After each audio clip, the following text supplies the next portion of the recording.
Chapter 18, Increase of Polygamy, Mixed-up Condition of Matrimonial Affairs, Christ alleged to be a polygamist, the men to save the women, making tabernacles for little spirits, the story of certain ladies who were deceived, they discover a mystery, their fate, Orson Hyde's false prophecy, throwing mud at apostates, death preferred to polygamy, frightful intermarriages, married his mother-in-law, a man who married his wife's grandmother, mother, and all, marrying a half-sister, marrying nieces and sisters, how immigrant girls were married off, frightful story of a poor young girl, polygamy and madness, one woman's love too little, how English girls were deceived, how Claude Spencer committed a damnable wrong, a girl who was martyred for her religion, how the bereaved husband acted, a man with 33 children, they never cost him a cent, a many-wived saint, mixed-up condition of marital affairs, the Reformation was productive of nothing but evil,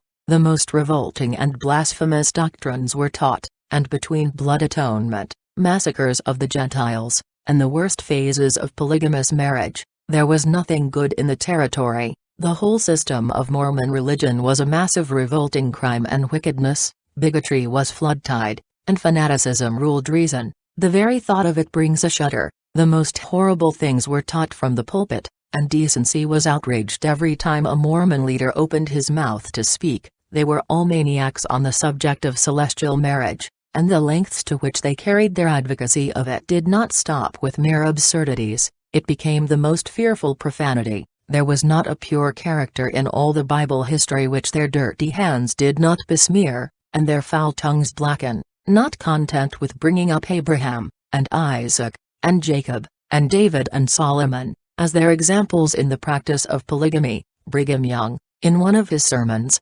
delivered during the intensest heat of the excitement, declared that Jesus Christ was a practical polygamist. Mary and Martha, the sisters of Lazarus, were his plural wives, and Mary Magdalene was another. Also, the bridal feast at Cana of Galilee, where Jesus turned the water into wine, was on the occasion of one of his own marriages. They appealed to women through their maternal as well as through their religious natures. Not only did they teach them that they could never be saved except by the intervention of some man, who should take upon himself the duty of resurrecting them at the last day, but they were also told that floating through space were thousands of infant spirits, who were waiting for bodies, that into every child that was born one of these spirits entered, and was thereby saved, but if they had no bodies given them, their wails of despair would ring through all eternity, and that it was, in order to ensure their future happiness, necessary that as many of them as possible should be given bodies by Mormon parents. If a woman refused to marry into polygamy, or, being married, to allow her husband to take other wives, these spirits would rise up in judgment against her, because she had, by her act, kept them in darkness. No one dared to neglect the counsel of the priesthood. Whoever ventured to do so was charged at once with apostasy. Men and women alike were ruled by the arbitrary will of one man. There is no despotic monarchy in the world where the word of the sovereign is so absolute as in Utah, and never, in the whole history of Mormonism, has the despotic rule been so arbitrary as it was during the period of, and for a short time after, the Reformation. It was a terribly trying time for women, a time that they have never forgotten. More misery was crowded into a few months than they had endured before in a lifetime, and the misery that began then will be lifelong. No one outside of Utah and Mormonism can understand it in the least, because nowhere else is there a possibility of such wretchedness to exist.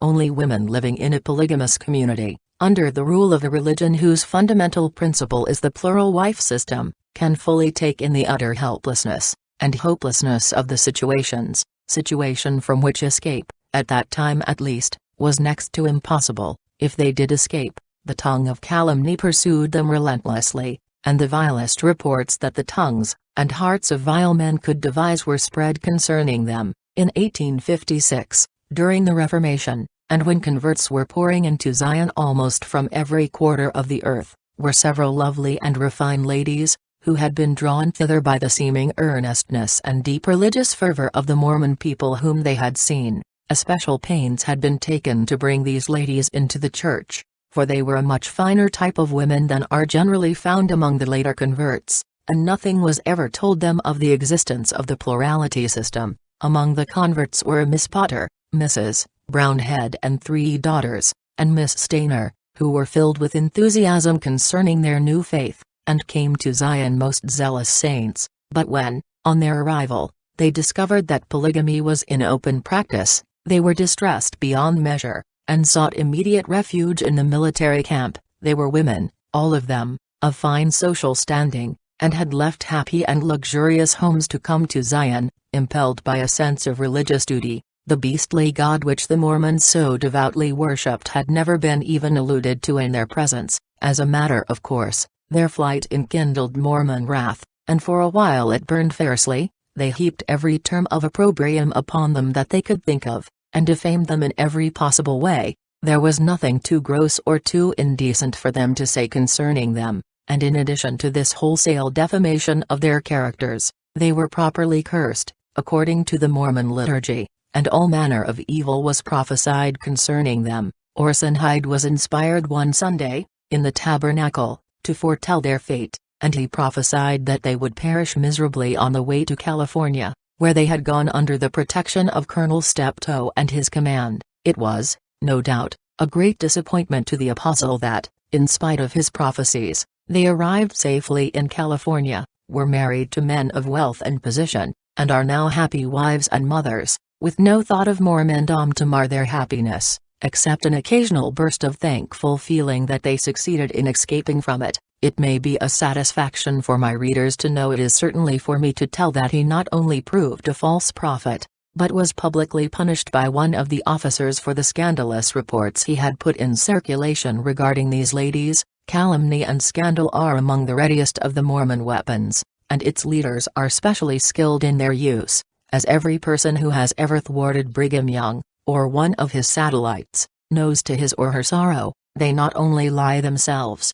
but they hire others to do it for them. Occasionally, in this game of mud throwing, they get bespattered, but not until they have bedaubed their victim very thoroughly. It is no wonder that suicides have been so common among the Mormon women. If they left Zion, it must be at the sacrifice either of life or reputation, and in the hopeless apathetic state into which they were sunk, it was easier to die than to struggle. One woman, who arrived from England during the Reformation, and who was to be rushed into polygamy, actually killed herself rather than become a plural wife. She had been given to a Mr. Goodsall, and was living in his family, awaiting the time when she was to be sealed, and one morning, but a few days before the time appointed for the ceremony, she was found with her throat cut, a razor lying by her side. She saw nothing but wretchedness before her, and put an end to her life rather than follow priestly counsels. It was better so than to face the misery life would bring.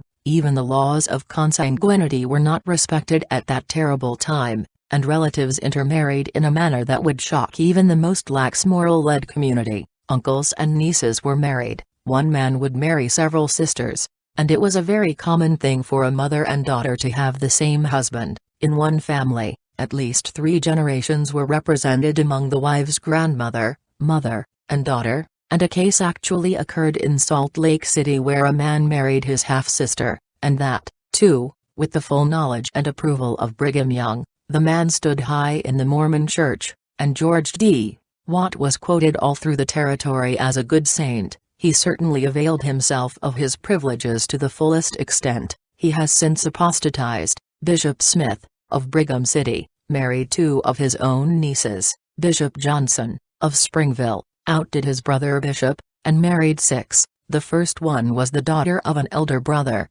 the other 5 were sisters, and daughters of Lorenzo Johnson. He first married the eldest one, Mary, who was only 15 at the time. Then he asked that all the others might be given to him, to be sealed to him when they should grow up. The youngest one was only 2 years old at the time that her father promised her to her uncle, and she was only about 13 when she was sealed to him. All this is sanctioned by the president, else, of course, it would not occur, and he does not hesitate to say that he sees no reason why persons who are nearly related should not marry. They certainly ought to think more of each other than of strangers, and all that he can see that stands in the way of such marriages being of very frequent occurrence is popular prejudice. He has said that he, as far as he is personally concerned, would not enter upon such a relationship, but prejudice alone, and not principle, would restrain him. There are very many families where 2 or more sisters are plural wives to one man. This is the case in Brigham's own family. Among his first plural wives were Clara Decker and Lucy Decker, and 2 of his daughters, Luna and Fanny, are the wives of George Thatcher. 2, Mary and Caroline, were married to Mark Groxall, and 2, Alice and Emily, to Hiram Clausen. Among the early emigrants were 2 Scotch girls, sisters, named MacDonald. They had been but a few days in Salt Lake City, when a Mr. Uriah Brower, a would-be patriarch, presented himself before them with an offer of marriage. One of the girls favored the suit, but the other was more capricious, and not so easily suited with the prospect of a polygamous life. She hated the man for proposing marriage, herself for being an object of his patriarchal passion, and was annoyed at her sister for her willingness to accept him. She had yet to learn that women are by no means free agents in Utah, and have very little voice in the settlement of their own affairs. Their destinies are in their own hands, but are entirely at the mercy of some man's caprice, or the commands of the priesthood. Her lover was determined, and seeing that it was absolutely of no use for her to go on saying no, since she must succumb, sooner or later, she gave an indifferent consent, and was sealed to him at the same time with her sister. She was miserably unhappy, and the very next day she applied for a divorce from him, saying she could not, and would not, remain his wife. She obtained the divorce, but, having no parents and no home, she was forced to live wherever she could, and she found existence anything but an easy or pleasant task. In a short time another good brother, seeking to enlarge his kingdom, offered to take her, and she, poor girl, not knowing what else to do, and almost desperate in her loneliness and desolation, consented to marry a second time in polygamy. Her new husband already had 3 wives, and she was placed in the same house with them. Her situation then was worse than even before. Being the last comer, all the rest turned against her, and she had to endure the hatred of them all. She was ill-treated in every way, but for a long time bore all the wrongs which were inflicted upon her in silence. After the birth of her child, she determined to leave at all hazards, so, again applying for a divorce from her second husband, which was as easily obtained as her first one had been, she took her child and went away to earn a living for herself and him. She went out to service, she did washing and cleaning, indeed, she left no stone unturned to obtain an honest livelihood, and bring up her child properly. After a time her first husband presented himself, and told her that as he had married her for time and for eternity, he should hold her to the first marriage contract, that he could do so, since her second husband was no higher in the priesthood than he insisted on her returning to him, and the poor woman, seeing no way of escape, was sealed again to him, and was taken to his home, a miserable, comfortless place, where he had 5 wives already living in poverty and the most terrible degradation, huddled together like so many animals. They respected neither the laws of decency nor morality.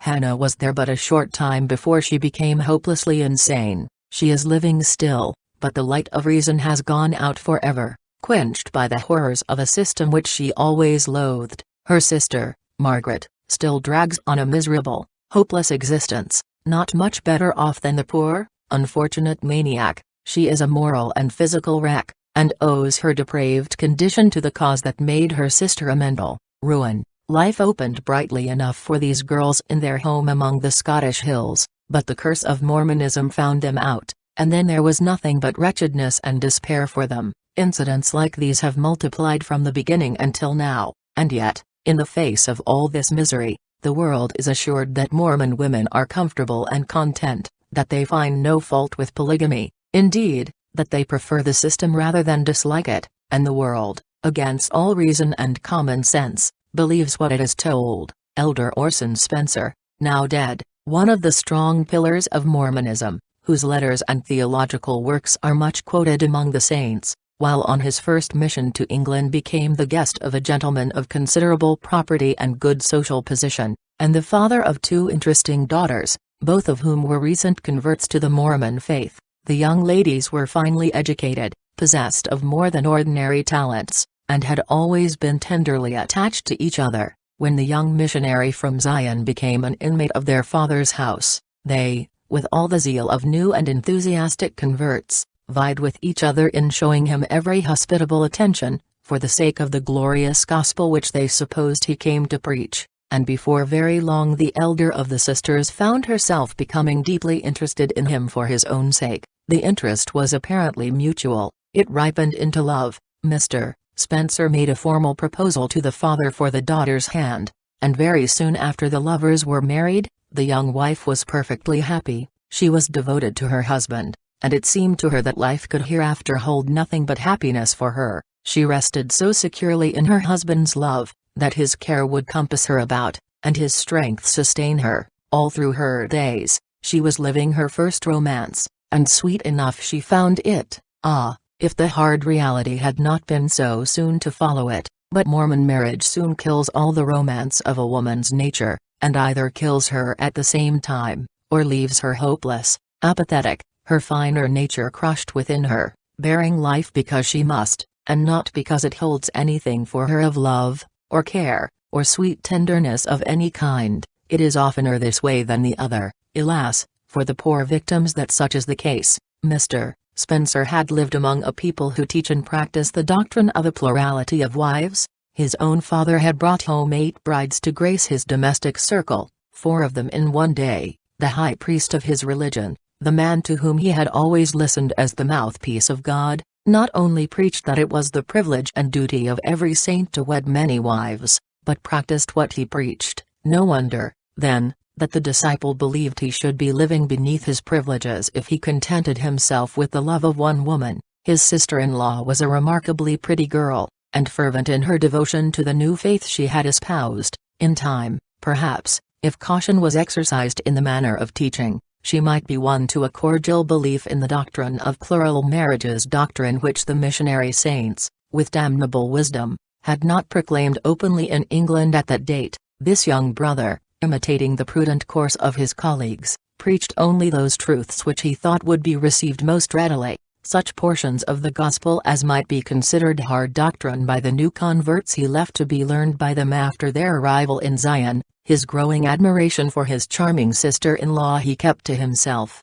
but when the time arrived for his return home with his wife, he had succeeded in making arrangements for her sister to accompany them. In the meantime, however, another young lady, also a new convert, had attracted his favorable notice, and as she was to form one of a large company who were about to start for America, he kindly, and disinterestedly, of course, offered to take her under his own care. During the voyage across the ocean, and the hurried journey through the States, nothing worthy of note occurred. True, Mr. Spencer was very attentive to the young ladies who were traveling under his protection, but his young wife loved him too well, and believed in him too implicitly, to have any thought that he was actuated by other motives than brotherly affection and Christian kindness. At the Missouri River, where the emigrants took leave of civilization, and commenced their long journey over the plains, the members of the little party were thrown more closely together than before, and now even the all-confiding wife could not fail to see that her husband demeaned himself as a lover towards the 2 girls, her sister and her friend, and that they by no means discouraged his attentions. Her reproachful questioning regarding his conduct brought out an explanation of the doctrines of plurality, and an avowal of his intention to marry the girls as soon as they reached Salt Lake. He said that they had both embraced the great truths of their religion fully, and were willing and anxious to be sealed to him as their Savior for time and eternity. The poor wife, with all her faith in her husband, her sister, and her religion, shattered at one blow, but, alas for her, with a heart throbbing with a love that could not die, never rallied from the shock she received when her doom was thus pronounced by the lips of the one dearest to her. Day after day, as they continued their toilsome journey, her strength declined, and it was evident, even to the eyes of strangers, that she was dying. Her husband, however, saw nothing, was troubled with no anxieties. He was too much absorbed in his love for the 2 girls, whose souls he proposed to save, to have any time or thought to spare for his dying wife. The days lengthened into weeks, and still the lamp of life burned lower, while the love that had outlived faith and hope was yet strong enough to torture her with vain longings to hear again the tender words that were never spoken now, and to lean, in her mortal weakness, on the arm that she, so short a time ago, had fondly hoped would be her support, even down to the brink of death. It is easy to say of love unworthily bestowed, I would pluck it from my bosom, though my heart were at the root. But many a wronged and forsaken wife could tell you that these are only idle words. Many may wonder if the dying girl's sister had no compunction, no remorse for the part she was playing in this tragedy. None, for so completely was she carried away by the fanaticism with which she had been inspired, that she actually believed she was doing God service in trampling on the holiest feelings of her own nature, and inflicting upon her sister the most cruel wrong that one woman can suffer at the hands of another. The weary journey was ended at length, and the wanderers reached the valley which was henceforth to be their home. The wife lived only just to enter the city, of which she once fondly dreamed as a heaven upon earth. From the Zion of her earthly hopes she passed on to the true Zion, where the mercy and love of a God kinder than the one she had been taught to worship healed every earth wound, and brought infinite peace to the broken heart. Just 2 weeks from the day of her death there was a double bridal in Salt Lake City. The bereaved and sorrowing husband was united in marriage to the equally afflicted sister and her friend, the young lady who accompanied them from England. I have often wondered if there was a ghost present at that bridal, and if the white, dead face of the wronged and murdered wife did not look in sad reproach at them all as they took upon themselves the vows that bound them together, not only for time, but for eternity. In a party from England which followed this other company very shortly, was a family named Wright, who had, among other children, 2 lovely daughters. Such girls as the bright, refined, and pleasing in manner and disposition could not remain long without lovers in a place where marriageable men were so plentiful as in the Mormon Zion. They were very intimate with Brigham Young's family, and it was not long before the elder became the plural wife of David Candland, a prominent Mormon elder, and a confidential friend of the prophet. He had had many wives, but only 2 were living at the time of his marriage with Miss Wright. He had 33 children, who, he boasted, had never cost him a cent, and the pretty young wife was installed as mother over his not very promising brood. He was, as he was pleased to term himself, an aristocrat, and would not descend to the performance of menial labor. But, as the family must live somehow, the wives have to get along as best they can, but they live in the depths of poverty and degradation. While he enjoys prophetic favor, stands high in the church, and is a Beau Brummel in dress, he has recently commenced the study of law,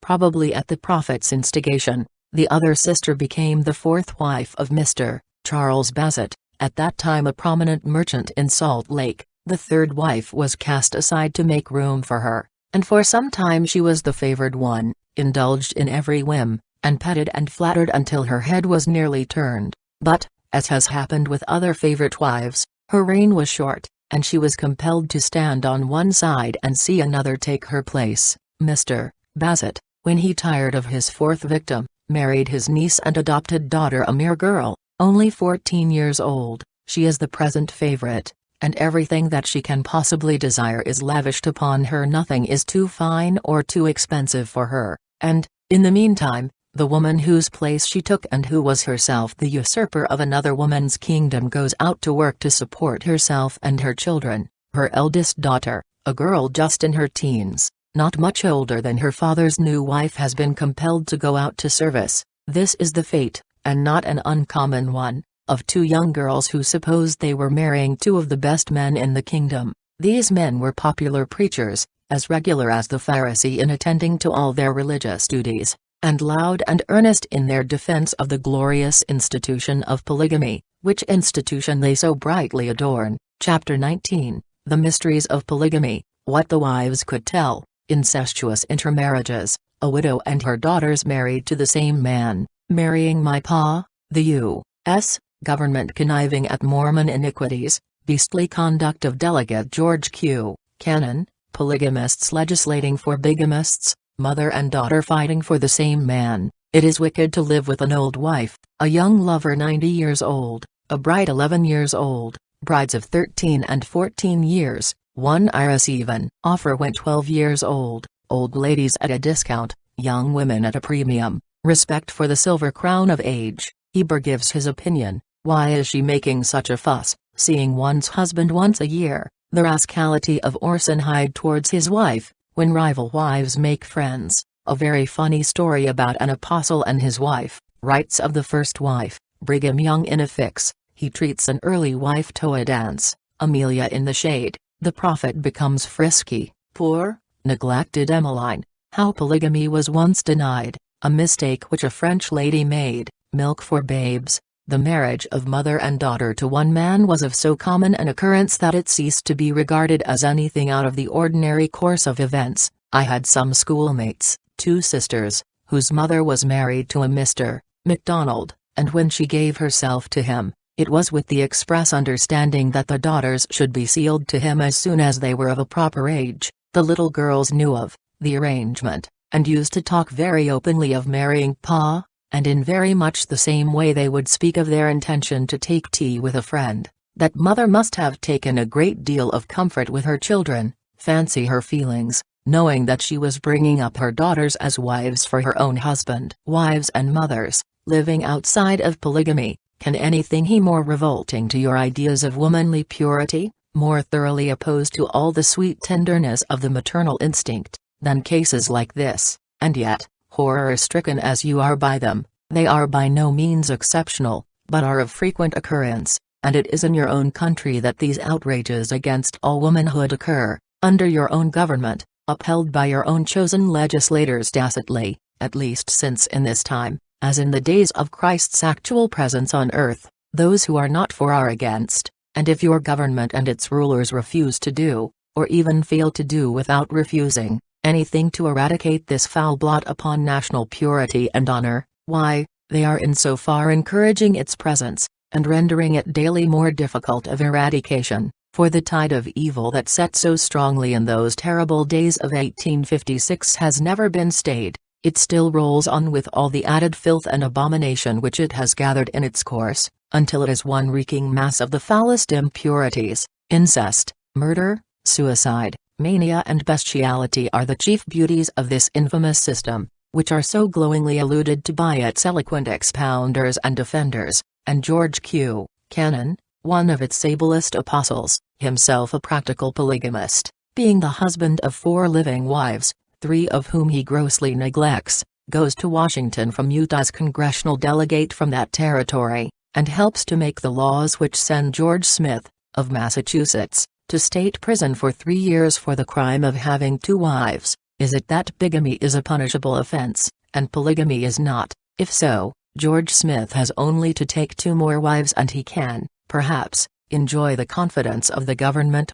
and the protection of its laws as fully as the apostolic George O. If the gentleman in Memphis, Tennessee, who has recently been indicted for marrying his deceased wife's niece had only married 6 of his own nieces, he might now be enjoying his liberty and his youthful bride's society, with all the freedom which is accorded to Bishop Johnson, of Utah. That is, if he, too, had lived among the saints in Utah. The relation between mother and daughter, when one becomes the rival of the other, is by no means the pleasantest in the world, and it is usually the case that the mother has much the worse time. She sees herself neglected for a younger and fairer woman by the man in whose service she has expended both youth and beauty, and sees the daughter whom she has so carefully and tenderly nurtured, and who should now be her stay, and her comfort, and the pride of her maternal heart, usurping her place in her husband's affection and in her home, and striking a blow at her happiness that is fatal. She can turn neither to husband nor daughter for comfort,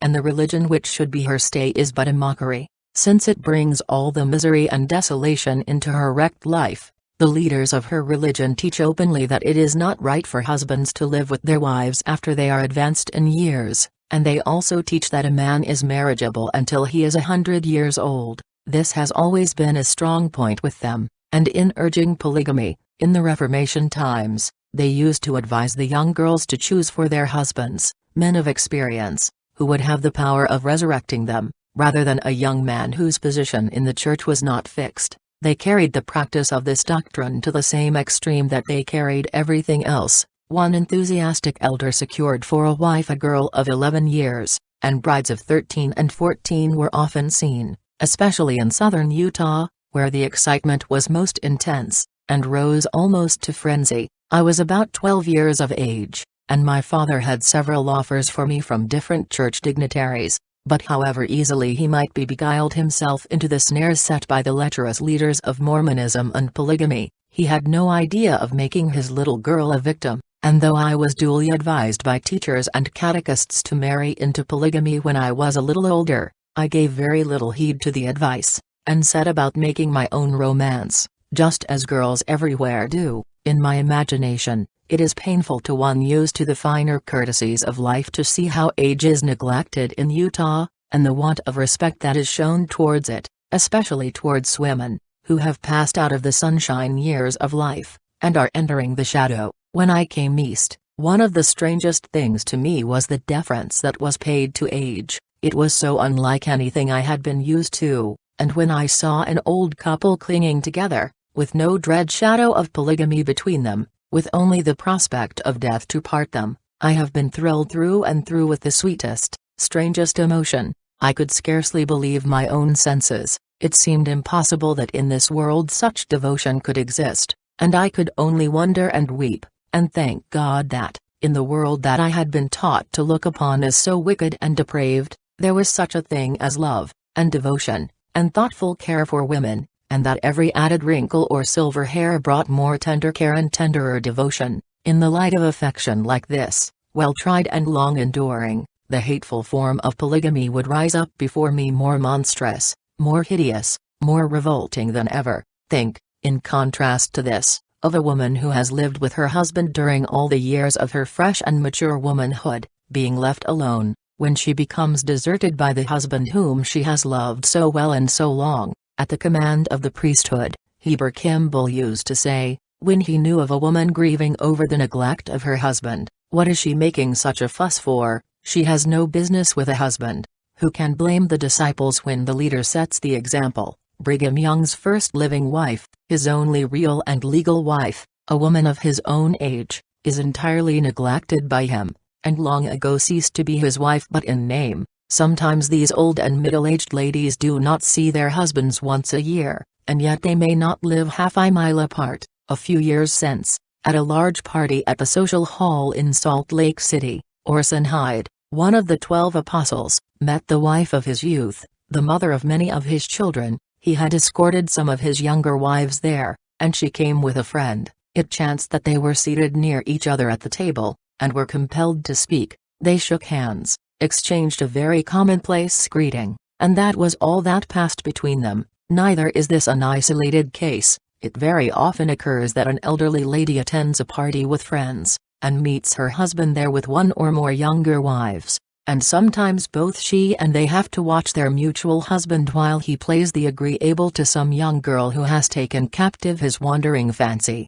and whom he intends to make the next addition to his kingdom. It is then that wives, who have heretofore been rivals, join their forces against a common enemy, and the young woman who is engaging the attentions of the already much married but still marriageable beau, is sure to suffer at the hands of the new allies, who have so recently struck hands in a common cause. She, of course, knows this instinctively, and she revenges herself by drawing on her admirer by every art in her power, until he becomes so marked in his devotion that the entire company know, as well as the wives themselves, what his intentions are, and, in addition to the pique caused by his neglect, they have to endure the congratulations of friends upon the approaching alliance. In cases like this, the first wife does not feel so much pain as the younger one, and the whilom favorite, who, no matter how she has snubbed her before, comes now to seek her sympathy. She would be something more than human, if, with the sadness of her heart was not mingled a little feeling of pleasure that she was getting her revenge in seeing the jealousy and suffering of her late rival.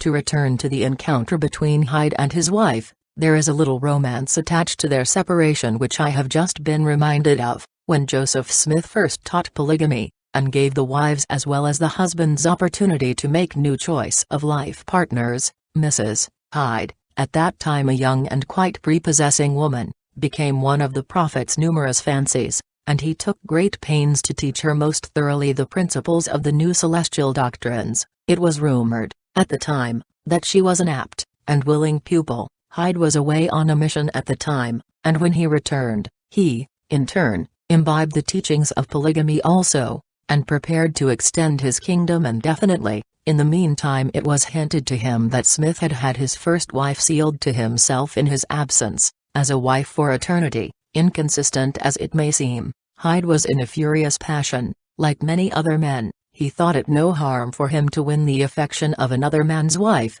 and make her his celestial spouse, but he did not propose having his rights interfered with even by the holy prophet whose teachings he so implicitly followed, and he swore that if this was true he would never live with her again. But he did live with her for several years after the exodus from Nauvoo and the settlement of Utah. Finally, the old affair was revived, and I think Brigham himself informed his apostle that she was his wife only for time, but Joseph's for eternity, and as she was no longer young, and other wives were plentiful, he left her to care for herself as best she could. Although the Mormons have from the very commencement been very fond of parties, and of amusements generally, they are much more enjoyed by the men than by the women. Although both attend, occasionally some very curious scenes are witnessed, which, after all, are not at all amusing to the persons most nearly concerned. For instance, a man takes 2 wives to a ball, and, if he be a lover of peace, he is at his wits' ends how to preserve it.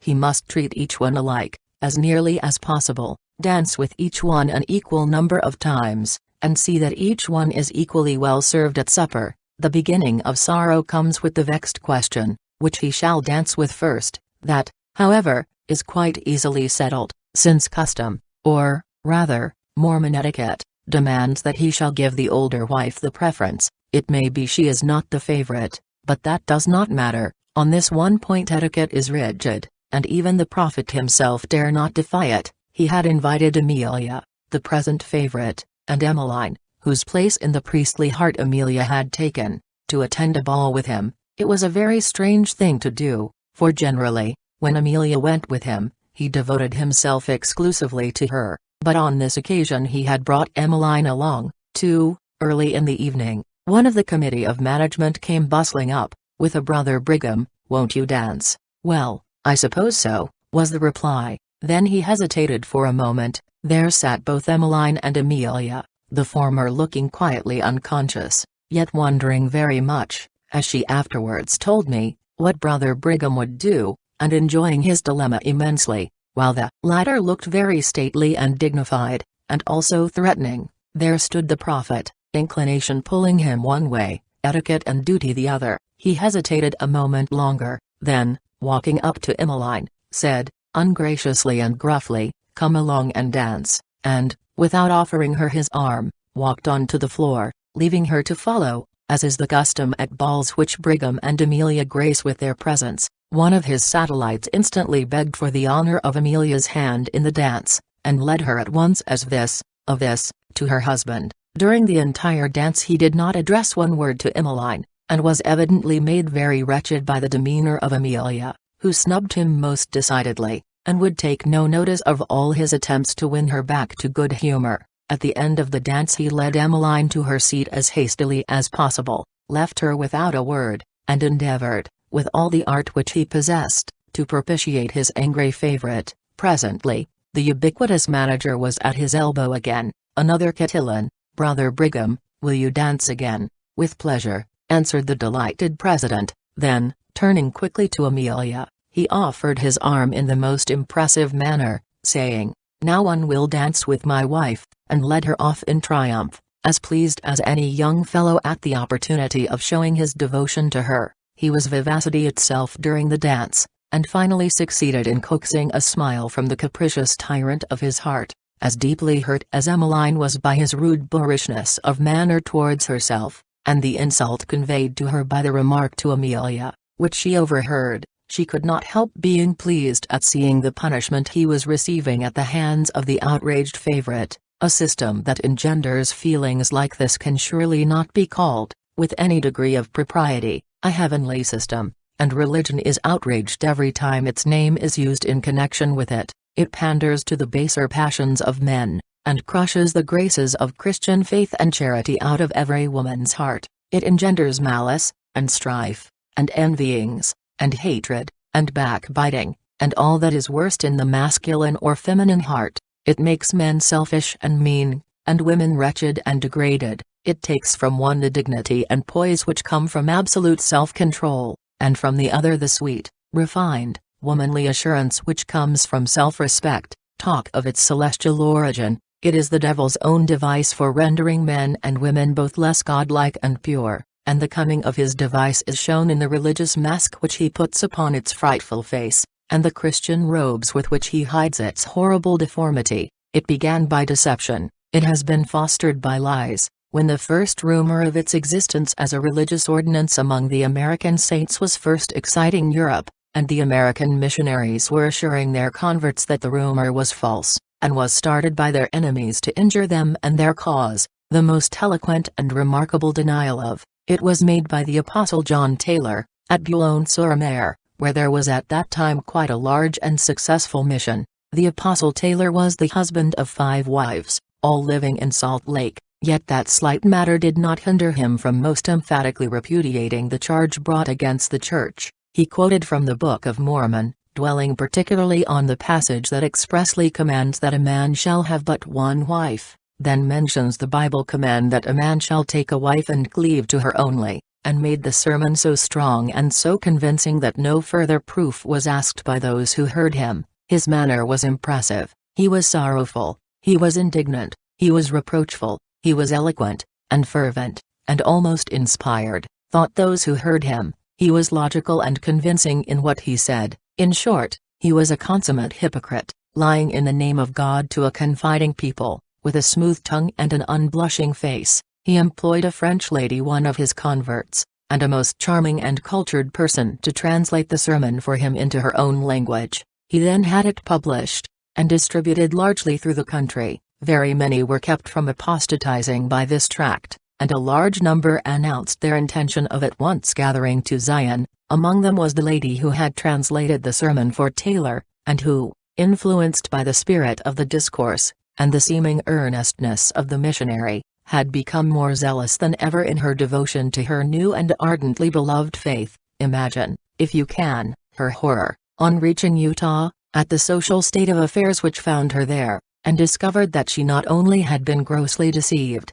but, in her ignorance, had helped to deceive so many others, for it was through the influence of her translation of Taylor's denial that nearly all the party with whom she emigrated had come. She apostatized at once, but she was conscience-stricken at the part she had so unwittingly played, and could not be comforted. A more remorseful, grief-stricken woman was never seen, and she felt all the more deeply the harm that had been wrought, when she saw how powerless she was to undo it. No effort of hers could ever bring these unhappy people from the infamous community in which they found themselves, and a part of which they were destined to become, for with them, the men especially, as with all others who remain under the baleful influence long, the end was certain. They first endured, and then embraced. Pity was left out altogether, although God knows there is no condition that calls for pity as does that of the polygamous wife. The lady herself left Utah, but her people were forced to remain. I wonder how those poor wives, decayed into a strange country by priestly promises, and deceived by priestly lying, could bear ever again to look in the face, or listen to the voice, of the man who had so wickedly misled them. When the missionaries were asked why they denied so stoutly the existence of the system, when it must be sooner or later discovered that they were falsifying, they excused themselves by saying that the people could not then stand such strong doctrine, and they must give them only what they could safely take, that in good time the Lord would open their hearts to receive his truth, the good time which the brethren referred to being after they had left their own country, crossed the United States, and put themselves outside the pale of civilization, and were literally in the power of the church. When they had gone so far that retreat was impossible, then they would tell them the truth, knowing that they could not choose but listen. As long as they possibly could they denied it in the missions abroad, but, by and by, it became so notorious that it must be acknowledged, and in the face of all the denial, all the asseverations that there was no such institution, and, according to the laws of God and man there could be no such institution, the millennial star suddenly published the revelation, having given no warning of what it was about to do. The excitement among the Mormons through Europe, in England especially, was intense, and it took all the eloquence and sophistry of the entire missionary horde to prevent a general apostasy. Hundreds did leave the church, and many more were on the point of doing so, but the ingenuity of the Mormon elders, which seems never to fail them, came to their rescue. They explained that this revelation forced no one into polygamy, it only established it as a church institution that might be availed of by anyone who chose to enter the celestial kingdom, but that it was entirely optional. In fact, the same arguments that were used to win single and special converts were used to convince the masses, and, strange as it may seem, all this sophistry had actual weight, and many worthy and sensible men and women stayed by the church who would have abandoned it in disgust, had they known the truth as it was forced upon them afterwards. But, as I said a little while since, the system begun in deception and fraud fattened on lies and treachery, may it meet with a speedy death, brought on by a surfeit of its favorite food. Chapter 20, Brigham builds wagons by inspiration, church sets up a whiskey store, the saying yes under difficulties, a woman who meant to have her way, 2 company, 3 none, building wagons by inspiration, my father dispatched to Chicago, he gets rid of his new wives, my brother sent to the Sandwich Islands, my mother tells her own story, she returns to Salt Lake City to see my father, wifely considerations, she finds 2 other ladies at her husband's bedside, he takes a good deal of wives about him, a heart dead to love, Brigham asks no odds of Uncle Sam or the devil, he proclaims martial law, fiery speeches in the tabernacle, preparing for war, government troops arrive, the saints quit Salt Lake City, the church distillery, Brigham shamelessly robs my father, he fills his own pockets. My father, being without funds, takes his 6th wife, some time before our family bereavement by the loss of Louise, my mother and I went to Skull Valley, about 70 miles from Salt Lake City, where my brothers were keeping a herd ground. We had intended to go by ourselves, but one of the young wives, who was very much attached to my mother, begged to be allowed to go. She appealed first to my father, and he, in turn, referred her to my mother. I shall never forget the look of desperation on my mother's face, the hunted look in her eyes, as she came to me after the request had been made and before she had given her answer. She told me of the new proposal, and added, in a bitterer tone than I had ever heard her use before, why can't she see and understand that I want to make my escape from this confusion and trouble, and go away alone? But she could not see, and as she was kind and affectionate, and my mother was quite well aware of her regard for her, she could do nothing but say yes, although it was a great cross for her to be obliged to do so. Here was the end of all her sweet dreaming. She had thought to go quietly away, taking me with her, and we 2 living with the boys at the herd ground. To be sure, there was only a log cabin there, but what did that matter? She would rest in her children's love, which at least was her very own, and with them about her, she would forget, as far as possible, the horrible system that had brought so much unhappiness to her. Fond as she was of my father, it was much easier for her to be separated from him in this way, than it was to be under the same roof, and see him bestowing attentions, that used to be hers exclusively, on others. Dear as the husband was, yet she took very little comfort with a 5th part of him, and she longed to get away where she could live in memory the old happy days over again, and, with her children's arms about her, forget the suffering the later years had brought, ignoring all but the very present, and close her eyes to the future,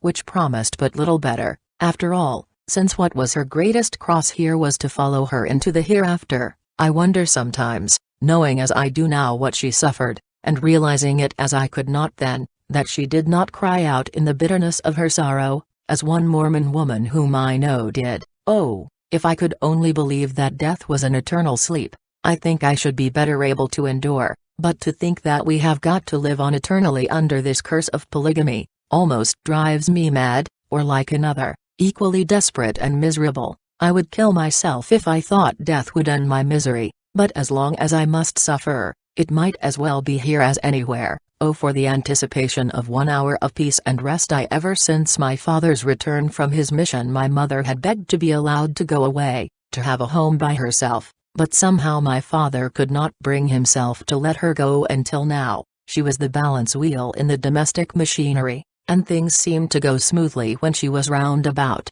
She was always prepared for any emergency, and both my father and the other wives instinctively turned to her when anything was wrong. She was so strong, so helpful, so self-reliant, and so patient, that she seemed, some way, the protector of us, all I think, if my father had not seen her so very much in earnest, and so determined to go at all hazards, that his consent would not have been won, but finding it useless to oppose her, he gave a reluctant consent. Then there was a little season of quiet joy between us two, for we did not dare make any very open demonstrations, for fear of hurting the feelings of those whom we were going to leave behind us. Our joy was short-lived, however, for it was decided to take a third with us, and though we liked her, yet she would be what the children call a spoil sport, and we didn't want anyone outside of our very selves, so we went, we three, leaving the others in Salt Lake City, where they did not remain long after we left,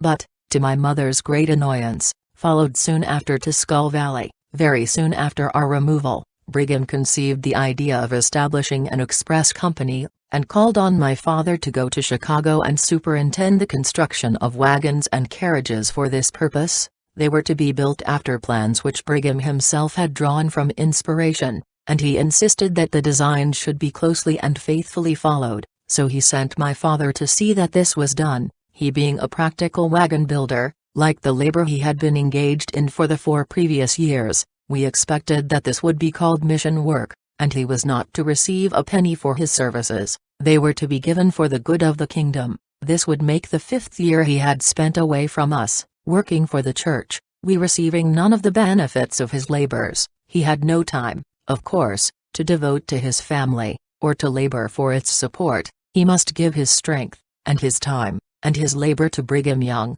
During the 3 months that he had been at home, he had added as many wives to the family circle, but there were no added means with which to care for them, so that now, when he was called to go away and leave them for an indefinite length of time, it was considered expedient to send the whole family to us, to remain during his absence. More log rooms were added to the cabin, and down came the whole flock, so that we were all together again. My mother has said, since then, that she never, in her whole life, felt so rebellious as she did then. She had become so entirely disgusted with polygamy, that even the fact that it was an important adjunct to the religion to which she was so devoted, did not reconcile her to it one bit. She hated it, she hated everybody connected with it, and she did not care if she never saw her husband again in the world. She would not pray for his safe return, for she said she did not desire it, and she would not add heartless prayer to her list of hypocrisies. She kept all this rebellion within her own heart, and I am sure that none of the wives knew at all the depth and intensity of her feelings at that time. An added sorrow to my mother came, when, about the same time that my father went to Chicago, my eldest brother was sent on a mission to the Sandwich Islands. She mourned his departure deeply, and even I could not comfort her. He was sent for 5 years, that was the time designated in his order. And my mother was so broken in health and spirits that she did not believe she should be alive when he returned. He was, however, immediately recalled on account of the opening of the Mormon War, with all other missionaries away from home. In the autumn we heard that my father was coming home ill. He had got leave of absence from the head of the church, and was coming home to be taken care of. As soon as we heard the news, my mother suggested to Elizabeth that she should return to Salt Lake City, and prepare for his reception at the home there. She went at once, and my mother was going on quietly with her many duties, when a messenger arrived in haste from the city for my mother, to convey her to the husband who was calling for her. I think I shall let her give the incident in her own words.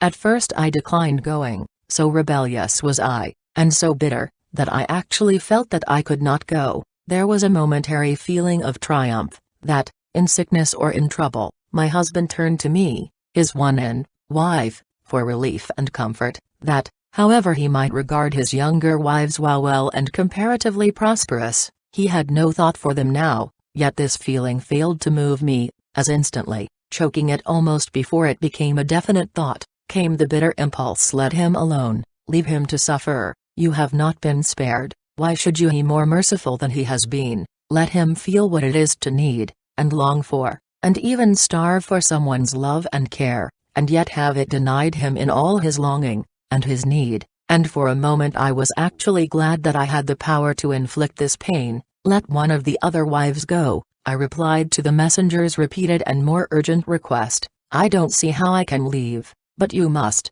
was the imperative reply of the man. "Your husband is very sick, and has sent for you, and I shall take no one else." In a moment I relented. I felt ashamed of my selfish heartlessness. Something of the old-time feeling came over me, and, with a sudden revulsion of emotion, such as only women ever feel, I was as anxious now to go to him as I had before been indifferent. After all, he was my husband, mine as he could never be anyone's else. I had a claim on him that none of the rest had, and he had a claim on me too. It seemed now as though I could not get to him quickly enough. I made my preparations in feverish haste, with fingers that trembled with nervous impatience, and in a short time was on my way. The journey seemed so long and tedious, and yet we made it very quickly, but to me, whose heart outran the very swiftest conveyance, it was inexpressibly tiresome. I expect I wearied the patience of my driver by requesting him constantly to go faster,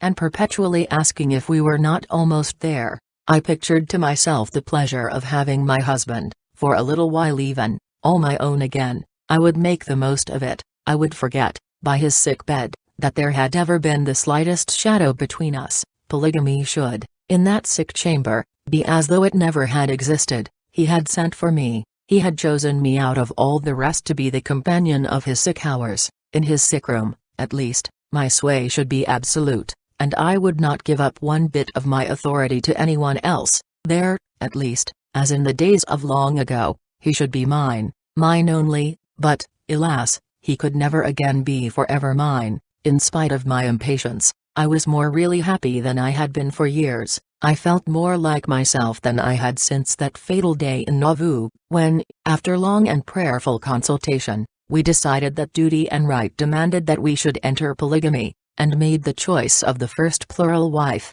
I was coming to my own again, and my life was positively glorified by the thought. His illness, rather than distressing, gladdened me. I should have, of course, the exclusive care of him, and he should miss nothing of the old love and tenderness in my regard for him. For the time, at least, we should be all in all to each other. We arrived at last, and I hurried to the sick room of my husband, with my heart full of tenderness for him, my eyes brimming over with loving tears. But, in my dreamings, I had forgotten, or had ignored the fact, that others had the same right to minister to him, to care for him, to remain with and watch over him, that I had. And when I entered the room, the tenderness was driven from my heart, the tears from my eyes, and I stood there polygamic wife, in presence of 3 of my husband's other wives, who had the same privileges of his room that I had, and who were doing their utmost to make the invalid comfortable. I was a good nurse, and, on account of my experience,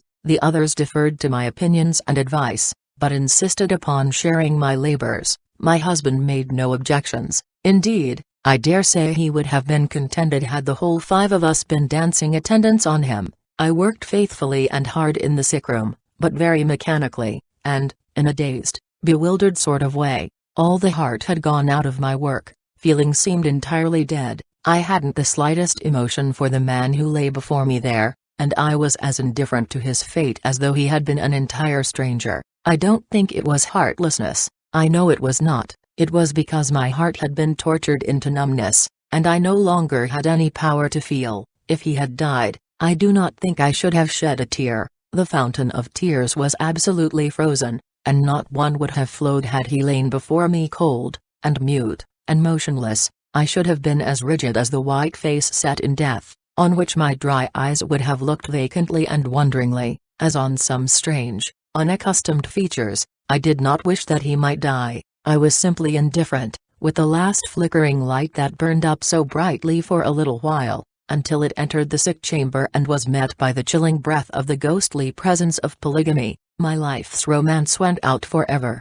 The life or death of one man could not change the face of the world to me. Where I had thought I was strong, I was weak. My dream was broken. Life was henceforth a dead level of mere existence. My only thought was to get away. I took my daughter, as soon as I could with decency leave, and went on a visit to some relatives in southern Utah, saying farewell to my domestic circle, without one regret. Yet even this separation was of short duration, for just about that time came the famous move to the south, which every Salt Lake City resident will remember, many of them to their sorrow. In 1857 there was a prospect of United States troops being sent to the territory, and Brigham determined to resist them. In a public speech on the 24th of July, the day celebrated by the Mormon Church as the anniversary of their first entrance into the valley, he said, "God is with us, and I ask no odds of Uncle Sam or the devil." When it was ascertained beyond a doubt that the United States troops were on the way, he counseled every warlike preparation to be made. Business was suspended. An adobe wall was built back of the city for protection against Johnson's army. The elders on missions were ordered home at once, and all the people turned their attention to the task of repelling the invasion. "For," said Brigham, "they shall not enter the valley." He issued a proclamation, forbidding all armed forces from entering the territory, and martial law was also proclaimed. The latter part of the winter the Mormons received a visit from Colonel Thomas S. Kane, of Philadelphia. He had before this proved his friendship for the Saints, and was respected and listened to accordingly. It is supposed the colonel convinced Brigham that he was not yet strong enough to conquer the United States, and advised a change of tactics. At all events, directly after his departure, Brigham began to talk of going south. He said he did not know where he should go, perhaps to the desert, wherever the Lord should direct, satisfied that it would be better not to fight.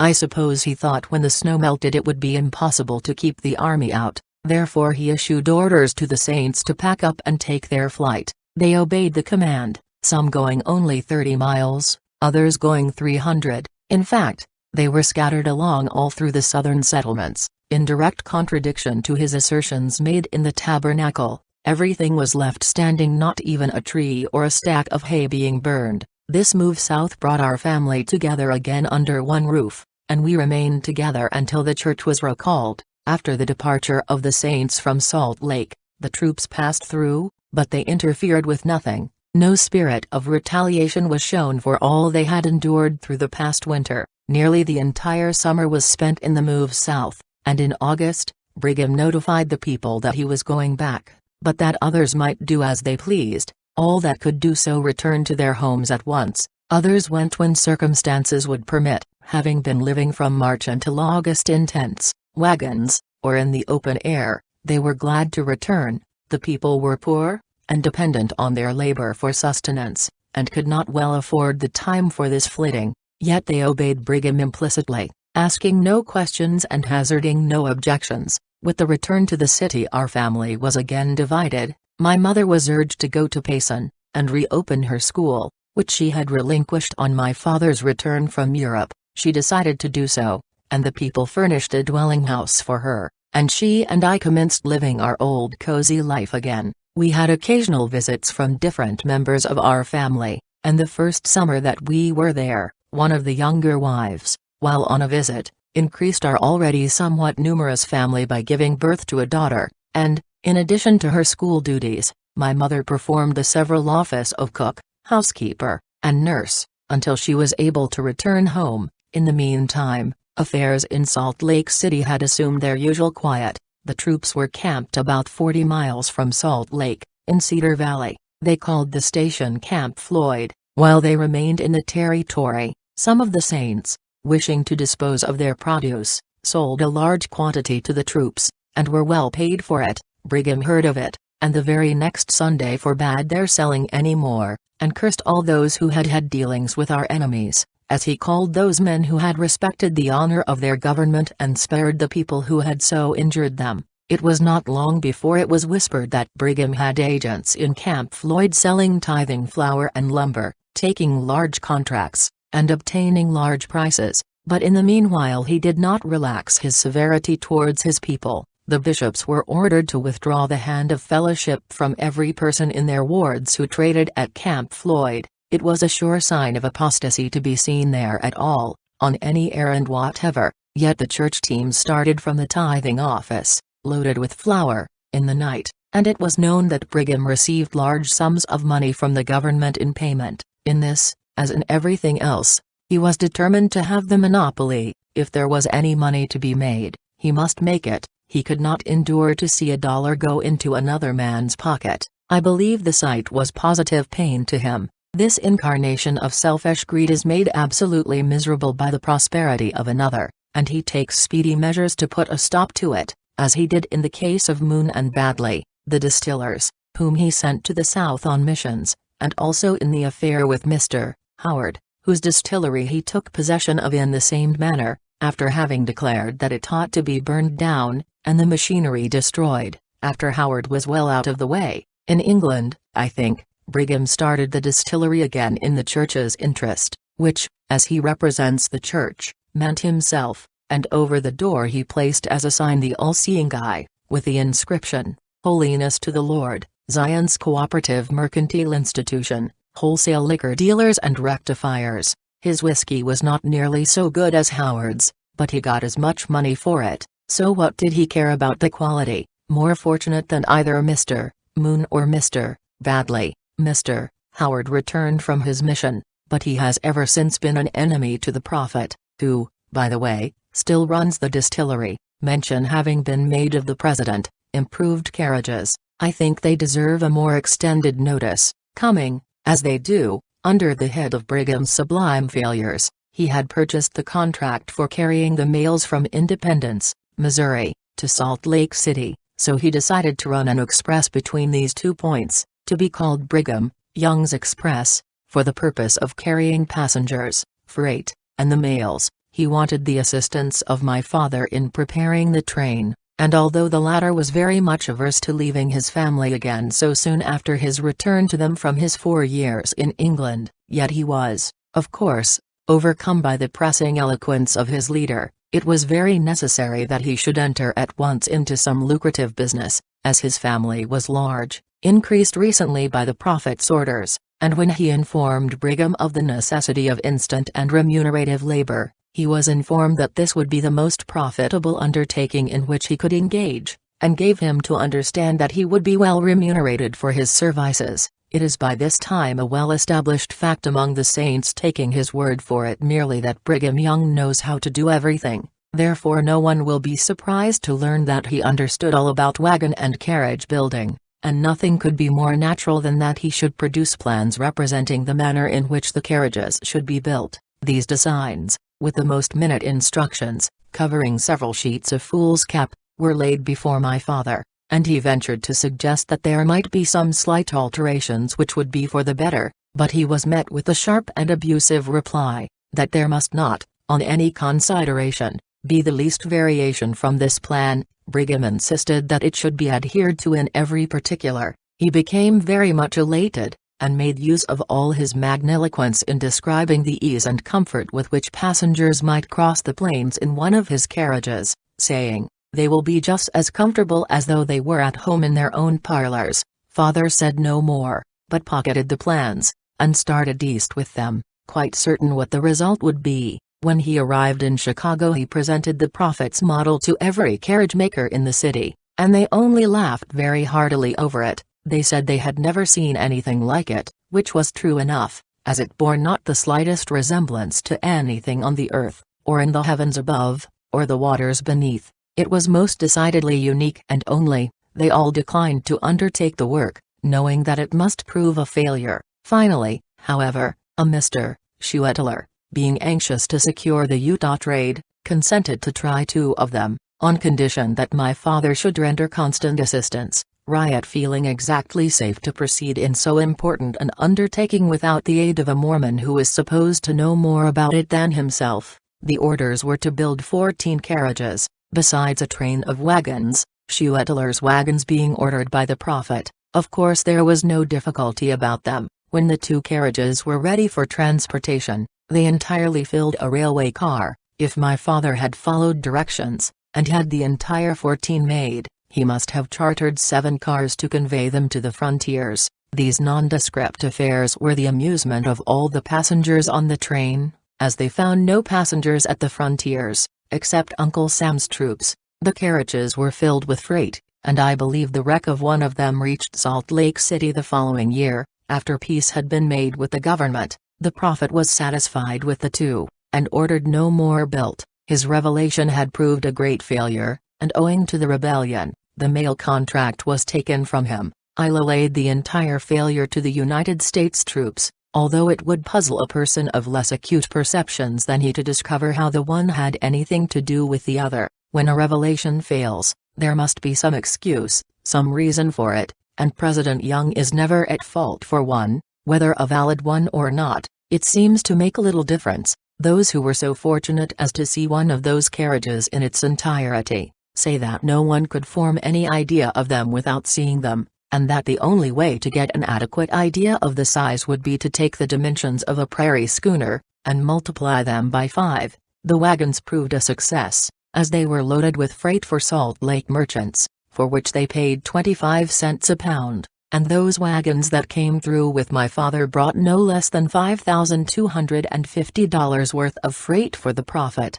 It is a poor plan that does not enrich him. He seems, in some way or other, to make money out of his very failures. After my father's recovery from his illness, he presented his accounts for the prophet's inspection, and expected an immediate settlement, and his promised pay, instead of which, he was quietly informed that his services were to be a gratuity to the church, and at the same time he was presented by the prophet with a bill from the express company for bringing his trunk of clothing through. While in Chicago, he had sent 250 pounds of freight home for the family's use, and they would not let my mother have it until she had paid the full freight charges. The clerks told her that this was President Young's order, and they dared not disobey. Mother afterwards said that she believed the clerks saw the injustice of the whole proceeding, yet were powerless to do otherwise than according to their orders. A man that had literally worn himself out in the service of Brigham Young could not be permitted to send a few of the necessaries of life to his family, nor even a trunk of linen, used on a journey for this man, without paying freight, and that when they came in wagons which he had helped to build, and that gratuitously, for the aggrandizement of the church, or, to be more exact, of the man who was constantly crying, "Give, give," and was yet never satisfied. A man of our acquaintance, who had been similarly swindled, said, in referring to the subject, Brigham Young would rob the King of Heaven of his crown jewels if he had the opportunity. It was the unfortunate termination of this business arrangement with the prophet that decided my mother to resume teaching again, but when my father was again in business, he was so urgent that my mother should return to Salt Lake, that, a little while before my 16th birthday, we went there again to live. Chapter 21. Going through the endowment house. I take the mysterious baths. No physic among the saints. I am taken sick. Heber C. Kimball recommends endowments. How Brigham murdered his little granddaughter.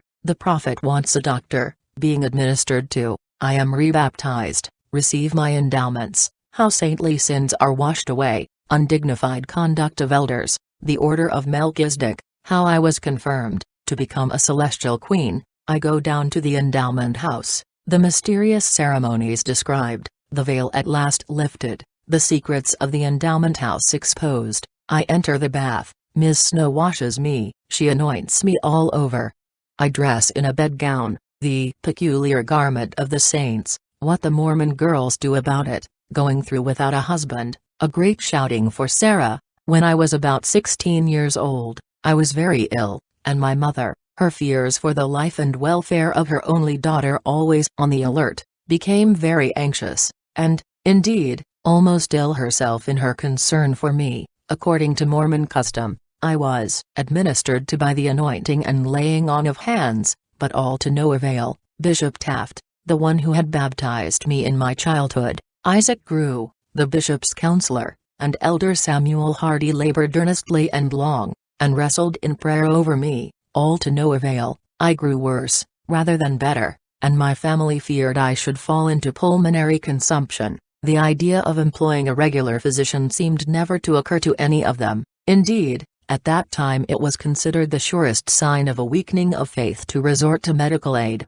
and no Mormon in good standing would ever entertain the suggestion for a moment. Latterly, however, a great deal of this nonsense has been done away with, under the subtle Gentile influence that is working throughout Utah, in Salt Lake City more especially, and some of the young saints are actually studying for the medical profession. Brigham used to denounce physicians in the most wholesale manner in the tabernacle, and declare that they should never enter heaven, but that he would himself close the doors against them. He was so bitter at that time that he would allow none of his family to employ medical aid in any emergency. A little granddaughter of his, a child of one of his daughters, took some poison that her mother had prepared to exterminate rats with. Brigham was sent for, and when he arrived he found a physician there, preparing to administer to the child in the usual manner. He rudely turned him out of doors, saying that he would care for the child himself, that no doctor should be allowed to worry her, and his care, as usual,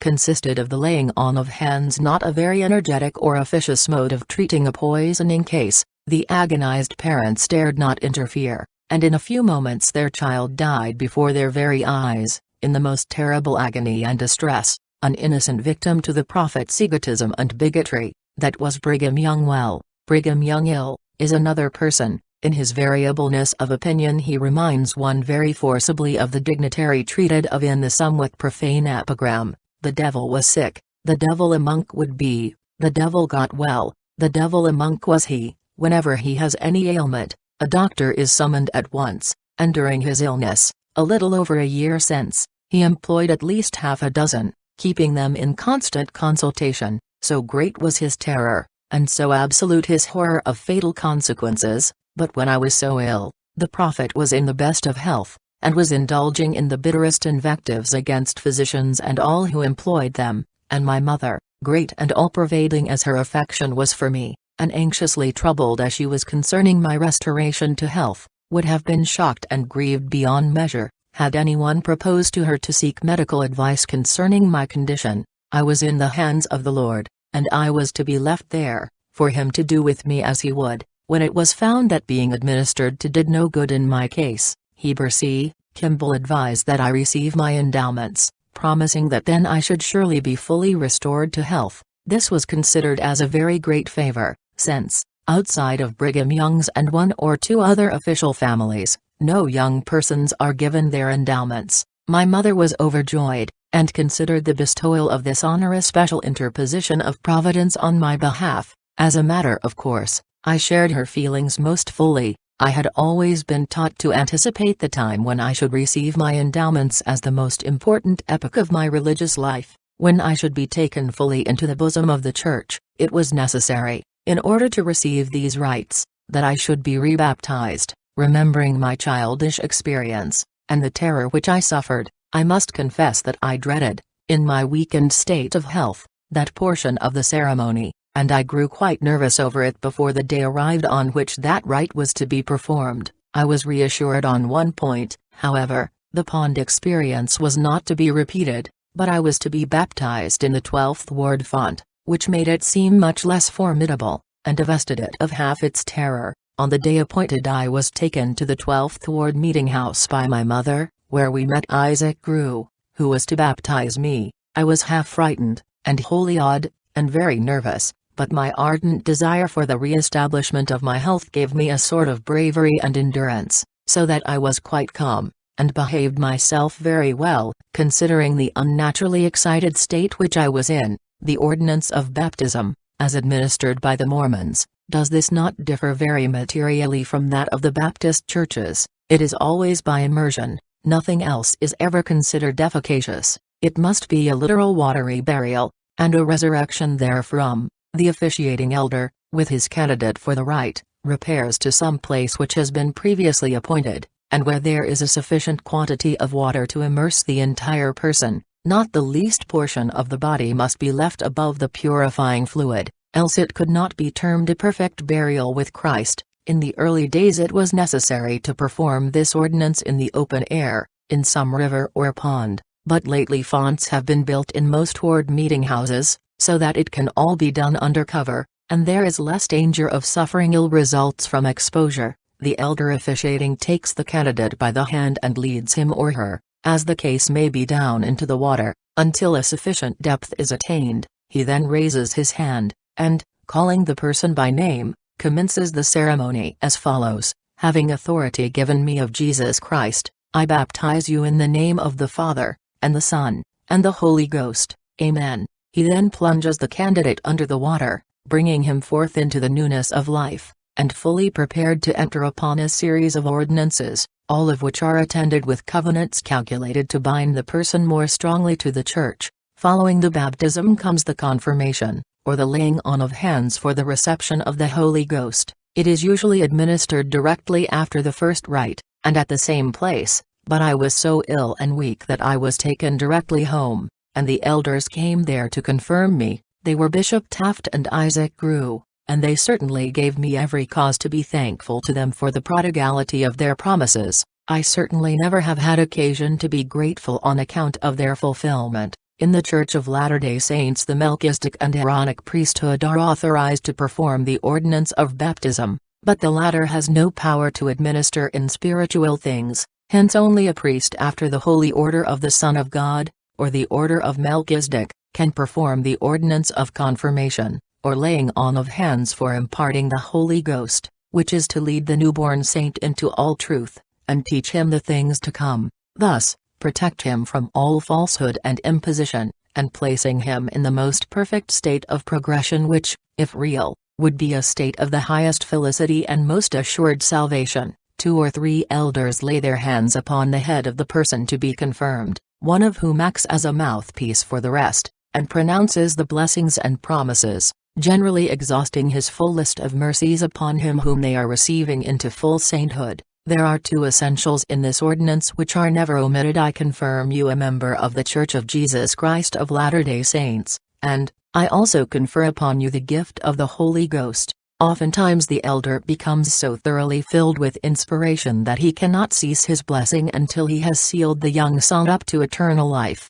with a perfect assurance that he shall inherit all the blessings of Abraham, Isaac, and Jacob, with a fullness of the holy priesthood after the order of an endless life, thus placing him beyond the possibility of falling from grace or missing the celestial gate. Though he may wander from the fold and become bewildered in fogs and darkness, yet in the consummation of his mission to earth he will find his way back to the fold of Christ, and as it is supposed that the word of God, spoken by the mouth of his servant, cannot fail, will inherit thrones, principalities, and dominions, be made king and priest unto God and his Christ, and reign upon the earth. The person, having reached this high plane in the kingdom of God on the earth, is considered properly prepared to receive the higher and holier ordinances, which are to be kept entirely secret, and are accompanied by the strongest and most binding covenants, which cannot be broken without incurring the severest penalties. I was promised everything that I could wish, indeed, was quite overcome by the magnitude and number of special blessings that was promised me. First of all, as that was my most earnest desire, I was to have perfect health bestowed upon me at once. I was to go on from grace to glory, in full saintship, and my last days were to be better than my first. I am glad to say that this portion of the blessing promises to be fulfilled, although by no means in the manner that was intended when the blessing was bestowed. I, of course, could not be a king or priest, but I should be a celestial queen, with all the glory, emoluments, and perquisites which attend that very exalted, but somewhat mythical, position. Having thus settled my future to their evident satisfaction, they left me fully prepared to receive my endowments. I was now all eagerness to receive my endowments. If the first step could have so sudden and marked an effect on me, what would not the greatest, the most important step of all, do for me? My faith in it and its virtues was almost sublime. I could scarcely wait for the next day to come, the day that had been appointed for me to enter into the full fellowship of the Church, the full glory of the Lord, and the eternal heirship to heavenly things. The morning came, however, and, with a heart filled with hopeful anticipation, I took my way to the endowment house, carrying a lunch and my temple robes, which had to be specially prepared for this occasion, where, in the absence of a regular temple, the rites were performed. I expected something solemn and awful, something elevating to the spirit, and ennobling to the mind. How I was disappointed! Everyone who has entered the endowment house with feelings similar to my own will understand. In place of the awe which I expected to find the rites endowed with, they were ridiculous and farcical in the extreme. I have heard persons speak of the solemnity of their feelings on the occasion of taking their endowments, but, with all respect to their truthfulness, I am always incredulous in the extreme. I think either their imagination must have got the better of their common sense, or they could have had very little of the latter commodity to begin with, else they would have seen through the very thin tissue of absurdities which they are obliged to witness with unmoved features, for to laugh in the endowment house would be the most fearful sacrilege. For my own part, I was in a most uncomfortable frame of mind. I wanted to laugh, everything seemed so ridiculous, and yet all the while I was conscience-stricken at my own levity. I thought it must be my own wicked heart, and not the rites themselves, and I was constantly upbraiding myself for lack of spiritual grace, and yet I could not alter my feelings in the least. The only thing that in any degree overcame my disposition to laugh, was the horror at the oaths which I was obliged to take. They were fairly blood-curdling, they were so awful, and even now a shudder runs through my whole frame as I recall them. The endowment rites are nothing more nor less than a drama, founded partially upon the Bible, but more upon Milton's Paradise Lost. It represents the creation, the fall, and the final restoration of man to his first glory. To speak in stage parlance, the different lines of business are taken by the leaders of the church, who always sustain the same characters. The following is a list of the dramatis personae at the time that I took my endowments: Elohim, or head god, Brigham Young; Jehovah, Heber C. Kimball; Jesus, Daniel H. Wells; Michael, Oradane; W. C. Staines; Satan, W. W. Phelps; Apostle Peter, Orson Pratt; Apostle James, John Taylor; Apostle John, Erastus Snow; Washer, Dr. Sprague; Clerk, David O. Calder; Eve, Miss Eliza R. Snow; Timothy Broadbrim, a Quaker; Wilfred Woodruff; Deacon Smith, a Methodist; Orson Hyde; Parson Peabody, a Presbyterian; Franklin D. Richards; Elder Smoothtongue, a Baptist; Phineas H. Young; Father Boniface, a Catholic; George A. Smith. When I entered the endowment house, I was made, first of all, to take off my shoes, for the place was too holy to be desecrated by outside dust. Having done this, I gave my name and age, the names of my parents, and date of baptism and confirmation, to the officiating clerk, who entered them all in a large book. Several other persons of both sexes were present, and after all had been similarly catechized, and their answers noted, we were asked to produce our bottles of oil, for we had been instructed, among other things, to bring with us a bottle of the best olive oil. These were taken from us, our bundles of clothing were handed to us again, and we were told to pass on. We entered a large bathroom, which was separated in the middle by a heavy curtain, for the purpose of dividing the men from the women. The men passed to one side of the curtain, the women to the other. In our room were several large tubs filled with water, and Miss Eliza R. Snow and 2 or 3 other women were in attendance. I was received by Miss Snow, who placed me in one of the tubs, and washed me from my head to my feet, repeating certain formula, to the effect that I was washed clean from the blood of this generation, and if I remained firm in the faith, should never be harmed by any of the ills that beset the world, and which soon were to be showered in terrible profusion upon the earth. Plagues, pestilence and famine should cover the earth, and be let loose in its every corner, but I should be passed by unscathed, if I was true to my religion, the only revealed religion of God. After I had been wiped dry, she proceeded to anoint me with olive oil. As she did so, she repeated, solemnly, "Sister, I anoint your head, that it may be prepared for that crown of glory awaiting you as a faithful saint, and the fruitful wife of a priest of the Lord; your forehead, that your brain may be quick of discernment; your eyes, that they may be quick to perceive the truth, and to avoid the snares of the enemy; your ears, that they may be quick to hear the word of the Lord; your mouth, that you may with wisdom speak the words of eternal life, and show forth the praise of the immortal gods; your tongue, to pronounce the true name which will admit you hereafter behind the veil, and by which you will be known in the celestial kingdom. I anoint your arms to labor in the cause of righteousness, and your hands to be strong in building up the kingdom of God by all manner of profitable works. I anoint your breasts, that you may prove a fruitful vine to nourish a strong race of swift witnesses, earnest in the defense of Zion; your body, to present it an acceptable tabernacle when you come to pass behind the veil; your loins, that you may bring forth a numerous race to crown you with eternal glory, and strengthen the heavenly kingdom of your husband, your master, and crown in the Lord. I anoint your knees, on which to prostrate yourself, and humbly receive the truth from God's holy priesthood; your feet,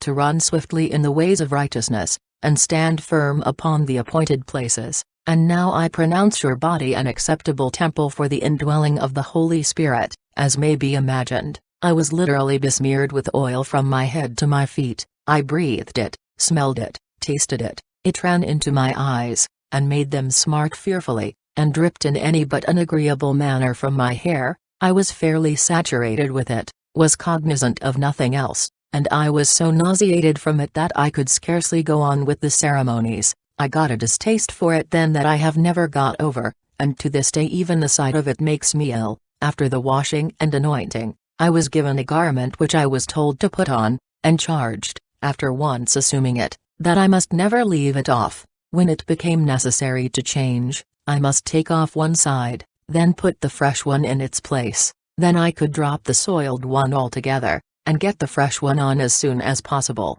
So long as I wore it, I was free from danger, and even from death. Disease should not assail me, and neither shot nor the assassin's knife should have power to harm me. All should be turned one side. Every good Mormon wears this garment, and is very superstitious about allowing it off. It is said that Smith never would have been killed had it not been that he left off this charmed garment when he went to Carthage. Had he allowed it to remain on, the balls of the murderers would have been utterly powerless to harm him. There is nothing elegant about this garment. On the contrary, it is quite ugly, and the young saints who assume it dislike it terribly for its plainness and awkwardness. In shape, it is like a child's sleeping robe, with the waist and drawers combined, and reaches from the neck to the feet. It is of white, bleached muslin, and untrimmed. Latterly, some of the younger daughters of Brigham Young, and other young ladies of the Mormon Banton, have instituted a reform, and, to the horror of the older ones,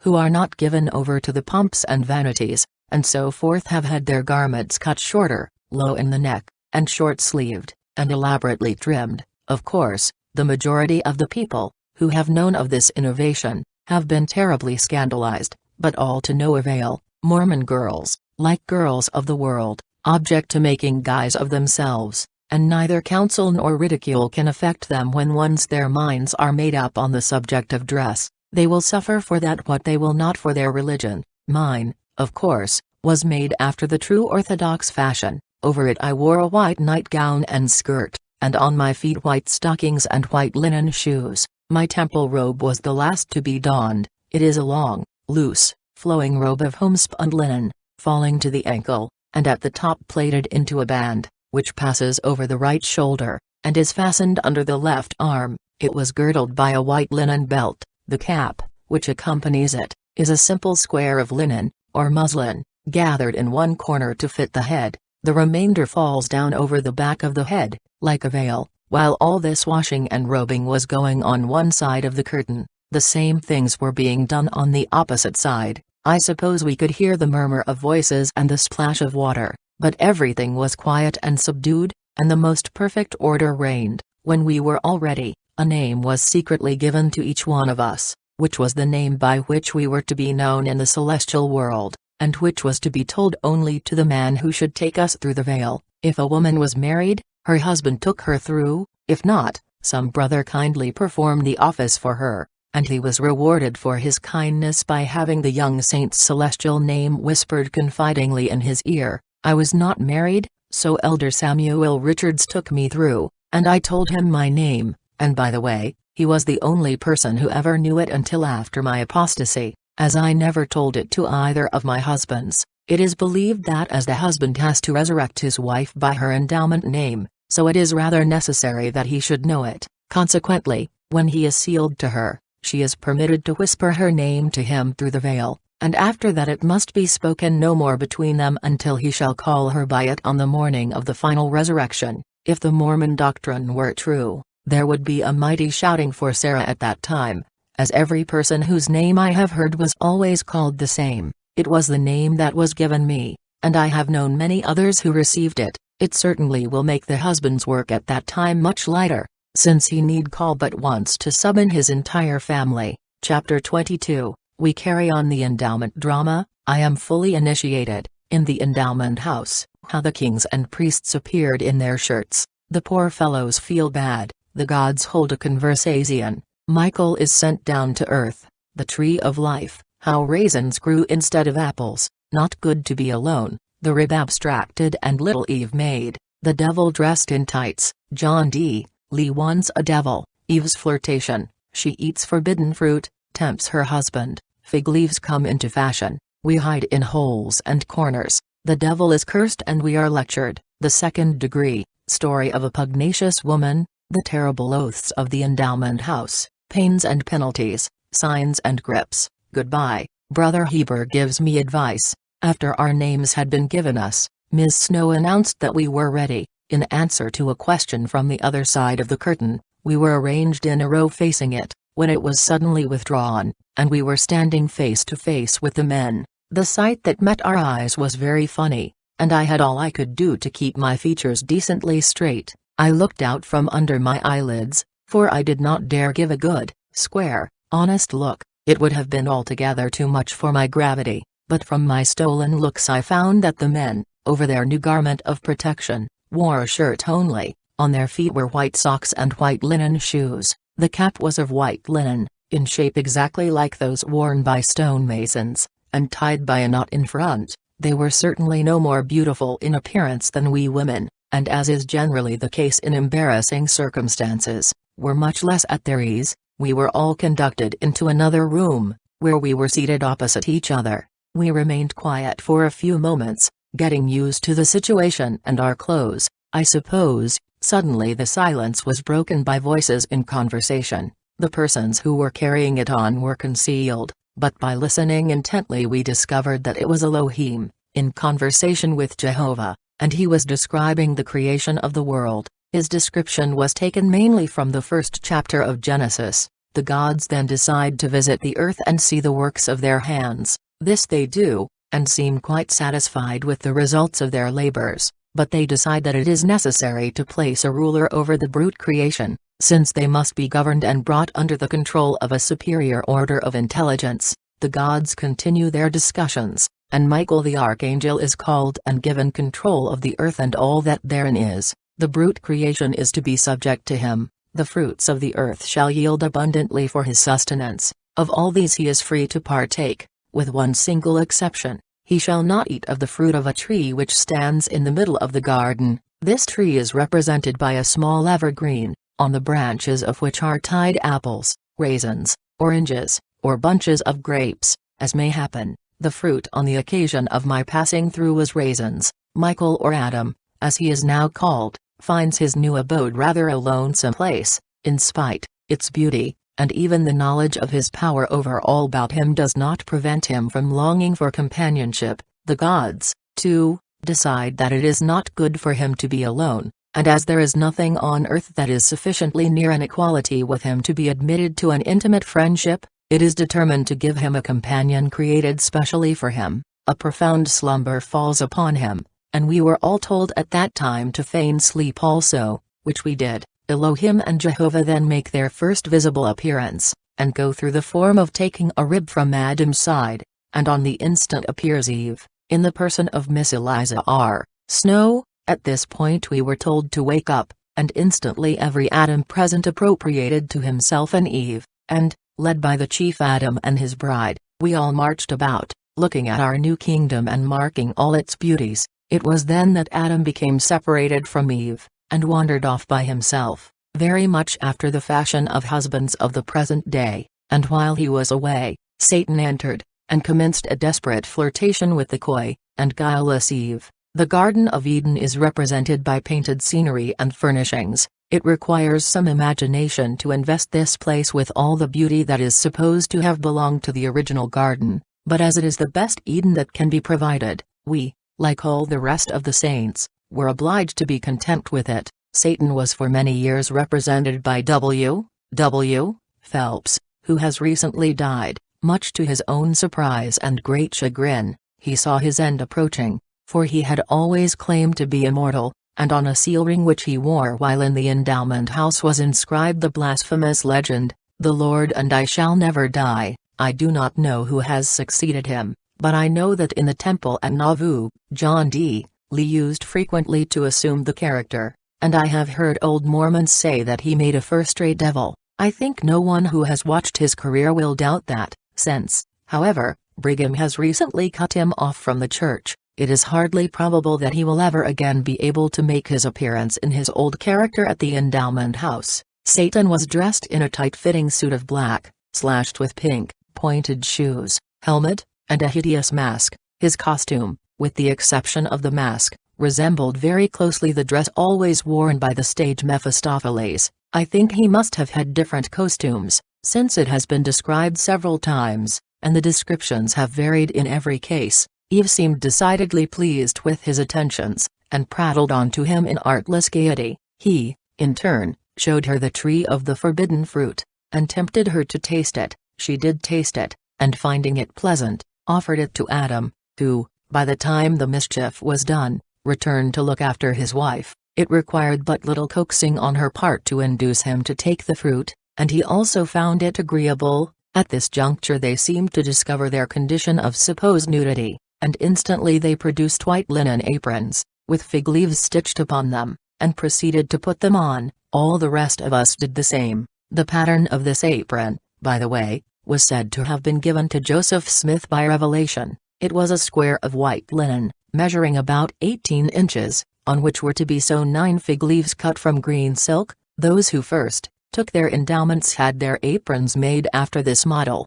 but there were afterwards many inventions sought out for improving the Lord's pattern, one of which was to paint them. Over these painted aprons fancy fairly ran riot. The borders would be whatever color the person making them might choose, and were red, yellow, or blue, as the caprice dictated, with white centers filled with green leaves. The shape of these leaves was as varied as the people who wore the aprons. Some resembled the oak leaf, some the fig, a part the burdock, and others were like nothing else that ever was seen under the sun. A company going through their endowments 30 years since, presented, it is said, a decidedly fantastic appearance. After trying every conceivable mode of making the aprons, they have settled down to the revealed pattern as the best every way. After the aprons were on, the voice of Elohim was heard calling Adam, but he was afraid, and hid himself with Eve. All the rest of us were supposed to follow their example, and there was a most undignified scurrying behind sofas,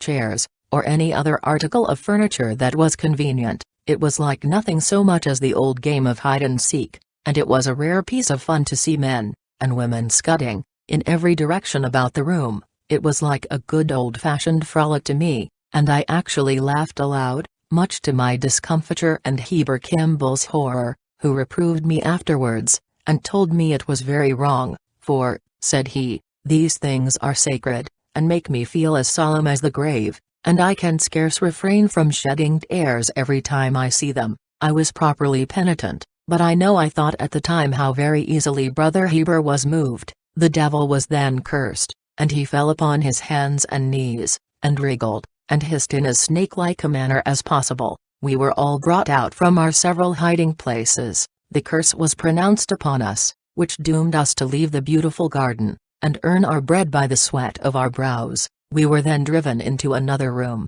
which was called the world, and then we had taken our first degree. We found the world a very bewildering place. We were drawn hither and thither, and tossed about by every conflicting wave of circumstance. Our friend, the devil, did not leave, but was our constant visitor, urging us to new deeds of sin. We were waited upon by representatives of the different sects, each descanting upon his peculiar plan of salvation, and its advantage over all the rest. The Quaker advocated his non-resistance doctrine, the Methodist gave a graphic, but not very refined description of the future torments of those who did not take his road to heaven. The Presbyterian gave his belief in foreordination and election in the very terse lines, "You can if you can't, if you will you won't, you'll be damned if you do, you'll be damned if you don't." The Baptist expatiated upon the virtues of immersion and close communion, and insisted upon predestination as the principal basis of religion. The Catholic called for observances of fasts and prayers to the Virgin Mary. Each grew more clamorous in recommending his special creed, and the discussion waxed fast and furious, even the peaceful Quaker shouting his goodwill to men with a red face, an angry voice, and excited manner, when Satan entered, filled with delight at the disturbance, and urging them on to renewed contention. Then the apostles began to visit the earth, and comfort its afflicted tenants with plans of the true revealed religion that was to be their salvation. They put the devil to flight, and the representatives of the false religions cowered and shrank away before the truth which they brought. We were then given certain signs, passwords, and grips, arranged in a circle, and told to kneel. The women were also required to cover their faces with their veils. Then we were bidden to raise our right hands heavenward, and take the oath of implicit obedience and inviolable secrecy. The women promised entire subjection to their husband's will, the men that they would take no woman as a wife without the express permission of the priesthood. We all promised that we would never question the commands of our authorities in the church, but would grant them instant obedience. We swore also to entertain an everlasting enmity to the United States government, and to disregard its laws so far as possible. We swore that we would use every exertion to avenge the death of our prophet Joseph Smith and his brother Hiram upon the Gentile race, by whose means they were brought to their unhappy fate, and to teach our children to foster this spirit of revenge also. And last of all, we swore never to reveal the mysteries of the endowment house. The breaking of this latter oath was to be followed by the most horrible penalties. Torture of the most excruciating kind was to be inflicted upon anyone who should disregard this oath. His bowels should be torn from him while he was yet alive, his throat should then be cut from ear to ear, his heart and his tongue cut out, and in the world to come he should inherit eternal damnation. There should be, nor could be, no chance of salvation for him. These promised penalties are by no means mere forms of words, given merely to add impressiveness to the ceremony. The blood atonement shows that they are carried out, and hundreds of cases could be cited in addition to those already given, to prove that the endowment house penalties are by no means dead letters in the Mormon church law. The cutting of every Gentile and apostate throat, and the sending to hell across lots, that have been so openly and emphatically urged from the stand by Brigham Young and others, is only a public expression of the mysteries of the endowment oaths. Brother Heber endeavored to add weight and emphasis to this horrible rite by delivering a discourse to us on the duty of keeping quiet, even to our husbands or wives, on the subject. From the time we left the room we were in, the transactions therein must not be mentioned, or even hinted at, to anyone. He then entered upon a dissertation of the glories of the celestial kingdom, and fairly outdid himself in coarseness and vulgarity. It was then announced to us that the talk finished the ceremony of the second degree, and we were told to enter the next room, for the purpose of having the third degree of the order of Melchizedek priesthood conferred upon us. In this room a portion of the scenes of the last were repeated. The devil encouraged the ministers of the conflicting denominations to visit the new inhabitants of earth, and urge their religions on them once more. The apostles stopped the proposed visit, and explained still further the doctrines of the true faith. They organize a new church, which is, of course, the Church of Jesus Christ of the Latter-day Saints. Our temple robes were changed, resting afterwards upon the left shoulder and fastening under the right arm, which was a sign that we were now received into the true church, and subject to the will of its leaders. Another grip was taught to us, and we then received the third degree, and were ready to pass through the veil. The men, of course, went through first, and they were permitted then to take us women through. The room we were in was divided by a muslin partition, in which was a door. In this door was a hole just large enough to pass the hand through, and over this hole was curtain of muslin. The persons who were behind this muslin partition, which was supposed to represent the veil, were invisible to us, although they could see us distinctly. What the women whispered to the men. A man approached the door as if seeking admittance, and the Apostle Peter, appearing at the opening, asked who was there and what was wanted. He was told that someone wished to enter. The applicant was told to come near, and, as he approached, hands came through the opening in the door, and cut a mysterious mark on each breast of the man's garment, another over the abdomen, still another over the right knee. The garments of all the applicants were treated in the same mysterious manner, and the women were told to copy them in their own when they went home. It was also commanded them that whenever other garments were made, these marks must be placed on them. After the garments had been cut, the applicant for admission gave the last grip which had been taught them, through the slit in the partition, and whispered his or her new name to those behind who were waiting to hear it, and was then permitted to go behind the veil. The women were then taken through, the married ones by their husbands.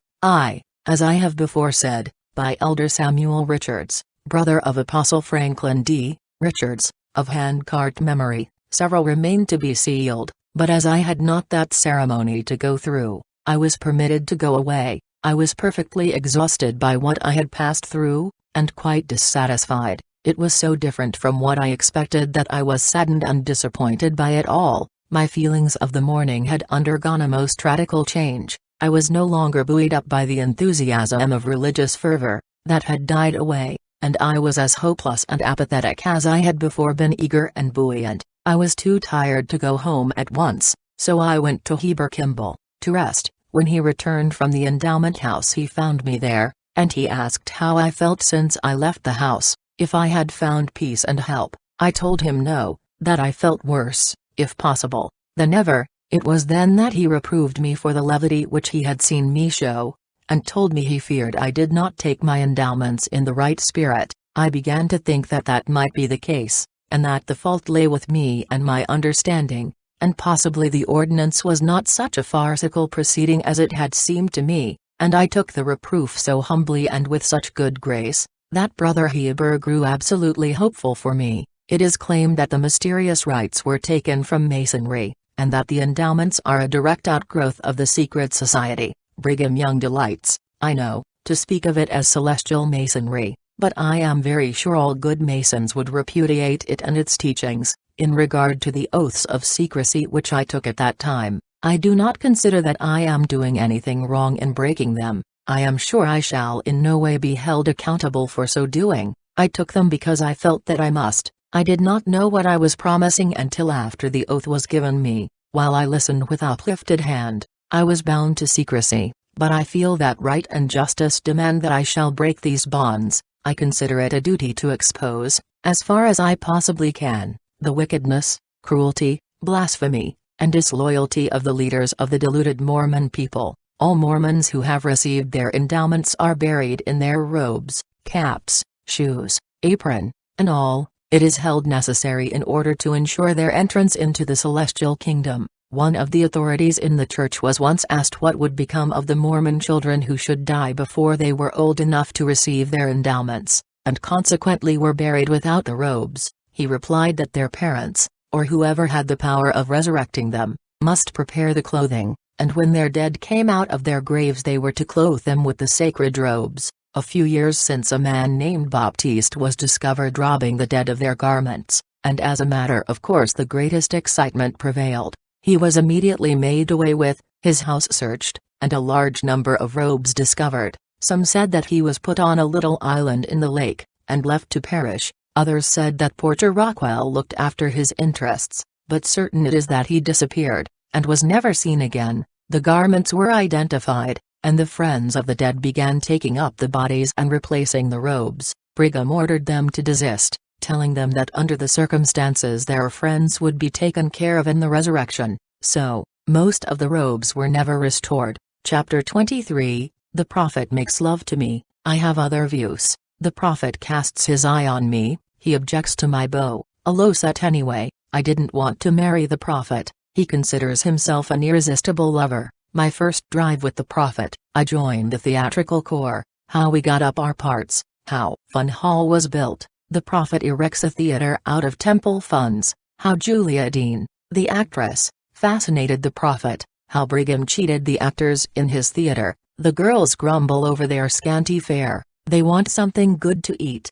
My new beau, love at first sight. I am engaged to my first husband. Soon after I took my endowments, Brigham Young showed his consciousness of my existence. He had always seen me frequently, but had regarded me and treated me as a child. He seemed suddenly to realize that I had grown to be a young lady, and the first intimation he gave of it was by interfering with my beau. Like most girls of my age, I was very fond of gay society, liked honest admiration and attention, and I should like to know what girl of 17 does not, whether she be Mormon or Gentile. I was at that time quite intimate with Emmeline Free's children, and I knew nearly all of the rest of Brigham Young's children, but Emmeline's were nearer my own age, and circumstances had thrown us more together. Emmeline had a younger brother, Finley Free, who was at one time a great friend of mine. Indeed, as many boys and girls before us have done, I suppose we fancied we were in love with each other. Finley was a jolly fellow,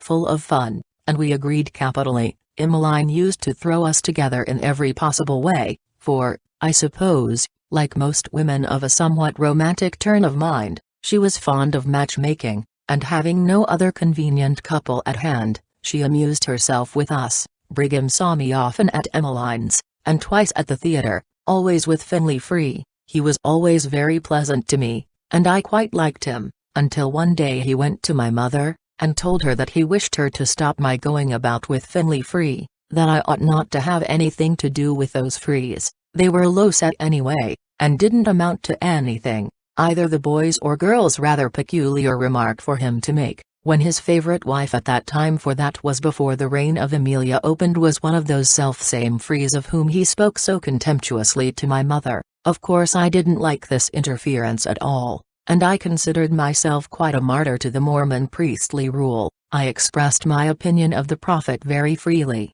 and, I have no doubt, very foolishly, and I spoke of him in a manner that fairly horrified my mother, who considered me nearly as profane and blasphemous as if I had found fault with the overrulings of Providence. The Mormon people bow, as humbly, and say as resignedly, "Thy will, not mine, he done," before a fiat of Brigham Young's as they do before a mysterious dispensation of the Lord's, and I honestly believe they would dare question the justice of God sooner than that of Brigham Young. The latter holds them so completely, body and soul, that they shrink before his displeasure in absolute terror, and regard religiously his every slightest wish. All the girls of my acquaintance knew of the trouble, and, naturally enough, all sympathized with me, and a more rebellious set of mortals was never seen. We indulged in the most incendiary talk, and turned the torrent of our wrath especially against polygamy. One girl suggested that, as the old men always interfered with the girls' fun, it was more than likely that it was because they wanted them for themselves,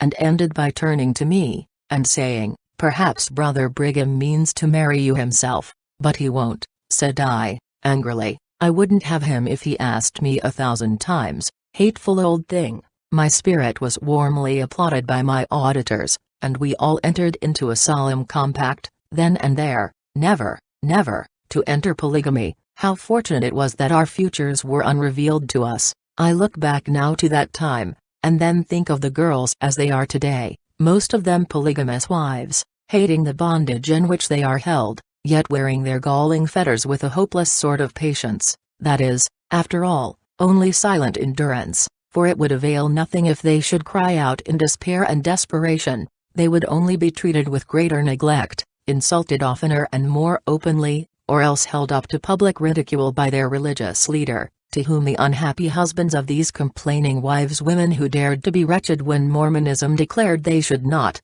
had related their domestic grievances. It may seem rather strange that such a simple affair as a schoolgirls' indignation meeting should be reported to the prophet, but it was, and, among other things, my unlucky speech was repeated to him. Most men would have laughed at it as mere girlish nonsense and folly, and never have thought of it again, much less spoken of it, but not so Brigham Young. No affair is too trivial to fail to be of interest to him, and, besides, in this speech of mine, girl as I was, his vanity was sorely hurt. If he has one weakness above all his other weaknesses, it is his vanity regarding the power he possesses over my sex, and to have his fascinations called in question was a sore hurt for his pride. What cowards we all are, to be sure. I was as brave as you please in making my declaration of independence to my mates, with whom, at that particular period, I was something of a heroine, but when called upon to defend that declaration, I am ashamed to say, I left it to take care of itself, and employed myself in stammering out excuses for its existence. I was going home one day, and was walking leisurely along, when the presidential carriage, with the president himself as the sole occupant, stopped at the edge of the sidewalk. Brother Brigham gave me a very kindly greeting, and said, "You are some distance from home, get in, and ride with me, I will carry you there." I knew the invitation was equivalent to a command, so I got reluctantly into the carriage, feeling very small indeed, and hating myself that I did not refuse. As we rode along, he suddenly burst out with, "I heard you said you wouldn't marry me if I wanted you to ever so much." I was so surprised that it nearly took away my breath. I managed to stammer out a very incoherent, lame reply, and grew every minute more embarrassed. He said no more to me on the subject, but was very pleasant, and took me home to my mother, who was quite surprised to see me appearing in that style. I think Brigham's mind was made up from that time that I should one day be his wife, not, I think, from any particular affection which he cherished for me, but to punish me for my foolish speech, and to show me that his will was stronger than mine, and that he did not choose to be set at defiance even by so insignificant a person as myself. The autumn in which I was 18 years of age, he sent for me to come to the theater as a member of the company, for he wished to make an actress of me. At the same time he told my mother that he thought I had better stay at the Lion House, which is where the larger part of the family live, as our own house was so far away from the theater that it would be extremely inconvenient for me to live there, as I would be obliged to be back and forth from the theater every evening, and often through the day. He wished me to enter upon my new duties at once, and as I had no thought of disobeying him, I went immediately on receiving the summons. I did not see why I should be sent for, as I had no particular talent or taste for the stage, and I knew absolutely nothing about the art of acting. I never had the slightest training or preparation for it, but plunged into it, entirely ignorant of what I was undertaking. I did juvenile business, with an occasional soubrette part as a variation, but in the latter line I was not nearly so successful. Several of Brigham's daughters were acting at the time. The most prominent were Alice, who did leading business, and Zena, who was leading juvenile. At that time the theater was a church affair. All the actors and actresses were Mormons, with the exception of an occasional star, and all of them played without salaries. They were selected from the first families in the city by the owner of the theater, who, of course, was Brigham Young, and spent literally all their time in studying, rehearsing, and preparing wardrobes, which they furnished themselves. The honor of being selected by Brother Brigham to amuse him and assist him was supposed to be sufficient remuneration. The theater, by the way, has been, and still is, a prolific source of revenue to the prophet. Theatricals have always been largely patronized by the saints, and rank with dancing as an amusement. They were introduced into Nauvoo by Joseph Smith, and as soon as possible after the arrival in Salt Lake Valley they were commenced. The actors were all amateurs, and the playing, no doubt, was something quite extraordinary, but it was a recreation, and fortunately the audiences were not critical. Dramatic effects are very much liked by this people, and they would reduce everything to a play, if possible. They certainly make it a part of religious service, for what is the endowment, if it is not a drama, and a very silly one at that? The first Utah theatricals were held in a building called Social Hall, but after a time the prophet became impressed that another building was required, so, taking amusements as a text, he delivered a sermon on the proposed new building. He said he should christen it Fun Hall, as he thought that would be the most appropriate name that could be given it.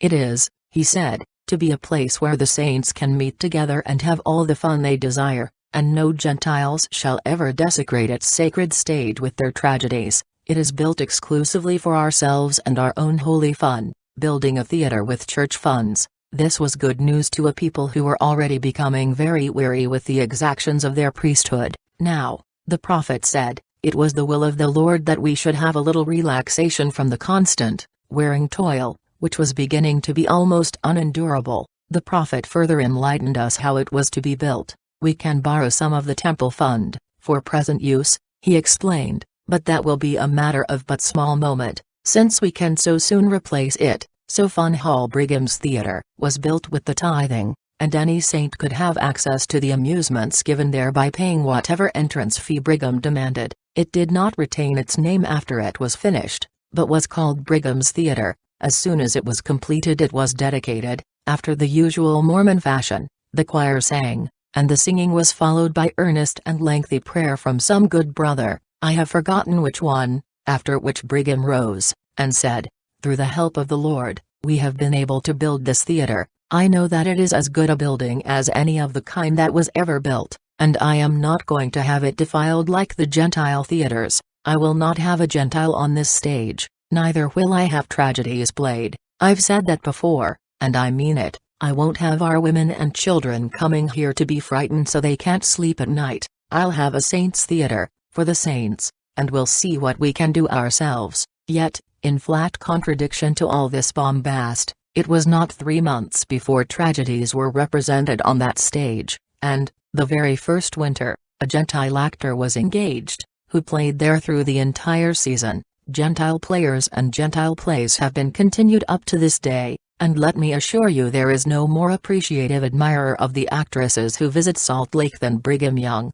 He has fallen a victim to the charms of several, but he never was so impressed as he was with Julia Dean Hayne. He was madly in love with her, and, for a while, Amelia's position seemed a little precarious. He bestowed every attention upon the lady, had her portrait painted on his sleigh, and made her an actual offer of marriage, which she refused on the spot, without even taking time for consideration. His regard for her never ceased, and I have heard, on what seemed very good authority, although I cannot vouch for its truth, that after he heard of her death he had one of his wives baptized for her, and then sealed to him for her, so he is sure, he thinks, of possessing her in the next world, although he could not induce her to look kindly upon him here. No doubt she will be properly grateful when she finds out that he has taken care of her future welfare, and has assured her salvation, and fixed her position in the next world. Since the theater was first opened, all or nearly all the stars have played there. On their way to California, we have had all the actors and actresses, from Forrest and Leclerc to Lydia Thompson and Dickie Lingard, and the entertainments have varied from tragedy to a variety show. We have had as musical entertainments everything from opera to Negro minstrelsy. We have had Gentiles in the stock company, and some of our Mormon girls, who have made success in their profession, have slipped away to other places, renounced Mormonism, and are making fine positions for themselves in the outside world. A Miss Alexander, especially, who was one of our most promising actresses, became a very great favorite in California, where she played for some time. The theater has been a source of wealth to Brigham, built by money extorted from the people for the avowed purpose of erecting a temple to God. It, of course, was no expense to him, personally, and yet, although built by the church money, he has appropriated it as private property, and he pockets every dollar that is made at the theater,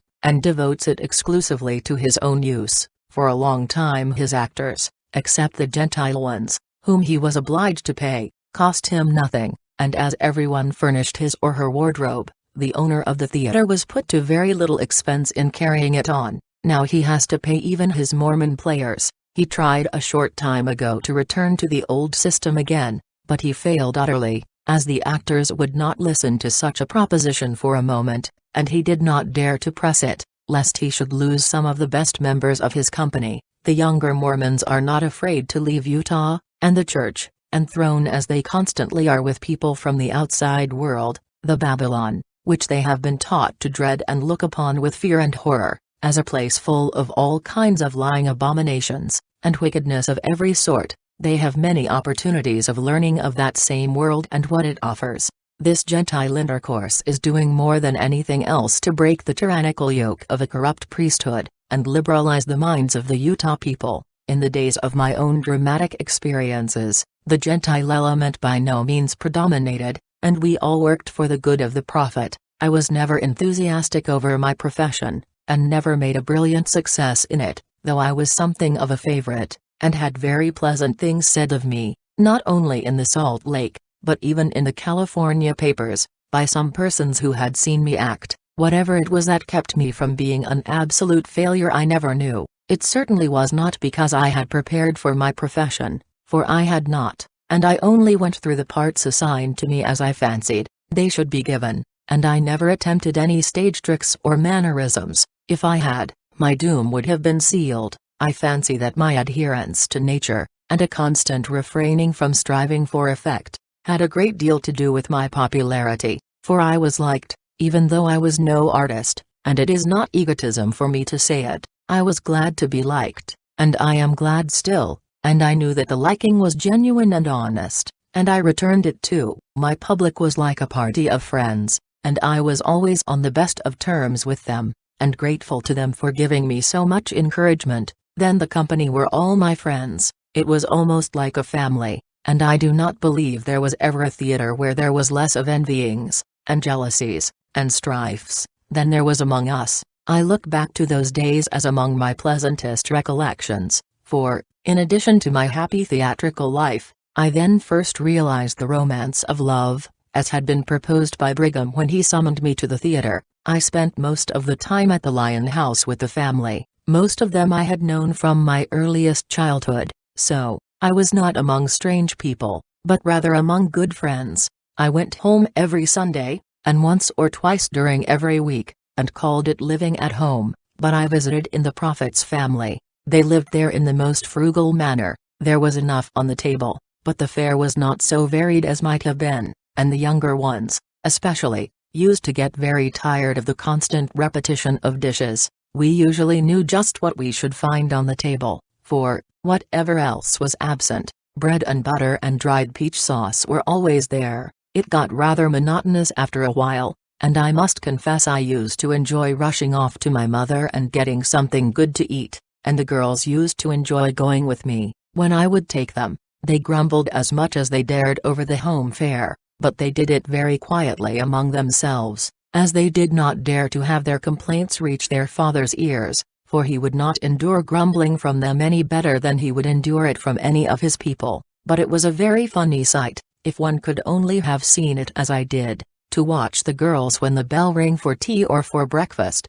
They would all jump up from whatever they happened to be doing, and, striking various attitudes, would exclaim, "Bread and butter and peach sauce." Sometimes the tone assumed would be tragical in the extreme, sometimes it would be pathetic, sometimes despairing, sometimes expostulatory, and the attitudes would all agree with the tone. Then all the way down the long hall that led to the dining room, as long as they could without being perceived and reproved by any of the elder members of the family, they would march along, and chant, in subdued tones, in a doleful sort of wail, "Bread and butter and peach sauce." I once suggested that it sounded like a dirge. "Don't we wish it were?" I answered one, quickly, "but in that case, my dear, we should put more spirit into our performance." I little thought, in those days, that I should ever be in a position to wail in earnest over the prophet's parsimony. In those days when I assisted his daughters at their daily performances, I think I should have put more heart into my wailing,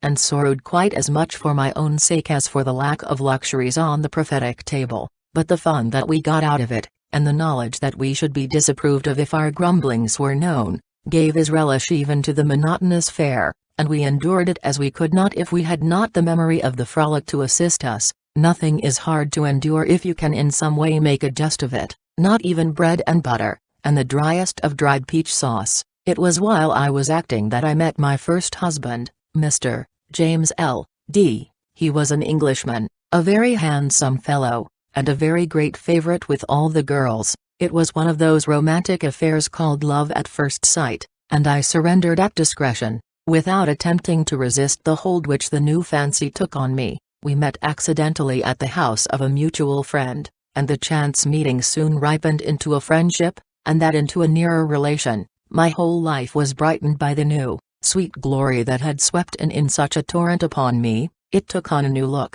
and even the most common things were invested with a strange, novel interest. Nothing seemed natural. Everything in my life had deepened and broadened in the light of my new experience. Commonplace people grew interesting, commonplace events stirring. The whole world was tinted with the rose color of my romance. I was very happy. My friends did not approve of my lover at all, and they all advised me not to encourage his attentions. They saw that he was in no way my equal, but I was so blinded that I would not see what they pointed out to me. There was disparity in disposition and in temperament, all of which promised, to those who could see and understand the matter, unhappiness if we came into a closer relationship. But what girl of 18 never thinks seriously of these things? I was, I suppose, no more unwise than all girls of that age are, nor any more unreasonable. I had a touch of romance in my nature, and I did what so many women do who are in love. I made an ideal.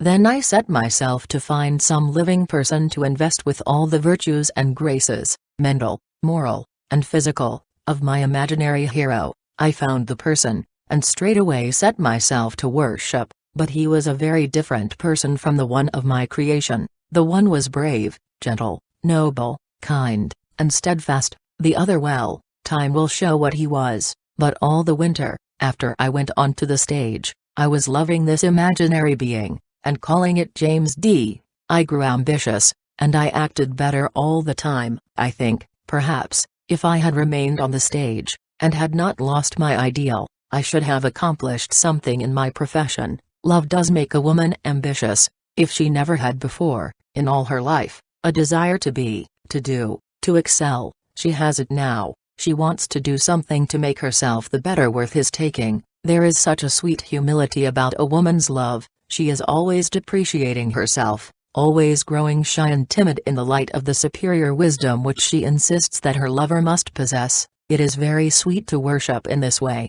but it is disastrous. It is bad for both lover and beloved. But girls, in their first romance, don't take this into account. My parents did not forbid my engagement, although they plainly told me they did not approve of it, and after they found that I was determined, they gave a reluctant consent, but they counseled silence on the subject, hoping that I might see something in my lover which should induce me to change my mind. They were wise enough not to tell me the reason, but I knew it intuitively, and the very knowledge that they were hoping that I might give him up made me only the more determined to cling to my lover in spite of them all, and I did. I never wavered in my devotion for a moment. I gave him the truest love any woman can give a man. The entire wealth of my affection I lavished on him, and he repaid it as men of his class, selfish, overbearing, and domineering, usually repaying neglect and abuse when once I was in his power. But he showed none of that domineering spirit in the days of our early acquaintance. He deferred to me in the slightest matter. He professed to love me very tenderly, and I believe he did love me as well as he was capable of loving anything, or anybody, outside of himself. At all events, I found nothing to miss in his care for me, and affection towards me, and for the few months preceding my marriage, everything in my life was tinted with the softest rose glow. Chapter 24, My First Marriage, A Life's Mistake. My first marriage, wedded to James D. Marriage rites in the endowment house, the way in which plural wives are taken. Brigham sends for me to help in the theater, repenting of matrimony. I get tired of it in a month. Cruel conduct of my husband. He flirts considerably with the young girls. I am greatly disgusted and furiously jealous. He threatens to take another wife. The ownership of women in Utah. How newspaper reporters are humbugged by Brigham. How visitors to Salt Lake are watched. The prophet's spies. How people are misled about Utah affairs. The miseries of the women overlooked. I was married in the endowment house, on the 4th of April, 1863, as persons are not allowed to enter the inner rooms of that mysterious place for the purpose of going through any of the rites or ordinances of the church in their customary dress. We, of course, wore our temple robes during the ceremony. We carried our robes with us, and dressed there, not appearing outside in our sacred clothing. I must confess I no longer regarded the endowment house with the awe which I had felt previous to my first visit there, and the whole manner in which everything was done was so very stagey, that I failed to be impressed at all on this my second visit, although the object of my present visit naturally made me feel more solemn than I otherwise should. The marriage service, which is not long, was performed by Brigham Young. We first gave our names, ages, native town, county, state, and country, to the elder John Lyon, who acts as scribe in the endowment house, and he carefully recorded them, as he does those of every couple who come to be sealed. We then went before Brigham Young, who was waiting for us, and the following ceremony made us man and wife. Do you, Brother James D., take Sister Eliza Webb by the right hand, to receive her unto yourself, to be your lawful and wedded wife, and you to be her lawful and wedded husband, for time and for all eternity, with a covenant and promise on your part that you will fulfill all the laws, rites, and ordinances pertaining to this holy matrimony, in the new and everlasting covenant, doing this in the presence of God, angels, and these witnesses, of your own free will and accord. Yes, do you, Sister Eliza Webb, take Brother James D. by the right hand, and give yourself to him to be his lawful and wedded wife, for time and for all eternity, with a covenant and promise on your part that you will fulfill all the laws, rites, and ordinances pertaining to this holy matrimony in the new and everlasting covenant, doing this in the presence of God, angels, and these witnesses, of your own free will and accord. Yes, in the name of the Lord Jesus Christ, and by the authority of the holy priesthood, I pronounce you legally and lawfully husband and wife, for time and for all eternity, and I seal upon you the blessings of the holy resurrection, with power to come forth in the morning of the first resurrection, clothed with glory, immortality, and everlasting lives, and I seal upon you the blessings of thrones, and dominions, and principalities, and powers, and exaltations, together with the blessings of Abraham, Isaac, and Jacob, and I say unto you, be fruitful and multiply and replenish the earth, that you may have joy and rejoicing in your prosperity in the day of the Lord Jesus. All these blessings, together with all other blessings pertaining to the new and everlasting covenant, I seal upon your heads, through your faithfulness unto the end, by the authority of the holy priesthood, in the name of the Father, and of the Son, and of the Holy Ghost. Amen. The scribe then entered the date of the marriage, together with the names of my mother and the 1 or 2 friends who accompanied us. When the marriage is a polygamous one, the above service is prefaced in the following manner. The wife stands on the left of her husband, the bride at her left hand. The president then puts this question to the wife: are you willing to give this woman to your husband, to be his lawful and wedded wife for time and for all eternity? If you are, you will manifest it by placing her right hand within the right hand of your husband, the right hands of the bridegroom and bride being thus joined. The wife takes her husband by the left arm, as if in the attitude for walking, and the ceremony then proceeds in the manner which I have quoted. Mine was not a polygamous marriage. I had married a man with no wife, and who assured me that I should be the only one, and I was correspondingly happy. I had seen so much wretchedness about me, and so much unhappiness in my father's family, where polygamy showed only its best side, that I was glad to escape it. To be the only one who had right to my husband's care seemed so blissful.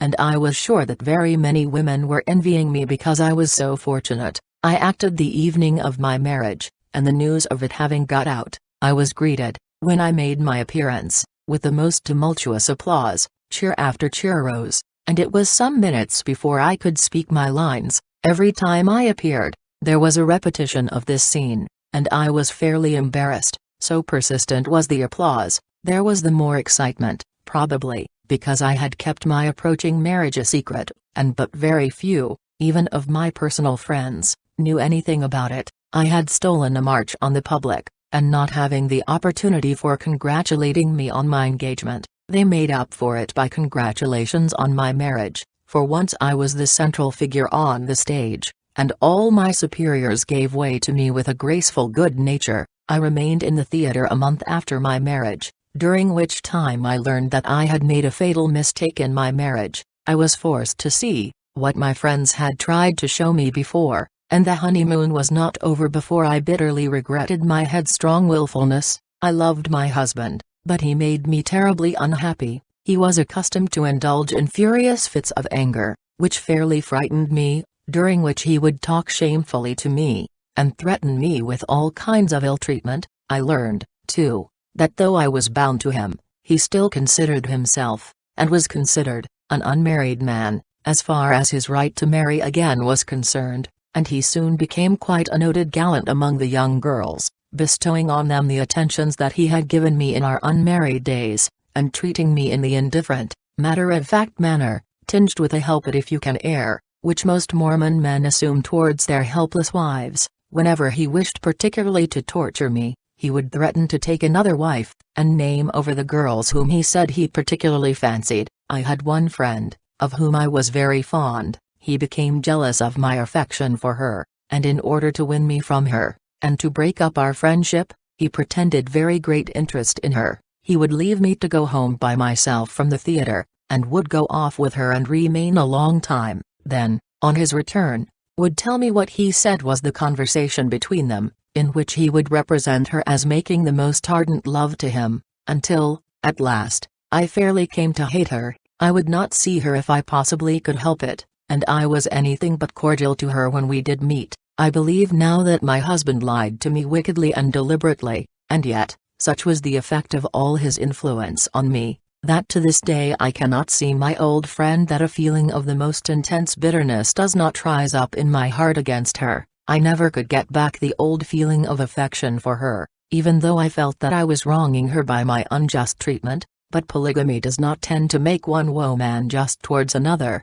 Suspicions, jealousies, heartburnings, strifes of all kinds are engendered by this system, and it serves to lower the moral tone of women as well as of men. Both are sufferers alike in this respect, although possibly in a different degree. The women have all through the more conscience in the matter, though they grow bitter, and spiteful, and revengeful, while bearing the cross. I know I did, although I was only threatened by my husband, and I presume I annoyed him greatly by my tears and reproaches. A woman in Mormonism has need enough for tears, but it is little use for her to shed them. They only bring upon her the ridicule of all the Mormon men, from her husband at home to Brigham in the tabernacle. This is the sympathy the head of the church gives her in public, said he, in one of his most famous sermons. It is said that women are tied down and abused, that they are misused, and have not the liberty they ought to have, that many of them are wading through a perfect flood of tears, because of the conduct of some men, together with their own folly. I wish my own women to understand that what I am going to say is for them as well as for others, and I want those who are here to tell their sisters, yes, all the women of this community, and then write it back to the states, and do as you please with it. I am going to give you from this time to the 6th day of October next for reflection, that you may determine whether you wish to stay with your husbands or not, and then I am going to set every woman at liberty, and say to them, now, go your way. My women with the rest go your way, and my wives have got to do one of two things, either round up their shoulders to endure the afflictions of this world, and live their religion, or they may leave, for I will not have them about me. I will go into heaven alone, rather than have scratching and fighting around me. I will set all at liberty. What, your first wife, too? Yes, I will liberate you all. I know what my women will say. They will say, you can have as many women as you please,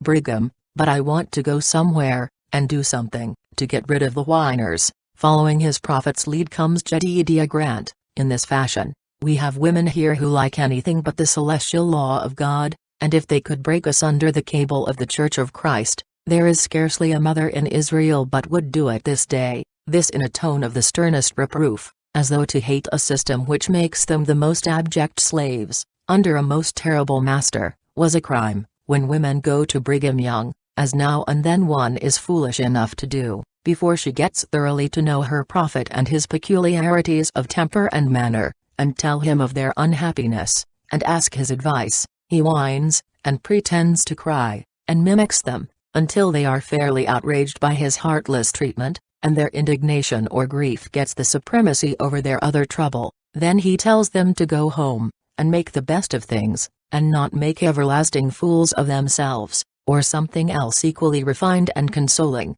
They may consider themselves fortunate, indeed, if he does not refer to the interview in his next Sunday's sermon, and tell the names of the unhappy women, with coarse jests and unfeeling comments, which render them doubly wretched, since their husbands, incensed at them for complaining, and knowing that they are perfectly safe from priestly indignation or rebuke, make them feel the weight of their displeasure by grosser neglect or more brutal treatment. The entire ownership of women is nowhere more fully assumed by their husbands than it is in Utah. A woman is obliged to submit to every exaction from him, to grant every request, obey every demand. In return, she need expect nothing, not even support. You are mine, body and soul, but you have no right to claim anything from me more than what I choose to give you, is the attitude of every man in polygamy towards his wives. A blessed system. Surely it is no wonder that Brigham talks about the women's rounding up their shoulders to bear it,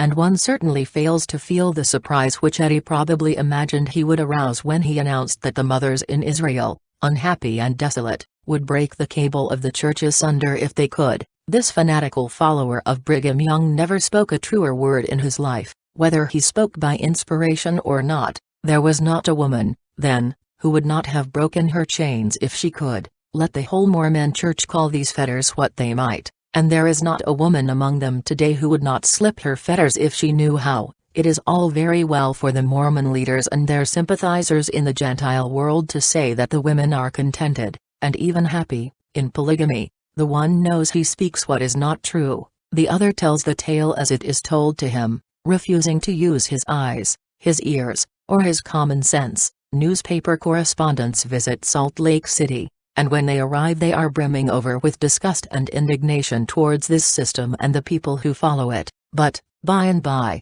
a change comes over them. Their readers are informed that the Mormons are a thriving, industrious people, their men brave, hospitable, shrewd, and hardworking, the women quiet and peaceful, evidently well reconciled to their peculiar marital relations, that Brigham Young is not such a bad fellow, after all, and his sons are jolly, free-handed, generous men, with plenty of keenness, and a great deal of knowledge, of the world. And then the people who read their letters wonder at the changed tone, and find themselves thinking more leniently of this people and its peculiar social system than ever before, and they say, if all this is true, why need we meddle? But it is not true, not one word of it, and these same men who are writing these letters know it, but, in some way, they get to working in the prophet's interests before they leave the territory. He manages to get hold of them if they are of any ability, and able to influence the public, and if they are easily influenced themselves they soon see things as he intends they shall see them.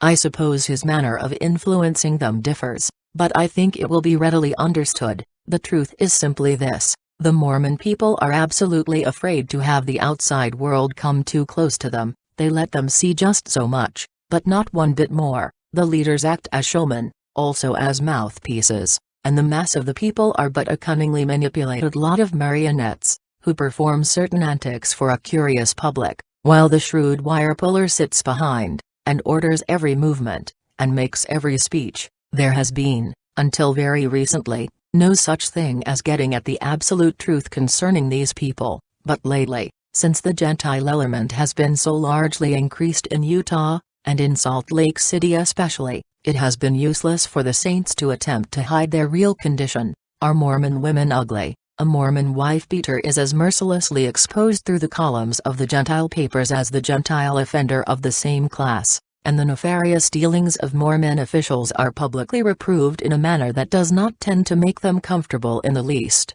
The miseries caused by this cursed system are fully ventilated, and the true condition of things revealed, when flippant newspaper correspondents, after a visit to the Valley of the Saints, go away and write in terms of ridicule of the Mormon women, calling them fearfully ugly in looks. They little know what bitter, hard, cruel experiences have carved the deep lines round the eyes and mouths, and made the faces grow repulsive and grim, and taken from them all the softness, and tenderness, and grace which glorify a happy woman's face, even if she be ever so plain of feature. If these men, who write so carelessly, could only see the interior of the lives that they are touching with such a rough, rude hand, they might be, perhaps, a little more sympathetic in tone. It is no wonder that the women of Utah are not beautiful. There is nothing in all their lives to glorify or beautify their faces, to add at all to their mental or physical charm or grace. They are pretty enough as children. As young girls they can compare favorably with any girls I have seen in the East, but just so soon as they reach womanhood the curse of polygamy is forced upon them, and from that moment their lives are changed, and they grow hard or die one of the two in their struggles to become inured to this unnatural life. This system either kills its victims outright, or crushes out every bit of hope and ambition from them, leaving them aimless and apathetic, dragging out existence without the least ray of present happiness or future anticipation to lighten it. I was taught from my earliest childhood that there was nothing good outside of the Mormon Church, that the Gentile men were bad to the core, possessing neither honor nor manly virtues of any kind, and that every Gentile woman was so vile as to be utterly unworthy of mention, that goodness was unknown among them, and that certain destruction awaited them and those who associated with them. My mother mourned over her friends and relatives outside of Mormonism as lost souls, and she prayed almost literally without ceasing that they might be shown the true way before it was too late. She could not govern her natural affection, she must love them. They were her very own, and were very dear to her, but I really think, especially in the days of the intense religious excitement, that she almost hated herself for loving them so truly and so well. She wrote them the most pathetic letters of entreaty, filled with alternate pleadings and arguments, begging them to come to Zion, and make sure of their soul's salvation. They in turn, pitied her delusion, but had no hope that she would ever escape from it. They little knew that the child, whose future they were deploring, would one day be the means of leading that mother out of the bondage in which she was held, through many tears and much tribulation, to the light of a brighter, more comforting faith. Conscience and an almost superstitious belief in her religious leaders made her cling to her religion long after reason taught her that it was a delusion, and made her accept as a sole means of salvation a practice which her whole soul revolted against. It is well that the Mormon leaders call it a cross.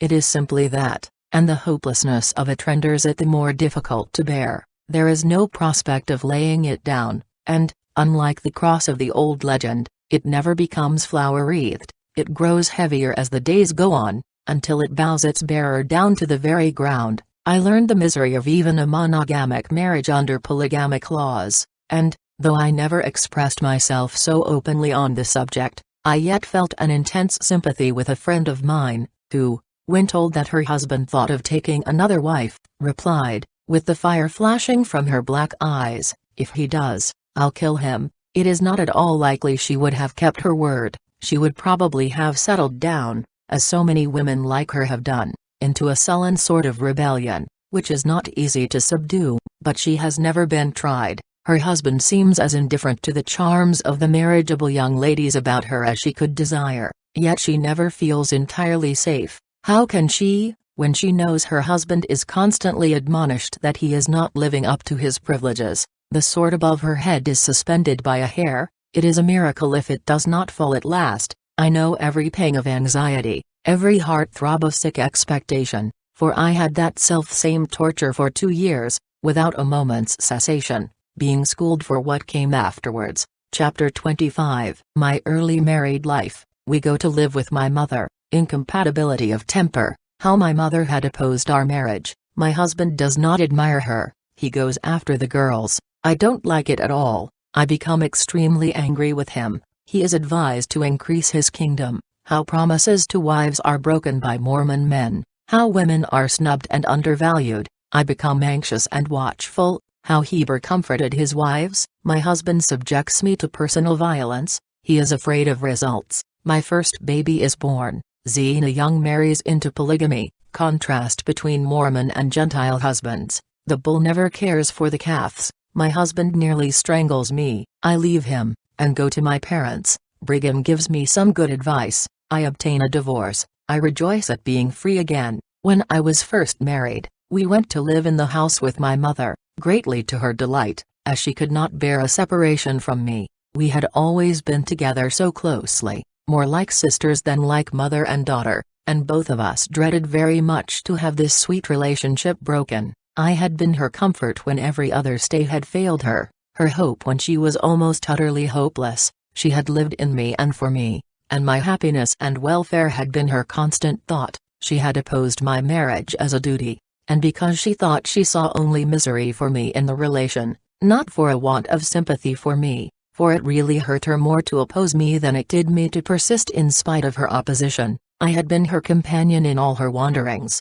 and the confidant alike of her sorrows and joys, and it was hard for her to think of parting from me. Even though I might be not very far away, still our interests were naturally somewhat divided when I came to give the first place in my heart to another. My husband owned a house, but it was rented, so until it was vacated we had a part of my mother's house, where we kept the house quite cozily, and should have been very happy, had not my husband's temper and desire to torment me made life almost unbearable. I tried, as far as I could, to hide my unhappiness from my mother, but I did not succeed. Her motherly eyes were too keen, her maternal instinct too unerring, to be deceived by my silence, although she respected my reticence, and said nothing to me, but she showed her sympathy in 100 nameless ways. My busband knew of her opposition to our marriage, and he did not like what he termed her interference. Though why a mother cannot look after her daughter's interest without being accused of interfering is even now a mystery to me,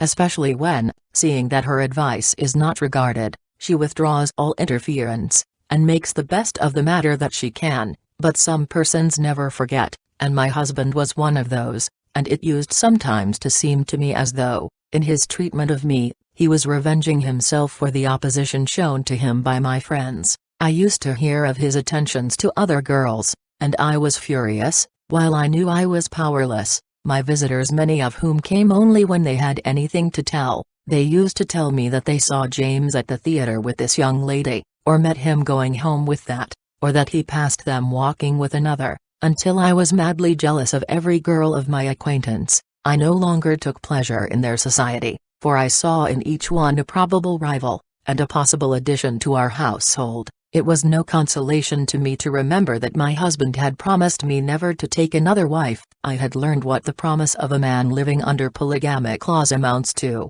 It is given as a sort of sedative, and if it soothes temporarily, that is all that is required of it. It is considered no sin to break a promise of this kind. Indeed, it would rather seem that it is accounted sin for him to keep it, and I knew that my husband was, as well as other men, occasionally reminded that it was his duty to make his kingdom larger as speedily as possible, by taking another wife, or more than one if he liked. We had many very stormy interviews on this subject. He used to discuss my callers, and especially the pretty girls, as most Mormon men discuss women, with reference to their points, as jockeys would talk of horses, or importers of fine stock.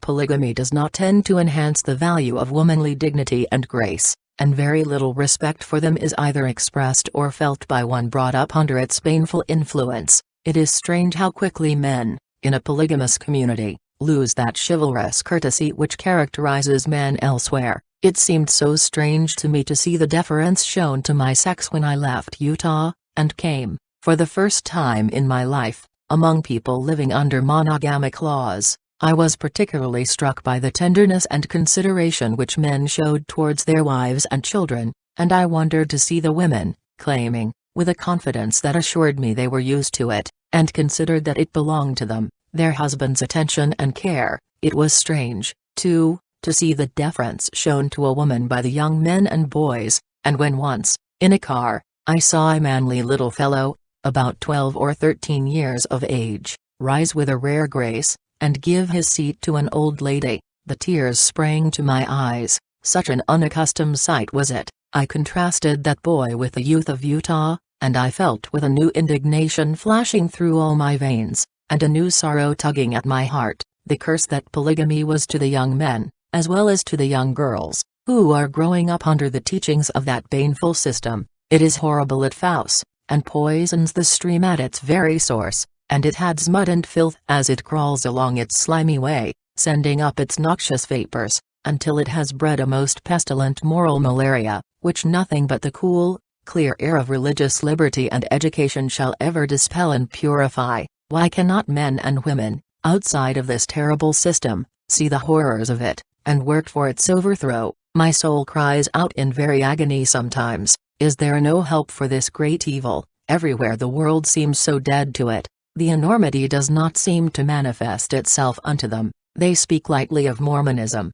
as of something to ridicule or laugh at, rather than to condemn. God knows there is nothing laughable or ridiculous in it to its victims. It is the most pathetic, tragic earnestness and reality. I am not imagining situations, and growing pathetic over creations of my own fancy. I know what I say, for I have suffered it. There is not a pang, not a throb of anguish which I have depicted that I have not felt myself. My health, which was never very good, gave way under the terrible mental and physical strain to which I was subjected, and I was in danger of becoming a confirmed invalid. My physical condition did not make my husband more tender or thoughtful, but he seemed to consider it a wrong towards himself, and took an aggrieved tone because of it. He had worthy examples, to be sure, for Brigham himself grumbles loudly when one of his wives falls ill, even if it is from overwork for his welfare, and complains that he never marries a woman that she doesn't get sick to shirk work. Heber C.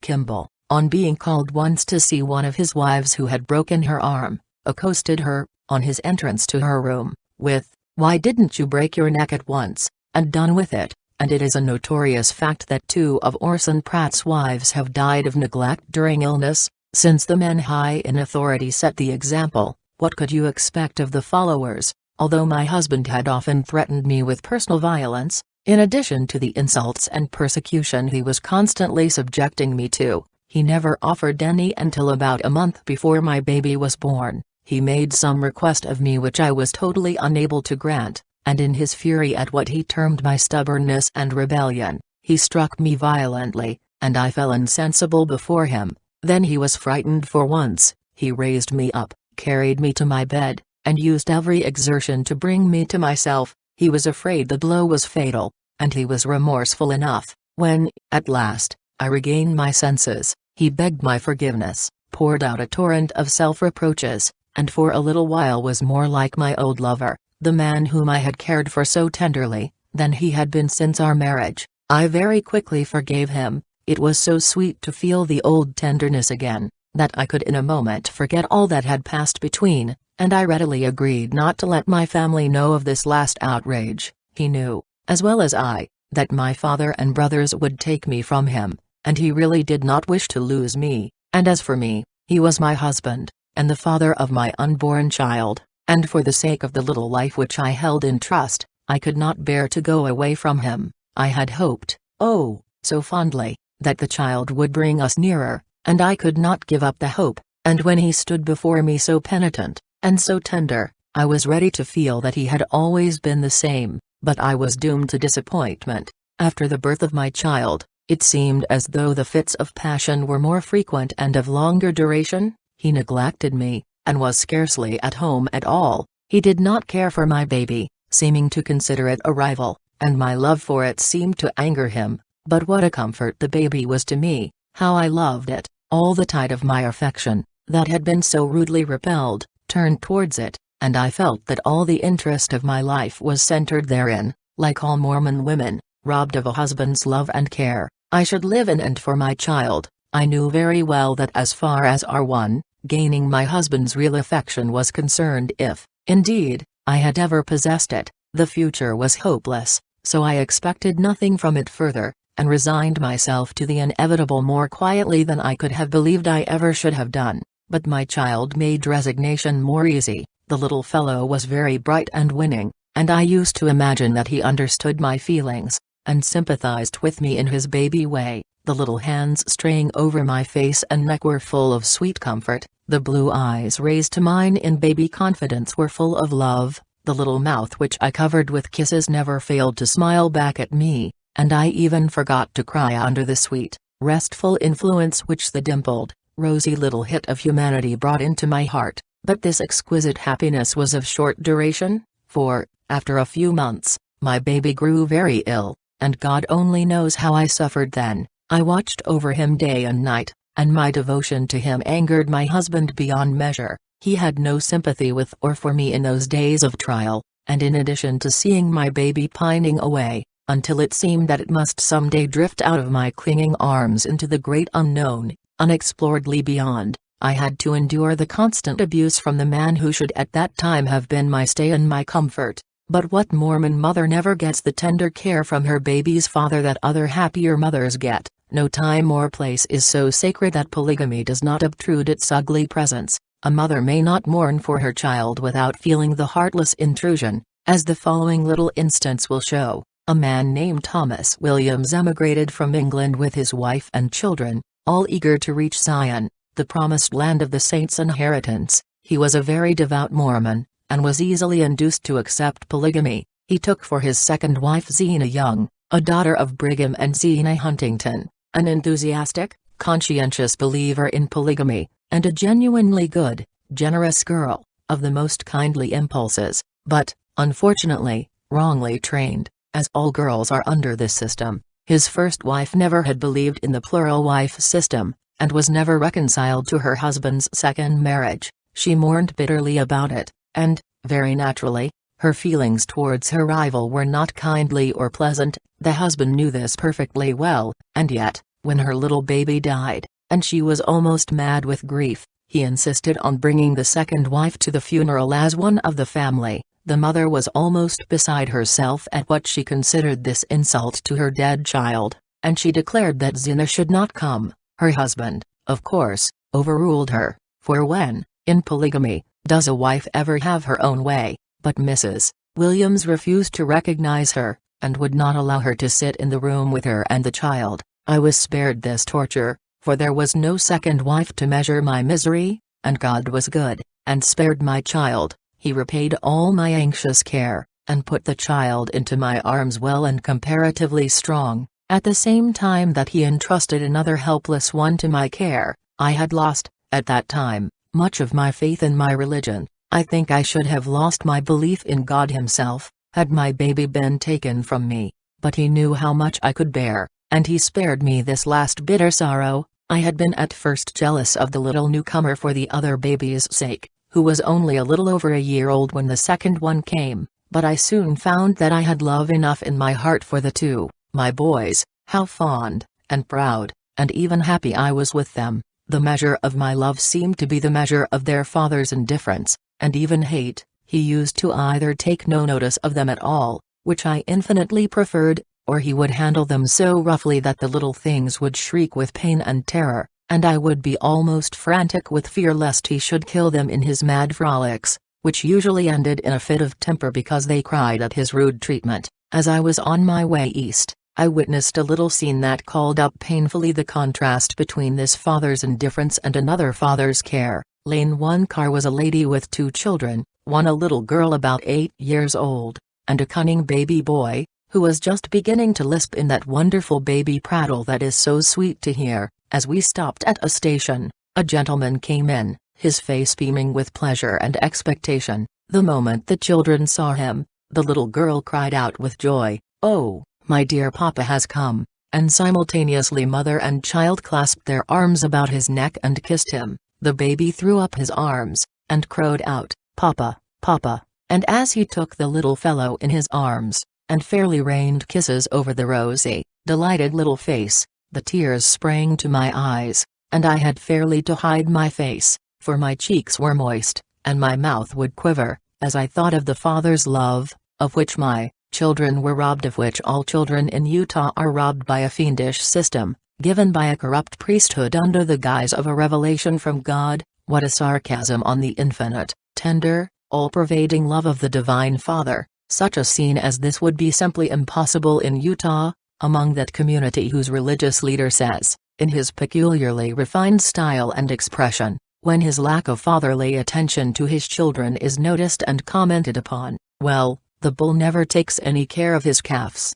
and whose chief apostles allow their children to grow up without support or training from them, since they are too busy in extolling the beauties of polygamy to the new converts, to give even decent attention to the children whom they have summoned into the world under this glorious institution. 2 weeks before baby was born, I was sitting one morning with the elder boy on my lap, my husband being in the room, when one of my father's wives' children, a little fellow about 3 years old, came toddling in. Mr. D, happening to want something, asked the child to get it for him. The article in question was on a shelf, out of the child's reach, and to get it he would have to stand on a chair, and even then his tiny fingers could but just touch it. There was a heavy jar on the shelf, which I feared he might pull down upon himself, and I remonstrated against his trying to get it. I offered to reach it myself, but my husband instantly turned and forbade my leaving my chair, saying that the child should bring him what he desired. "But he must not," I cried, in an agony of terror. "I tell you he shall," was my husband's answer. The child stood looking from one to the other, half crying with fear, and yet scarcely daring to disobey the command that had been given to him. "Louis, fetch it to me instantly," commanded he again. "Louis, you shall not," said I, half rising from my chair. In an instant, my husband, maddened with fury that I should dare to contradict him, seized me by the throat, and threw me back into the chair. The screams of the terrified child brought my mother into the room at once. She snatched the baby from my arms, which I still held clasped convulsively, while my husband's fingers were tightening about my throat. I was dizzy with pain, and almost suffocated from the grip, but my maternal instinct was stronger than the pain, and I never relaxed my hold on my child. My mother called my father, and he came and rescued me from the infuriated man who held me, and carried me into my mother's room. Until that time they had known nothing of the treatment which I received from my husband. They knew that I was unhappy, but so was every woman, so I was by no means isolated in my misery, but I had managed to keep from them all knowledge of the violent treatment I had received at his hands. Their indignation at finding it out was beyond all bounds, for when once it was known, my tongue was loosened, and I poured into the sympathizing ears of mother and father the whole story of my wrongs. I left nothing untold, and it was such a relief to let loose the torrent of misery that had been so long pent up in my heart. My parents and brothers decided at once that I must leave him, and indeed, I was afraid, both for myself and for my children, to return to him again. He tried to see me in every possible way, but was refused admittance to my mother's rooms. The door of communication that led between her rooms and those I had previously occupied was securely locked, and he was bidden by my father to vacate the rooms as speedily as possible. He then demanded to see me. He tried threats, entreaties, every means that he could devise, but I was carefully guarded, and he could gain access neither to me nor little children. He was loud in his threats to take the children from me, and I was in terrible fear lest he should in some way gain possession of them. I knew that it would not be love toward them which would impel him, but a desire to strike me where it would wound me most, and he knew that he could reach me in no other way so surely as through my children. Since he had become convinced that I would never return to him, that of my own free will I gave him up forever, he seemed possessed by a spirit of fury, and vowed all manner of vengeance on me. In order to get me out of his power, my parents determined that I should be divorced from him without delay, and, like conscientious church people, they consulted President Young. He and George Q. Cannon, who was also in our confidence, both took very active measures in my behalf. There were two ways in which I could procure a divorce: one from Brigham, which was considered valid in the church, but I suppose would not stand the test of law; the other from the probate court. Brigham strongly advised the latter, as, in case my husband should ever apostatize, he could not take my children from me. He behaved, all through the affair, in such a kind, friendly manner, that my confidence in him was fully secured. I had at that time no thought of what the future would bring, and certainly never dreamed of any closer relationship with him. My whole thought was to get free from my husband, and to have my children so securely that he could not take them from me. They were my only thought, my only care. I say this because, since I have renounced Mormonism, Brigham Young and his followers have said that I left my first husband on purpose to become his wife, a statement which no one better knows to be false than Brigham himself. He it was who counseled me to go to the regular courts, rather than depend on his divorcement, which he knew would not stand out of Mormondom, and he and his apostle Cannon rendered me the most valuable and untiring assistance, which I accepted gladly, as I would have accepted aid from any quarter in this extremity. I was divorced in 1865, and the decree stands today in the court records of Utah. Since the memory of my Mormon friends seems so treacherous, I will copy the records here as they stand. They may also convince some doubters who seem to place Brigham Young's denial before my complaint, and pin their faith to him, while regarding me doubtfully as a possible adventuress. Probate County Docket, page 5, Great Salt Lake County, Eliza D. vs. James L. D. In divorce, 1865, December 9. Petition filed, summons and notice issued, returnable on 23rd inst, at 10 p.m., December 23. Case called, returns made and decree made dissolving bonds of matrimony, and giving to plaintiff the custody and control of her children. Costs taxed to defendant, 1866, March 3. Court ordered execution against defendant for costs of suit. March 8, execution issued for $20.50, returnable in 20 days. March 28, execution returned, no property found, clerk's fees paid by C.G. Webb, in Meat, page 516, Records of Probate Court, Great Salt Lake County, 1865, December 23, 10 o'clock, a.m., court opened, records of 16th and 20th instead, and signed. The case of Eliza D. vs. James L. D. in divorce, was called up. This case came up for hearing upon the petition of Eliza D., formerly Eliza Webb, and upon the investigation thereof ex parte.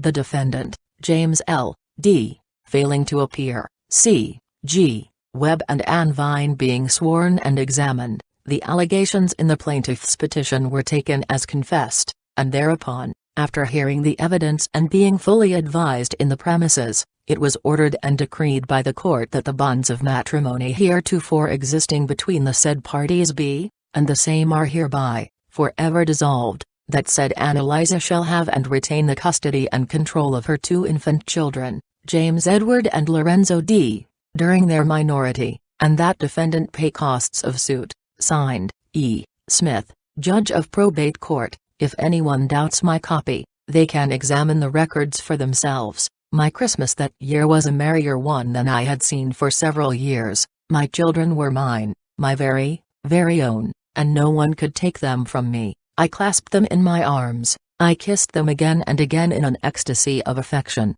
Henceforth I was father, mother, all to them. No one would dispute with me for their affection, no one claimed their love. I was supremely, selfishly happy. True, my romance had died, my idol, with its feet of clay, was broken, but maternal love took the place of the girl's romance, and the little souls which had been given into my charge were more beautiful than any idol which I had been able to build for myself. I was saddened by all my disappointments, quieted by all my trials, subdued in spirit by the constant exercise of patience. I had lost my girlish gaiety and vivacity, but I had gained the poise and assurance of womanhood, and was, I hoped, better fitted to be a good mother to my children, which, at that time, was the only ambition one had, and my only interest for the entire future was in them. I dreamed for them, I planned for them, lived in them, and I am only regretful that anything ever divided interest with them. But after the one shadow was lifted, before the other fell, I was royally happy, happier than I ever was in my life before, circled about as I was by clinging baby arms, and held by tiny baby hands. Chapter 26. After my divorce, affairs at home. After my divorce from D., is polygamy good to eat? Curious experiences among the saints. A man who thought his heart was broken, how 2 wives rebelled, the husband in a fix, he runs away from home, dismisses his plural wife, being sealed to old women for eternity. Nancy Chamberlain's story, who is to be Brigham's queen in heaven, an old wife dresses up as a ghost, how Brother Shaw replenished his exchequer. The battles between my father's wives, my mother enjoys his troubles. The story of a turkey, a first wife asserts her rights. My life at South Cottonwood, I receive offers of marriage. After my divorce, I went with my mother to live at my father's farm in South Cottonwood. Here, I think, I was happier than I had ever before been in my life. My health was much improved, and what with the care of my children and the portion of the household duties which I assumed to assist my mother, my days were well filled. My boys were growing healthy, hearty, rollicking fellows, and they returned my care with all the love which the most jealous heart could desire. How thankful I was that they were not girls. I knew too well the troubles of my sex in polygamy to wish to bring one girl into the world, who, under the system, would be sure to endure such certain suffering. I made up my mind to teach my boys to shun it, even if it was a vital part of my religion. I was willing to accept all else that Mormonism taught, and to teach its underlying principles to my boys, but that I could teach them was right. Young as they were, they realized something of polygamy from hearing it constantly talked of, for when any 2 women meet, it is the chief topic of their conversation, and they knew enough to discover that it was something that was decidedly unpleasant, but what it was, they, of course, had not the slightest idea. Still, with the curiosity natural to children, they were determined to come to the truth of it some way or other. One day, my youngest boy, then a little over 3 years old, astonished my mother by asking, very abruptly, "Grandma, do you like polygamy?" "Not at all," was the reply, wondering what would come next. "Is polygamy good to eat?" was the next inquiry of this youthful investigator. My mother thought that it was not very palatable, at least she had not found it so, and as far as her observation went, she had not seen anyone who relished it particularly. The men had their crosses in polygamy as well as the women, and I must confess that I was wicked enough to enjoy their small miseries. They seemed so insignificant beside their wives, but as is the case generally, I fancy, they bore them with much less patience. The chief masculine troubles seem to be, that they cannot, with all their trying, make their plural wives agree and dwell together in the sweet unity which is so delightful and so essential to entire family happiness, and that they cannot make the wives, or wife, they already have, welcome with any great show of cordiality the proposal to add another to the family circle. Not very long before my apostasy, while visiting at the house of a friend, I was introduced to a man, who, my friend afterwards told me, was almost heartbroken at the dreadful conduct of his wife. My sympathies went out at once to the sufferer, and I inquired what indiscretion, or crime, his wife had been guilty of. "Oh," said my friend, "she is determined that he shall not take another wife, and fights against it all the time, and he has just buried 2 children, and, altogether, he is completely bowed down by grief." This was before I had dared to give my honest opinion, and I was silent, but my heart ached for the poor mother whose babies were dead, and whose husband, not content with her love, was denouncing her to his friends because she was unwilling to have polygamy added to her other burdens. A man in Utah, whom I knew very well, married a young widow for a second wife, his first strongly disapproving of the principles of polygamy. She had by no means a submissive spirit, and she sought revenge by the only means in her power, by tormenting her husband in all possible ways.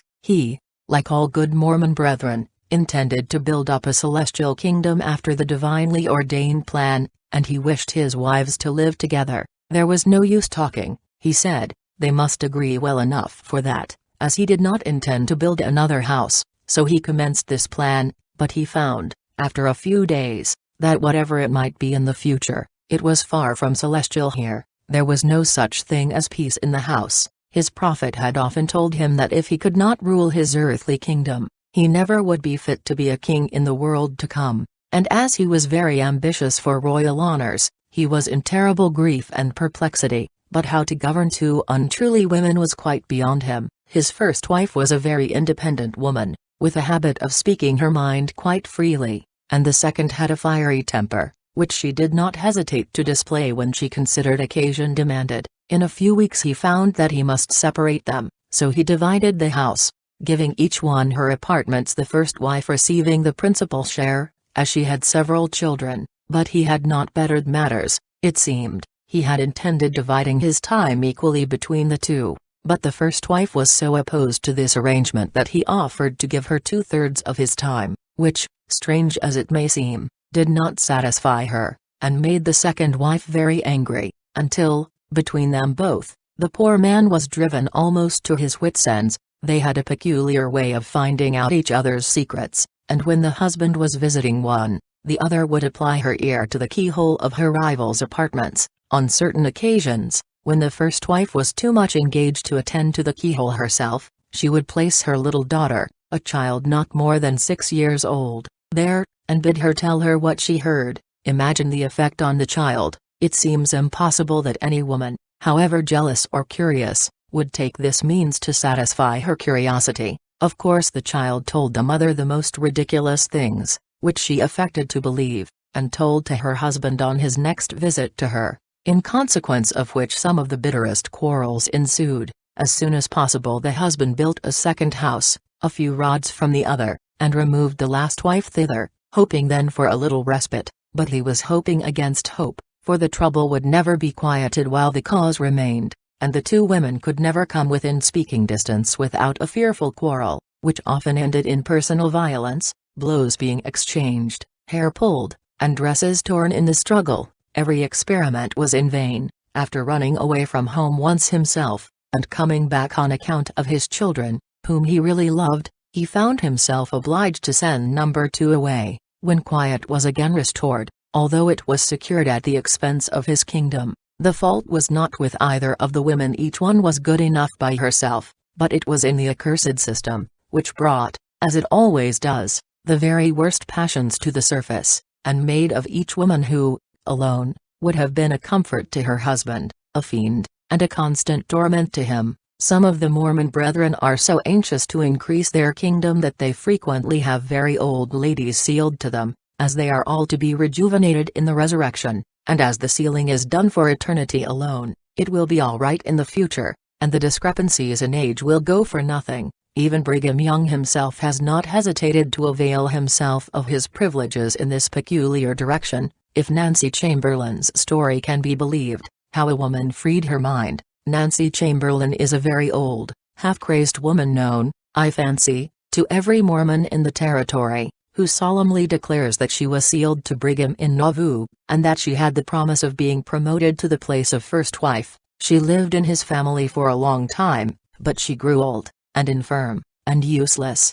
and he turned her out of the house some years ago, and now she lives as best she may, going about from house to house, and doing light work to pay for her support. She considers it her duty every little while to go and free her mind, as she calls it, to Brigham's wives, telling them that they may usurp her place and defraud her of her rights in this world, but she shall be Brigham's queen in heaven. She is an eccentric old woman, but there is no doubt, I think, about her having been sealed to the prophet. He has a great many old ladies that he expects to resurrect, and assign them to their true position in the eternal world. These old ladies are sometimes as exacting as their younger sisters, and the husband has all he can do to pacify them and keep them quiet, but not all of them have my mother's experience and that of my old acquaintance, Mr. Ramsay. He was a very devout follower of Brigham's, and, when he was about 40 years of age, he was sealed to an old lady 80 years of age, who had no husband,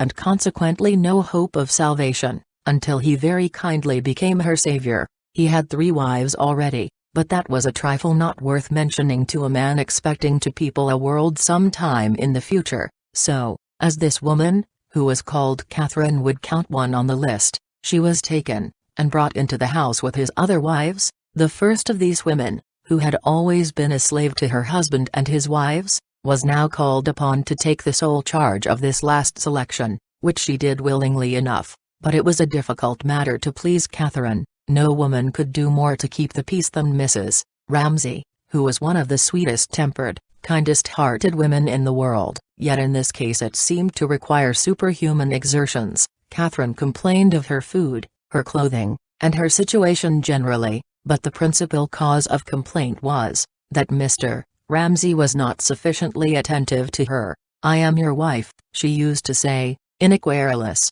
piping voice. "I have rights and privileges equal to any other wife, and you must and shall spend 1/4 of your time with me." This not being Mr. Ramsay's view of the case precisely, he would reply, "It is true you were sealed to me, but it was not for time, but for eternity, and I cannot give you any part of my time here. I am willing that you should be taken care of in my family, and that should satisfy you." But that did not satisfy her, and she determined to make him all the trouble she could. One of her first freaks was to personate a ghost, and, robing herself in white, she visited different apartments of the house while the family slept, more particularly where the husband was. Failing to bring him to terms by this mode of action, she tried something more desperate, and actually set the house on fire. It was soon discovered, however, and not much harm was done. Mr. Ramsay had been very patient with her, and viewed all her pranks in as charitable a light as possible,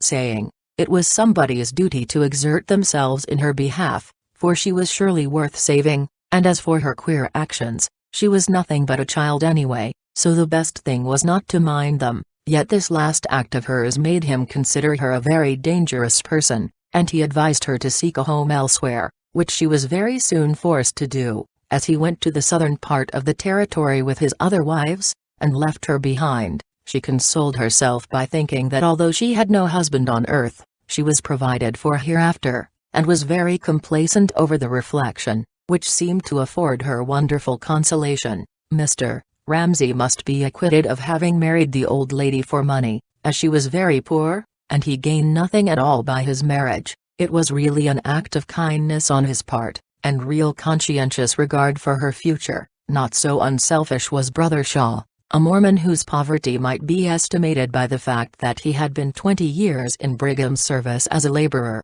His impecuniosity was no bar to his entering the celestial kingdom, and setting up a realm of his own, over which he should be ruler. He had already married 2 wives, when a very old lady possessed of considerable property, arrived in Zion, and Brother Shaw decided that she needed salvation at his hands, and proposed marriage to her. She saw through him at once, but fearing for her salvation, she accepted the proposal, and was sealed. This was her first offer in Zion, but she feared, at her time of life, she might never have another, so she allowed herself to be installed as third wife in the Shaw family. Her money was found very useful for the support of the entire family, and was spent very freely until it was all gone, when she, like the rest, was obliged to live in great destitution. She certainly has paid handsomely for her exaltation. In a family where all were so peacefully inclined as in our own, trying occasions are rare, but they would occur sometimes,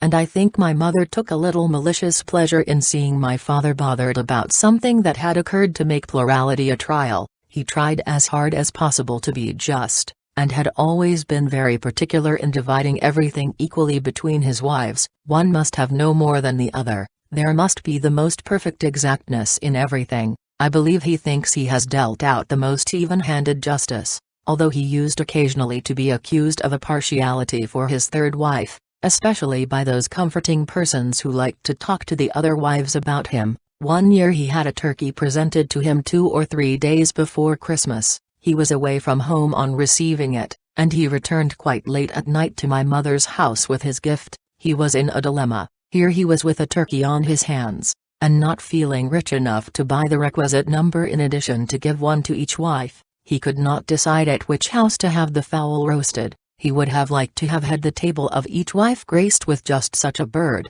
but that was out of the question, and it was equally impossible for all to dine together that day. He was unable to solve the problem, so he concluded to leave it for accident to decide. On arriving home he placed the turkey quite out of sight, as he supposed, and retired. My mother, in her rounds of morning work, discovered a suspicious-looking bundle, and, although a little curious concerning it, did not open it, but carried it to my father, with the wrapper on, at the same time asking him what it was. "It is a turkey," was his reply. As he said nothing else, she hastily returned it to its place, concluding that she had stumbled on positive proof of his partiality for some other member of his family, and remembering all he had said about equal justice, she resolved that she would find out all about the affair, and, if her suspicions were correct, would not submit with patience, but would speak her mind. If the heavens fell, she opened the battle by saying, "I think it very strange indeed that you should purchase a turkey for only one table, and leave the others destitute, and I also think it a very unjust proceeding on your part if one portion of the family is to have a Christmas turkey, the others should receive the same attention." "Hold on, my dear," interrupted my father, "not so fast, if you please. You shouldn't jump at conclusions in such a hasty manner. I didn't buy the turkey, it was given me by a friend." "Oh," said my mother, quite mollified, "is that so?" And she was preparing to be quite amiable, when, unfortunately, she happened to recollect that he had asked her at breakfast if she had not better have some chickens killed for Christmas, and she returned to the charge with renewed vigor. "What are you going to do with it?" demanded she. "Why, you may have it if you wish," said he. "I am sure I don't know what else to do with it." Although she was quite prepared to wage warfare for her rights to the very last, my mother really was not prepared for such willing surrender, and, determined not to be outdone in generosity, she replied, "Oh, I really do not care about it. I have chickens, you know, and I like them equally well. In fact, I think I prefer them. But," she continued, with a beautiful stroke of diplomacy, "I would like to decide which of the other wives shall have the turkey, if you will allow me, since you have given me the privilege of refusing it." My father was glad enough to leave the disposition of the turkey with her, as he did not really know any better what to do with it than before, and if she decided for him, all responsibility would be off his shoulders, so he said, with very great cordiality of tone, "All right, I have given it to you, you know, you shall make what disposition you please of it." "Thank you," said she, with equal graciousness of manner. "I should like Elizabeth to have it. She deserves it, and needs it, too, and would be very grateful for it, and then, too, you see, she, being next to me, would claim it by right of seniority." "Wisely said," was my father's rejoinder, delighted in have it settled so amicably. So, he carried the turkey to Elizabeth as his Christmas offering, and she received it, as my mother thought she would, gladly and thankfully. Our Christmas dinner, with the chickens, and my mother's delectable puddings and pies, was a success, and we didn't even miss the turkey, though we did have a good laugh over it, and my mother was jubilant, because she had kept it from gracing the tables of the younger wives, since, according to her ideas of justice, if any partiality was to be shown, It should be given in the order of seniority. I have no doubt that the other tables were well set, in some way or other, but we none of us saw the bills of fare. Father's turkey was for a long time the standing jest at home. During this time at South Cottonwood, while I was teaching my children, helping my mother, and getting all these peeps into the inside experiences of polygamy, my own life running along in the smoothest channels it had ever known, a great change was preparing for me. I had no thought nor premonition of it, as I went blithely about my daily duties, happy and content in the quiet life which I was leading in my mother's companionship, and in my darling children's love. I dreamed of nothing beyond this peaceful life, I wished for nothing else. Such a sweet restfulness had taken possession of me, and I pictured myself growing old in this quiet spot, with my strong, brave boys near me to make my rough path smooth, and to help my faltering footsteps over the stony places with their strong arms that would encircle and hold me then, as I encircled them now. The improvement of my health was a source of great joy to me. I never was so well in my life. The color had come back to my cheek, the sparkle to my eye, the smile to my lips, the elasticity to my step, and something of the old life to my spirits, although I had suffered too much to have them quite as light as they were in the old frolicsome days when I had gone merrymaking with my old companions, had won friends in the theater, and had wailed with the girls over the monotonous fare of the prophetic table. I was a child with my children, and it would be difficult to tell which of us got the most scoldings and pettings from the fond grandmamma. She was happy, too, at having me with her again, and though she sorrowed at my sorrow, she could not regret anything that brought me back to her, so long as it did not make me utterly unhappy, and she recognized as well as I the fact, that my life was fuller and freer without my husband than with him, and that my children were better off, and stood far better chances of becoming the men that both she and I wished them to become, under my guidance alone, than under the influence of such a father as theirs. They would never have felt a strong, steady, guiding hand, but would have been, as their mother had been before them, the victim of alternate passion and rough good nature, that was easily shaken. I had very many offers of marriage. A moderately prepossessing woman in Utah is sure not to be long without them,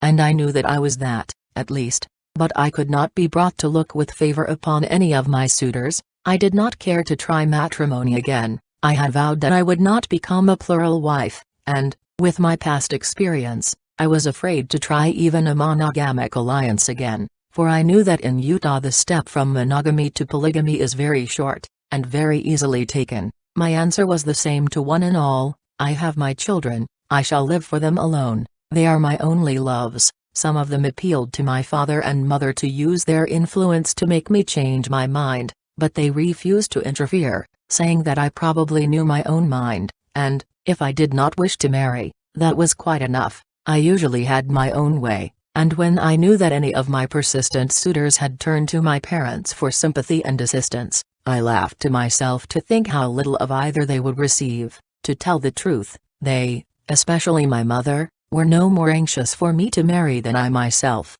and I knew that so long as they had a home, my children and I should share it. I was not allowed to feel that we were in any way a burden, and, to tell the truth, I did honestly try to do all in my power to assist my mother, and make life easier for her to bear. I shall never, never leave you, I used to say, as I would nestle at her feet, and lay my head in her lap in the old childish fashion, a habit that I could not bring myself to abandon, even though I was a mother myself, with two bouncing boys to curl down in my own lap in the same loving way, begging for caresses. God willing, we will never be parted, my darling. Never, never, cried I, with loving enthusiasm, as I felt her hand on my head, resting in tender benediction there. I kissed the hand that had grown hard with toil for me and for others, and together we sat with no premonition of the future that was so near, and that was to change the whole current of both our after lives. Brigham Young and some of the apostles were coming to South Cottonwood to hold a meeting, but what was that to me? How did it affect me when he came or went? I had no part nor lot in his movements. Life was nothing to me beyond my mother and children, and all the prophetic coming and going would not cause a ripple on the surface of my placid life. So, I thought, as I lay cradled in my mother's arms that summer evening in the old farmhouse at Cottonwood, and the stars, as they looked down upon me there, revealed nothing more to me. Chapter 27, A Walk with the Prophet. He makes love to me. How Brigham travels through the territory, triumphant receptions everywhere, trying to establish the order of Enoch. How the prophet insulted his faithful followers, rheumatism in the temper, grand doings in the settlements. We go to meet the prophet. How the saints were lectured in the Bowery. How Brigham gave Howard a piece of land. Howard insulted by the prophet, overlooking the prophet's lies. Van Eaton becomes Brigham's friend. He helps him to steal 100 sheep. He makes a big haul, and escapes to Canada. The prophet ogles me during service time. We take a walk home together. He compliments my good looks, makes love to me. Matrimonial advice. Brigham wishes me to become his wife. On Brigham Young's arrival at South Cottonwood, he was very warmly welcomed, all the people turning out to join in the demonstrations. This is the usual custom. Consequently, his travels through the territory are a perfect ovation. He is generally accompanied by some members of his family, perhaps one or more of his wives, and one of his sons. It has lately always been Brigham, Jr., his intended successor, who is taken along, to be initiated into the proper method of doing things. One or more of his counselors, some of the apostles, and whoever else he may choose to invite to join his party. They go in carriages, and form in themselves quite a procession. He is met outside of every settlement which he visits by a company of cavalry, and a little farther on, just outside the entrance to the town, he is met by another procession, sometimes of the children alone, but oftener, in the large settlements, where they are ambitious to do the thing up in shape, of the entire population who are able to turn out, men, women, and children, headed by a brass band, all ranged along to give greeting to the prophet. They are arranged in different sections, each section having its appropriate banner. The elderly and middle-aged men are all together under the banner Fathers in Israel. The women of the same ages are ranged under their banner, Mothers in Israel. The young men are proud enough of the inscription which theirs carries, Defenders of Zion, and the young girls are fresh and lovely under their banner, the Daughters of Zion, Virtue, while the little wee bits, that are placed last of all, are the Hope of Israel. Other banners bear the inscriptions, Hail to the Prophet, Welcome to our President, God bless Brigham Young, the Lion of the Lord, and others of a similar nature are seen along the line of the procession.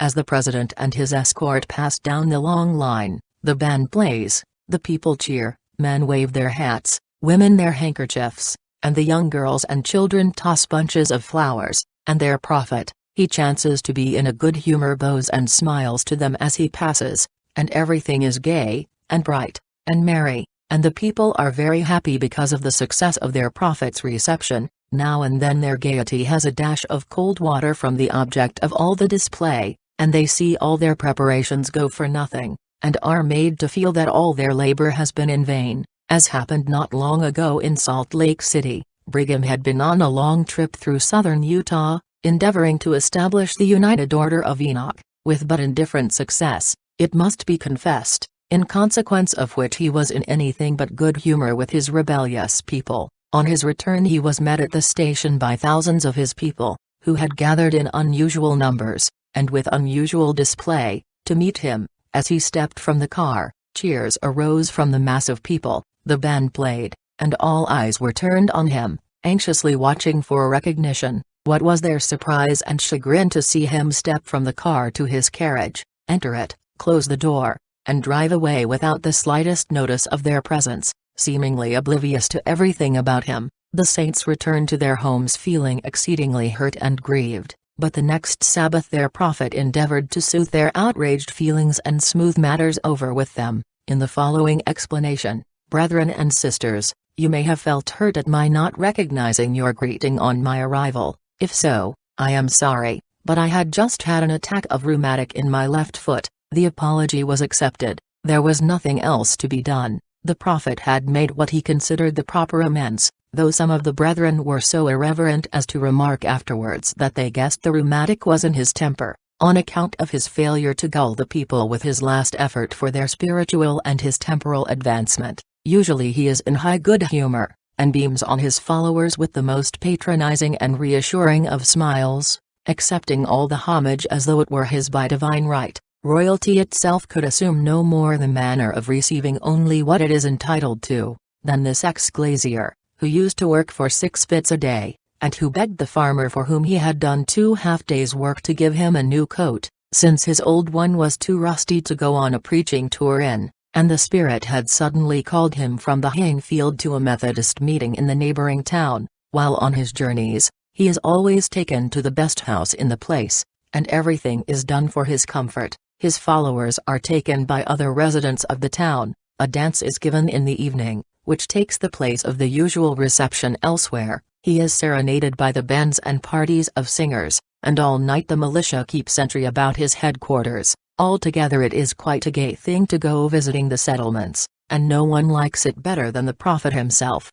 It is the grand event of the year to the saints, and they make such extensive preparations for the occasion, that many of them have to live very close, as they express it, for months afterwards. As a matter of course, I helped welcome the president to Cottonwood, so did all the family, and, as we were all old friends, we were glad to see him personally, as well as spiritually, my mother especially being overjoyed, for there was always the warmest friendship between them. Indeed, their friendship dated back to the days before they went to Kirtland. At Nauvoo they had been next-door neighbors, and he used to be very fond of playing with the baby. Since then he had helped the baby to escape from a domestic thraldom which was harder than she could endure, and she was grateful to him accordingly. I think neither mother nor daughter would have joined so heartily in the welcome, had they known what misery the visit was to bring. The Sunday services are always largely attended, and as no house is sufficiently capacious to hold all who assemble to listen to the prophet,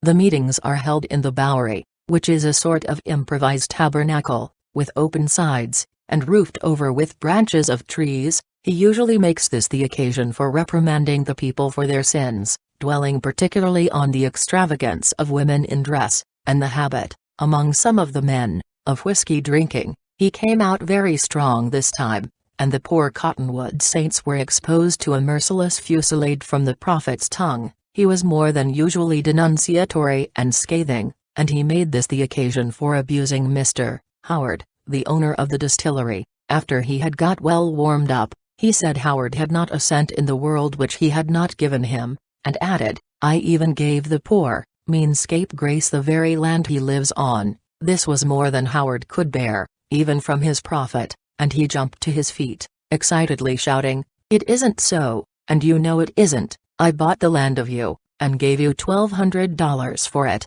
"You lie," roared Brigham. "I gave it to you." "Yes, for $1,200, was Howard's reply. "I never got a cent for it," screamed Brigham. "You're the liar, and you know it," retorted Howard. I don't know how long this Sabbath day quarrel would have lasted, had not Brigham happened to think it was a little out of order, and also to discover that Howard, who was in a great rage by this time, was bound to have the last word. He stopped the dispute, and, turning to the congregation, said, "Is there no one who will remove that man from this place?" Instantly 10 or 15 men started to their feet, and rushed towards the offender, but a man named Van Eaton, being much nearer to him than any of the others, reached him first, and led him out of meeting, so there was no opportunity for any of the others to exercise their zeal in the prophet's behalf. At the close of the services, Brigham publicly thanked Brother Van Eaton, and called him the only friend in the congregation. The following Sabbath,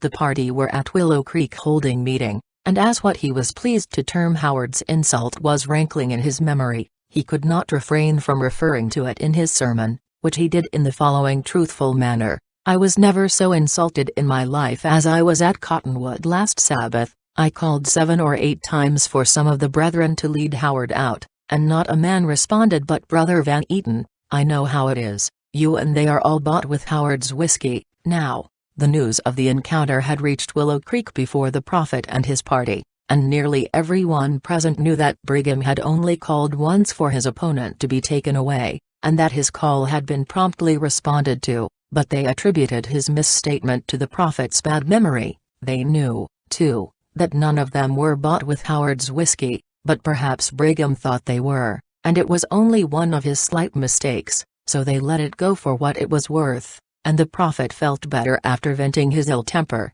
It was soon after this that Howard was sent on the mission that has been referred to in a previous chapter. Van Eaton's fortune was made from that moment. The prophet's heart was full of blessings for him, and found vent in the following benediction: "The Lord will bless you, Brother Van Eaton, for so nobly coming forward in my defense. You are the only man out of several thousand that paid any attention to the insults I received. I want you to understand that from this time I am your friend." The Cottonwood Saints were very much surprised at Brigham's warmth, for Van Eaton was well known as a worthless, dissipated character, and if Brother Brigham found any good in him, it was more than anyone else had succeeded in doing. The prophet and Van Eaton were ever after bosom friends. Let the latter do what he would, Brigham would shield him from all difficulty. One instance of this protection of his protégé came directly under my notice. Van Eaton stole 100 sheep from my brother, who prosecuted him for it. When the trial came on, the evidence was as clear as possible against him, yet Brigham controlled the whole affair, and his friend was released. All who knew the facts concerning the case were astonished that even Brigham should do such a very unjust thing as to clear him, but at that time the saints did not dare to criticize the prophet's actions as they do now, and all they said was, "There probably is something good about Van Eaton that Brigham has discovered which we were unable to see." Finally, the prophet's intimate friend took several thousand head of sheep to herd for different parties, and a short time after, the owners heard that he had left the country. They went instantly to look after their sheep, but not a trace of them could they find. Van Eaton, sheep and all, were gone, and they never returned again to the Valley of Ephraim. It was afterwards found that he was in Canada. He also was in debt $9,000 at the cooperative store, Brigham's pet institution. I never heard Brigham say whether he missed his friend or not. In fact, he never mentioned him after this last escapade. I had noticed, during the morning service, that memorable Sunday at Cottonwood, that Brigham looked often at me, but I thought nothing more of it than that mine was a very familiar face, and consequently he was drawn towards it for that reason. Still there were others in the congregation that he knew, so mine was not the only face he looked at for recognition. I began to be a little uneasy under his scrutiny. I thought that possibly there was something about my appearance that displeased him, possibly he did not approve of my dress. I knew he considered himself perfectly at liberty to criticize any sister's dress when he felt so inclined, and I did not know but I was to be the subject of his next outbreak. That he was not looking at me indifferently or carelessly I knew very well, from the bent brows and keen gaze that I felt was making the most complete scrutiny, and I wished he would look somewhere else. I fidgeted about in my seat. I looked at my little boy who was sitting beside me, and pretended to arrange some article of his clothing. I did everything but to jump up and run away, and I even wanted to do that, to get out of the reach of those sharp eyes, and that steady, unflinching gaze. I am sure he saw my discomfort, but he was pitiless, and all the while the speaking was going on he scarcely turned his eyes from me a moment. I tried to be unconscious, to look in every direction except his, but the steady eyes would always bring mine back again in spite of myself. I felt his power then as I never had felt it before, and I began to understand a little how it was that he compelled so many people to do his will, against their own inclinations. I learned the lesson better still subsequently. After the services he came up to me and greeted me very cordially. I was surprised, for he had been so ruffled over the Howard matter that I did not expect he would regain his spirits so easily. "Are you well?" said he. "As you see," I replied, laughing, and looking up at him. "May I walk home with you?" "If you wish, I should be much pleased," said I. I was pleased, too, for I knew that in bringing him home with me I should be conferring the greatest happiness on my mother. He took my little boy's hand, and led him along, and as he looked down at him, he said, "A pretty child, what are you going to do with him?" "Make a good man of him, if possible," was my reply. "A better one than his father proved to be, I trust." "God grant it, else he will not be much of a comfort to me," said I, the tears starting to my eyes. "You are very much improved since you left Mr. D," said he. "Do you know it? You are a very pretty woman."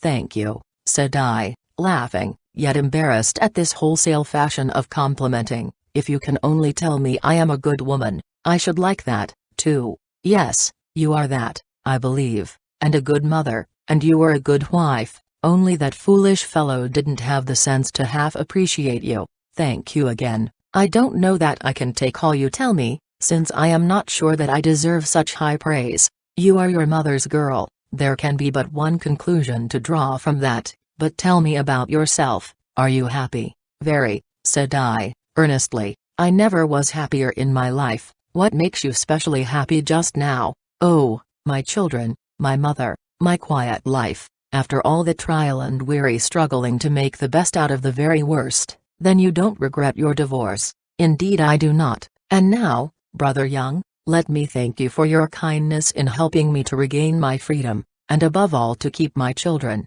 You must be content with gratitude, for I can repay you in no other way. He looked a moment, a peculiar smile flitted across his face, he opened his lips as if to say something, closed them again, looked at me more scrutinizingly than ever, turned away, and was silent for a moment. Then he asked me, quite abruptly, I suppose you have had offers of marriage since your separation from Mr. D. Yes, many, I replied, answering his question very frankly, as I did not suspect that he had any motive in questioning me, except a friendly interest, and I was as honest in my confidences to him as I should have been with my father. Do you feel inclined to accept any of them? Was his next question. No, not in the slightest degree, none of them move me in the least.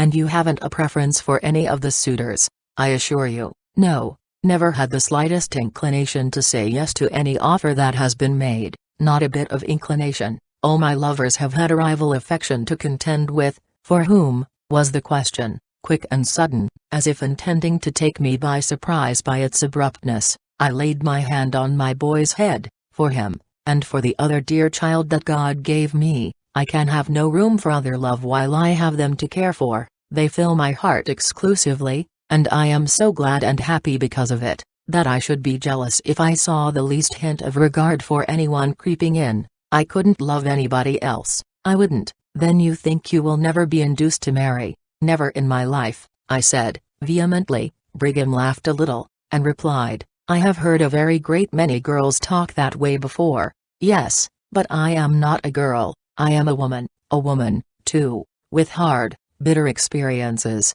a woman who has lost faith in mankind, and hasn't much faith in matrimony, a mother, too, who will not give her children a rival. No, but you might give them a protector. They don't need it. My love is sufficient protection. Besides, they are boys, and will be my protectors in a few years, so, you see, I do not need to marry for protection for myself or them. But supposing it were shown to be a duty, it can't be. I should not recognize a duty of that kind. I consider myself old enough, and sufficiently experienced, to judge of my duties without any assistance. He bent his eyes on me again with a keen, questioning look, and said, very kindly, child, I fear you are very headstrong. Don't let your will run away with you. No danger, I replied. It is not crossed often enough to make it very assertive. A spoiled child, possibly. My will seems to be everybody's way at home. Well, my child, I want to give you a little advice. I have known you all your life, and have had an interest in you from your birth. Indeed, you seem like one of my own family. You were always in and out so much with my children, and I am going to speak to you as I would to one of my girls. You will probably marry again, sometime, though you say now you won't. No, I interrupted. Say when I tell you so, I shall not marry. I mean what Yes, I know it, but you will. Now mark my words, and see if you don't. Well, don't feel so sure that you send somebody after me, said I, slyly hitting him for his known propensity for counseling the brethren to take certain sisters as plural wives. You needn't be afraid of my sending anybody. I promise you I won't do that, was his answer. Good, then I shall not be obliged to say no to them. And so, perhaps, hurt your feelings as well as mortify them, said I. Still, I believe that you will marry again sometime. It is in the nature of things that you should. Women of your age, and your looks, don't stay single all their lives, not a bit of it. Now, my advice is this, when you do marry, select some man older than yourself. It doesn't make so much difference whether you're in love with him, if you can respect him and look up to him for counsel. Respect is better than romance, any day. You've tried the one, now give the other a chance. You didn't succeed so well with the other experiment that you care to try that over again. I know, you had your own way, too. If I remember rightly, it wasn't such a smooth one as you thought it was going to be. I knew you was doing the wrong thing when I saw the man. I could have told you so, but you didn't ask my advice. Now I'm giving it to you without asking, for I don't want you to make another mistake. So, when you choose again, remember what I say, and get a husband whom you can look to for good advice." We had reached home by that time, and I thanked him for his interest, and promised to heed his advice if I found it necessary, but I was sure I should not, for I was firm in my determination not to marry. I had no idea at all of Brigham's real object in thus sounding me, and drawing me out. It never occurred to me that he could want me for himself. I should just as soon have thought of receiving an offer of marriage from my own father, or to have heard that he, Brigham, was going to marry one of his own daughters. Then I knew, too, that there had been a great deal said in the outside world respecting the practice of polygamy among the saints, and I thought, from conversations I had heard, that the United States Congress had taken some action in the matter, and that he, being the head of the church, was watched pretty closely by government officials. Then he was so old, much older than my father, that the thought, had it presented itself, would have been scouted as absurd. I repeated the conversation to my mother, who seemed amused by it, but did not give any more serious thought to it than I had done. Brigham was uncommonly jovial that day, and made himself particularly agreeable. He was unusually gracious to my father, revived old memories, and joked with my mother, petted and praised the children, and was very paternal in his manner to me. He showed himself, altogether, in his very best light, and made his visit very pleasant. During the afternoon service he studied me in the same way that he had in the morning, and several times, when I caught his eye, he looked quite amused. I supposed he was thinking of our conversation at noon, and was much more at my ease than I had been in the early part of the day during the first service. After service in the afternoon, Brigham told my father that he wished to see him on important business. They were closeted together for 2 hours, talking very earnestly. I supposed it had to do with church matters, as my father was one of the leading men in South Cottonwood, and had been so long a prominent member of the Mormon Church that it was by no means strange that Brigham had so much to say to him. I thought, possibly, they might be discussing the Howard affair,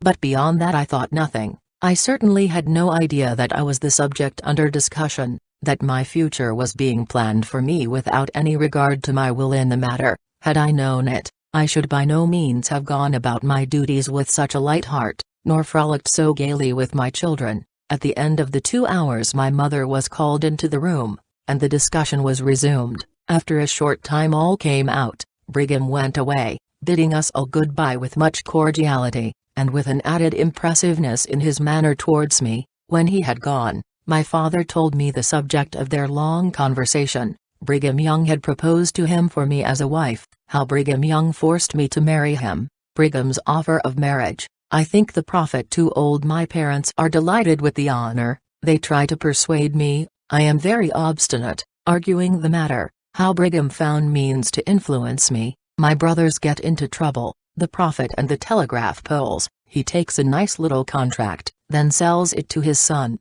Bishop Sharp makes a few dollars out of it. My brother engages in the work. He becomes involved in debts and difficulties. Brigham threatens to cut him off for dishonesty. My mother tries to excuse him, hemmed in on all sides. I determine to make one last appeal. I fail, and consent to marry him. I rose to my feet shocked beyond expression. I looked from my father to my mother, hoping that they were merely jesting with me, for I had no idea that what they told me could be true. It was too monstrous an absurdity, but the expression of their faces did not reassure me. I saw that they were in earnest, that it was true, and I burst out into a passionate fit of weeping. My mother came to me, and took my hand and caressed it in her own, and my father tried to reassure me. "Why, my dear, what is the matter? Are you crying because the head of our church, the most powerful and influential man among us, has made you an offer of marriage?" "Why, it is nothing to cry about, surely,"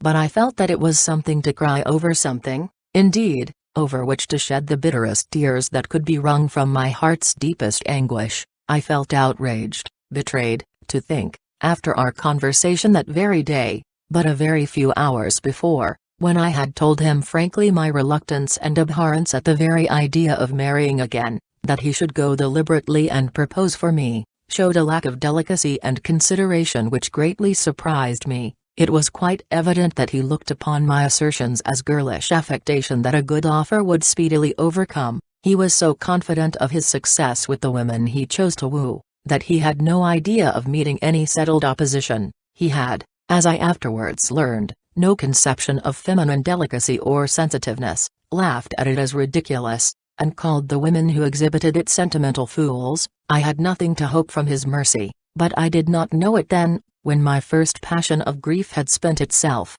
I turned to my father, still holding my mother's hand, and said, "What answer did you make him?" "I told him that I would lay the proposition before you, and tell him what your decision was. He said that he had talked with you on the subject of marriage, and that you told him no one had proposed for you whom you fancied, that he was glad you were not easily pleased and suited with every newcomer, for he intended to place you in a position where you would be vastly the social superior of all your present lovers." "Didn't he tell you that I said I never should marry again, that my life was to be devoted to my children?" "Yes, he said you mentioned something of that sort, but that he didn't take any stock in it. All girls talked so, it was their way of playing the coquette. He understood it, and he liked you better for your coyness." I told him decidedly, I replied, that I was a girl no longer, but a woman, who knew her own mind, who had arrived at the ability to make her own decisions through terrible suffering, that the thought of marriage was distasteful to me.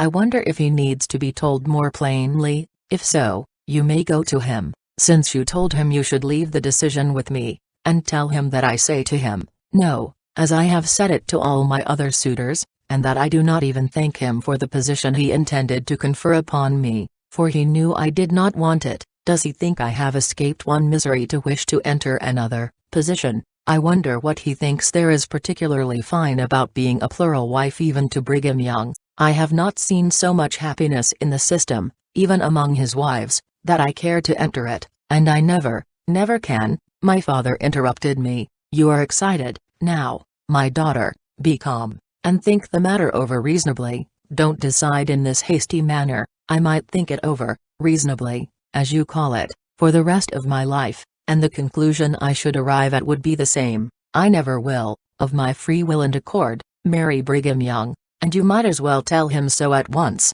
and have the matter settled." "But, my dear child," said my mother, stroking my hair fondly, and looking at me with anxious eyes, "suppose it was your duty." "Oh, mother, have you turned against me, too? Am I to fight you all, single-handed, alone? Won't you, at least, stand by me?" "I would, gladly, my darling daughter, if I was sure that it would be right." "Do you doubt the right of it? Can you doubt it, or do you think it would not be wrong to stifle all natural feelings, all aversion, to another union, above all, to him? Would it be right, do you think, to give myself to a man older than my father, from whom I shrink with aversion when I think of him as my husband, who is already the husband of many wives, the father of children older, by many years, than myself, but he is your spiritual leader? That is no reason why he should be my earthly husband. I cannot see what claim that gives him to my affection. The doctrines of our church teach you to marry.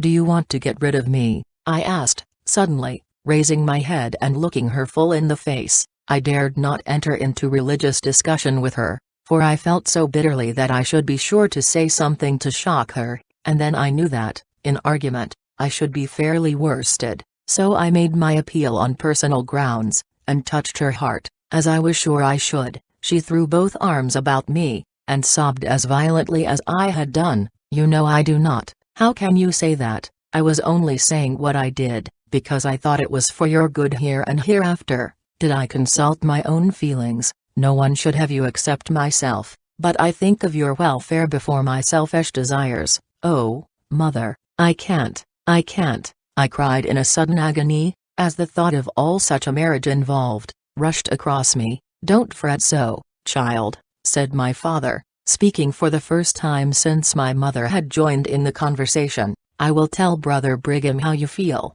and perhaps he will give up the idea," but he seemed to have set his heart on it, and I don't know how he'll take it. Why, I belong to you, father, tell him so, and that you can't give me away to anybody." My father smiled a little at me, grew grave again, and went away. He told Brigham how averse I was, and he only laughed, and said I should get over it. If I only had time, he would not give me up, but he would not hasten matters. He would leave me in my parents' hands, and he hoped they would induce me to listen favorably to his proposals. The last remark was made with a peculiar emphasis and a sinister smile, which every saint who had had dealings with him knew very well, and whose meaning they also knew. It meant, "Do as I command you, or suffer the weight of my displeasure." He sent a message to me, which, though seemingly kind, contained a covert threat, and I began to feel the chains tightening around me already. I felt sure that I could not free myself, but I would struggle to the end.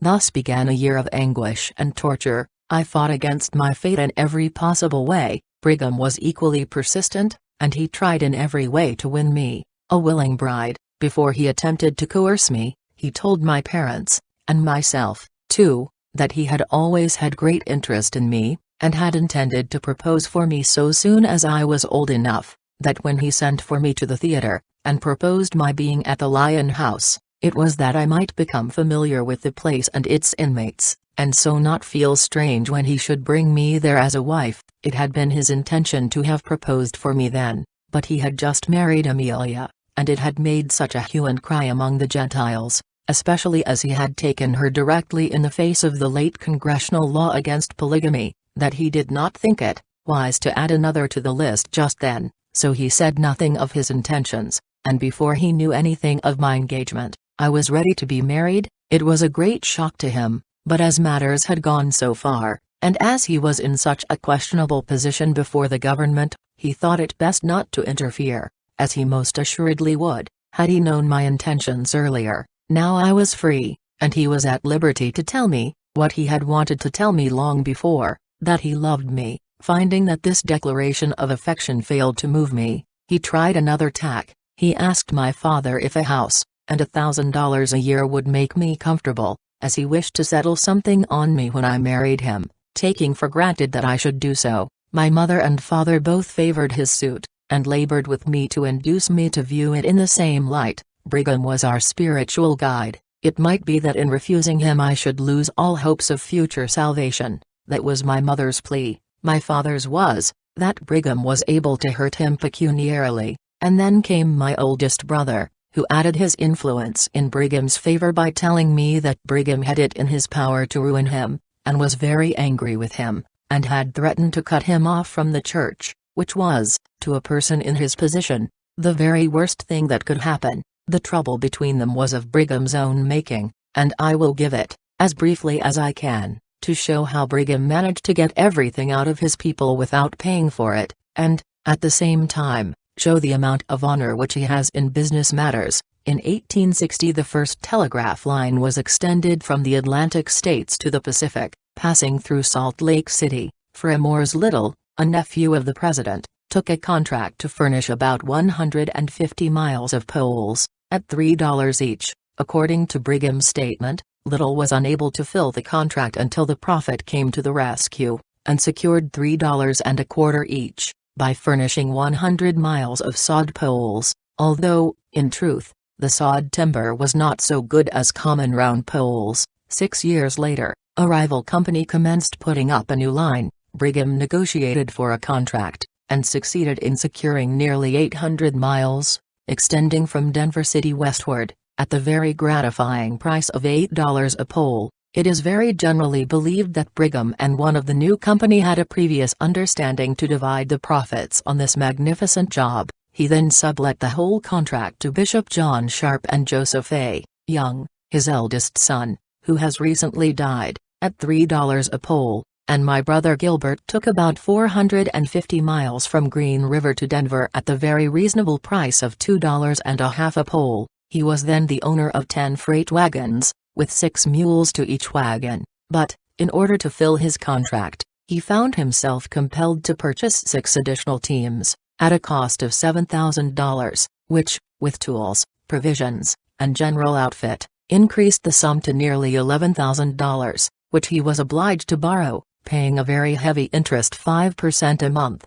but that, of course, was his own fault, not the prophet's. Brigham was anxious to have the work done immediately, which is not at all strange when one remembers that he would make $5 on each pole, and he had sent for my brother, and urged him to take the job, telling him that he knew of no one so suitable, for Gilbert had such a fine business reputation, adding that he was certain that the blessing of God would rest upon him, for it was his will that all the saints should accumulate riches. After all this, and very much more talk of the same kind, Gilbert was induced to take the contract, my father giving security for the borrowed money. My brother left Salt Lake City with his outfit as early as the snow would permit him to cross the mountains. When he had got his wagons loaded with poles for the first time, Brigham telegraphed for him to stop work and return to the city. He immediately complied with the order, and found, on his arrival, that there was a prospect of the new company compromising with the old,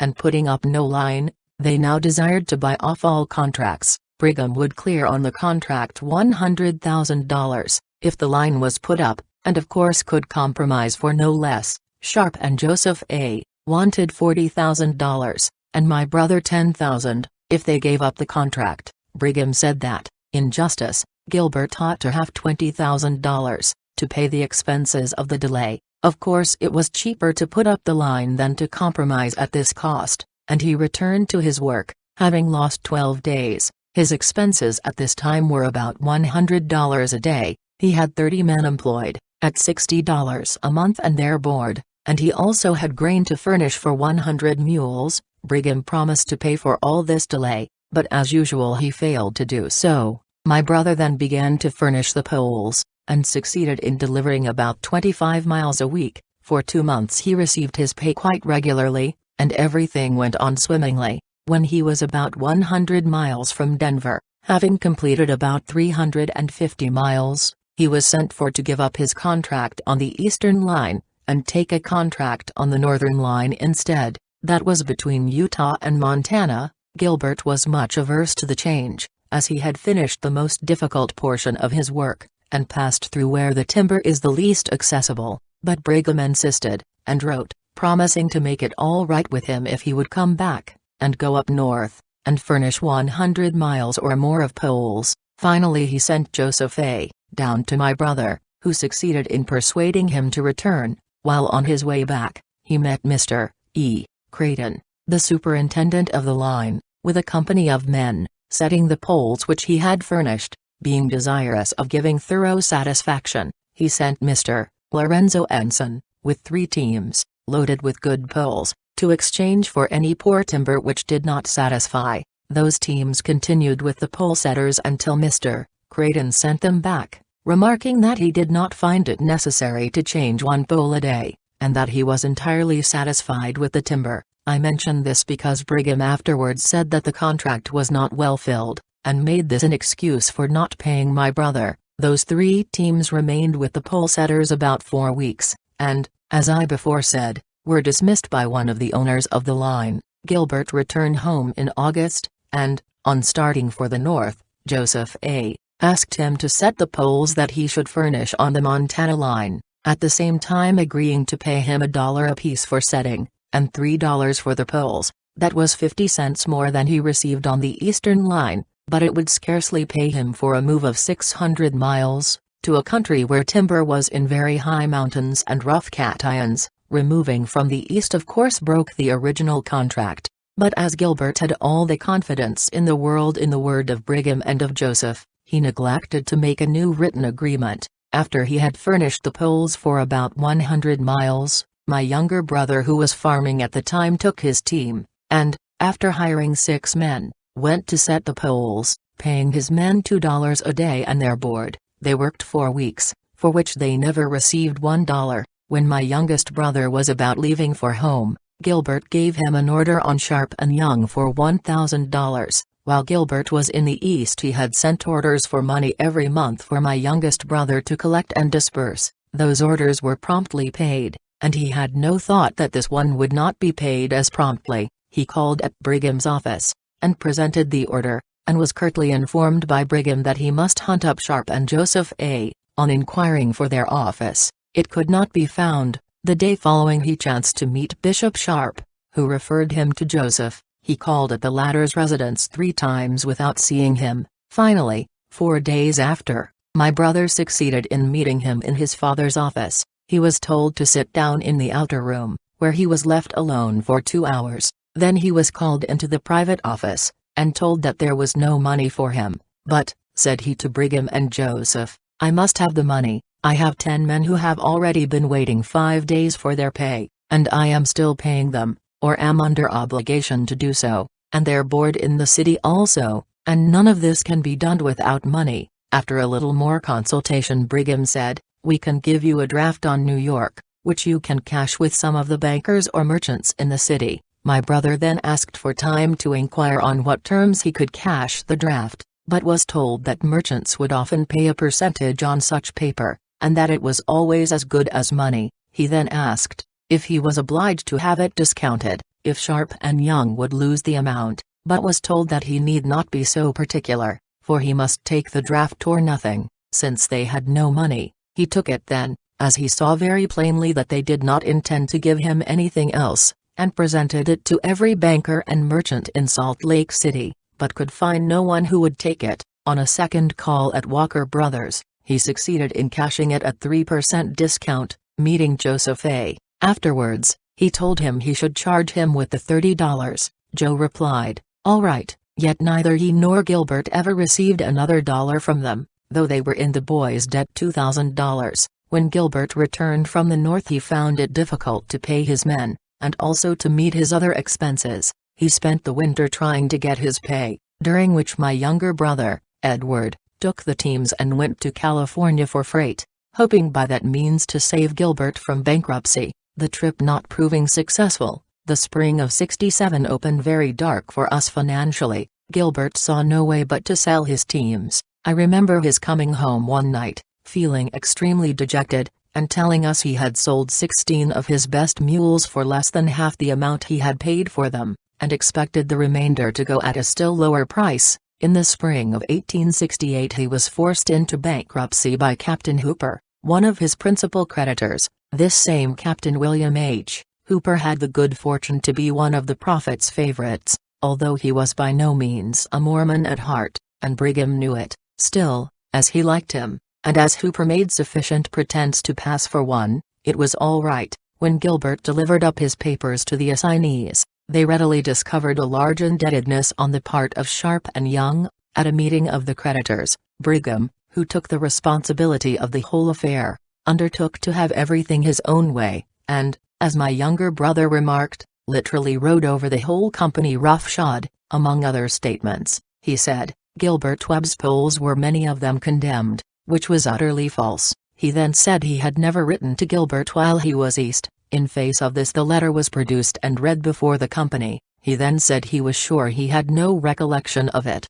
and asked George O. Cannon, who was his clerk at that time, if he remembered it. Cannon replied that he believed he did. Previous to this, when Gilbert saw that he must lose everything, he considered it his duty to pay off his men, also to pay the notes which my father had signed, and to save him from utter ruin. At this Brigham's rage knew no bounds. He wanted Hooper to have his pay first. One of Gilbert's creditors was a Mr. Kerr, a Gentile banker, whom he paid without consulting the prophet, which greatly enraged him. In speaking of it to my mother, he manifested all the growling propensities of an old cur, saying that Gilbert had paid all the notes due to Gentiles, and left his friend Hooper to take his chance with the rest of the creditors, and he intended to disfellowship him for it. This was when he was counseling my parents to use their influence with me in his behalf. "If you do that, Brother Young," said my mother, "I shall find it very hard to forgive you. Although Gilbert may have erred in judgment, he designed to do right. Would you, President Young, like to have his father ruined in the crash?" The notes held by Mr. Kerr were signed by him. He said, if his father signed the notes, he ought to pay them. "Well," replied my mother, with considerable spirit, "if Gilbert had been paid for his work, he would have been able to have paid all his debts." He was very angry at this, and said, "What do you know about business? I'd like to know. I know enough to know when my children are ill-used and cheated." "Brigham Young," said she, quickly, "I wonder how you would like to have one of your sons cut off from the church. and treated in the manner in which you have treated Gilbert, I should think it perfectly right if one of my boys had done wrong and needed punishment, yet it is well known that there are no more unprincipled men in the territory than his eldest sons, but there never have been the slight signs of their being disfellowshipped. After a still more spirited contest with my mother, the prophet took his departure in a great rage, saying he should see if Gilbert would pay his Gentile debts in preference to paying the brethren. All this was for the purpose of influencing me, and I saw that I must yield. There was nothing but ruin in store for us if I persisted in my refusal. The loss of property was by no means so dreadful a thing to my brother, brought up to believe that there was no salvation outside of Mormonism, as being cut oil from the church, and receiving the prophet's curse, and he was heartbroken at the prospect. I made up my mind to make one last appeal myself to Brigham Young, and see if I could not touch his heart and induce him to resign his claims to me, and not to punish my family because I could not bring myself to become his wife. I was sure that I could move him. I would make myself so humble, so pathetic, before him. I would do all I could to serve him. I would never forget his kindness to me, but I could not marry him without bringing great unhappiness upon myself. I should also fail to bring happiness or comfort to him. I would be so eloquent that he could not refuse to listen to me. I went up to the city to visit a friend, quite determined to make this appeal to him, but my courage failed me. 2 or 3 times I started to call to see him, but I would only get in sight of his office, and turn back faint and trembling. One day I saw him coming towards me in the street, and I determined to screw up my courage and speak to him, but when I reached him my tongue refused to speak the words, and I only faltered out a commonplace greeting. All my eloquence was frozen under the chilling glance of the steely blue eyes, which had not a ray of sympathetic warmth in them. No one who has ever been under his peculiar influence but will understand me when I say that in his presence I was powerless. My will refused to act, and I went away from him, knowing that I never could say to him what I felt. I returned home, feeling, more than ever, that my doom was fixed. My religion, my parents, everything was urging me on to my unhappy fate,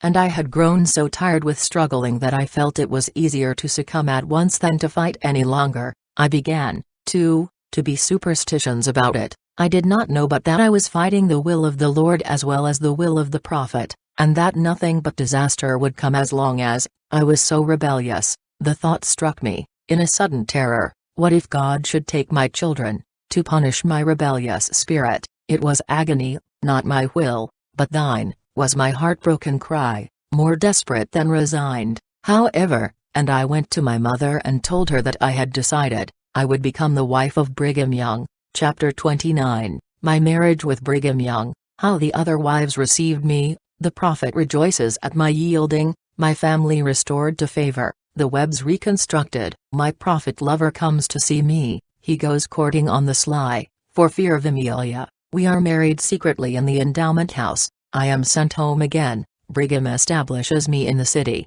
Limited plates and dishes. We want a little more food. The prophet's ration day. How the other wives received me. Mrs. Amelia doesn't like me. How the wives of the prophet worry and scold him. The prophet breaks his word. My father remembers the $1,000. My acceptance of his suit was carried to him at once, and he was triumphant, although he did not show it, except by an added suavity of manner, and a disposition to make jokes, which, of course, everyone was expected to laugh at as heartily as he did himself. My family were restored to favor, although my brother did not receive his money, and on everything went merry as a marriage bell for everybody, except myself. I had promised to marry him, but was not resigned. I still fought against it, but the conflict now was all internal. I did not dare admit anyone to my confidence, not even my mother, so I had to struggle alone with my impending fate, all the time suffering the stings of conscience as well,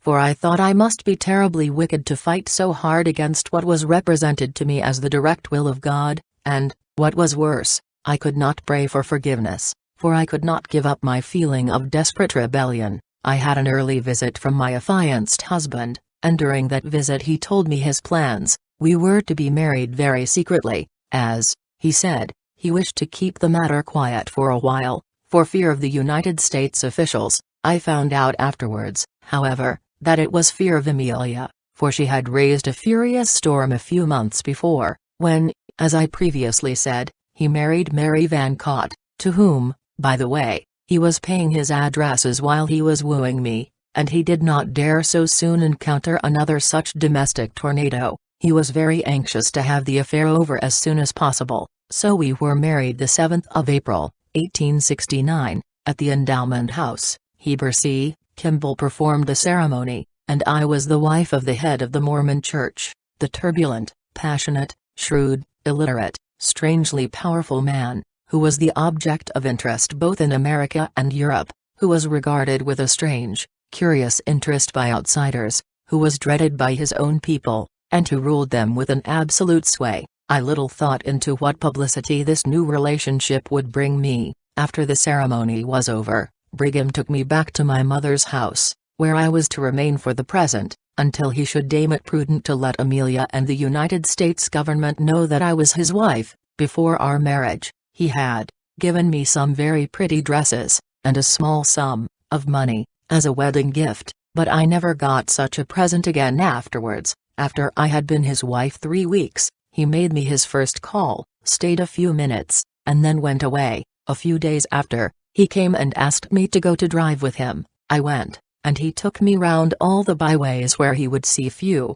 or no people, and where he thought there would be no danger that Amelia would hear of it. He did not enjoy the drive one bit, for he was in constant terror lest he should be discovered. He was anxious and astray, while I, on the contrary, was in the highest spirits. I laughed and chatted, and made myself as pleasant as possible. I could afford to do it, for he was suffering all those torments for my sake, and although he had no idea that I discovered his fears, I did very readily, and was jubilant in proportion to his misery. I didn't feel specially complimented, to be sure, but, as I did not desire his attentions, and was happier without them, I did not allow my pride to receive a very severe wound, but was exceedingly gracious to him. The more nervous and absorbed he got, I remained at home about a month, during which time, he said, he was having a house prepared for me in the city. I saw but little of him during that time, and sometimes I would almost forget that he had any claim upon me.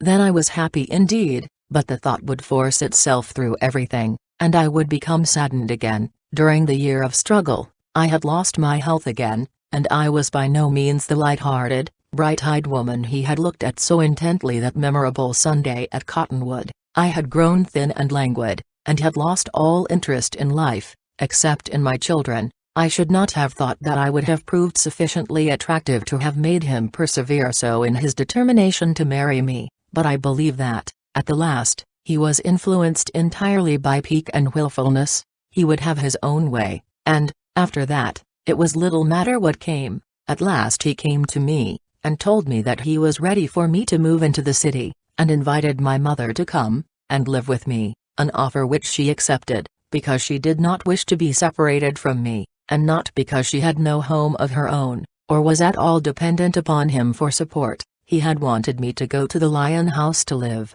but on that point I was decided. I would stay at my father's house, but I would not go there, so he had made a home for me in the city, such a home as it was, a little house, the rent of which would have been extremely moderate had it been a hired house, furnished plainly, even meanly. When the position of the man whose wife was to occupy it was considered, it was the very cheapest pine furniture which could be bought in the city, and the crockery was dishes that Brigham had left when he sold the Globe Bakery. There were very few of these, and they were in various stages of dilapidation. My carpet was an old one, taken from the Lion House parlor, all worn out in the center, and, it being a large room, I took the outedges, and pieced out enough to cover 2 rooms, and the other floors were bare. I had no window curtains of any sort, and there being no blinds to the house, I had to hang up sheets to keep people from looking in. I told him several times that I was insufficiently supplied, but for a long time he made some excuse or other for not giving me more.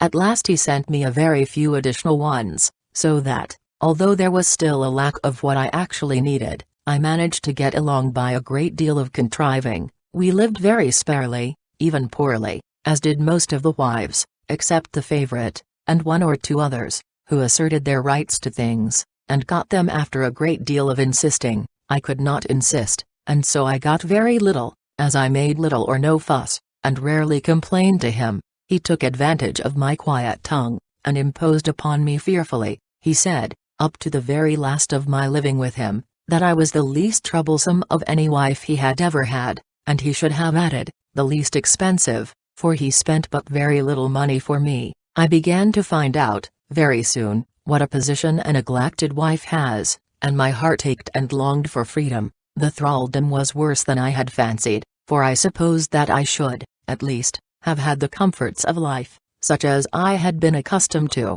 but I was disappointed even in that. Then I felt that I was bound to this kind of existence for life. There was no escape from it. I was shut in by every circumstance, as by a wall of adamant, and the more I struggled to get free, the worse I should be hurt. There was nothing to do but simply to endure, to die if I could, to live if I must. A pleasant state of mind, surely, for a bride of a few months. The principal meat which he furnished to us was pork. We had it on all occasions, very rarely, indeed. We had a piece of beef, but months would elapse between his times of sending it, and we got to look upon it as a very great luxury. He had what he called ration day once a month, when the different families were given out their allowance for the month. This allowance for each family was 5 pounds of sugar, a pound of candles, a bar of soap, and a box of matches. I found this entirely inadequate, and so part of the time unheard of liberality. I was allowed to draw sugar twice a month. Our bread we had from the Prophet's bakery. Once in 6 months his clerk got a few of the commonest necessaries of life, and each of us had a few yards of calico, and a few yards of both bleached and unbleached muslin. I could not get anything else out of him, except by the hardest labor, and the little that I got was given so grudgingly that I hated myself for accepting it, and many a time I would have thrown the pitiful amount back in his face, but stern necessity would compel me to accept the money, and overlook the insult. I can scarcely look back to those times, now that I am so far beyond them, without a lowering of my self-respect. The hot blood tingles to the very ends of my fingers as I recall the insults I received from that man while I was his wife, and the utter powerlessness of my situation, that would not let me resent them. When my marriage to him was known by the other wives, as it was on my removal to the city, he took me to the Lion House, to visit the family there. I was very kindly received by most of them, Emmeline Free, and Zena Huntington being especially my friends. 2 of them, however, Eliza Burgess and Harriet Cook, would not speak to me. The latter had been a servant in my mother's family in Nauvoo, and Brigham had, indeed, married her from our house. She used to take care of me when I was a baby, and she was so angry when she heard that Brigham had married me, that she wished with all her heart that she had choked me when she had a good chance. That she certainly would had she known what my future was to be. Eliza Burgess, though not the first, and never a favorite wife, used to be terribly exercised whenever Brigham added another to the family. She would go about, crying bitterly, for days, and would sometimes shut herself up in her room, refusing to see anyone. Her sorrow was the joke of the family, since no member of it could see what reason she had for indulging in it. She had but just got over mourning his alliance with Mary Van Cott. When she was called upon to grieve over his union with me,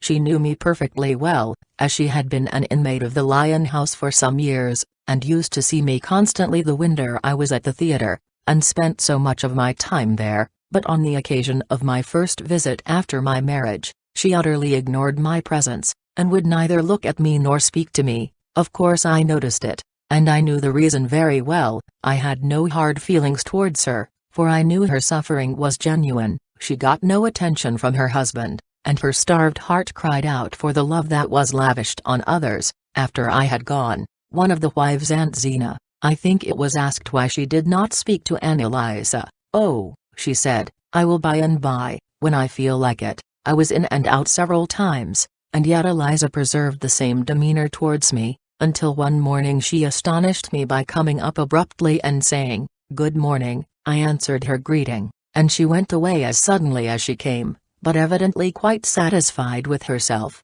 She felt like it, I presume, had grown more reconciled to my position in the family, and was willing to recognize me as a member of it. My first encounter with Amelia was somewhat amusing. It happened not long after my marriage. She had not got over her anger at her lord for taking Mary Van Cott, of whom, by the way, she was terribly jealous. When fuel was added to the fire of her fury by my introduction to the world as another Mrs. Young, she was terribly bitter towards us both, though I think she hated Mary with a more deadly hatred than she felt for me. I think she considered Mary her most dangerous rival, but for all that she was not drawn towards me at all. It was not that she disliked me less, but Mary more. I was walking one day with a friend, and we were on our way to the gardens which join the prophet's residence, which are, by the way, the very finest in the city. Amelia was just in front of us, and she evidently judged from our conversation where we were going to.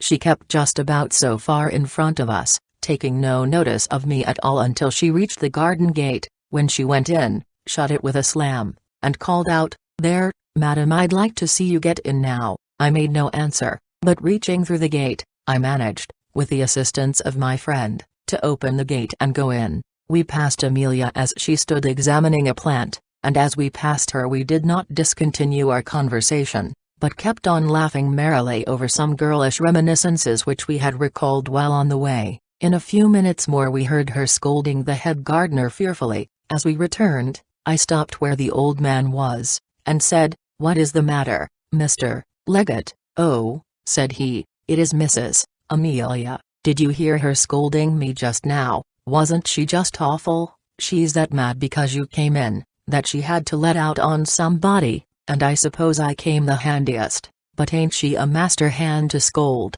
though? Why, you ought to hear her give it to me sometimes. I'm pretty well used to it, and don't mind very much. It's some consolation to think that Brother Brigham gets it worse than I do, and when he's round, I'm safe." Just once, after that, Amelia spoke to me. "It is customary, on Brother Brigham's birthday, for the wives to have a dinner in his house. It is held at the Lion House, and all the family assemble to do honor to its head. At one of these dinners Amelia sat directly opposite me, and during the dessert she reached the cake basket to me, and with as freezing a tone and manner as she could assume, asked, 'Will you have some cake?' I declined, and that ended our conversation, the last, and indeed the only one I ever had with her, for the first encounter could scarcely be called a conversation, since the talking was all on one side. She was even ruder to Mary Van Cott than to me. One day, while Brigham was furnishing Mary's house, he had taken her up to the family store in his carriage,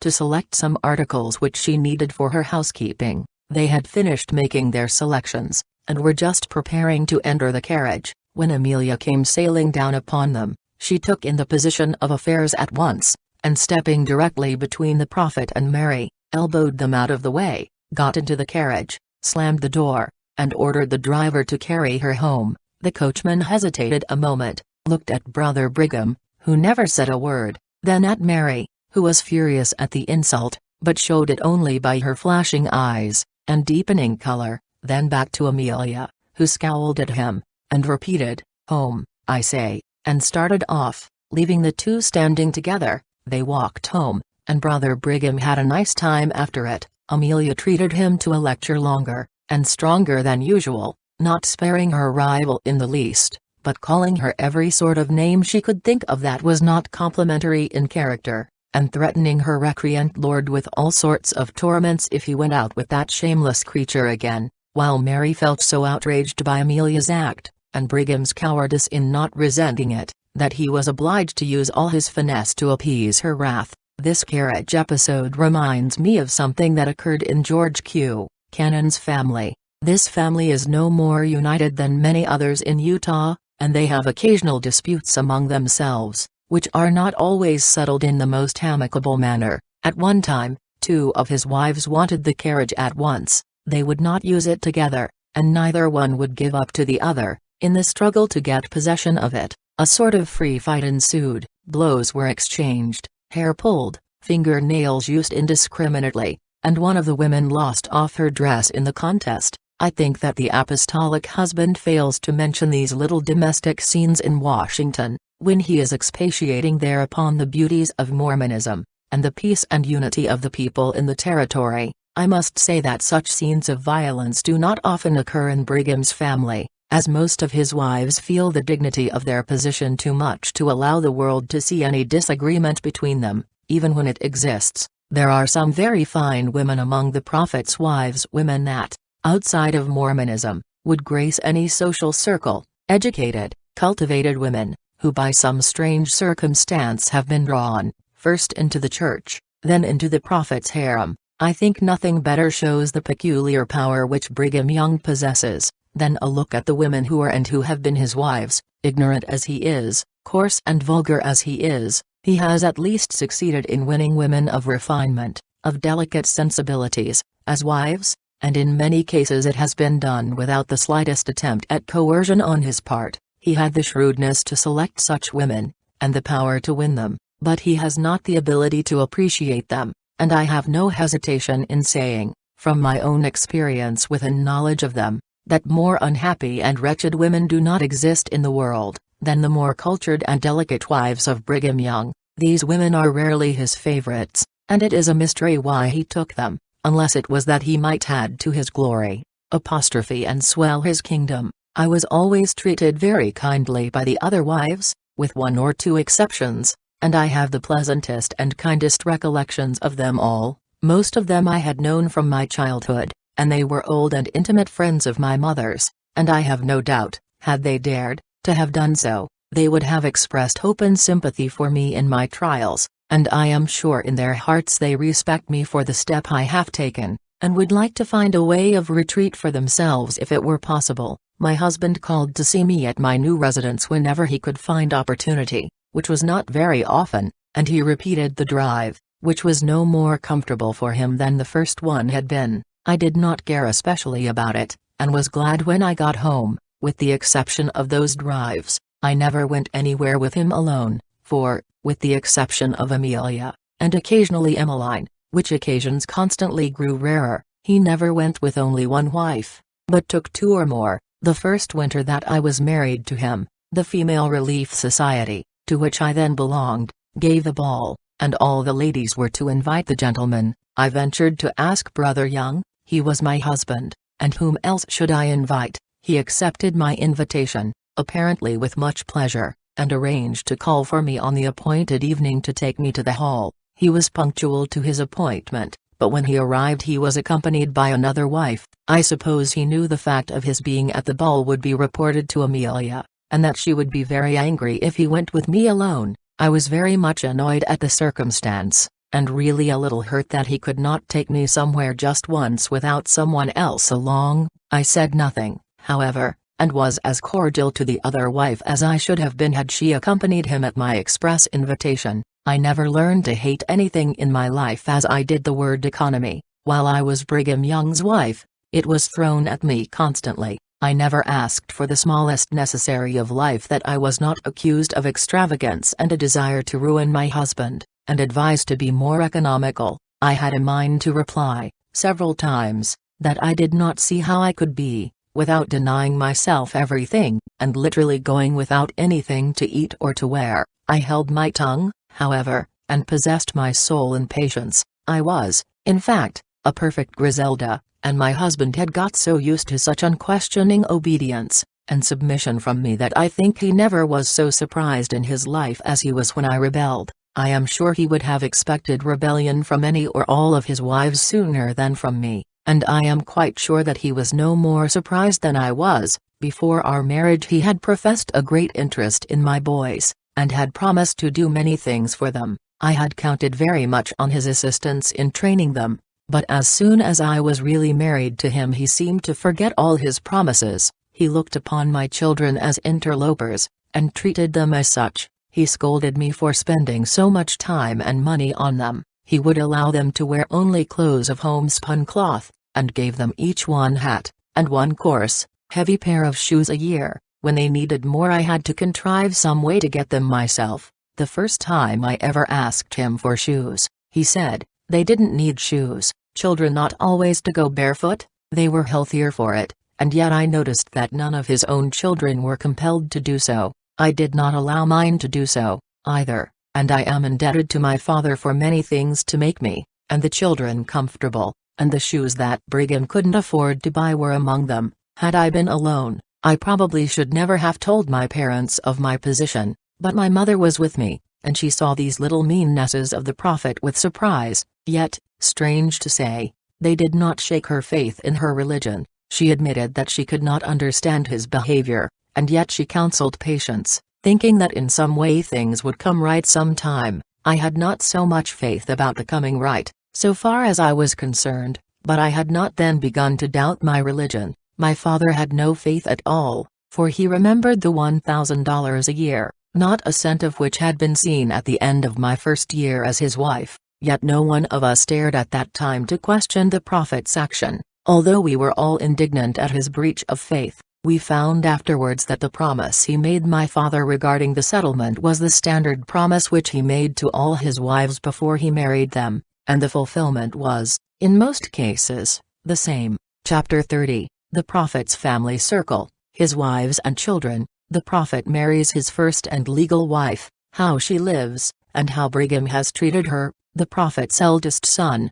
the story of his life, his wives and families, Mary and Maggie, the favorite wife, Clara, young Briggy and his expectations, what the saints think of him, his domestic joys, how he visited me when sick, and scolded the old gentleman. Brigham and Briggy make love to Lizzie. Briggy wins, since John W. He neglects his kingdom, won by the third wife. The story of Lucy C., the prophet's daughters, Alice and Luna, Miss Alice's flirtations, sweet language between father and daughter, tragic death of Alice Clausen. Brigham's very first wife is not living. She died some time before he became a Mormon, and before his marriage to Mary Ann Angel, his present legal wife. He was quite young when he married first, and was a sort of preacher among the Methodists, and by preaching, begging, and occasionally working at his trade as glazier, or as a day laborer at farming, he managed to pick up a very scanty living for himself and his wife,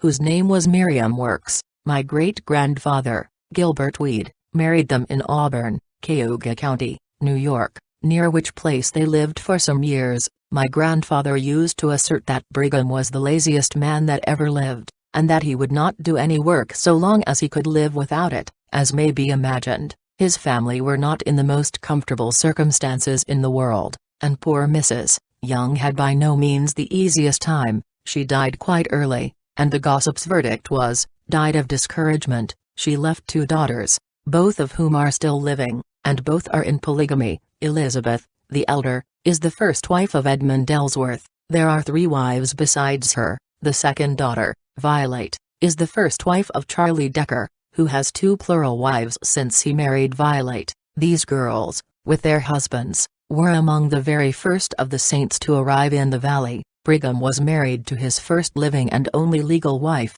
Mary Ann Angel, in Kirtland, Ohio, in the year 1834. She is a native of New York State, and is still a pleasant, rather good-looking woman, though much saddened by the neglect of her husband, who rarely, if ever, visits her, and lately by the tragic death of her eldest daughter, and the still more recent death of her eldest son, Joseph A. Young, which has broken her very much. She is about the age of her husband, nearly 73, and consequently is counted an old lady, while he is, according to Mormon theory, boy. Her mind is somewhat clouded, and this, like her sadness, is caused by the decline of her husband's affections, of whom she is very fond. She has been entirely devoted to him, and gave him as honest love when she married him, long before there was the slightest prospect of his ever occupying the position he holds now, as she has ever felt for him since his elevation to be the leader of the Mormon people, and she is repaid as it might be expected she would be.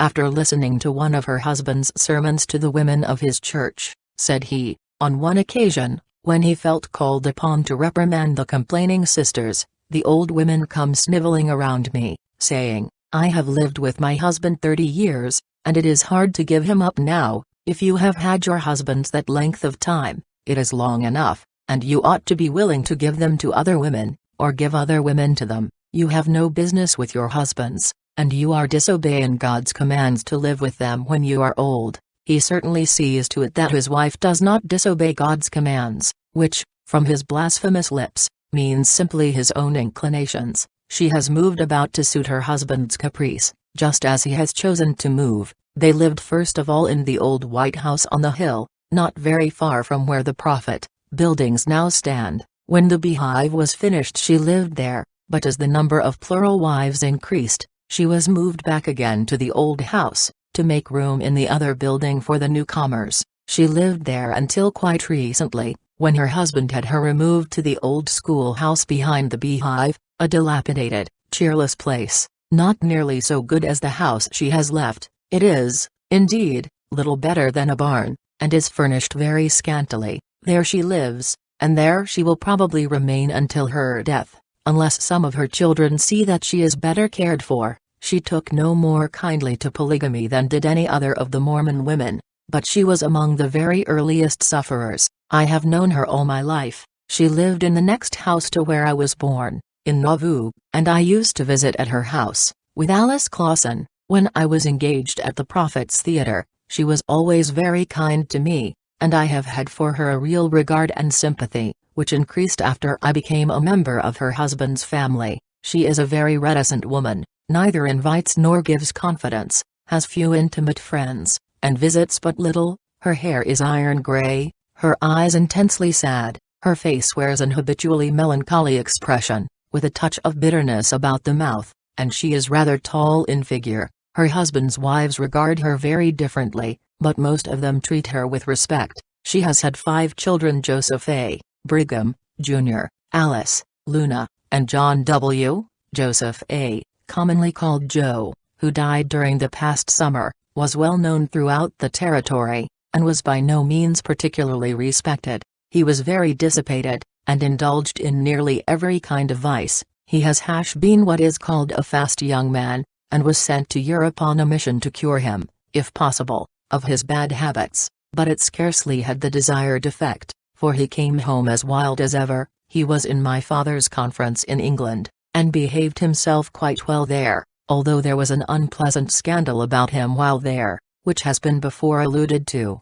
In business matters he was as shrewd and as unprincipled as his father, and managed, with the assistance of the latter, to accumulate a large amount of property. Ambitious as his father is for his sons, he never dared to do anything which should advance Joe in the church, for he knew very well that the people would not tolerate it for an instant, for his eldest son was by no means a favorite among the saints. He, of course, held church offices, but he would never have been any higher in authority, and certainly would never have succeeded his father as head of the church. Even though he was the eldest son, he was a professed polygamist, although, strictly speaking, he was a monogamist, for although he had 3 wives, he only lived with one. His first wife, Mary, called, to distinguish her, Mary Jo, has several children, but neither she nor they were troubled much with Joseph's attention. She is an independent, high-spirited woman, and would not show in the least that she was troubled by his neglect. She goes about her business in a matter-of-fact way, and shows that she is able to take care of herself, as she succeeded in making her husband furnish the means to support herself and her children, whether he was willing to or not. She used to say that she could herself earn a comfortable living for them all, but so long as she had a husband who was able to do it, she would not do it, and she did not. She is a decided contrast to poor little English Maggie, his second wife, who is in delicate health, unable to take care of herself and her child, and who is fretting herself into her grave for the husband whom she loved so dearly, but who is so utterly unworthy of such devotion. She and her child live in a poor little room, shabbily furnished, and her husband never visited her. She is allowed the merest pittance on which to live, but the sum is so pitifully small that it does not supply even the needs of life, and the little woman suffers for them sometimes. She is a patient creature, never complaining of her lot, used never to reproach her husband, just living on and bearing her burdens as best she might, hoping for nothing in this world, but trusting that somehow the things that are so wrong here may be put straight hereafter. Dear, patient, gentle, loving Maggie Jo. My heart goes out to her with a pitying tenderness. Clara Stenhouse Young, and I only wish it was in my power to put some happiness into her desolate life. I suppose she thinks of me as pityingly I shall do of her, thinking that my feet have strayed into dangerous places, and that my soul is lost forever by my action. She is one of the many martyrs to polygamy and a false religion. The merry-eyed, round-faced, gay-hearted girl, that came among the saints so few years ago, and was won by the attractive young elder, is little like the sad-eyed, haggard woman, the broken-hearted, deserted wife. I wonder if Joe Young's heart ever smote him as he looked at her, and saw the wreck that he had made, his third wife, Eliza Grant, he neglected so entirely, that she left him in disgust. His fourth wife, Clara Stenhouse, was so fortunate as to be the favorite. He was devoted to her exclusively, and she was delighted because she had succeeded in inducing Joe to renounce polygamy to this extent. He lived with her, to the exclusion of all his other wives, and promised that he would never take another. He said that she was the only one he ever really loved, although he had been much attracted by the other two. Still, her life with him was not always smooth sailing, for when he was intoxicated, which sometimes happened even to this son of a prophet, he was rather abusive, though by no means so much to her as he was to the two others. Once, however, he forgot himself so far as to chase her about the house, and point a pistol at her. She immediately left him, and returned to her father's house. When he recovered, and found she had gone, he was deeply penitent, and he went for her at once. At first she refused to return with him, but he was so full of remorse, and begged so hard, and promised so fairly, that she relented and went. I think he never repeated the occurrence. Clara had everything that she could desire: a nice house finely furnished, carriage, jewels, elegant clothes, and not a wish that she expressed but was instantly gratified. A just now Brigham, Jr., or Briggy, as he is familiarly termed among the saints, is the most conspicuous member of the prophet's family, as it is well known that Brigham Young intends that he shall be his successor. He is taken everywhere by his father, who seems determined that the saints shall not lose sight of him, and he already assists in different meetings, and his weak voice is often heard piping for polygamy, and the new Reformation, and the Order of the Elder of Enoch, and other of the elder Brigham's pet institutions. He apes his father in manner, and, as nearly as he can, in matter, and his parent is quite proud of him. There was some murmuring among the saints when Brigham's intentions towards him were first known to them, but they say very little now. But he and his father both know they are opposed to him. I think there would have been open rebellion if either of the other sons, especially Joe, had been thought of as the future ruler. Briggy is not so quick and bright as either of the others, nor so well qualified for taking care of himself without the assistance of the tithing office and other church perquisites, but he is infinitely better-hearted, kindlier in impulse, and is the most popular of them. Although that is not according him a very high place in public estimation, he has been on a mission, and had his little fling before he settled down to the dignity of his present position. As he is such a preacher of polygamy, he also practices it, and is the husband of 3 wives, of whom the third is the favorite. Their names are Kate Spencer, Jane Carrington, and Lizzie Fenton. He does not abuse his wives as Joseph A. does, and although the first 2 have occasion to complain of neglect, since he is completely tied to Lizzie's side just now,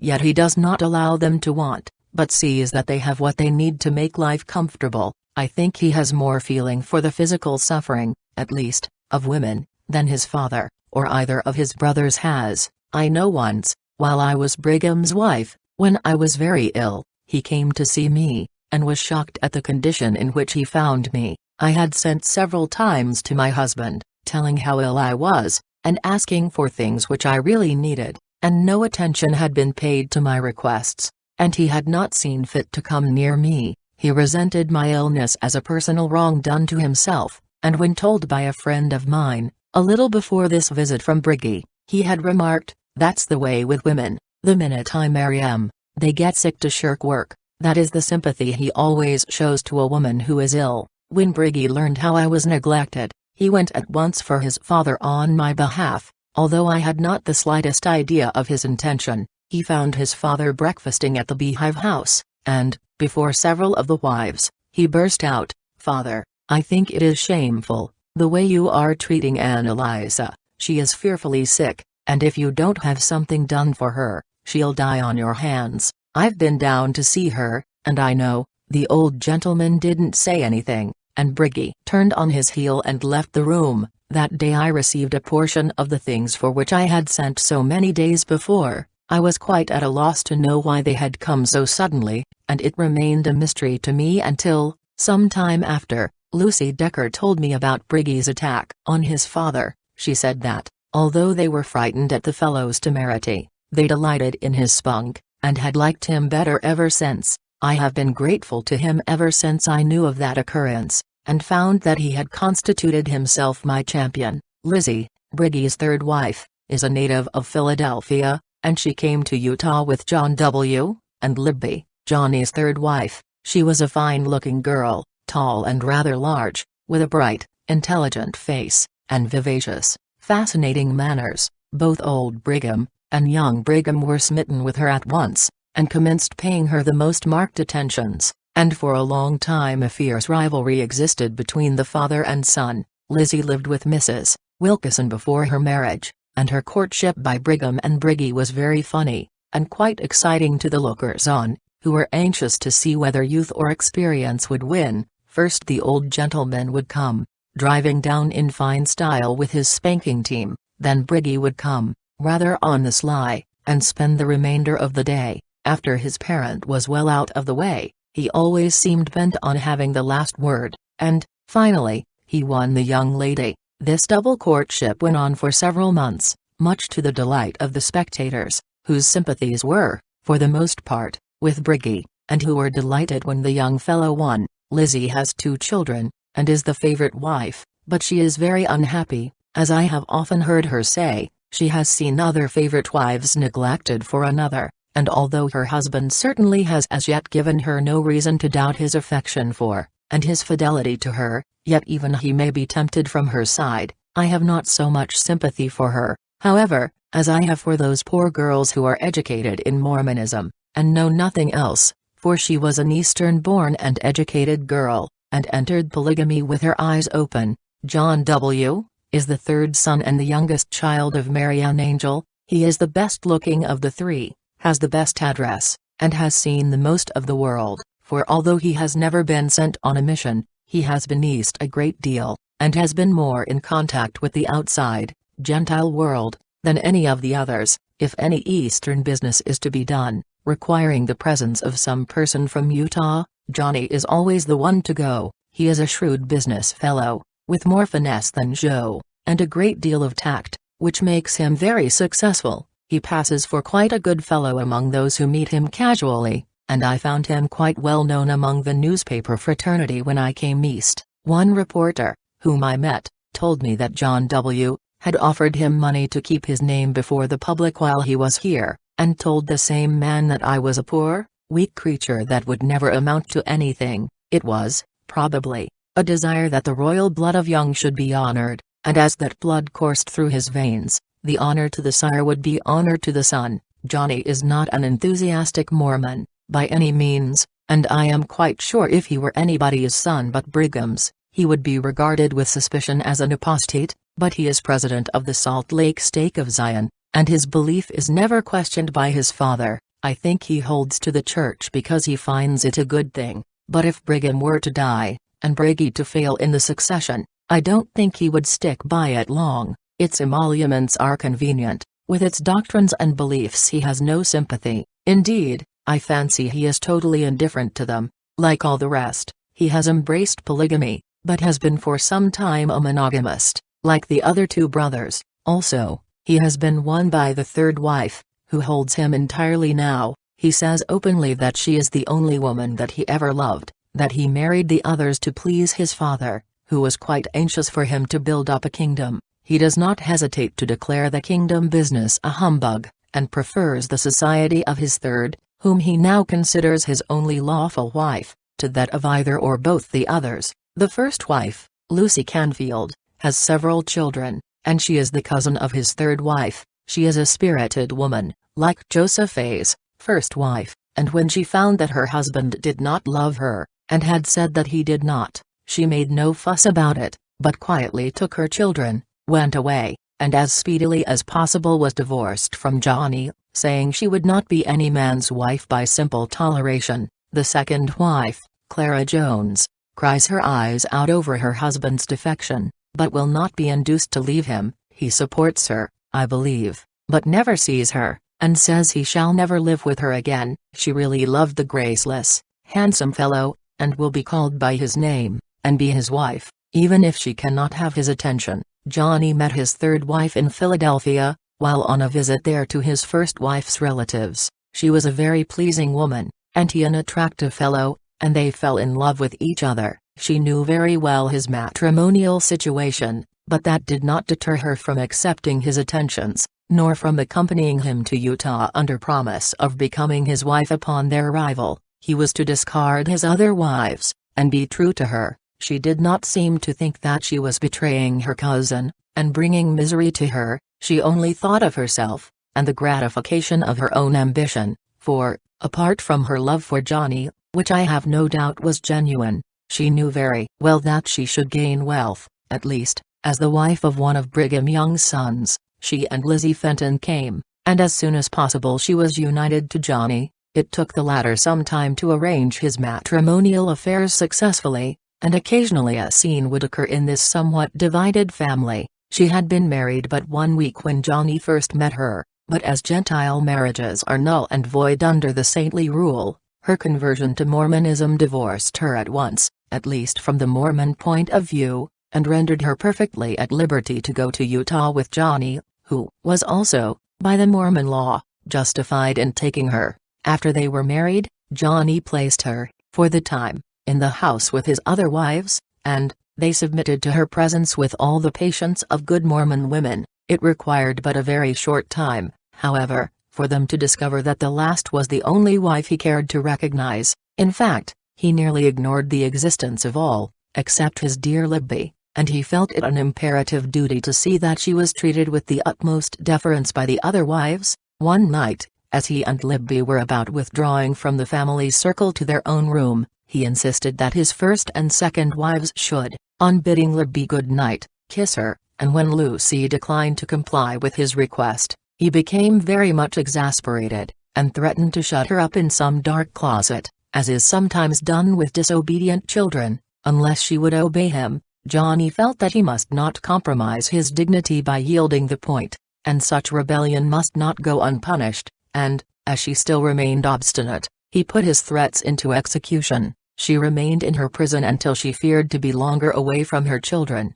and was forced to yield to his wishes, and kiss Libby good night. It was not long after that when Lucy left him, and sought a divorce, which Johnny's father readily granted. The only acknowledged Mrs. John W. Young lives in elegant style, accompanies her husband on all his Eastern trips, and makes herself, by dress and otherwise, as attractive as possible to her husband, for she knows, as well as the others, that she only holds him so long as she shall prove more fascinating than any other woman. Alice Clausen was the best known of any of Brigham's daughters. She was the elder of Mary Ann Angel's girls, and was for many years a leading actress at the Salt Lake Theater. She had no special dramatic talent, but she was a good worker, and so succeeded quite well in her profession. Being Brigham's daughter also gave her a decided prestige, and she never made her appearance but what she was warmly applauded. She was quite pretty, being rather small and slight, with blue eyes and fair hair, and had all her father's ambition. She was quite a favorite with gentlemen, and had several little affairs before she was safely married to Hiram B. Clausen, who was, at the time of her marriage with him, her father's confidential clerk, and the stage manager, and leading man at the theater where she was engaged. In 1851 Mr. Tobin visited Salt Lake, and fell a victim to Miss Alice's charms, and was engaged to her. Soon after their engagement, he went away, and did not return until 1856. While he was away she flirted quite desperately with another young gentleman, and was reported engaged to him, but her father sent him off to convert the Sandwich Islanders, and took him out of the reach of Miss Alice's charms. Soon after Mr. Tobin's return, the engagement between them was broken, and her father's ire was so great against him that he was obliged to leave Salt Lake City. He and his party were followed, and while they were in camp on the Santa Clara River,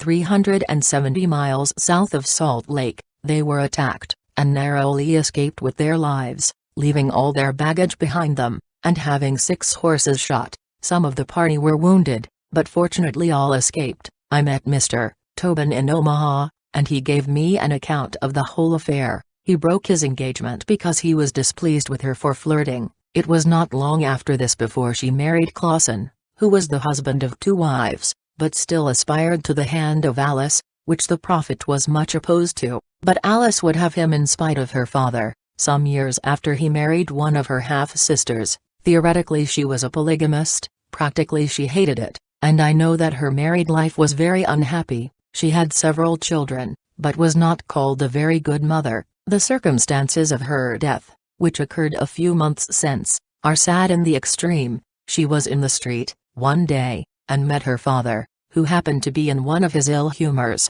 and was only waiting for someone to vent it on. Alice, unluckily, was the victim. She was always very fond of dress, and was inclined to be somewhat loud in her style. She was dressed, this day, to pay some visits, and was finer than usual. Her father looked at her from head to foot, then said, in the most contemptuous manner which he could assume, "Good heavens, Alice, what are you rigged out in that style for? You look like a prostitute." She faced him with an expression so like his own that it was absolutely startling, and, with terrible intensity, replied, "Well, what else am I? And whose teachings have made me so?" She passed on, leaving him standing gazing after her in surprise. Not long after, she was found dead in her bed, with a bottle, labeled poison, by her bedside. Tired of life, she had thrown it carelessly aside, for it was of little worth to her. Neither husband nor father was much comfort to her, and, with her mother before her,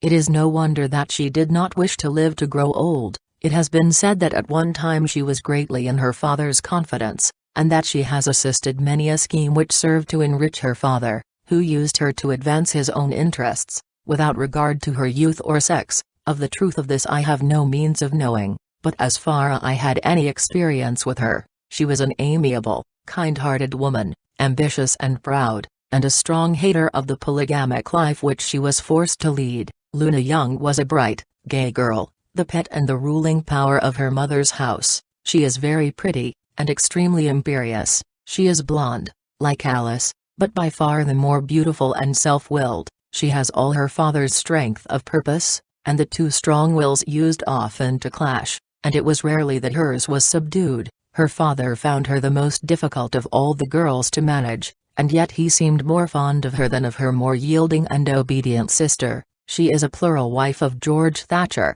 and endures, although she by no means loves, polygamy. The children of Mrs. Angel Young are better known to the world than any of the others, and of these 5, the ones that the public are most familiar with are John W. and Alice, both of whom seem very widely known by reputation. John W., from his constant contact with the Gentiles, and Alice from the position which she so long held in the theater, and which brought her so constantly before the public for so many years. Chapter 31, The Wives of the Prophet. Brother Brigham's Domestic Troubles. The Wives of the Prophet. Lucy Decker, A Mysterious Disappearance. Lucy's Boys, Brigham's wife Clara, her busy household work. About the girls. Harriet Cook, she expresses unpleasant opinions. Brigham is frightened of her, he keeps out of the way. Amelia and the Sweetmeats. How one of Brigham's daughters scandalized the saints. How Mrs. Twiss manages the prophet's house. The work a woman can do. Martha Boker and her silent work. Sweet and saintly doings of the prophet. Concerning Harriet Barney, the wife who served 7 years for a husband, another English wife of the prophet, the young widow of Nauvoo. Lucy Decker was the wife of Isaac Seeley, and had 2 children before she became a convert to Mormonism, and removed to Nauvoo. The husband had been esteemed a fine young man, and to all appearances they were living quite harmoniously. When Brigham saw her, and fell in love with her, he soon persuaded her that Seeley could never give her an exaltation in the eternal world, but that, if she would permit him, he would secure her salvation, and make her a queen in the first resurrection. She was bewildered by the promises, and consented to become sealed to him secretly. In some way or other, Seeley found out the true state of affairs, and was exceedingly indignant, and made some very unpleasant threats of vengeance against Brigham Young for breaking up his family. Brigham at once commenced endeavoring to turn the tide of public opinion against him, by resorting to his always ready weapon, his tongue, and insinuating things against him, among others, He took care that the impression should get abroad that he had threatened to kill his wife. These reports gained little credence among those who knew him well, yet Brigham, with Joseph to help him, was sure to succeed in his efforts to ruin the man, or to drive him away, so that he should no longer stand in his light. And Seeley suddenly disappeared. All sorts of rumors were afloat respecting his disappearance. Some said he was driven from Nauvoo at the point of the knife, others said he was dead, others, that he left voluntarily, disgusted with the entire proceedings. At all events, he has never appeared to interfere with his wife's later domestic arrangements. Lucy lives in the Beehive, which is supposed to be Brigham's own particular residence. At least his private office and own sleeping room are there, and he takes his meals there except his dinner. She has always had the charge of this house, and has always been quite highly valued by her husband on account of her numerous domestic virtues, for she is a superior housekeeper, and even Brigham finds great difficulty in getting a good opportunity to find fault with her. It has been Brigham's custom always to keep the Beehive for his exclusive use, and none of his wives were allowed there, except Lucy Decker, who had the charge, but after he married Amelia, before her house was finished, he brought her to board there with him, contrary to all precedent, and Lucy Decker was not only obliged to cook for them, but to wait upon them at the table, in the capacity of a servant, and Amelia never recognized her in any other way, never speaking to her as an equal, but ordering her about at her caprice, and the husband allowed it. But then it is no uncommon thing in Utah for a man to marry a woman for a servant. It is more economical than to hire them, it saves the wages. When Lucy Decker's sons, Brigham's children, grew up, they accepted mercantile situations, as he expects all to work, which is certainly all right, but they were not allowed to stay with their mother without paying him the same amount for board that they would have to pay elsewhere. A married daughter is also allowed to remain with her mother under the same conditions. She is a short, fleshy woman, with a pleasant, small-featured face, dark eyes and hair, and as practical and matter-of-fact in manner as you please. She has 7 children: Brigham Heber, Fanny, Ernest, Arthur, Myra, Moores, and Clara. Fanny is the plural wife of George Thatcher, who also numbers her half-sister, Luna, among his wives. Heber and Ernest are both married, but have, as yet, but one wife each. They do not seem in a hurry to add to their kingdom. Clara Decker is the younger sister of Lucy, and was sealed to Brigham at the same time. She is a very intelligent, prepossessing woman, and for some time was quite a favorite with her husband. Like her sister, she is short and stout, but she has a very sweet, benevolent face, which truly mirrors her character. She is an indefatigable, but quiet worker, and the good she does,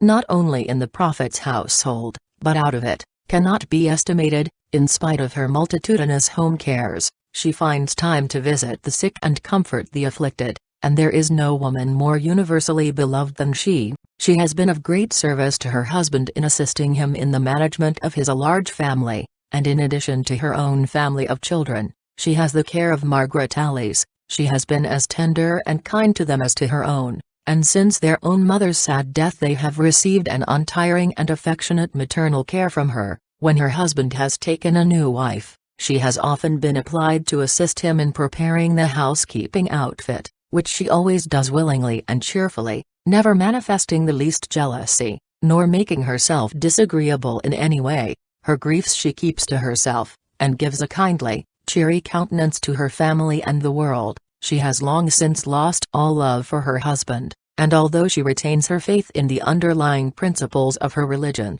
is by no means so blinded by bigotry as not to see its faults. She expresses her opinions rarely, but when she does, they are given decisively, and her husband is not at a loss to understand her meaning. He has a high regard for her services, and I really believe accords her more respect than he does most women. She never appears in public with him, being always too much engaged at home. No one can know Clara Decker without loving her. She has a nature that wins affection spontaneously, and that holds it after it is won. She has 3 children, all girls, Nettie, Nabby, and Lulu. Nettie is married to Henry Snell, and is the only wife. Clara and her children are inmates of the Lion House. She has more room than the others, as her family numbers so many members. The third wife in plurality was Harriet Cook, to whom the prophet was sealed at Nauvoo before the church left that place for the west. She was at that time rather a good-looking girl, tall and fair, with blue eyes, but with a sharp nose, that so plainly bespoke her disposition that no one was surprised to hear, not very long after her marriage, that her husband had found he had caught a Tartar. She was in my mother's employ at Nauvoo, and I think there is where the prophet became enamored of her. She does not hesitate to say that Mormonism, polygamy, and the whole of it, is a humbug, and may go to the devil for all her. Her husband never attempts to argue any theological question with her, but gets out of the way as speedily as possible, letting her abuse religion and him as much as she pleases behind his back. Brigham, finding her so ungovernable, and being quite unable to exact submission or obedience from her, refused to live with her, and, although she still lives at the Lion House with the other wives, avoids her as studiously as possible, and will not even notice her, unless positively compelled to do so. She has one son, Oscar, whom his father calls a reprobate, and has entirely disowned, a wild, headstrong, unruly fellow, now nearly 30 years of age. He speaks of his father as Dad, and the old man, and openly expresses his disgust at his hypocrisy and meanness, which he sees through very clearly. He is no more afraid to speak his mind than his mother, of whose tongue not only Brigham, but the other wives, stand in dread, and when she commences battle they act on the principle that discretion is the better part of valor, and leave the field to her. The son has been married, but his wife has left him. A few years ago Brigham bought a house at St. George, quite an important Mormon settlement, 400 miles south of Salt Lake City, intending to settle some one of his wives there. He asked me if I would go, but I declined. He then proposed to one or two others, but they had no more of a mind to go than I had. Lucy Bigelow at last decided to try St. George as a residence, and she has remained there ever since. Lucy was married to him when she was very young, and she has been one of the society wives in the past. She was exceedingly pretty, quite entertaining, and a very graceful dancer. She is not very tall, but has quite a pretty figure, brown hair, blue eyes, and an exceedingly pretty mouth. Her position as housekeeper at St. George has been no sinecure, for Brigham and Amelia have been in the habit of passing a portion, at least, of the winter there, and Lucy Bigelow's position there has been very much what Lucy Decker's was at the Beehive, that of servitor, entirely. When Brigham comes she receives no more attention than a housekeeper would, and no one, ignorant of the fact, would ever imagine she had held towards him the position of wife. She does not sit at the table with them, but cooks for them, and looks after their comfort generally. She is quite a prudent housekeeper, and every year puts up a large quantity of preserves, which Amelia and her party being very fond of, would speedily put out of the way, and when the presidential visits were ended, poor Lucy would have no sweetmeats left for her own use, or to give to her friends when they came to see her. On the occasion of a late visit, she was so annoyed at her treatment, both by Brigham and Amelia, the former being particularly captious and insolent, that she spoke her mind with such sudden and startling plainness, that they left the house in a hurry. The Southern wife is to be commended for her spirit. She does not show it often, and probably, had the insults come alone from her husband, she would have borne them quietly, as she has done for nearly 30 years, but she could not endure the same treatment from Amelia, and she very justly rebelled. She has 3 daughters, Dora, Susan, and Tulie. Dora is the only wife of Morley Dunford. She scandalized the saints,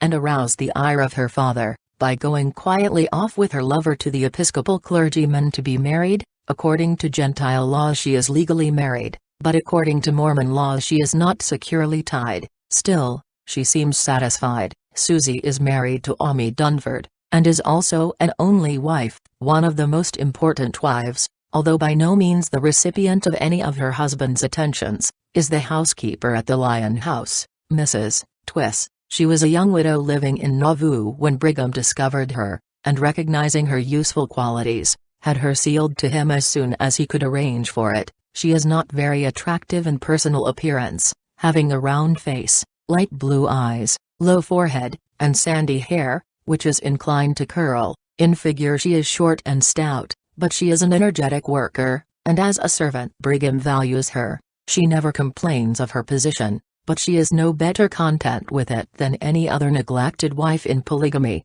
She is kind to the other wives, and has an amiable, quiet disposition. Although she is exceedingly firm and resolute, she has no children of her own, a circumstance which grieves her very much, but she has adopted a son, of whom she is very fond, and who is a very great comfort to this childless, unbeloved wife. Martha Boker is another of the prophet's sickly wives, of whom he is so fond of sneering, and the fact that she is an invalid, is sufficient to preclude her from receiving care or sympathy from her husband. He married her when she was very young, and never has treated her with much consideration. Why he married her, unless it was because he was anxious to build up his kingdom as quickly as possible, and so took every available woman he could find, will always remain a mystery. She is plain, but very quiet and sensible. She never interferes with anyone, and worships her husband at a distance. I think it must be true, in his case at least, that familiarity breeds contempt,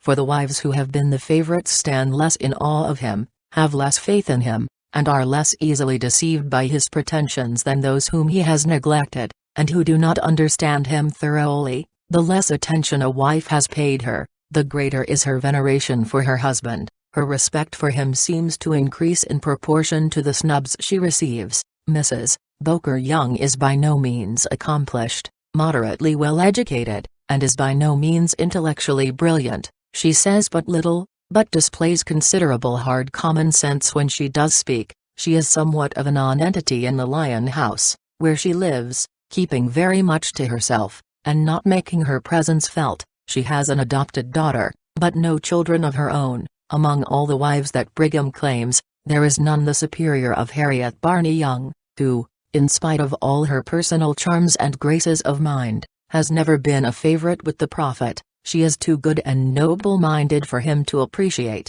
There is too little of the flatterer about her. She is tall and stout, but very graceful in every movement. Her eyes are a clear hazel, white with a soft, sad expression in them that is almost pathetic. Her hair is light brown, and her face wears a peculiarly mild, sweet look. She is a person that anyone in trouble would be drawn towards, and would involuntarily rely on and confide in. She is always ready, with the tenderest sympathy, to comfort sorrow and distress, and her acts of kindness, which are very numerous, are always unostentatiously performed. She was married before she met Brigham, and was the mother of 3 children, but becoming convinced that Mormonism was right, and receiving it, polygamy and all, as a divine religion, given direct from God, she considered it her duty to leave her husband, and cast her lot with this people. She brought her children with her, determined to bring them up in the true faith, and she was, in every regard, an earnest, conscientious, devout Christian, who would never shirk a duty, no matter how painful it might be, and would never do anything which she considered wrong, no matter how much she might suffer for her persistence in the right. She loves her husband with all the strength of an earnest devotion, and his careless treatment of her seems to make little difference in the depth of her affection. She knows her love is hopeless, but she cherishes it, nevertheless, and is content to worship with no hope of return. She is a devout Mormon, and all she has seen, heard, and suffered, has not shaken her faith one whit. She believes that this people is destined to come up out of great tribulation, and she accepts her own share without a murmur. She formerly lived at the Lion House with her children, but latterly she has occupied a cottage near the tabernacle. She likes this new arrangement infinitely better, as her situation in the large family was particularly trying. Brigham's own children have always been extremely haughty and arrogant to those not of the royal blood, and although Harriet's children were good and amiable, they, as well as their mother, were rendered very unhappy. She supports herself and family now by sewing, but is happier in this than in living independence, and receiving favors which are grudgingly bestowed. Her husband is by no means a frequent visitor at her cottage, but she never reproaches him with neglect. She has had 1 child since her marriage to the prophet, a son, whose name is Eliza Burgess. The wife, who is said to have served 7 years for her husband, is an English woman, a native of Manchester, and came to Nauvoo with her parents among the very earliest of the Mormon emigrants. They had not been long in this country before her parents died, and she was left alone. Mrs. Angel Young took her into the family as a servant, and she came to the valley with her. She was very attentive and faithful to the prophet, whom she regarded with the greatest veneration, and when he, noticing her devotion, offered to become her savior,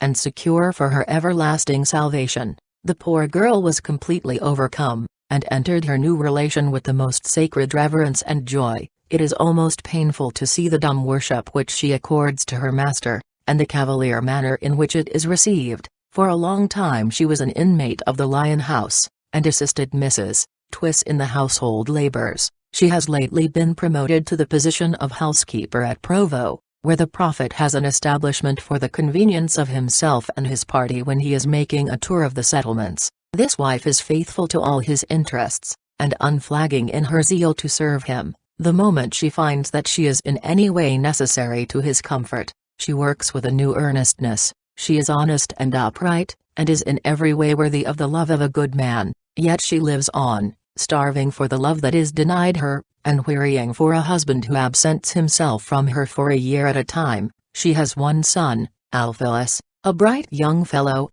who is at present a student in the law school of the Michigan University. Besides Eliza Burgess, the English wife, Brigham has but one other who is not American. This is Susan Snively, who is a German, and who has been one of his useful wives. She is a woman now considerably past middle age, and carries her nationality very decidedly in her face. She is of medium size, has dark hair, bright eyes, dark complexion, and a stolid, expressionless face. She is decidedly the plainest of the wives, and one of the most capable. Her nature is kindly, and she is a genuinely good woman, quiet and unassuming. She is not the slightest bit assertive, and would remain in a corner unnoticed all her life, unless someone discovered her and brought her out. In her busy days, she was a good housewife, could spin, dye, weave, and knit, and make excellent butter and cheese. She was married to Brigham in the early days of polygamy, when she was a young girl. Indeed, most of his wives were taken between 1842 and 1847, and she has proved herself a good wife in every sense of the word. She has lived at the farm a great deal. For 8 years she was sole mistress there, and a harder worker never lived. She paid special attention to the dairy, making all the butter and cheese for the entire family. She has done a great deal for all the wives and children, and they have not hesitated to call on her for services, so cordially and freely has she given them. The farm was very large, and required many laborers, and these all boarded at the farmhouse, and Susan had them to look after, which she did faithfully. Everything that she did was done to promote, as far as possible, the interests of the prophet and his family. At last, under such a constant strain of incessant labor, she broke down completely, unable any longer to endure the strain. Her strength failed, her health was destroyed, her once strong constitution undermined, and she was forced to seek refuge in the Lion House, and take her chances with the numerous family, after she had given all her strength, and the best part of her life, to the service of her master. She was of no more use to him, and she might live or die, as she saw fit. It mattered nothing to him. She said once to me, "How I should like a drive, and how much good it would do me. We have plenty of carriages, to be sure, yet I am never allowed to ride." Tears trembled in her eyes, and her voice shook as she made her complaint, and I wished it were in my power to gratify her. I did pity her lonely and neglected condition with all my heart. Her only earthly comfort is an adopted daughter, whom she dearly loves. She never had any children of her own, and she lavishes all her maternal affection on this attractive young girl, who returns her love, and calls her mother. She still clings to her religious faith with a sort of hopeless despair. If that should fail her, she would be desolate indeed. She suffers in the present,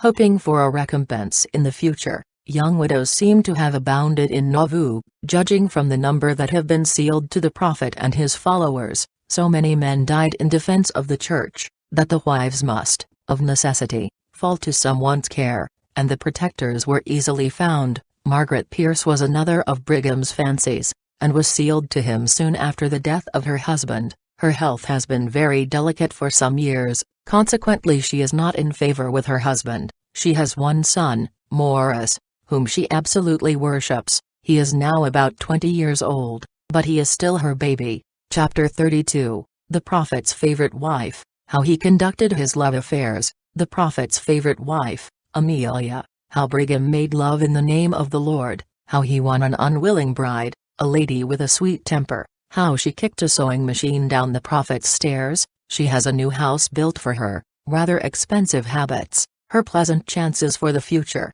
Mary Van Cobb, a former love of the prophet's, Miss Eliza Roxy Snow, the Mormon poetess, Joseph Smith's poetic widow, versification of the saints, Mrs. Augusta Cobb, Emily Partridge, the favorite wife of the prophet, Amelia Folsom, is a woman about 40 years of age, and was a New England girl. She was born at Portsmouth, New Hampshire, and with her parents, who were converts to Mormonism, came to Utah. She is tall, of a good figure, has rather regular features, brown hair, bluish-gray eyes, and a querulous, discontented expression, with a very great deal of decision indicated by the mouth, and, indeed, in spite of all that is lavished upon her, she is not happy. She did not wish to marry Brigham, as she had a lover to whom she was fondly attached, but he wished to marry her, and that settled her fate. Her parents favored his suit, and urged it strongly, but she was bitterly opposed to it, and it was months before she would yield to their united desires.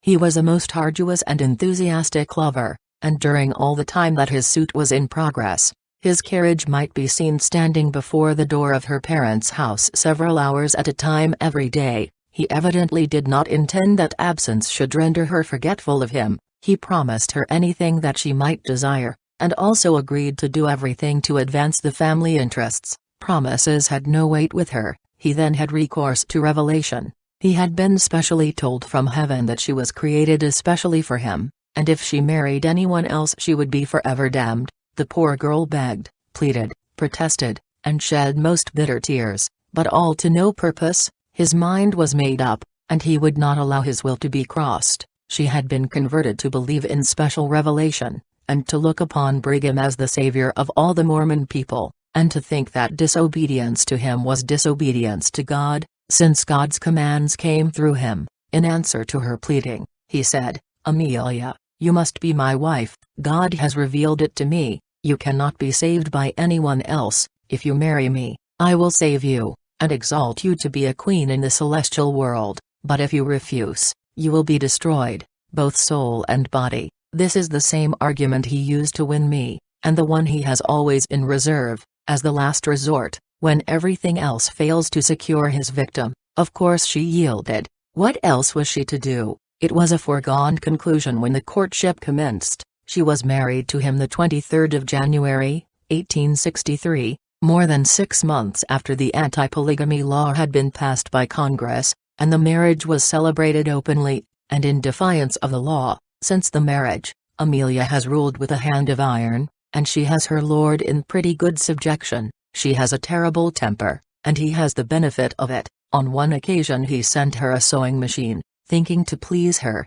It did not happen to be the kind of a one which she wanted, so she kicked it downstairs, saying, "What did you get this old thing for? You knew I wanted a singer." She had a singer at once. I was once present when she wanted her husband to do something for her. He objected, and she repeated her demand, threatening to thrash him if he did not comply. It is, perhaps, unnecessary to say that she was not obliged to ask him again. I know he is afraid of her, and that she holds him now through fear, rather than love. She accompanies him to the theater, and occupies the box, while the rest of the wives sit in the parquet. She goes with him on his visits to the settlements, and drives out with him constantly. She has a beautiful new house, elegantly furnished, and Brigham has very nearly deserted the Beehive, except during business hours, and spends most of his time at Amelia's residence. She dresses elegantly, has jewels and laces, and has saved $10,000 out of her pin money,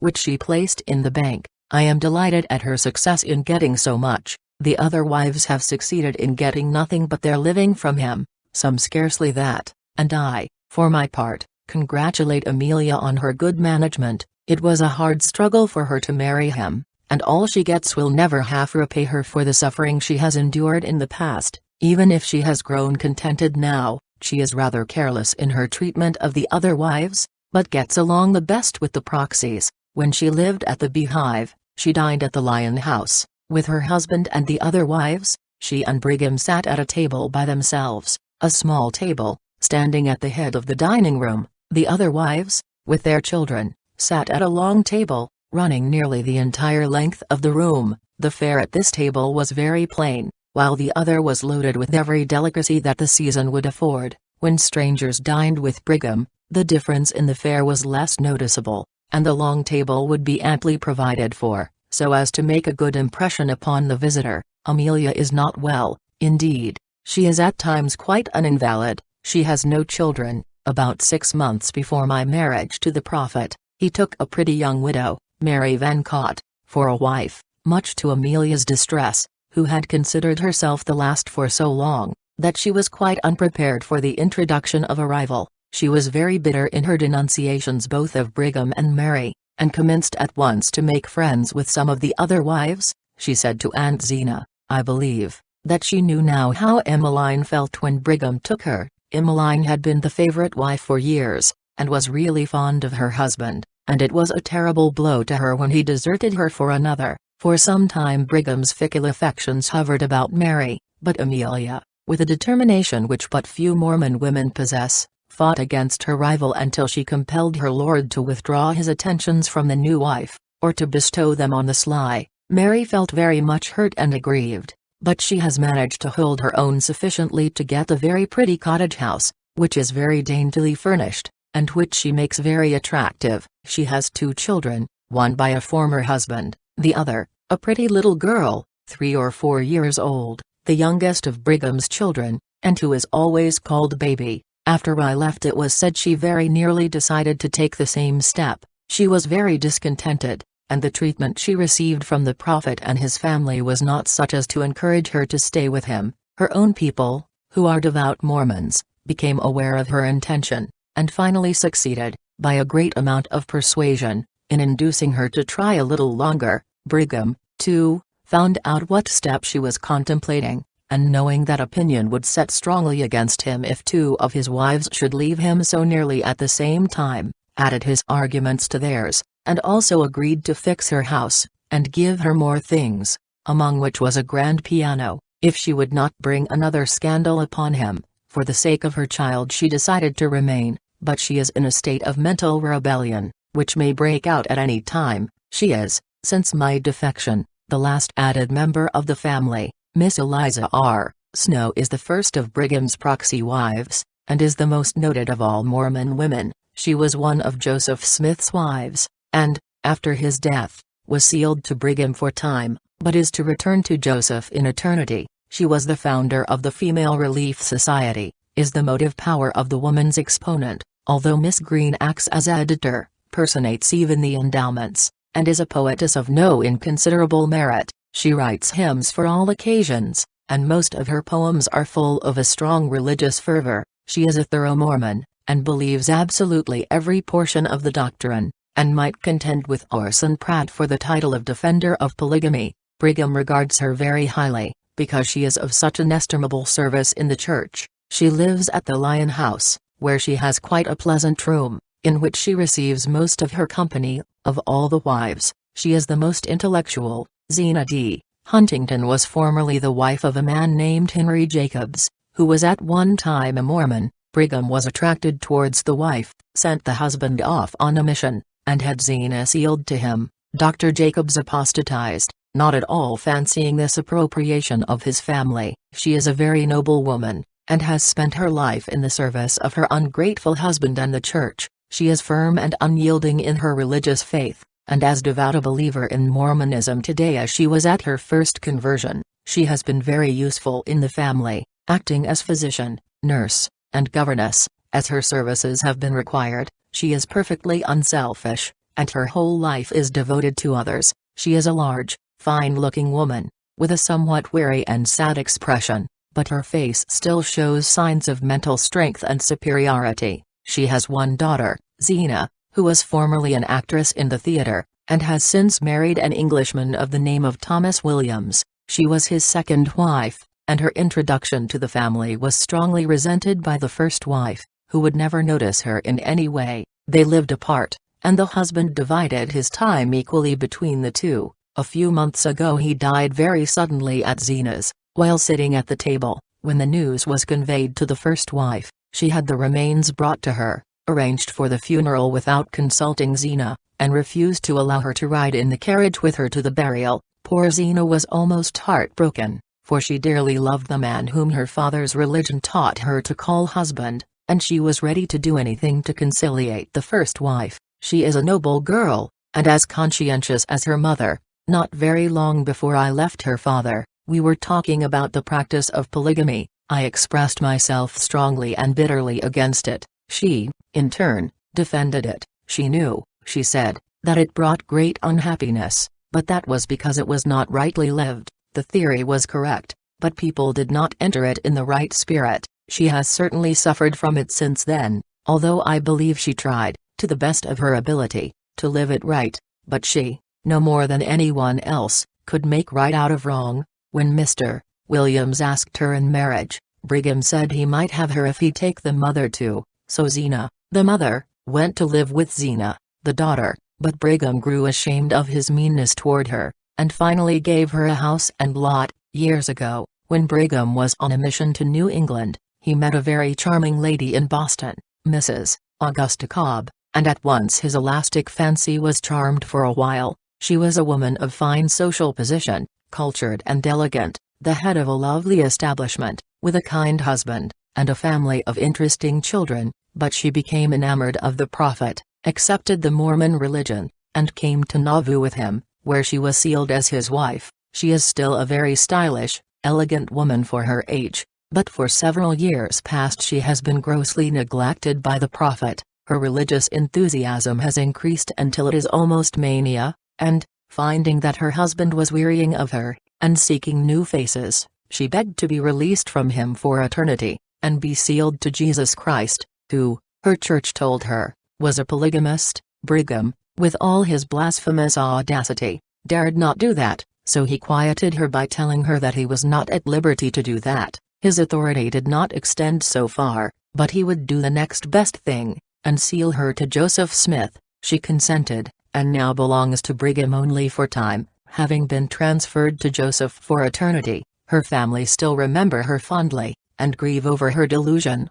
One of her relatives, a granddaughter, I think, sent word to me, a short time since, that she wished to see me, to ask about Mrs. Cobb, for it had been a long time since they had heard from her directly, and it would be such a comfort to meet one who had seen her so recently. I have not yet met the lady, but shall take the first opportunity to see her, though I can, I fear, tell her little that will satisfy her. Another proxy wife, Emily Partridge, was a young, childless widow, very patient and gentle, and very pretty too. She belonged to Joseph Smith, and was among those whom Brigham took. For some time she lived at the farm, but not understanding dairy work, she did not suit her husband. She is willing to work, and do whatever she can do, but is no more able than the rest of the world to accomplish impossibilities. He was so angry at her want of success at the farm, that he said, in speaking of her, "When I take another man's wife and children to support,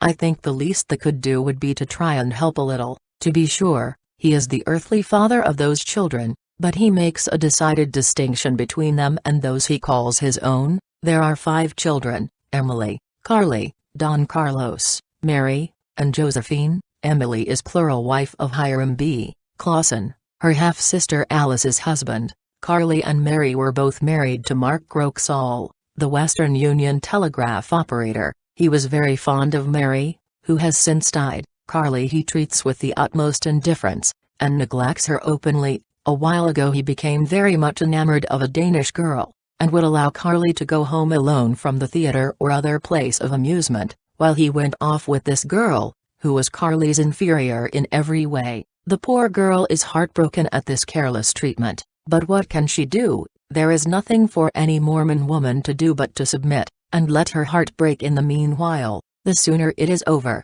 and she is out of her misery, the better. Very few care how soon they die. Life is not pleasant enough to be clung to very tenaciously. Emily Partridge lived at the Lion House for several years, enduring every indignity at the hands of the family. Now she has a cottage outside, which Brigham gave her, telling her, when she moved into it, that he should in future expect her to support herself and children. This woman ends the list of Brigham's living wives, but some that have died have had such a career, and been so well known, that I cannot refrain from mentioning them. Chapter 33, The Dead Wives of the Prophet. He never was known to shed a tear, the discarded favorite, the story of Emmeline Free, a stupendous humbug, a free opinion of Mormonism. Amelia comes upon the scene, how Brigham insulted Emmeline Free. Brigham is ashamed of his cowardice. I tell him a little of my mind. Joseph A. expresses his opinion, apologizes for his father. Death of Emmeline Free,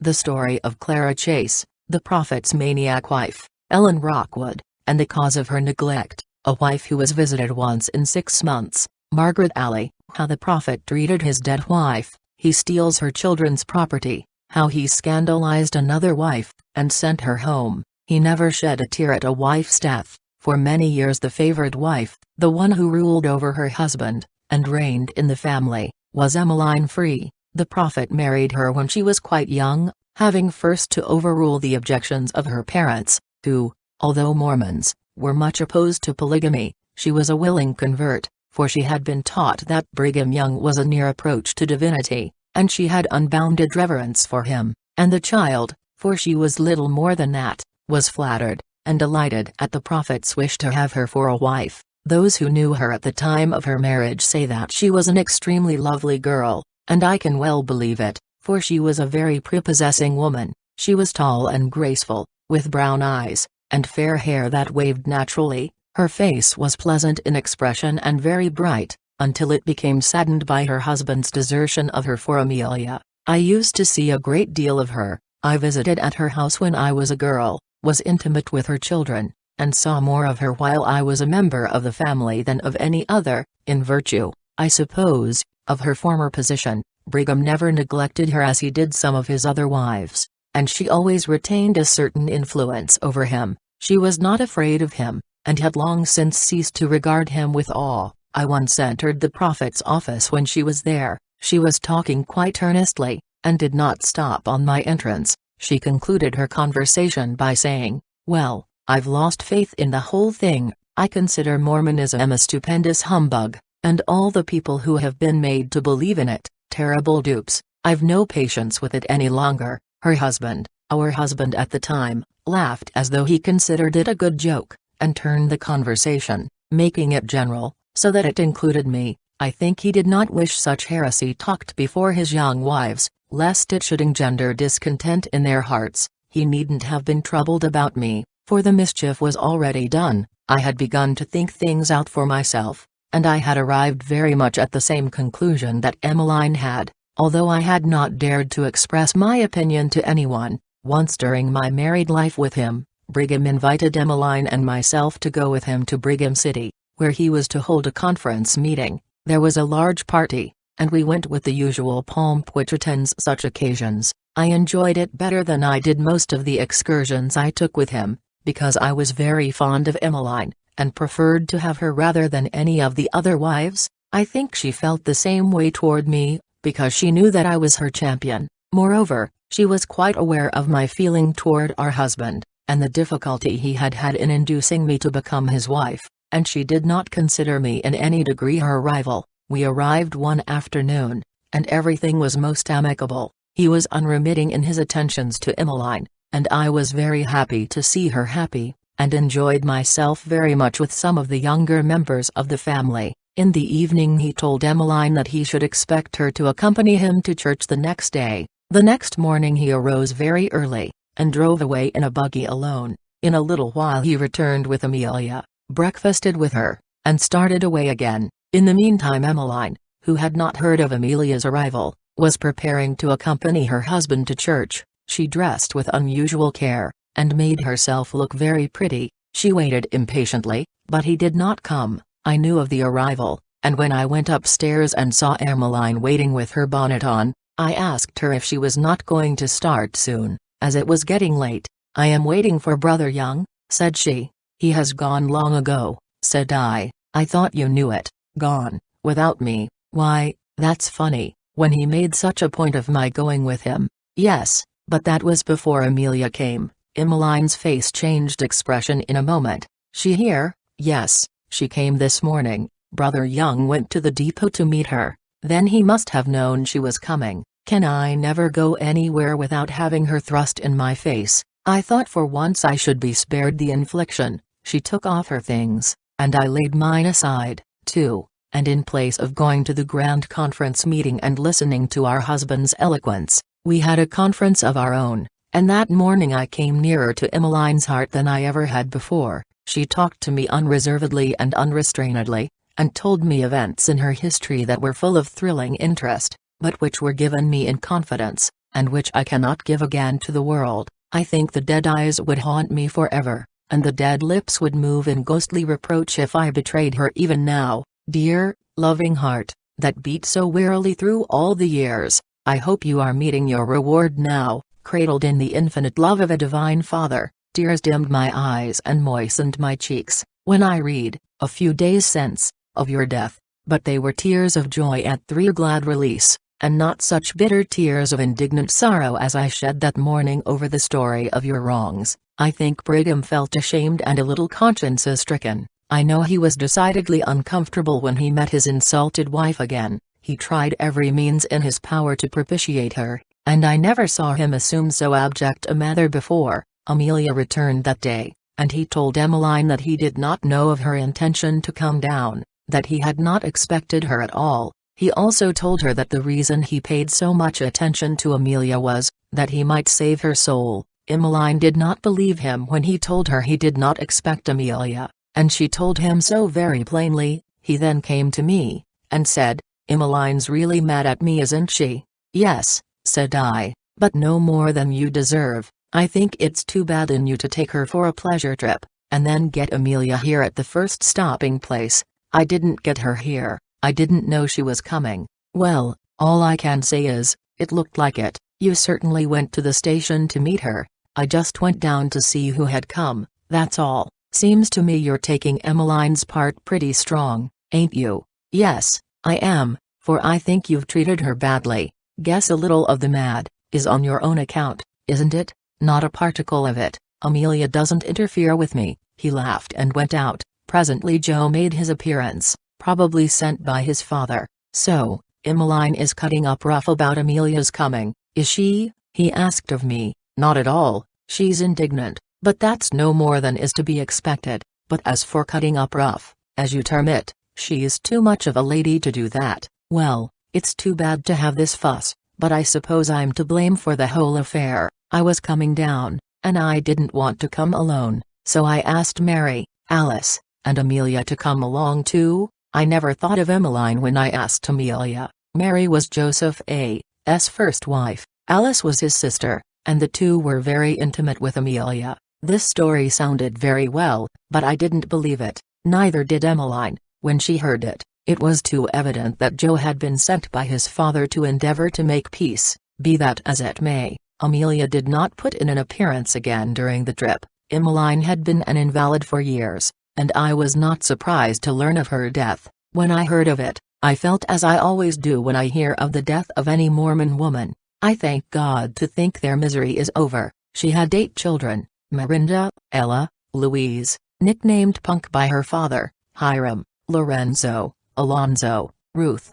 and Ella. Marinda is the only wife of Walter Conrad. Ella and Louise are both married out of polygamy, one to Nelson Ampe, the other to James Harris. Hiram, so far, contents himself with one wife. Clara Chase is usually spoken of as the maniac. She died mad several years since, leaving a large family of children. She married him when quite young, but she never was a firm believer in polygamy. Indeed, she distrusted the principles of it from the very beginning, and had many struggles of conscience before she could make up her mind to marry the prophet, and she suffered perpetual remorse ever after. She had a peculiar face, low-browed and dark, and it was rarely lighted up by any pleasurable motive. There was on it an expression of fixed melancholy that seldom varied or changed. Knowing her aversion to the system, and her distrust of it and of him, Brigham at first treated her with a very great deal of consideration. He gave her an elegant room, nicely furnished, and placed in it a large portrait of himself. He tried to make her surroundings as cheery as possible, and so wean her from the melancholy into which she had fallen. As long as he devoted himself personally to her, She was comparatively cheerful and content, and tried her best to be happy, but when he neglected her she was almost desperate, and wandered about in a half-dazed fashion, weeping and moaning, and calling on God to forgive her. Just before her last child was born, her fits of remorse were terrible. She endured untold agonies, and accused herself of having committed the unpardonable sin, and she knew salvation was denied. Those who were about her at the time say that it was heartrending to hear her, just at this time, when her husband should have given her the most love and tenderest of sympathy. He was, more than ever, harsh, cruel, and unfeeling, and treated her with such marked coldness and contempt, that she went insane, and raved constantly. "I am going to hell, I am going to hell," was her agonized cry. "Brigham has caused it, he has cursed me forever. Don't any of you go into polygamy. Mind what I say, don't do it, it will curse you, and damn your souls eternally." When she saw her husband, she cursed him as the cause of her downfall. "I have committed the unpardonable sin, you have made me do it. Oh, curse you, you have sent me to hell, and I am going soon." To her children, as they gathered round her, she cried, "Oh, don't follow my example, don't go into polygamy, unless you wish to be cursed. Don't let my children do as I have done." She would say to those about her. No help could avail her. Brigham and his counselors laid hands on her. A doctor was called, but all to no purpose. She died in the midst of her ravings. Her children's names were Mary, Maria, Willard, and Phoebe. Mary is dead. Maria is the wife of William Dougal. Phoebe is the only wife of Walter Beatty. Willard, the only son, has just graduated with honors at West Point. Ellen Rockwood was one of the least regarded of the wives. She was a little woman, in delicate health, and very fond of fancy work. She was the daughter of the warden of the penitentiary, one of Brigham's faithful officers. Her influence with the prophet was very small, as she had no children, and was regarded as of little consequence on that account. Still, I do not think that Brigham ever positively ill-treated her. He used to call on her very ceremoniously once in 6 months. Margaret Alley, who was never much of a favorite, died in 1853. She was morbid in temperament, and before her death, became very melancholy, owing to the neglect of her husband. She had 2 children, Eva, and Ma Henri Morian Chamer. One of Brigham's proxy wives was Jemima Angel, a relative of Marianne Angel, his first living and legal wife. Her husband had died, leaving her with 3 children, and when she came to Nauvoo, Brigham found them. He wanted a servant, and she wanted salvation. The discoveries were simultaneous, and she was very soon persuaded to be sealed to him. All the while they were in Nauvoo, Aunt Mima worked untiringly, and on the arrival at Salt Lake, he gave her a lot of land for her children. One of her sons built a house on it, but she did not occupy it, as she could not be spared from Brigham's kitchen. She worked until she became broken down in mind and body, and then Brigham sent her to her daughter, who was married to a poor man, and had a large family of children, yet was willing to take her mother, and do the best he could by her. She died very soon, and the daughter's husband telegraphed the news of the death to Brigham, also the time they should arrive with the body for burial. They lived 50 miles from Salt Lake, in the Weber Valley, and, as they could not obtain a coal line there, they put the body into a box to convey it to her husband, who, when they arrived, was not at home. At least, he could not be found, and what is called the Eagle Gate, or the entrance to the prophet's premises, was closed against them. They could not gain admittance for hours, and, in the meantime, all that was left of Aunt Mima lay in a pine box in an open wagon, with every avenue to her husband's house closed against her. Finally, even Brigham grew ashamed, and allowed himself to be found, and when they asked him where they should take her, said, very carelessly, "Oh, I suppose she might as well go to her sister's, upon the hill." She was taken there, and decently buried, though Brigham grumbled about the expense. In the meantime, the land that he had given her had increased in value, and when the children went to take possession of it, he refused to let them have it, although it would have been a godsend to poor Mrs. Fraser, with her large family of children. But his avarice is so inordinate that no amount of suffering stands in the way of his self-enrichment. Once he is bent on obtaining a piece of property, he does not care whom he defrauds to obtain it. At the time he was sealed to Lucy Biglow, he had her sister sealed at the same time. She was very pretty, and he had seemed very fond of her, but suddenly his fondness cooled, and he treated her in the most shameful manner. He heaped every indignity upon her, and finally sent her back to her parents, saying she had been untrue to him. She protested her innocence, but all in vain. He would not, or professed not, to believe her, and talked harshly and cruelly to her when she attempted to vindicate herself. Her parents were very much grieved, and were tossed about with conflicting doubts. They wanted to believe their daughter, and, in their hearts, I believe they did, yet they dared not dispute Brigham. They took the poor, heartbroken girl home, and she fairly pined to death under the disgrace that her husband tried to attach to her name. Besides those wives whom I have already mentioned, there have been very many more who have been married to him for eternity.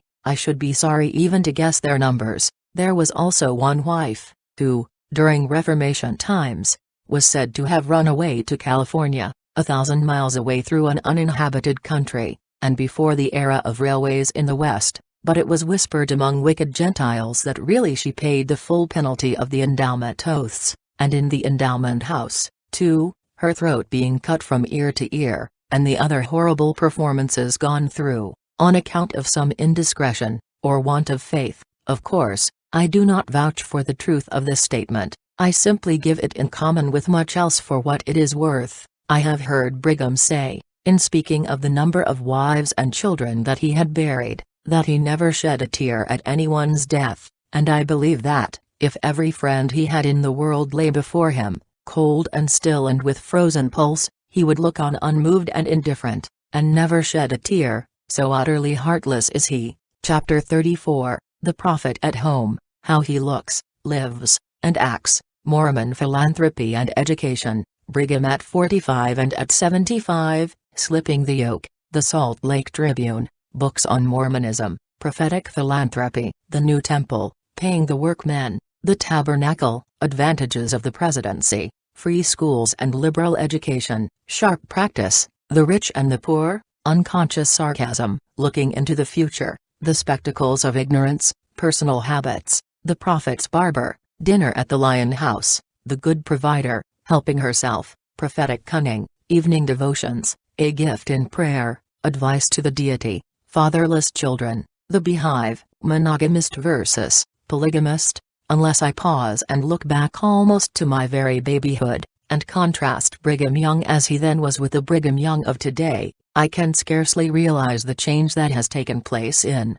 this man. As I recollect him first, he was a man in the prime of life, with rather a genial face, and a manner which, though abrupt at times, had nothing of the assumption and intolerance which characterize it now. Indeed there was, at that time, a semblance of humility, which served his purpose well, by strengthening the confidence of the people in him. Had he claimed, at that auspicious point in his career, when accident placed him at the head of this peculiar sect, that he was the peer of Joseph Smith, upon whom had descended the mantle of that martyred saint, his pretensions would have been treated as contemptuously as were Sidney Rigdon's. His shrewdness plainly showed him that, and his cunning and tact pointed out to him the surest way of gaining an ascendancy over his followers. He taught them that Joseph was their Messiah, that he was only acting in his place until he should be restored to them in person, which, strange as it may seem, many still believe will occur, and actually watch for his visible presence among them again. Still, that belief does not obtain so generally as it did during the first years after Joseph's death. The gradual change in the president has not been without its effects, and there is now very much more of the material than of the spiritual in the Mormon belief. Nearly everything that was done by him in those earlier days was done in the name of the Lord and Joseph, and he was constantly in the habit of expressing his intentions of carrying out Brother Joseph's plans. Gradually, as he could without its being too closely observed and commented on, he dropped Brother Joseph, and made his own desires the law by which the people were to be ruled. Yet so quietly and subtly was this done, that the saints never knew when they passed from the rule of Joseph Smith and superstition, to the absolute despotism of Brigham Young, which has been indeed a reign of terror. The absolute belief which he used to express in Joseph, and his unquestioning faith in his works and mission, he expected everyone to yield to him in turn, and he and his immediate followers and associates have taught and insisted upon this blind subjection so long, that the Mormon people have neglected to use their reasoning powers, until they have become so blunted, that the majority of them are incapable of arriving at any conclusions by their own unaided effort, or of forming any independent opinions. In the early days, in his intercourse with the people, he was one of them, a sharer in their adversity, a companion, and a friend. Now, he holds himself apart from them, looks upon himself as above and beyond them, as something better than they, and they partake of his own delusion, and assist him in his self-deception. Now and then one keener than the rest sees the change, and deplores it. Rough, old Heber C. Kimball could never become reconciled to it, and, more honest and more daring than the others, used to express himself very freely. "Brigham's God is gold," he said one day to the Apostle Orson Hyde. "He has changed much since he and I stood by each other, in the old days, defending the faith. He has become a selfish, cold-hearted tyrant, and he doesn't care at all for the old friends who have stood by him and loved him. What do you think of that, Brother Orson?" "That sort of talk may do for Brother Heber," was the reply, "but it would not do for Brother Orson. He could not express himself in that manner with impunity, so he will say nothing." At 45 Brigham Young was a common-looking, very ordinary-appearing man, in no way the superior of the majority of the church, and decidedly the inferior of some of the members. He was homely in speech, neither easy nor graceful in manner, and dressed very plainly in homespun. Brigham Young, at 75, has the appearance of a well-preserved Englishman, of the yeoman class. There is less bluster in his manner than formerly, but more insolent assumption. He is still the mental inferior of some of the officers of his church, but in crafty cunning and malicious shrewdness he is far in advance of any of his associates. He is not more finished and elegant in his mode of speech, but he says less, and consequently has won the opinion of having grown more pleasing in his address. He is arrogant to his inferiors, and unpleasantly familiar to the very few whom he desires for any reason to conciliate. He dresses in the finest of broadcloth, fashionably cut, is more finical than an old beau, and vainer and more anxious than a young belle. Concerning his personnel, he says that this change in his mode of dress has been brought about by his wives. I have no doubt that Amelia may have had some influence in that direction, still his own inclinations probably had just as much to do with it, since he has allowed himself to see and be seen by more of the outside world than he formerly did. He has grown to appear more like the Gentiles, concerning whom he sneers so loudly, even while aping their manners and customs. He is impatient of criticism, and as sensitive to public opinion as though he were not constantly defying it. He is at once ambitious and vain, and, like all persons who turn others to ridicule, is very sensitive to anything approaching it when it is directed towards himself. He reads everything that is written against him. I think no book has ever been published, exposing him and his religious system, which he has not perused, from the title page to the conclusion. He loses his temper every morning over the Salt Lake Tribune, the leading Gentile paper of Utah, and longs for a return of the days when one word of his would have put a summary and permanent end to the existence of this sheet, by the utter annihilation of everything and everybody connected with it. But the time is forever past when the unsheathing of his bowie knife, or the crooking of his little finger, pronounced sentence upon offenders, and the Gentile paper and its supporters flourish in spite of him. I remember once going into his office, and finding him examining the advertising circular of a book on Mormonism, written by a lady who had for a time been a resident of Utah. He commenced reading it aloud to me in a whining voice, imitating the tone of a crying woman, yet, notwithstanding this attempt to make a jest of it, I knew that the publication of this book annoyed him excessively, and that he was both curious and anxious concerning the contents, and the effect they would produce, for, with his professed contempt for Babylon,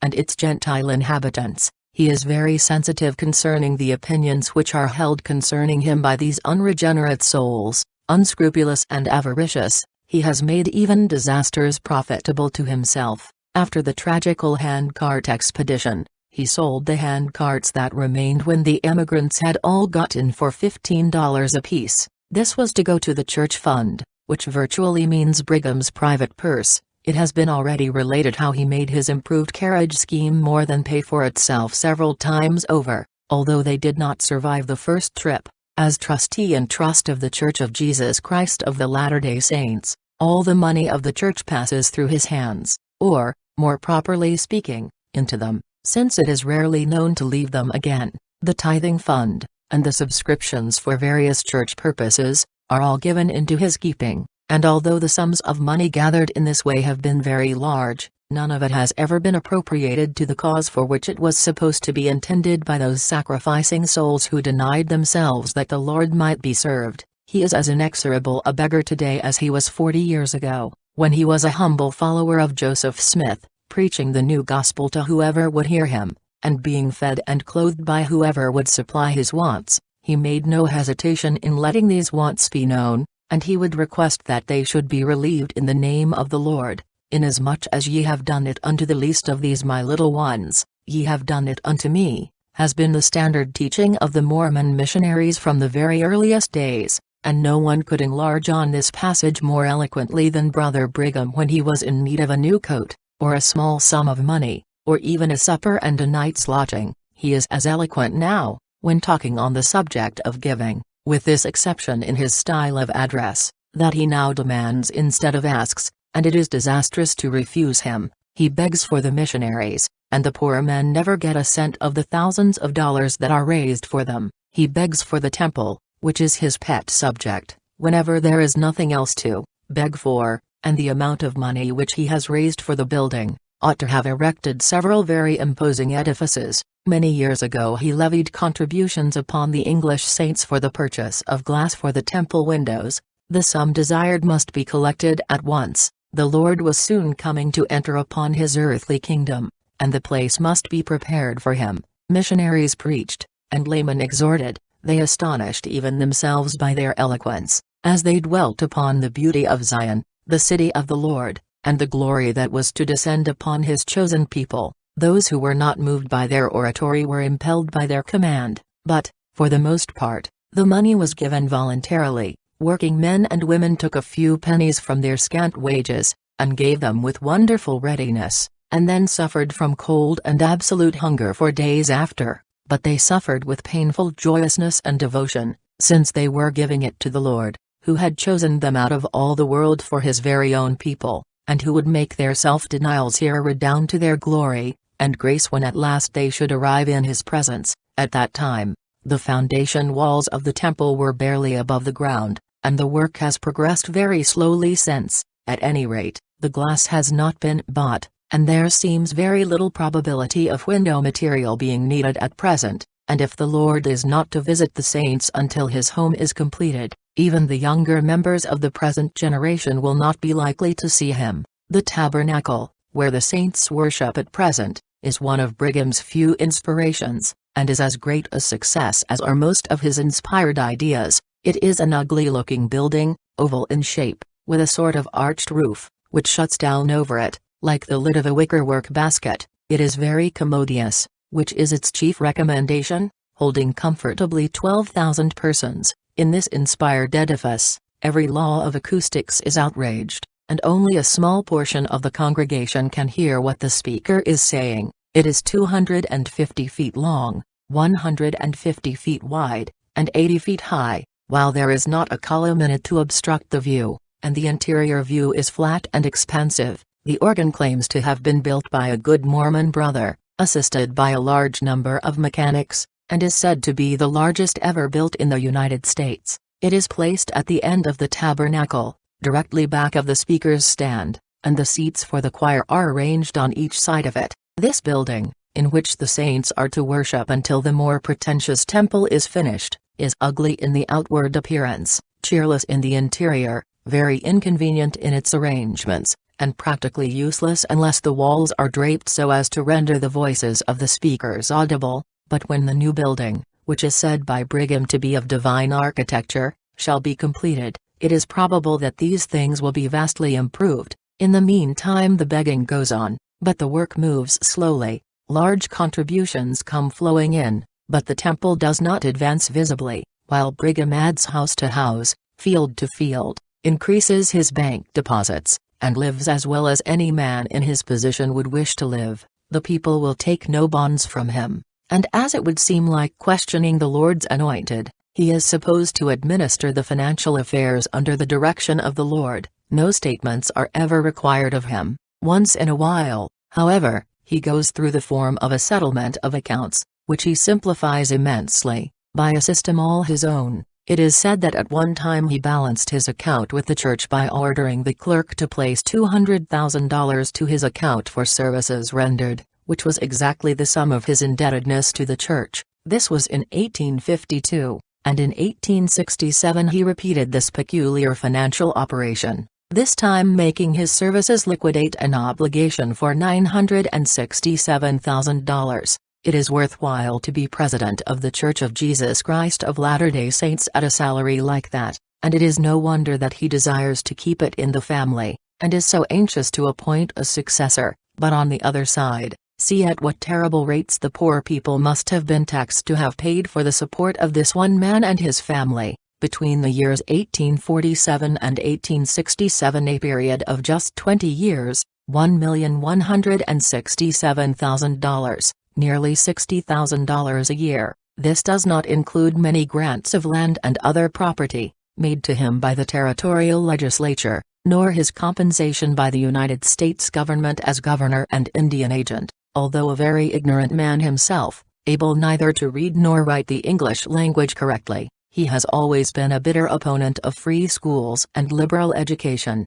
"I will not give $1," he says, "to educate another man's child. If you school your children, there is great danger of their becoming blacklegs and horse thieves," he announced on one occasion, yet he seems quite willing that his own should take the risk. All of them have received a certain amount of education, enough to make them presentable in society, and some have had quite superior advantages. One son has just graduated at West Point, another is a student at the Michigan University Law School, and a third has just entered Cornell University. Every attempt that has been made for the establishment of free schools he has fiercely battled against, and the other officers of the church have invariably followed his lead. He assures his people that education is the bitterest foe to labor. If they allow their children to be taught anything, they will no longer be of any service to their parents. He dilates largely upon his subject in the Tabernacle. "I am utterly opposed to the schools," he said, in one address.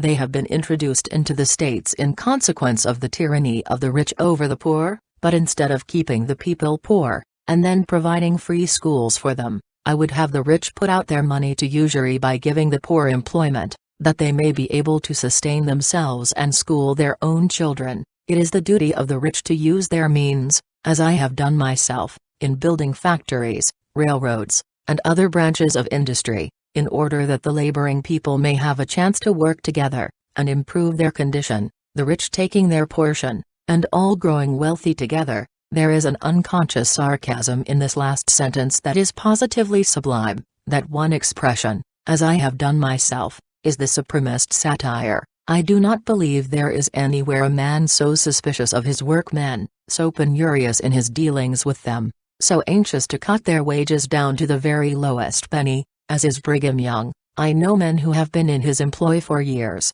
and have never received the least remuneration. They have worked on, and when at last they have brought a bill against him for their labor, they have been met with one equally large on his side for house rent, or goods from the cooperative store, or are told that their labor is to go toward paying their tithing. If all the rich men use their means, as I have done mine, therefore there will be very little chance of the poor man being able to educate their children at all, which is exactly what Brigham Young wants. Had he spoken the truth, he would have said, "I am opposed to free schools. They will rend this dark veil of superstition which envelops you, and let in the light of reason, and this will loosen my hold on you. If you educate your children, you make better men and women of them, but they will not be such blind slaves to me as you have been. The day that sees knowledge generally disseminated throughout this community sees my power broken, my opportunities gone, and therefore, with my consent, we will have no free schools." Unlettered and uncultured as he is, he recognizes the power of education, and that is why he is such a bitter opponent to general culture, and why, at the same time, he takes special care that his own children shall lack no advantages. His personal habits are quite simple, and he is very regular in his mode of living. He rises usually about 7 o'clock, dresses and breakfasts very leisurely, and appears at his private office about 9. He examines his letters, dictates replies to his secretary, reads the morning papers, or has them read to him, and attends to some of his official business. His barber comes to him at 10 o'clock, and for the time he is engaged exclusively at his toilet. The presence of visitors never interrupts this important event of the day. The rest of the morning he devotes to callers, and to such business as requires his own personal attention. At 3 he dines, and it is then that he meets his family for the first time in the day. Dinner is served at the Lion House, and the appearance of Brigham Young's family at dinner is very similar to that at a country boarding house, when the gentlemen are all away at business in town, and the wives and children are left together, at a short table, running across the head of the long dining room. Brigham sits with his favorite wife by his side. In the days when I first used to be at the Lion House, as a partial guest and partial resident, Emmeline Free occupied this place of honor, but after Amelia's advent, poor, loving Emmeline was thrust aside. When Brigham brings guests to dine with him, they have seats at this table also, at a long table, running lengthwise of the room. All the other wives are seated, each with her children about her. At the sound of the large dinner bell, they all file in, seat themselves quietly. Grace is said by the presiding patriarch from his table, and the meal goes on. The family table is plainly spread, and supplied with the very simplest fare, while the smaller one is laden with every delicacy that the markets will afford. All these,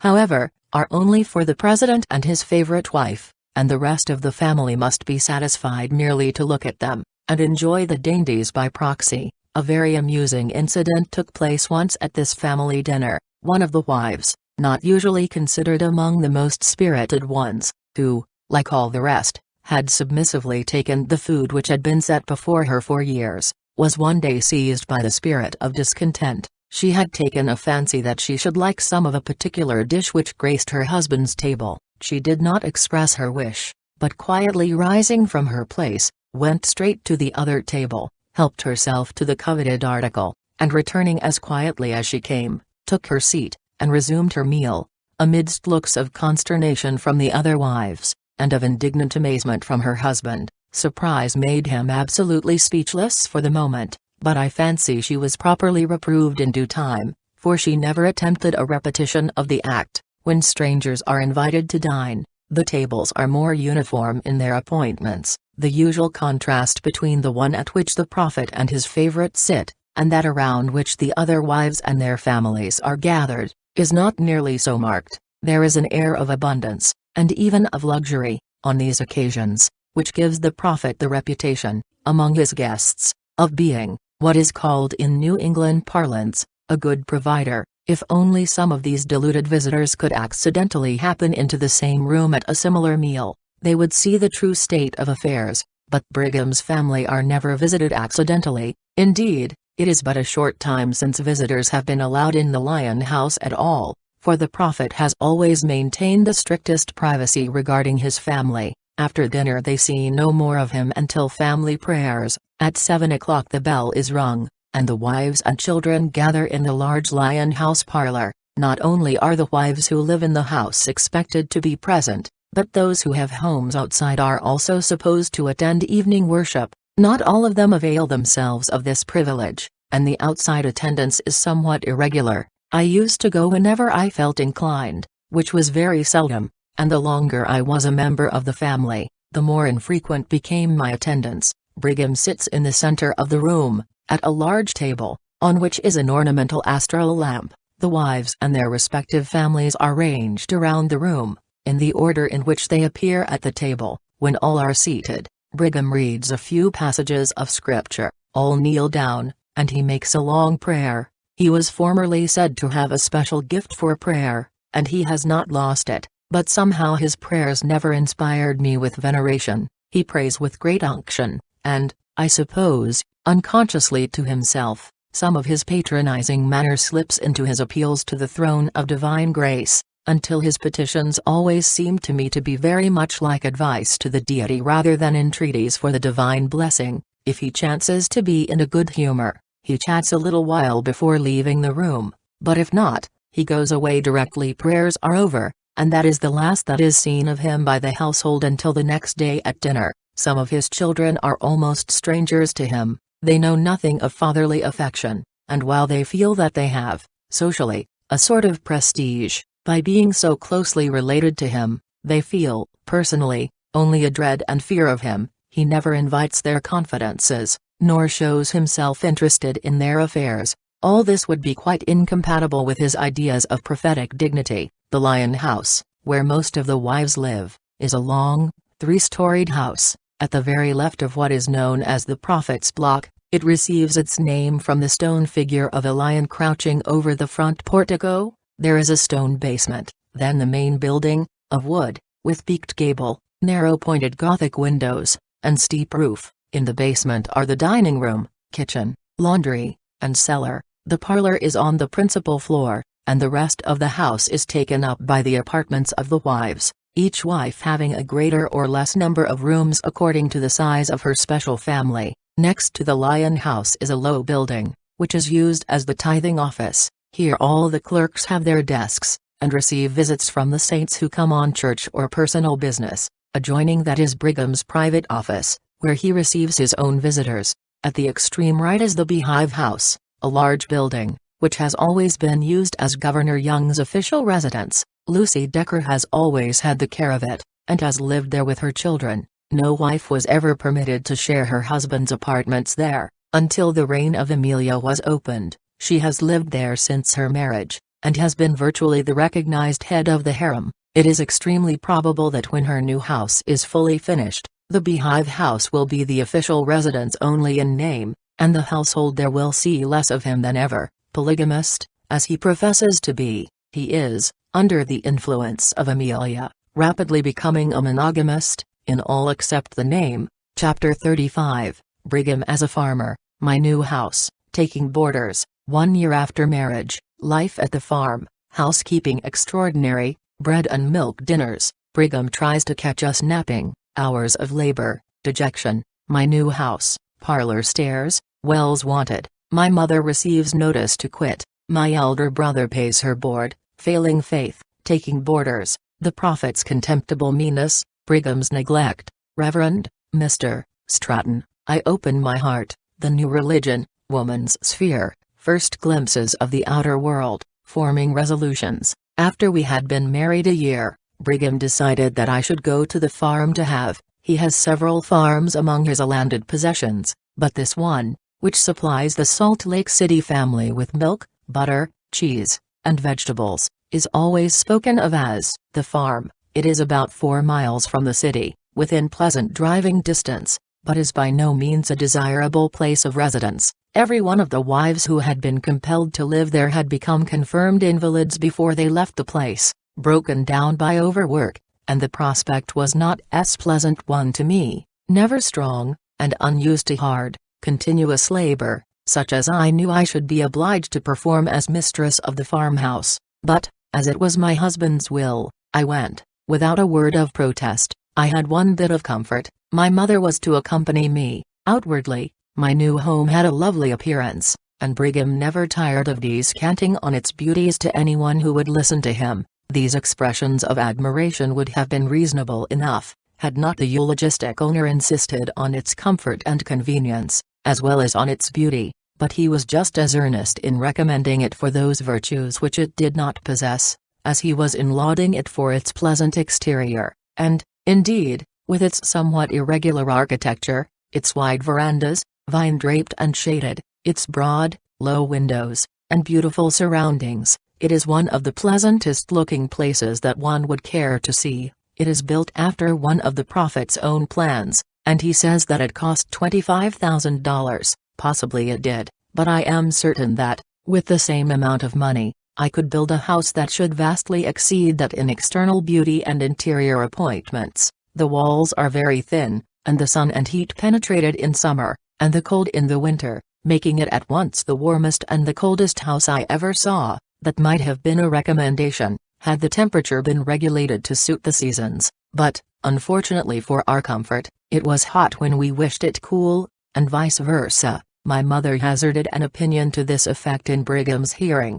and he was greatly scandalized by it. He informed her that she had been so long away from civilization that she was not a proper judge of what a house ought to be. They both left civilization at the same time. Housekeepers will understand something of its inconvenience when I tell them that the stairs leading to the second story went directly from the parlor, that all the sleeping rooms were upstairs, and that, in order to reach them, we had to pass through a dining room 30 feet, and a parlor 40 feet in length, that hired men, family, and visitors were all compelled to use the same staircase. If any member of the family was ill, everything needed for the invalid had to be carried from the kitchen to the sick room, rendering the care of the invalid tiresome in the extreme. The duties of housekeeper at the farm were neither slight nor easily performed. There were butter and cheese to make from 40 cows, all the other dairy work to attend to, besides cooking for 25 or 30 men, including the farm laborers and the workmen from the coconery.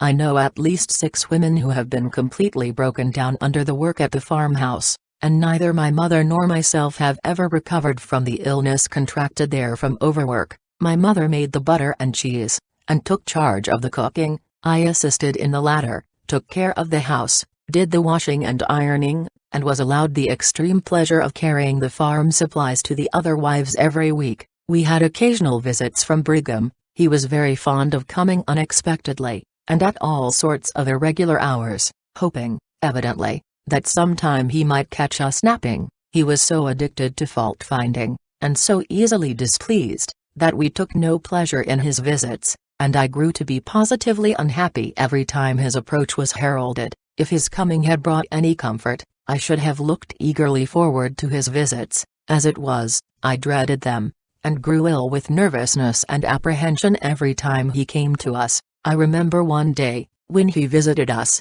he came about noon, just as mother had placed dinner for the workmen upon the table. He walked up and down the dining room, surveying every dish with a critical eye, until we began to fear that something must be terribly amiss. He professed to be such a connoisseur in all matters relating to the cuisine, and was so frank, to say the least, in the expression of his opinions, and so careless of the terms which he employed, that we dreaded the remarks which were almost certain to follow this critical scrutiny. After the men were seated at the table, Brigham called my mother into the adjoining room. "You cook too good food for those men," he said. "It is too rich for their stomachs. I wish to give them something which they can eat, and I try to do so," replied she. "They work hard, and I surely can do no less than give them palatable food. Yet if you do not approve of my manner of providing for them, I will make any change you may suggest. If I can satisfy the men with the fare, it don't make any difference whether they are satisfied or not," was the answer. "I say it is healthier for them to have bread and milk, and you must give it to them." "Shall I give them this, and nothing else, 3 times a day?" inquired she. "Well, once in a while you may set on a little butter, too," was the generous reply. "But are they to have no meat? Perhaps I will allow them a little occasionally, but they are much better off without it." This is a specimen of the interference to which we were constantly subjected. At another time, he told my mother that 6 o'clock was too early an hour to give the men their supper in summer. It was a waste of time, he said. They ought to work in the fields 2 or 3 hours longer, at the least. My mother reminded him that after supper there were the 40 cows and other stock to be cared for. He said that could as well be done after dark as before. There was no danger of the men hurting themselves with work. Nobody ever did, that was in his employ. They all were leagued together, men and women alike, to swindle him, and his wives were as bad as the rest. My mother told the overseer what Brigham had said, and he replied that, even for the profit, he should not ask the men to do another hour's work a day. They were overworked already, and they should leave off work at 6 o'clock each day, as they always had done. That ended the matter, and the tea hour was unchanged. I lived here for 3 years and a half long, uneventful years, and how I hated my life. It was dull, joyless, oppressed, and I looked longingly back to the dear old days at Cottonwood, the restful days that never could come again. Even the love I bore my children was changed. It was no less tender, no less deep, but it was less hopeful and more apathetic. I clung to them in a kind of despair, and I dreaded the days, which must inevitably come, when my clinging arms could no longer enfold them, when my love alone would cease to satisfy. I could not tell my feelings to my mother, For, although she was as sensitive to Brigham's captious fault-finding as I was, habit was very strong upon her, and she could never separate him from her religion. At the end of the 3 years and a half, he told me one day that he was building a house for me in town, which he intended to have me remove to as soon as possible. It was out of no feeling of regard for me, or care for my comfort, which influenced him. He simply wished to put someone else in the farmhouse, and it was necessary that I should move, to make room for the newcomer. I knew all this perfectly well, yet I was so happy at the thought of getting out of all the drudgery of the past years, that I was perfectly indifferent to the motives which induced him to make the change for me. When he told me of the house, I said I had one request to make of him, which I hoped he would grant. "What is it?" inquired he. "Are there to be chambers in my new house?" "Yes, certainly." "Then will you please not to build the stairs from the parlor, let them go out of any other room in the house, but do not disfigure that one. Besides being ugly," I continued, "it is inconvenient, and excessively annoying to be obliged to pass through the best room at all times, and on every occasion. You can have stairs out of every room in the house, if you want them," was the reply. I was quite satisfied, for I thought that equivalent to a promise that my parlor should be left as I wished it. He told me that he was spending $5,000 on my new house, and, from his description, I fancied it must be a very charming place. Visitors to Salt Lake City are always taken to see Eliza's house, and much is made of the fact that it was built expressly for my use, but the following equally important facts are carefully concealed. Taking a view of it from the street, it was an exceedingly pretty cottage, with an air of coziness about it, which frequently called out remarks from passers-by, who thought Sister Eliza very fortunate in her home. Inside it was very inconvenient, and badly arranged, being built after the stereotyped prophetic plan. The rooms were very small, the kitchen being scarcely large enough for a doll's house, measuring 10 feet one way, by 6 feet the other, and yet in this room all the washing, ironing, and cooking for the family were to be done. Then, to my bitter disappointment, the only stairs in the house ascended from the parlor that, too, in the face of my expressed wish. There were no facilities for obtaining water, and we were compelled to depend upon our neighbors' wells. Naturally enough, this annoyed them, and they used frequently to say that Brigham Young was abundantly able to provide a well, and they did not care to furnish water for his family, or any portion of it. Speaking to him concerning these matters was worse than useless, for I never could influence him in the slightest, while every suggestion which I ventured to make irritated him extremely. So, I held my peace, after 1 or 2 attempts to change things a little, so that the house should be more convenient. I had scarcely got settled in my new home,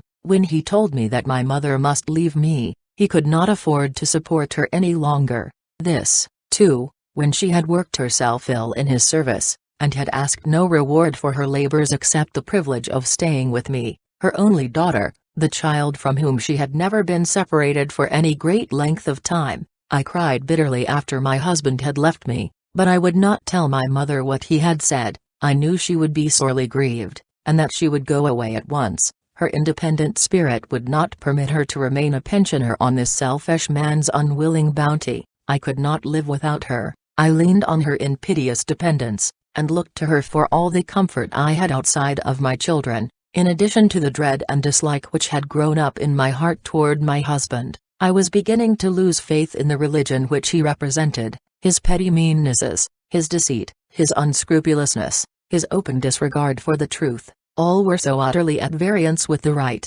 that I could no longer look upon him as a spiritual guide and director. I looked about me, and on every side I saw so much of misery, that I felt it must be a false faith indeed, which brought such unhappiness to its followers. Yet I knew no other religion, and I groped about in a state of spiritual bewilderment, tortured by many conflicting doubts. I did not dream, then, of trying to get out of it. My only thought was how to live with the least misery, and my best comfort was to keep my mother. Finding that I did not tell her, after repeated orders from him to do so, he threatened to send her away himself. In great distress of mind, I went to my elder brother, who offered to pay me $5 a week for my mother's board, and on those terms Brigham expressed his willingness that she should remain with me. I now began to find it difficult to make him provide even the commonest necessaries of life for me, and I plainly saw that I must take things into my own hands, and earn my own support,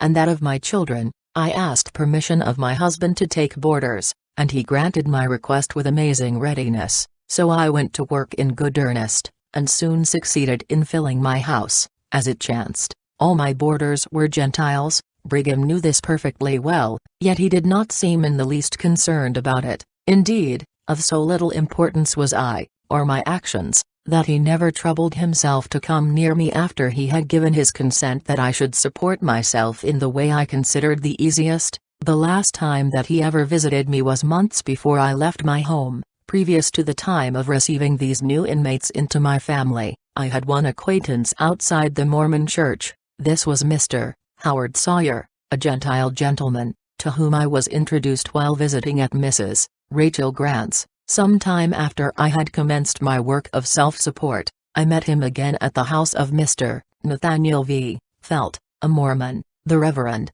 Mr. Stratton, pastor of the Methodist Church in Salt Lake, was with him, and he introduced us at once. He had previously told Mr. Stratton that I spoke very freely on the subject of Mormonism, and that he need not hesitate to question me, as he would find me very frank and honest in the expression of my opinions. Mr. Stratton was the first representative of a religion outside the Mormon belief whom I had ever met, and I listened anxiously to every word he said, hoping to find some ray of light and cheer. As he talked, I felt very strongly drawn toward the world which he and Mr. Sawyer represented, and I longed to know more concerning it. I was much impressed by this interview, and at its close, Mr. Stratton expressed a wish to see me again, and to have his wife meet me. I was struck by his very manner of speaking of her. I had never heard a woman referred to in so deferential a tone before, and I wondered at it. As the days went by, I grew more miserable, and longed inexpressibly for the comfort, which neither my people nor their religion, for it had ceased to be mine, could give me. I remembered Mr. Stratton's kindly words, and I ventured to send him a message by Mr. Graham, one of my boarders, asking if I might see him and his wife, and talk with them. An urgent invitation to visit them came by way of speedy reply, and in response, I spent an entire afternoon at their house. They received me so cordially that my heart went out in love toward them at once. I talked to them unreserved and opened my soul to them. I told them of my childhood, my religious training, my unhappy domestic experience, and all the occurrences of my marriage to Brigham Young. They listened with earnest sympathy, and when I finished my story were overflowing with words of pity and consolation. I shall never forget them in my life. They were the sweetest words which had ever been spoken to me, for they helped me to see the way out of bondage. It was the first glimpse I had ever had of domestic life outside of polygamy, and the deference which the husband showed to the wife, the confidence she displayed in him, and her perfect ease in his presence, were very strange to me. The equality on which they seemed to stand puzzled me. I could not understand this religion which regarded woman as an independent soul, with a free will, and capability of judgment. The inferiority of women is so strongly insisted upon by the Mormon doctrine that I supposed it must be the same everywhere, and the first view which I got of this sweet household was a revelation to me. I carried home a braver and stronger heart than had beat in my bosom for many a long day. I went about my daily duties as quietly as though there were not a resolution forming in my mind which was speedily to overturn my whole life, and bring me into a new and strange existence. Meanwhile my destiny was working itself out in a way I knew not, turning my feet into unexplored paths, and I did not yet see where I was straying,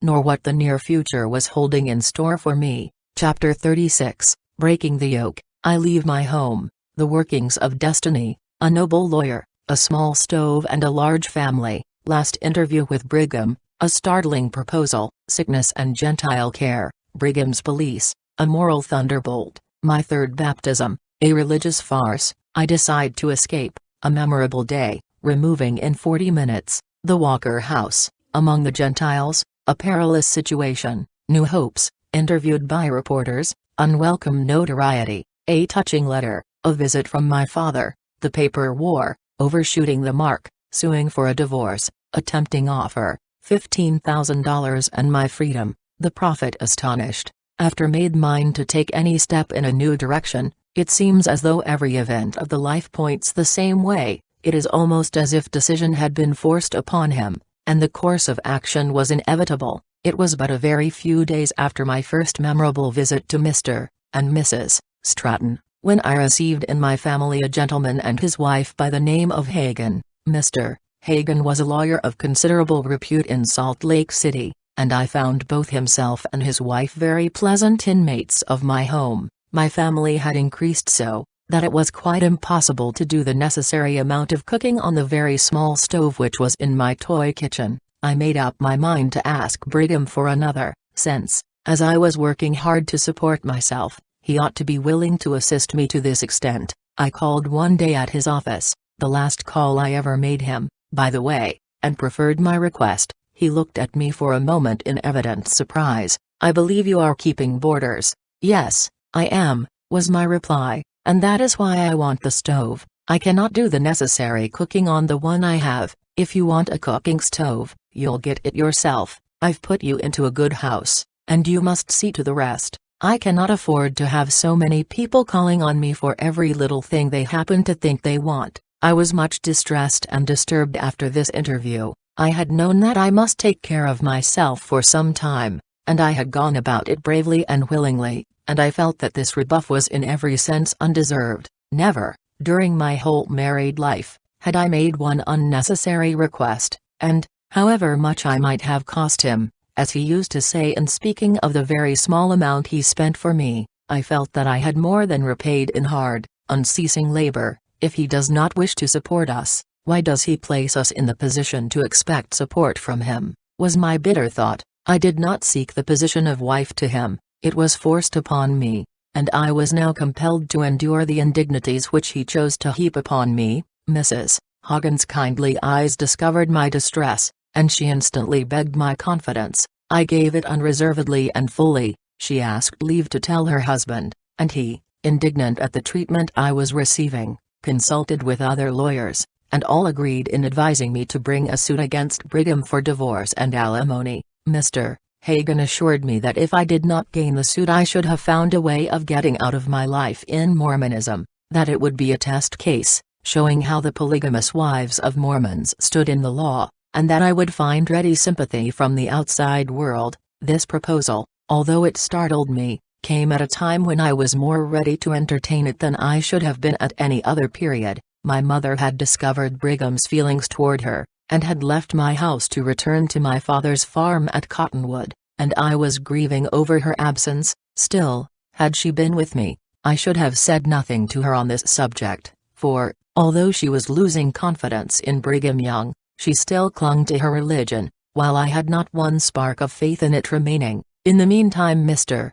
Hagan went to California for a short trip, begging me to decide upon the matter before his return. The more I thought upon the subject the more perplexed I grew, until I fairly broke down under the weight of nervous anxiety, and became very ill. My boarders took all the care of me through my sickness. I was entirely dependent on them for every care. Not one member of Brigham's family came near me, and I was as utterly neglected by them as though they had not known of my existence. Those days of struggle were dark indeed, and oftentimes I did not know which way to turn. Perils and miseries faced me on every side. I was in doubt as to which was the true religion, or whether any were true. The question frequently arose, what would become of me if I apostatized? My church taught me that I should be given over to eternal damnation, and although I had ceased to regard my church and its teachings, yet I had a slight feeling of superstition left, and in my weak state I could but portray to myself the horrors of my situation if what it taught were really true. At this juncture, I received a visit from the ward teachers, whose duty it is to visit each family in the city, and examine the different members as to their spiritual welfare. They are an inferior order of ecclesiastics, who serve the various purposes of religious instructors for the weak and ignorant, revenue office as to gather tithing, and general police to spy out and report irregularities or weakness of faith among the brethren. The spokesman began by asking, "Sister Young, do you enjoy the spirit of our religion?" "No, sir, I do not," was my reply. If a thunderbolt had fallen among them, they could not have been more surprised. They argued with me, counseled me, prayed with me, and finally I concluded to make one more attempt to cling to Mormonism. They begged me to be rebaptized, and I consented. Although I had little faith in the ordinance, accompanied by a friend, I went to the endowment house, where they have a font in which this rite is performed. We waited 2 hours for those in charge to get the names and ages of a lot of Danes, who were to be baptized for their dead relatives. My patience and very doubtful faith were about exhausted. At last they were ready, and I, as a wife of the president, was honored by being first taken. The men officiating were talking and laughing as if engaged in an everyday affair, while I was trying to feel solemn and to exercise faith, a signal failure, I assure you. I was led into the water by a great strapping fellow, who mumbled a few words over me and plunged me in. I was taken from the water gasping for breath, and placed in a chair. Some more words were spoken over me, and the farce ended. Everything was done in such a businesslike manner, with an utter absence of anything of a devotional nature, that I was thoroughly disgusted, and made no further effort to believe in Mormonism or its ordinances. Mr. Hagan, on his return, found me fully determined on following his advice. I was ready to renounce my religion and leave my home. I did not know all that was included in my resolution, else I might have faltered in my new determination. My plans were quickly laid, and with the assistance of the friends whom I had found in this hour of trouble, were carried into instant execution, before they could be discovered by Mormon spies. On the 17th of July 1873, I sent all my furniture to an auction room, leaving my house stripped and desolate. It was done so quickly that no one had time even to suspect my intention. Arrangements having been previously made, 3 furniture vans came at the same time, and in 40 minutes my entire household goods were in charge of the auctioneer. They were sold the next day, and I realized $380 from the sale. The furniture was worth almost nothing, being old and worn, and of common quality at its best, but my friends bought it at large prices, to help the young apostate. As the Tribune said, I had sent the elder of my boys to his grandmother, the younger remained with me, and together we went to Mr. Stratton's house, where we passed the afternoon. In the evening Mr. and Mrs. Stratton took us to the Walker House, the Gentile Hotel, which I have ever since claimed as my Salt Lake City home. Imagine, if you can, my feelings, on being alone with my little child, in a strange place, under such peculiar circumstances. I had abandoned my religion, left father, mother, home, and friends, deliberately turned away from them all, knowing that the step I was taking could never be retraced. My heart cried out for my mother, who I knew would be more sorely stricken with my action than anyone else in the world. I would have spared her if I could, but I was powerless to act in any other manner. It was the first time in my life that I had been in a hotel, and, as I was among people who I had been taught were my bitterest enemies, I was overwhelmed by a sense of desolate helplessness. I did not know what my fate would be. Every footstep in the halls startled me, for I expected that each would bring someone to summon me to a dreadful death. I fully believed that was to be my last night on earth, so I prepared for death, but the agony of suspense was awful. I had been taught that no deed was too bad, no outrage too dastardly, for the Gentiles to commit upon the Mormons, and here I had allowed myself to be placed so fully in their power that they might do with me as they pleased, and my fate would never be known. Does anyone wonder that I did not seek refuge with some Mormon friend, of whose sympathy I was sure? No Mormon would have dared to give me shelter. I was in open rebellion against their leader, and had I remained one day among them, my doom would have been irrevocably fixed. Neither did I dare to remain with my friends, the Strattons, for in so doing I should expose them to Mormon fury, and endanger their lives and their home. So, I sought the only place of refuge open to me with untold fear and dread. I laid awake all night wishing for the day to dawn,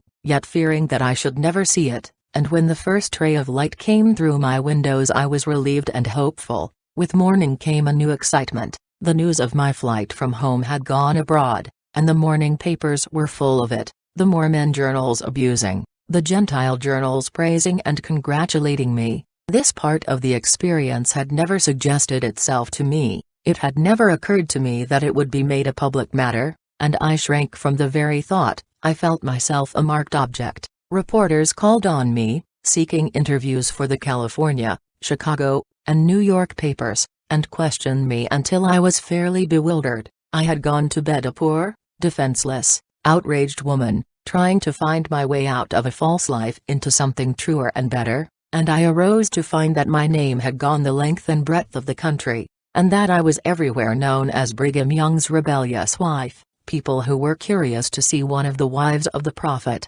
swarmed into the hotel. I could not leave my room, nor did I dare to do so, nor to allow my children out of my sight for nearly 2 months. The Mormon papers commenced to assail me in every way, while the Gentile papers came unanimously to my defense. In the midst of it came this most heartrending letter from my mother. My dear child, you can never know how dear you are to your grief-stricken mother. Your death would have been far preferable to the course you are taking. How gladly would I have laid you in your grave, had I known what was in your heart. I now pray that you may be spared for repentance and atonement, for, as sure as you are living, a day of repentance will come, a day of reckoning and of sorrow, such as you have never imagined. Now, let me entreat of you to pause, and retrace your steps before it is too late. The Lord, my Father, grant that you may listen to your mother's last appeal, and flee from your present dictators, as you would from the fiends of darkness. You will never know the effort I am making to write this.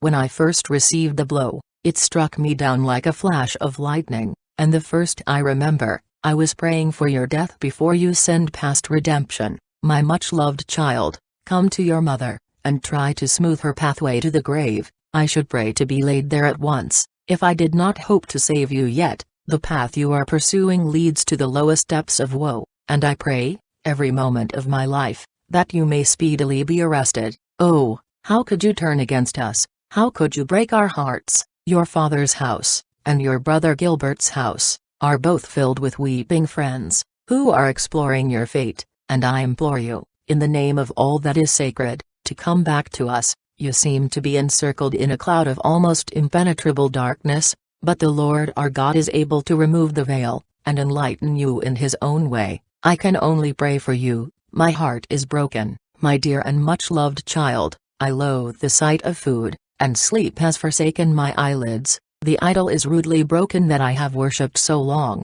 My fault has been in loving you too well, and having too great anxiety for your welfare. I pray you to forgive me for all the wrongs you imagine I have done you in bringing you up as I have done. I have ever been laboring, teaching, and instructing with the best of motives, with an eye to your interests. I shed the bitterest tears I ever did in my life. God grant you may never have cause to shed such tears. If I can ever be the least comfort to you, do not fear to let me know. I close by repeating, come to the arms of your heartbroken but still anxious mother. If she agonized over the writing of that letter, so I did over the reading, I longed to fly to her, but even to make her happy I could not violate my conscience, and go back into the old bondage of darkness again. My father came at once to see me, and although he at first disapproved of my course, yet when the Mormon press commenced to assail me, he came over to my side at once. Brigham and his friends commenced their usual method of warfare against a woman who opposes them, by instigating slanders of all sorts for the Gentile papers outside of Utah to publish. They found a ready assistant for their noble and generous attempt in the person of a fellow of low repute, employed as item gatherer for the Salt Lake Herald, who had recently been converted to Mormonism through the agency of Brigham Young's purse, and was now ready to do any foul work for his master. His first act was to send a dictated falsehood to the San Francisco Chronicle. He was a telegraph operator, and, through Brigham Young, who, it is alleged, virtually controls the Associated Press and the Western Telegraph Office in Utah, he had access to wires, and sent all the scandalous messages which his employer dictated, until it became so plainly apparent that he was serving Mormon interests, that the papers refused to publish any more of his misstatements. As a reward for his labor, he was promised a daughter of Mayor Wells as his wife. The young lady has not yet acquiesced in the arrangement, and he still hangs about Salt Lake, despised alike by Mormons and Gentiles. The Gentile element in Salt Lake made itself strongly felt in my favor, and the Gentile press combated bravely the scurrility of the Mormon organs. Ladies and gentlemen called on me with offers of sympathy. All the persons connected with the hotel were kindness itself. Mr. and Mrs. Stratton stood by me nobly, and I have never ceased to thank God for raising up such friends in my time of need. I shall always hold them most specially dear, although our paths in life have so diverged that we rarely meet. Through General Maxwell, who was so kind as to come forward with offers of assistance, I brought suit for divorce against Brigham Young. Surprised, as everyone was, by this action, I think no one was more astonished than the prophet himself. He would have looked for rebellion from almost any other wife sooner than from me. I had been so quiet and acquiescent during all my married life with him. He was annoyed by the publicity of the affair, for, although he likes notoriety, and courts it, he did not care to appear as defendant in a suit for divorce, on the grounds of neglect and non-support. It would not sound well in the Gentile world. He tried to effect a compromise with me, and through his son-in-law, Hiram B. Clausen, offered me $15,000 and my freedom if I would carry the suit no further. I will confess that the offer tempted me. I could take my children and go away quietly with them, and avoid the notoriety which I so hated. If it had been my own individual case alone, I should have eagerly accepted the offer, and made the compromise. But when I thought how much was involved, how many other lives would be affected by the decision which would be given in my case, I put all thought of settlement aside. I would not now be bought by the man who refused to care for me when it was his duty to do so, and I said to my lawyers, and General Maxwell, "Go on." There was no further delay, and the legal fight commenced at once. As so much has been said concerning this trial, and as it seems so generally misunderstood, I will devote a chapter to the legal points, and an epitome of the court proceedings, as far as they have reached, so that the general public may more fully understand what I sought, and what grounds I had to justify my action. Chapter 37, The Divorce Suit, Proceedings in Court, Brigham's Affidavit. I bring an action against the prophet, my complaint against him, what the complaint stated, my birth and early life, my marriage with the prophet, exile to Brigham's farm, cause of action for divorce, the question of alimony, my own affidavit, corroborative testimony, opinion of Judge McKean, Brigham Young's reply and affidavit. The prophet states the value of his property, wonderful difference of opinion, proceedings in court. Judge McKean sums up, order for allowance and alimony. Judge McKean removed. On the 28th of July, 1873, I commenced an action for divorce against Brigham Young in the District Court of the 3rd Judicial District of Utah, and the complaint was served upon him by the United States Marshal. This complaint set forth, with the usual prolixity of all legal instruments, the grievances which I had appealed to the law to remedy, but as it would be utterly impossible, in the circumscribed limits of these pages, to give that document entire, I shall present the reader with as succinct resume of its contents as I possibly can. It was addressed to the Honorable James B. McKean, Judge of the 3rd Judicial District Court, in and for the Territory of Utah, and County of Salt Lake, in Chancery sitting, and the following are the several items which it contained. It began by stating who and what I was, that I was born at Nauvoo, Illinois, but had, since the year 1848, been resident in Utah, that I was the wife of Brigham Young, and that I was married to him on the 6th of April, 1868, when I was in my 25th year, and was the mother of 2 children by a former marriage, one 4 and the other 3 years of age, that neither I nor my children had anything to depend upon, a fact of which Brigham was well aware, and also that my children were boys, still living, that Brigham had lived with me for about a year after our marriage, treating me with some degree of kindness, and providing, though inadequately, for my support, and that I had always fulfilled my duties as a wife toward him, that about a year after our marriage he began to neglect and ill-treat me, that during the year 1869 he sent me, against my wishes, to a farm, 4 miles distant from Salt Lake City, where, for 3 years and a half I was compelled to labor until I was completely broken down in health, that my only companion was my mother, that, except the limited fare which the defendant allowed me, he appropriated all the proceeds of the farm, and that on the few occasions when he visited the farm he treated me with studied contempt, objecting even to my aged mother remaining with me, after her health was destroyed by overwork on his farm, that toward the end of 1872 Brigham removed me to a house in Salt Lake City, where, however, he seldom visited me, that when I called upon him to ask a supply of the necessaries of life, he used the most opprobrious language toward me, and gave me so little that I had to work intently to support myself and children, that for 5 years past my health had been so bad that I was now altogether unfitted to labor, and was in constant need of medical advice, that Brigham knew it, but repeatedly refused to furnish me with assistance, medicine, or food, so that I was obliged to rely upon the charity of friends, that Brigham had declared he would never do anything more for me, and said that henceforth I must support myself, notwithstanding that he was the owner of several millions of dollars, that, as president of the Mormon Church, he occupied a very important position, and I believed that his monthly income could not be less than $40,000, that I had been compelled to sell my furniture, and all my household goods, in order to obtain the necessaries of life, and that, for a year previous to that date, 1873, Brigham had entirely deserted me. Further, I stated that it was impossible for our union to continue, that I prayed for a separation, and also an allowance, as all I possessed consisted of about $300, and my children were dependent upon me for support. I asserted that I had secured the aid of Messrs. F. M. Smith, A. Hagan, and F. Tilford as my counsel, that I had been informed that $20,000 would be a reasonable compensation for their services, and I therefore prayed the court to direct a subpoena, commanding the defendant, Brigham Young, to appear to answer to my suit, that, pending it, he might be ordered to pay me $1,000 a month from the date of filing this bill, a preliminary fee of $6,000 to my counsel, and that after the final decree he should pay them the remaining $14,000,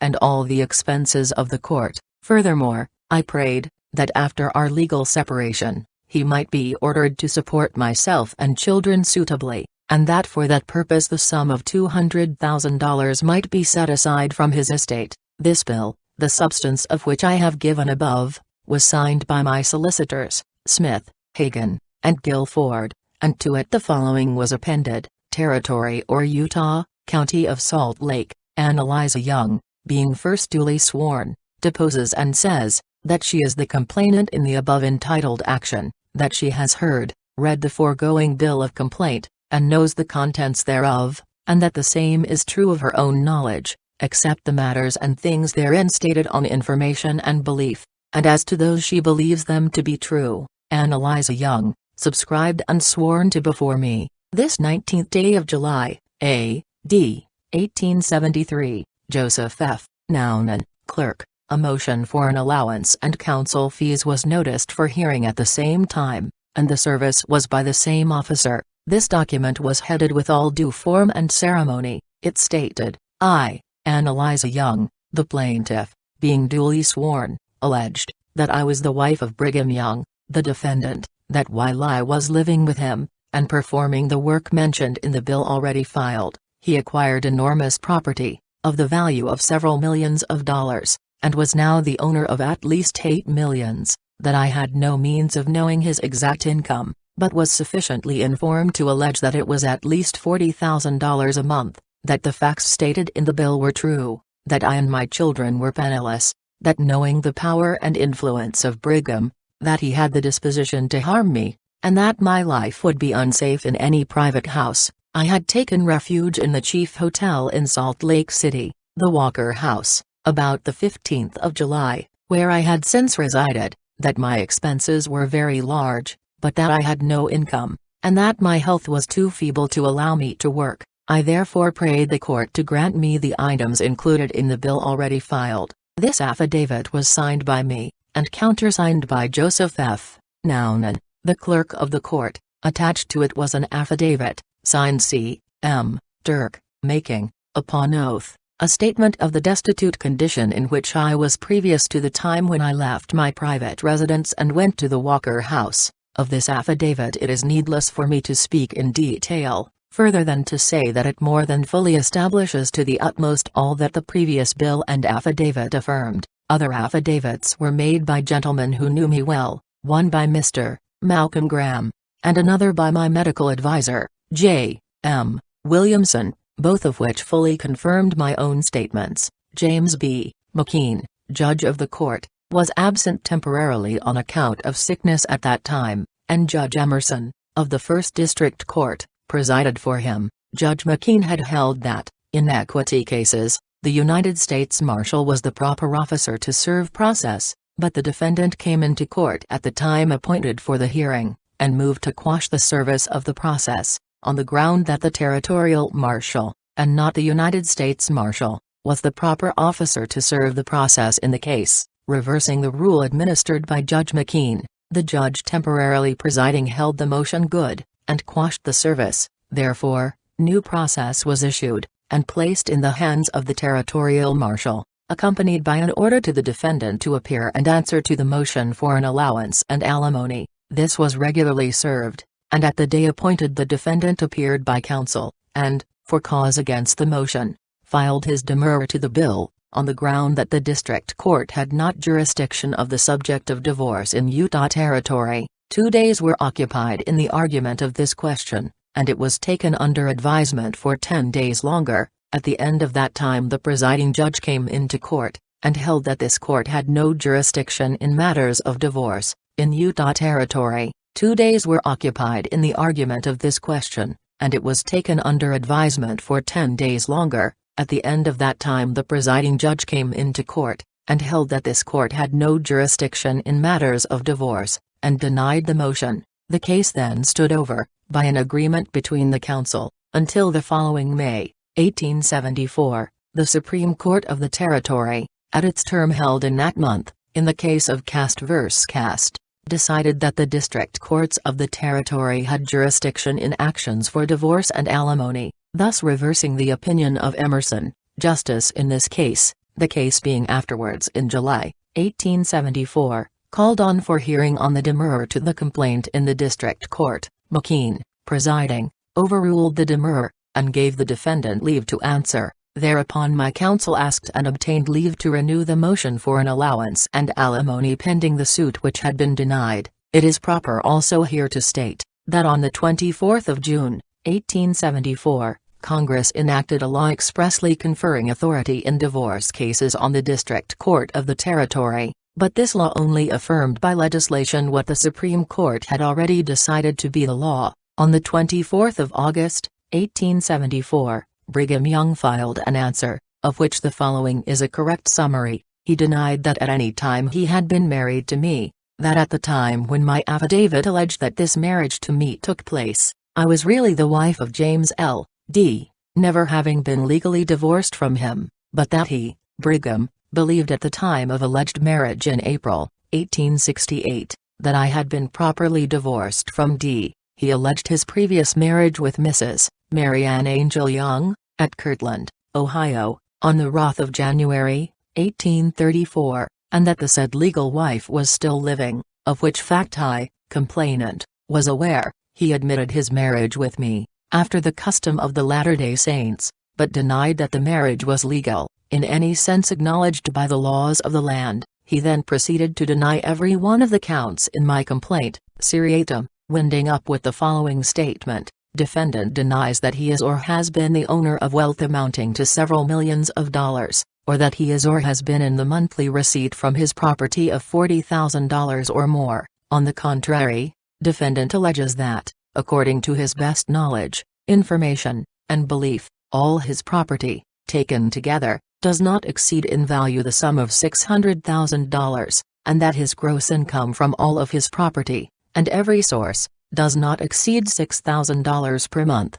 Defendant further says, that at the time of the said alleged marriage, this defendant had, and still has, a very large family, that his said family now consists of 63 persons, all of whom are dependent upon this defendant for maintenance and support, whereof the defendant prays judgment of the court that he be hence dismissed with his costs herein. William, Young and Sheiks, and Hempstead and Kirkpatrick, defendant's attorneys, to the replication of defendant, which was very lengthy, denying or explaining away every point in the bill which I had filed. The following was appended: Territory of Utah, Brigham Young, being duly sworn, on his oath says, that he has heard, read the foregoing answer, and knows and understands the contents thereof, and that the same is true of his own knowledge, except those matters therein stated on his information and belief, and as to those matters he believes it to be true. Affiant further says that he is the defendant in the above entitled suit,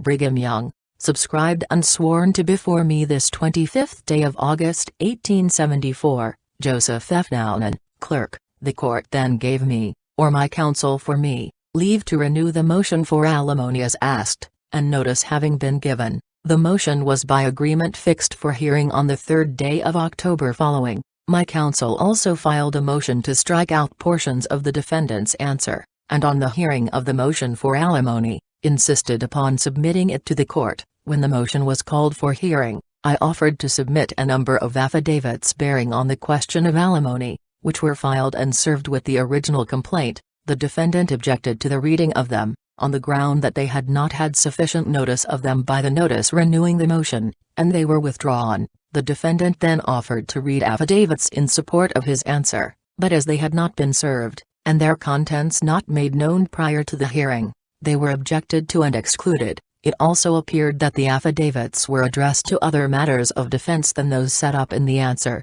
The hearing was then had upon my complaint and the defendant's answer, my counsel at the same time submitting their motion to strike out certain objectionable portions of the answer, and insisting that such portions should be disregarded by the court, and treated, if the motion were well founded, as out of the answer. The questions involved were argued, and on the 23rd day of February, 1875, the judge decided the motion for alimony, pending the suit, in an elaborate written opinion, of which the following is an accurate summary. The judge, James B. McKean, laid down 9 general axioms tending to demonstrate that the defendant's pleas were invalid, that a marriage solemnized in Utah, after Mormon fashion, would be legally valid, provided the parties married were competent to enter into that engagement, that the court could not grant a divorce if the marriage were proved bigamous or polygamous, that the court had power to grant alimony, and intended to do so to the extent of 1/12 of what the defendant admitted his income to be,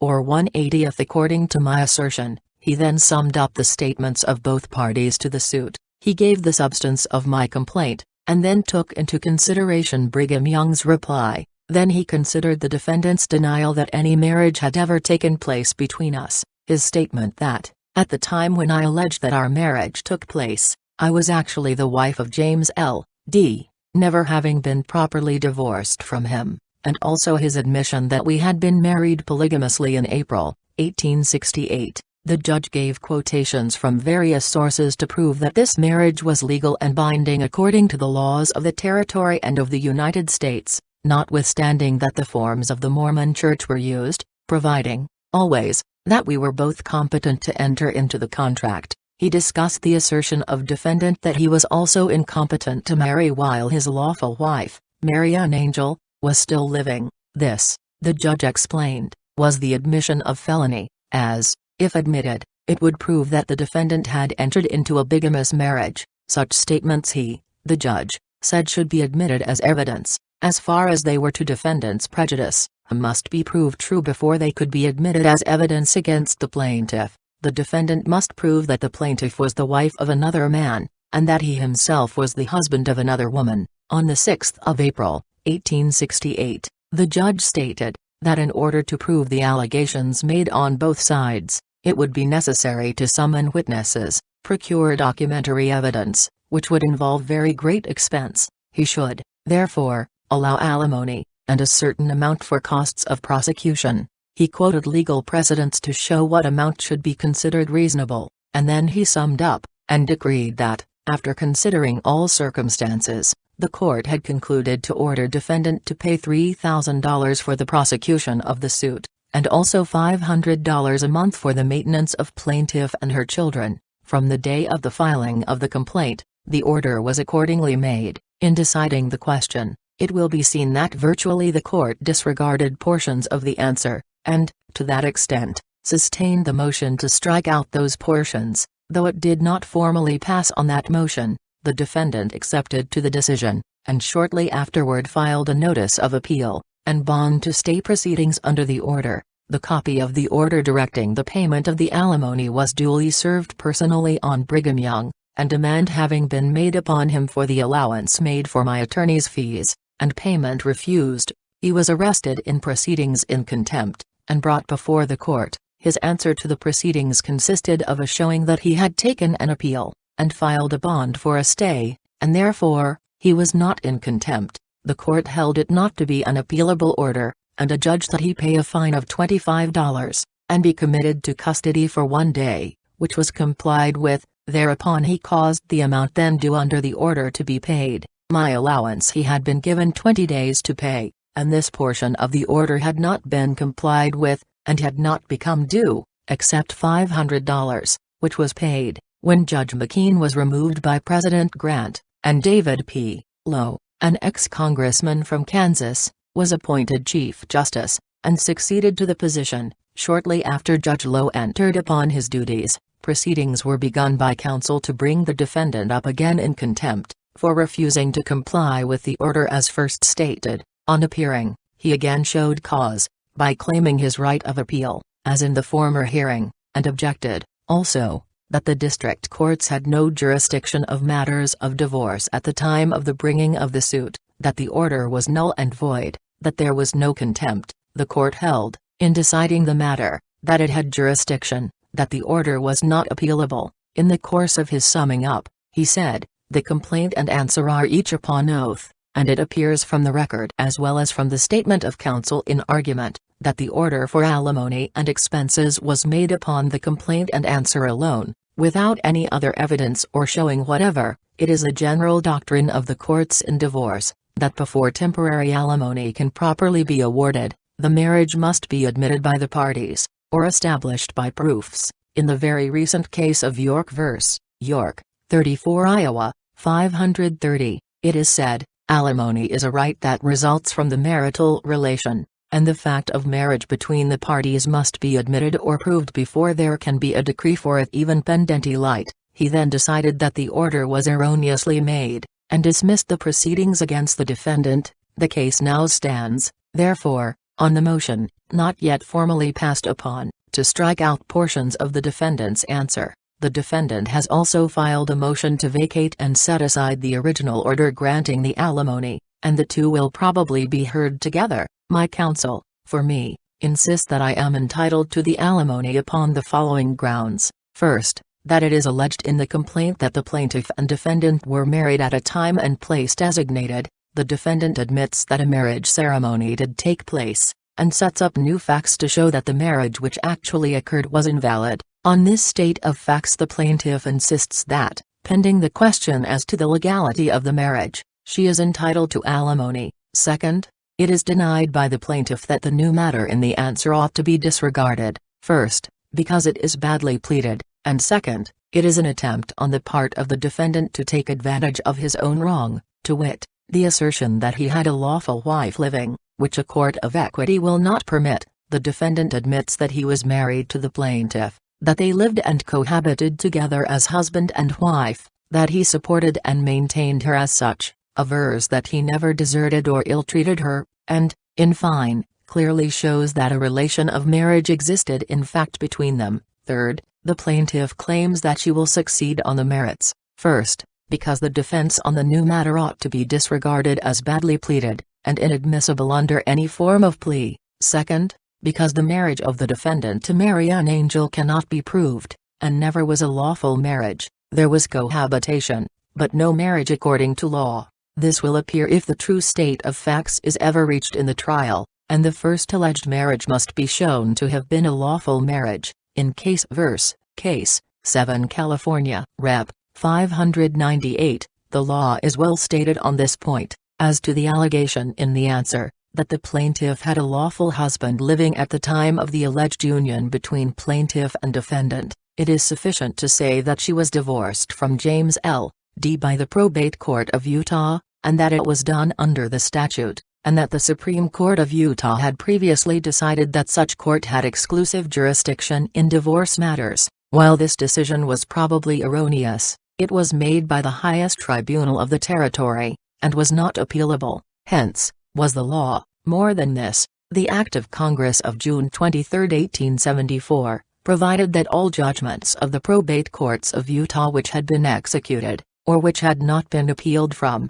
should be held good, so that, upon the facts, there is nothing in the allegation that plaintiff had a husband living at the time of the marriage between the plaintiff and defendant. It is only right to say, that in the opinion of the ablest lawyers of the West, Judge Lowe, in holding that the new matter in an answer is only denied me at trial, has misconceived the California case which he cites, and mistakes the law. In injunction cases the pleadings are treated as affidavits by express provision of the California statutes, but no case can be found in California or elsewhere, under the code, where a pleading is treated as true in one stage of case, and false in another. Such a doctrine would be absurd under any system of pleading that has ever existed. The last legal step that has been taken, so far, was taken by me in making an affidavit for the purpose of proving that the defendant perjured himself, and which will furnish the foundation for his prosecution for the crime. With this affidavit,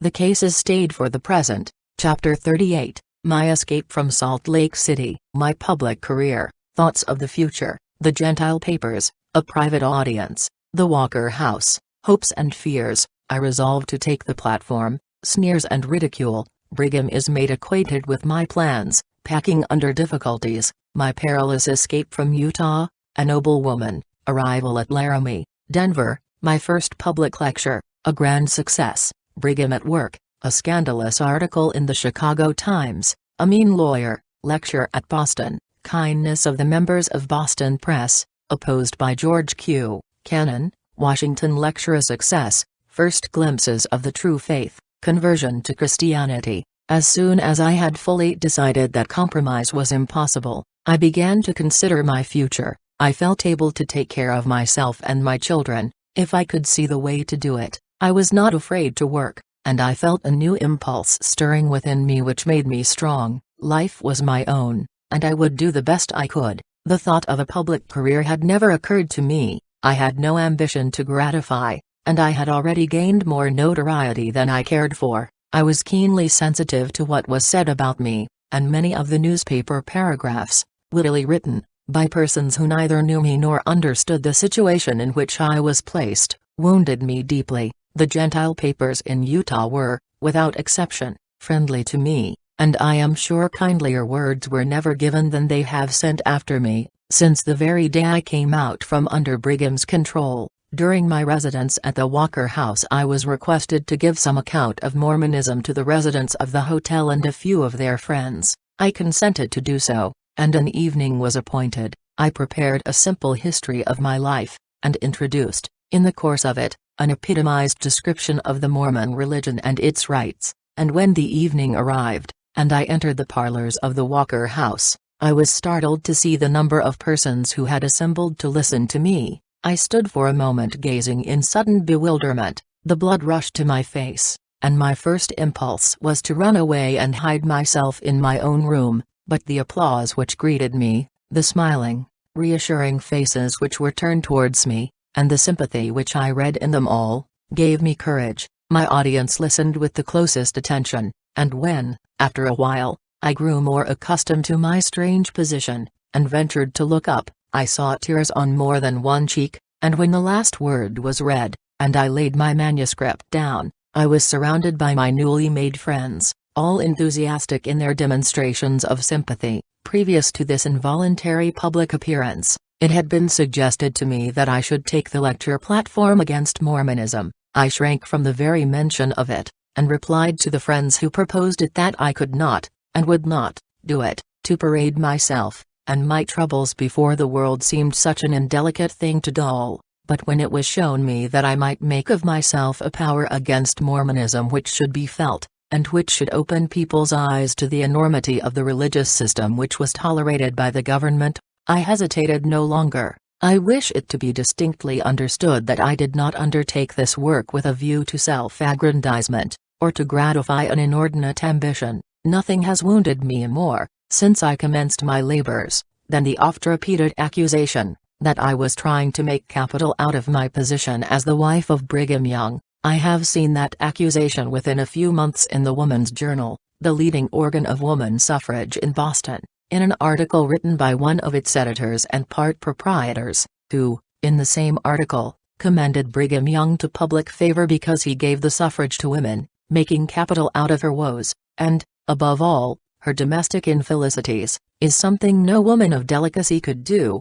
and had I been governed by no motive except one so unworthy, I should deserve all the contemptuous criticism which I have been treated to by this apostle of fair play for women. Does anyone think that, for the sake of emolument, I could thus open my heart to the rude gaze of a curious public, bear all the slurs, slights, jeers, and aspersions that are cast at me by malicious Mormon and thoughtless Gentile papers, be made a byword of, have my name on every vulgar lip? Never. My womanhood revolts at the idea. As a means of support, I would never have undertaken it. When I saw it was a duty, I adopted it without hesitation, and I shall never cease my labors as long as I have strength to work. While I have a hand or voice, Mormonism and polygamy shall find in me a relentless foe. I will never rest, God helping me, until either I, or this hellish system, so fraught with misery, go down in the contest. When my decision was fully made, I confided it to my father, who was my constant visitor. He gave me the warmest encouragement, but it was a terrible blow to my mother, who considered that I was setting the final seal to my future and eternal misery. I discovered, after my arrangements were made, that my intention had become known to the Mormons, who were threatening me with all sorts of vengeance if I insisted on carrying out my plans. It had been arranged that I should make my first appearance in Denver, and as I was extensively advertised there, the news of my proposed lecture had been telegraphed to Salt Lake, so that the date of my departure was made public. I did not dare to leave Salt Lake by rail, nor would my friends allow it, and all our final arrangements were forced to be made with the greatest secrecy. I did not venture even to take my own trunk. A new one was bought, carried to a friend's room, my clothing conveyed to the same room, a piece or two at a time, packed as we could find opportunity, and then taken to a carriage, and carried outside the city. On the evening of the 27th of November, I went with my father, and one or two friends, to the house of Mr. and Mrs. Stratton. We left the hotel by the back door, for the front entrance was closely watched. Although it was not expected that I would attempt to leave the city until the next morning, about 11 o'clock we left the Strattons, and started, ostensibly to walk home. A carriage was in waiting at the corner. We got in, called for Mrs. Cook, who was to be my traveling companion, and were driven rapidly out of the city. I was to take the cars on the Union Pacific Road at Uinta, and thus avoid traveling at all on the Utah Railroad, where I should be sure to be recognized. The night was intensely dark, we could not see our hands before our faces, and, as we plunged on through the night and the darkness, we were a gloomy and apprehensive party. We were not sure how closely we had been watched, or whether we had succeeded in eluding Mormon vigilance. Even then, the Danites, those terrible ministers of Mormon vengeance, might be upon our track, and I could not ease off the feeling that every moment brought us nearer and nearer to some dreadful death. Twice during the night we were lost. The last time, we missed our way, and went several miles up a canyon, and I felt sure that we were betrayed, and that our driver was carrying us to certain destruction. I spoke to him, without letting him know my suspicions, and told him we were going wrong. He turned about, and drove rapidly back, and we reached the mouth of the canyon just as the day dawned. Confusion vanished with the darkness, our driver found the right road, and by fast driving we reached Uinta, just as the train came up. Tickets and checks had been secured at Ogden, and with a hurried goodbye to my father, I jumped on board the train, with Mrs. Cook, and we were off. I can never describe my sensations when the train began to move. With the new sense of freedom came a feeling of such utter loneliness that, for a moment, I was bewildered by the situation, and, turning to Mrs. Cook, I said helplessly, "What shall I do?" "Keep up a brave heart, and think of the work before you," said she. Her experience in Mormonism had been no pleasanter than mine, and she was as glad to get away from it as I was. For 20 years she had taught Brigham's children, and acted in the Mormon theater, and had never received a cent of remuneration. Her husband, a member of the Special Police Force, was killed on duty, and after his death the prophet, through his counselor, Daniel H. Wells, swindled her out of the $2,000 which the city had granted her, and tried to get her house from her. She put the matter into a Gentile lawyer's hands, and still retains her home. She was with me several months, a devoted and faithful companion. Our first stopping place was at Laramie, Wyoming Territory, where we were to await the arrival of my agent from Salt Lake. My presence in town was soon discovered, and I received many friendly and congratulatory calls. After my lecture every hospitality was shown me, and I felt fresh courage, so kindly was my reception, and so genuine were all the expressions of interest. My agent arrived in a day or two, and we set out for Denver. The news of my escape from Utah had been telegraphed, and on my arrival, I found myself eagerly expected. I was visited by the editors of the different papers, who assured me of the friendly feeling toward me, and offered me the use of their columns. The clergymen all came to see me, and spoke generous words in my behalf from every pulpit in the city. They all literally took me on trust. I shall never forget the earnest, spontaneous kindness which I met from the professional men of Denver. The night on which I was to give my first lecture, the 5th of December, 1873, was extremely cold, and the snow fell heavily. I was discouraged and despondent, for I had come to consider this first evening as prophetic of my future career, and I saw failure before me. I did not know whether I should be able to reach the church. The storm was so furious, but as a faithful few had promised to be in attendance, let what might happen, I determined to make the trial. My forebodings had been utterly useless. Long before the church doors were opened a large crowd was in waiting, and before the hour for beginning the lecture arrived, the house was full, and hundreds had gone away unable to gain admission. As I looked into the crowded house, before I came on the platform, my courage almost left me, but while hesitating, the thought of the poor women whose cause I was to plead, came vividly into my mind, and with a firm step, and beating heart, I walked onto the platform, and stood facing my first audience, who greeted me with tumultuous applause. I have never spoken more effectively in my life than I did that night. It seemed to myself almost as though I was inspired. I forgot myself in my subject, and new indignation thrilled me as I told my story of bondage, such as my hearers never dreamed of, and unveiled the horrors of the Mormon religion. I made no attempts at oratorical effects. I worked up no dramatic points. Naturally and simply as I could, I said what I had to say, without a single rhetorical flourish. The lecture was a success. After it was over, my audience crowded around me, with such earnest words of commendation, that I felt my first victory won. Since that memorable evening I have addressed hundreds of audiences, but never have I found one more sympathetic than the one composed of the true-hearted people of Denver. I was not permitted to be quiet after that evening. Engagements came pouring in, and, worked my way steadily eastward. I was universally well received, but I knew that I should somewhere encounter Mormon opposition. I had seen too many attempts made by Brigham Young to ruin anyone who dared to differ with him, to think that I should escape. The first blow came through the columns of a Chicago paper, which devoted considerable space one day to a scandalous article concerning me, giving an air of truth to the statement by mentioning the persons who were authority for the reports. I was overwhelmed by it, for I feared it would put an end to the career of usefulness which I had marked out for myself. After I read the shameful article, my first words were, "Brigham Young's money is at the bottom of this," and so it proved. The matter was put into the hands of Leonard Swett, Esquire, of Chicago, for investigation. Letters came, in most cases unsolicited, from the persons referred to as having started the scandal, each one indignantly denying the whole. Further inquiry revealed that George C. Bates, a Mormon lawyer, of low repute, and $20,000, induced the paper to publish the article which originated in the foul imagination of Bates. The papers of good standing came at once to my defense, and endeavored in every possible way to heal the wounds which the article had so cruelly inflicted on me. The scandal was published on the eve of my first appearance in Boston,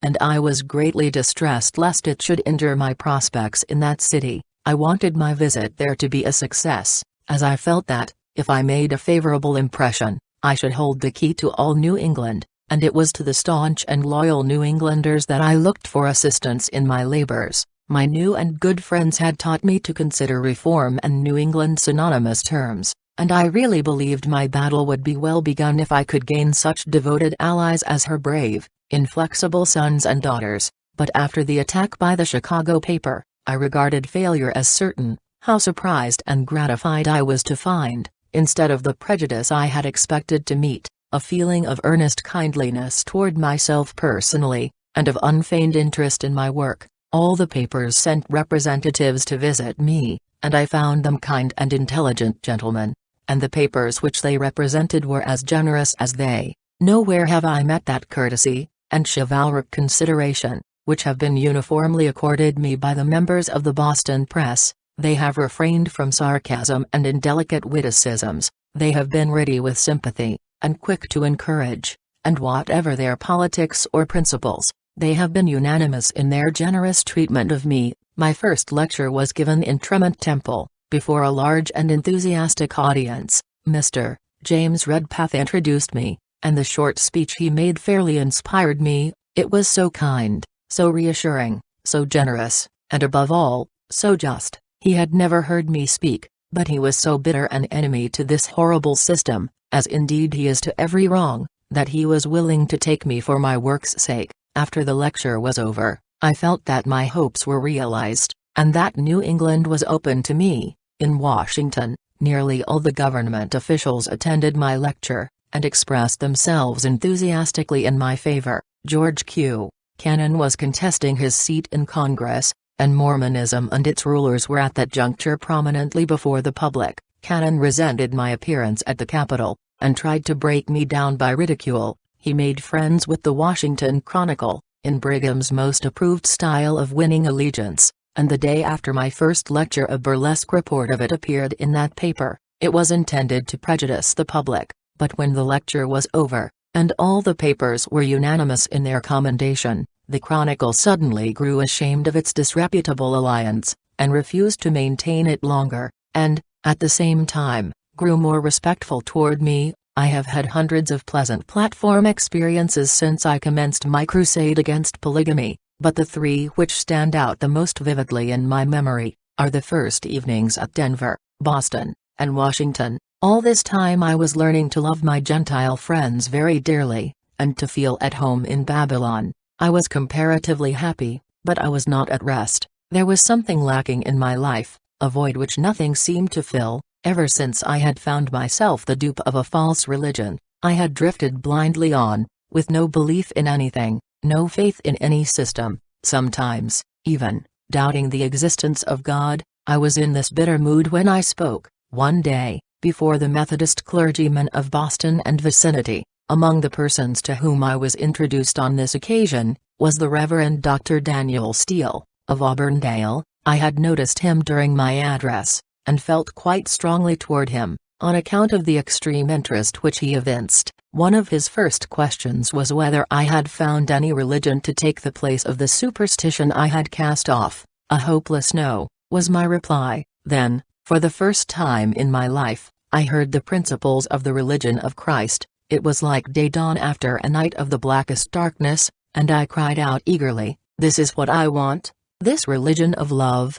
A few weeks after this I was the guest of the Methodist Female College, at Delaware, Ohio, of which Reverend Dr. McCabe was president. I was recovering from a severe illness, and was very much depressed. My mother was constantly writing to me, telling me of the struggles through which she was passing in giving up her religion, for Brigham's treatment of me, his utter disregard of the truth, and his malicious attempts to ruin me, opened her eyes, and unbound her reason, and she soon saw the falsity of the whole Mormon plan of salvation. I knew every pang which she was suffering, for I have passed through it all myself, yet I was powerless to comfort her, for I was not at peace. Dr. McCabe was my frequent visitor, and patiently and kindly he pointed out the way of rest to me, until at last I willingly placed myself and my troubles in the loving, outstretched arms of God. Life opened out to me fuller than ever of possibilities, and my work grew holier. Peace brooded over my tired heart,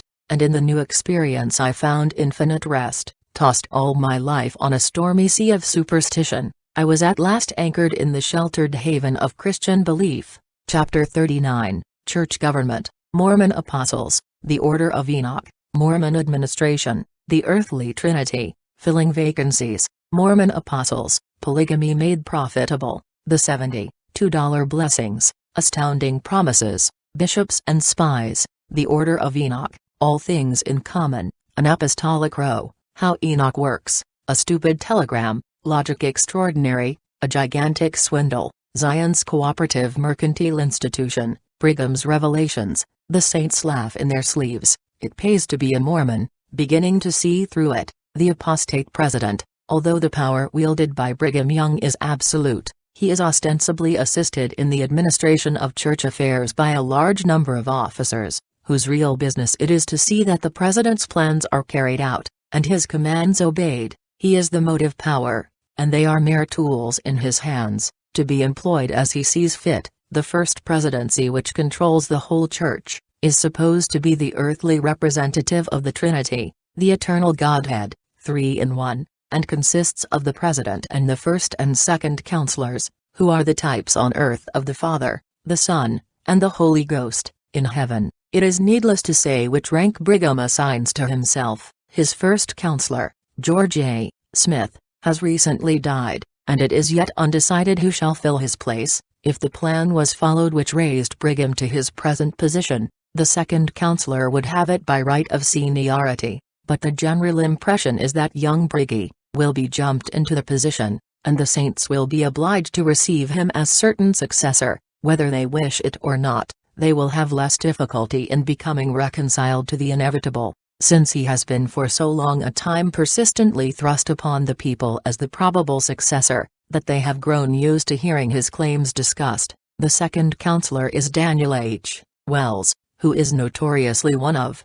the most cruel, bigoted, and tyrannical men in Utah. He, like Smith and Brigham, has the title of prophet, seer, and revelator. The prophet Wells served for years as general, or commander-in-chief, of the Mormon army, and has ever been Brigham's right-hand man in iniquity, fearlessly disposing of life and property in the name of the Lord, counseling his superior to deeds of blood without number, and then treating with the most consummate cruelty the very men who have assisted him in the carrying out of his atrocious plans. He is mayor of Salt Lake City, and stands high among the dignitaries of the church, but he rules with an iron hand, and cruelty and oppression predominate in all he does. The apostles rank in church affairs next to the first presidency. There are 12 of them, and Orson Hyde is their worthy president. This apostle is a practical polygamist, as are all the rest, but he has a convenient way of utilizing the system. He marries a cook, a laundress, a seamstress,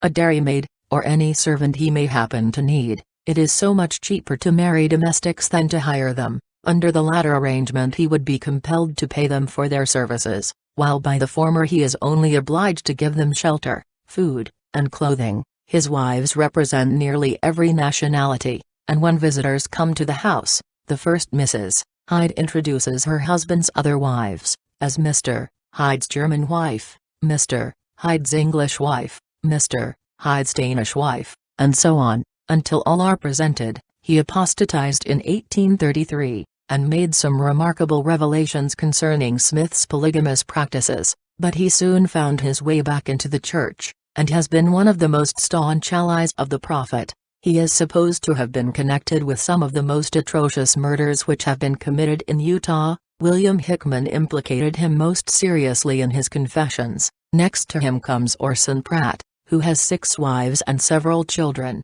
and is by far the most able man in the church. The other apostles are John Taylor, the happy husband of 6 wives, Willard Woodruff, whose kingdom numbers but 4, Charles C. Rich, who has an indefinite number of wives and 50 children, Lorenzo Snow, Erastus Snow, whose kingdom is the size of Woodruff's, Franklin D. Richards, who has 5 wives of his own, and in addition has 5 proxies, who, before becoming his wives, held the less responsible positions of aunts-in-law. On his uncle's death, Richards assumed the earthly care of them, and promoted them to be members of his own family. George L. Cannon, the Mormon politician, who repudiates polygamy in Washington, but is one of its most ardent supporters, both theoretically and practically, at home, having 4 wives and 13 children. Brigham Young, Jr., whose family has already been described. Joseph F. Smith, who has 3 wives,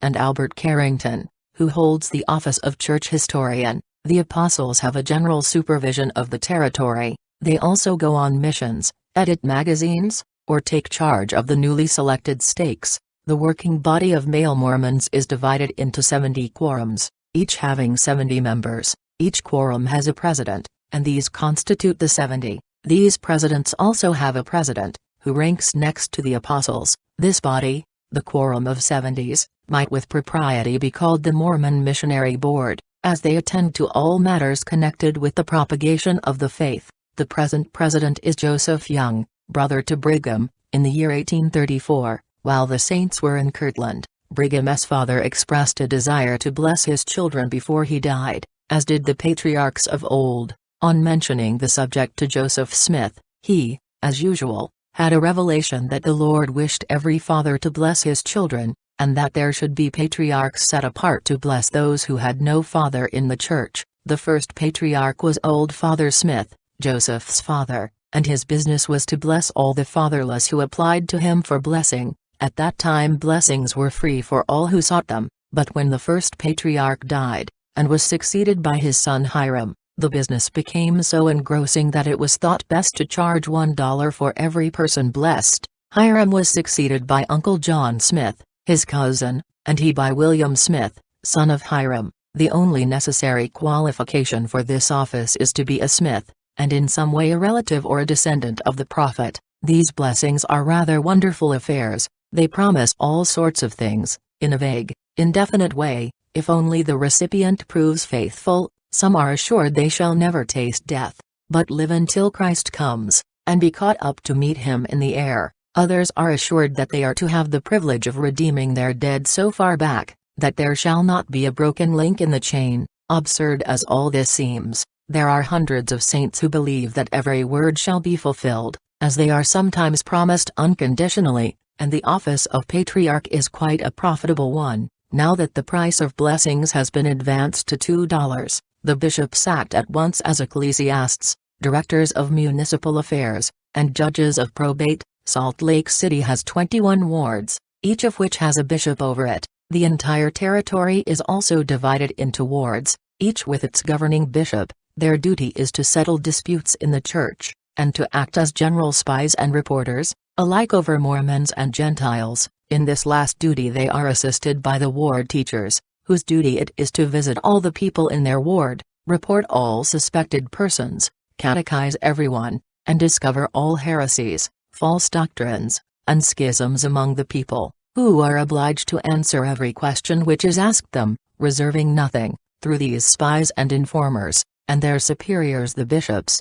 Brigham knows all the most private affairs connected with every individual, and this knowledge serves to render more binding his hold on this people. Although the ward teachers are subordinate to the bishops, indeed, are the agents by which the latter do their work, they do not rank next to them. This position is held by the High Council. This body constitutes a sort of court of appeals. When the bishops do not give satisfaction in litigants, appeal may be made from the High Council to the First Presidency. In the early days of the Church, the duty was strongly enjoined of consecrating all the possessions to the Lord, and this was not to be a figurative, but a real consecration, in which all the possessions were to be catalogued and consecrated in legal form, and the transaction authenticated by witnesses. The custodian of this property was to be a trustee in trust. The community in which the faithful saint thus entered was to be called the United Order of Enoch, and the property was to be held for the benefit of this community. The saints did not take kindly to the order,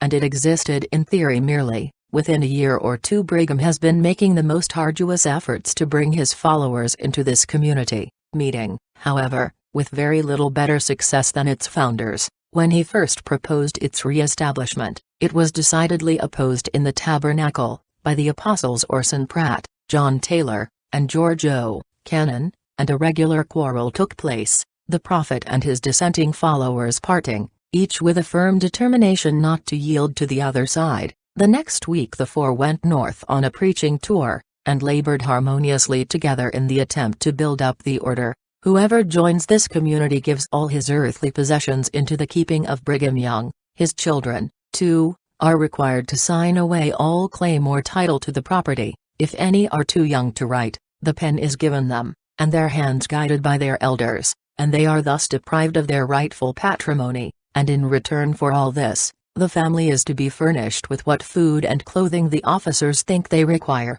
As Brigham and his co-workers journeyed northward, he telegraphed to the bishops of the various settlements through which he would pass, informing them what time he would visit them, and requesting them to call special meetings of the residents of their wards before his arrival, and read to them the following telegram: "I am coming north, organizing branches of the Order of Enoch. How many of you are willing to join the order without knowing anything about it?" In the little town of Fillmore 75 men responded to the call for a meeting, and, strange as it may seem, 50 of those men voted to join the order. They fully understood that all on becoming members were required to deed their property to the trustee in trust, otherwise, Brigham Young, his heirs, executors, and assigns, yet they decided, with full knowledge of this, to make a blind investment of all their worldly gear, and upon the arrival of the religious autocrat, 1/2 of the remaining 25 accepted the situation, and signed their names to an agreement binding themselves to obey Enoch's requirements.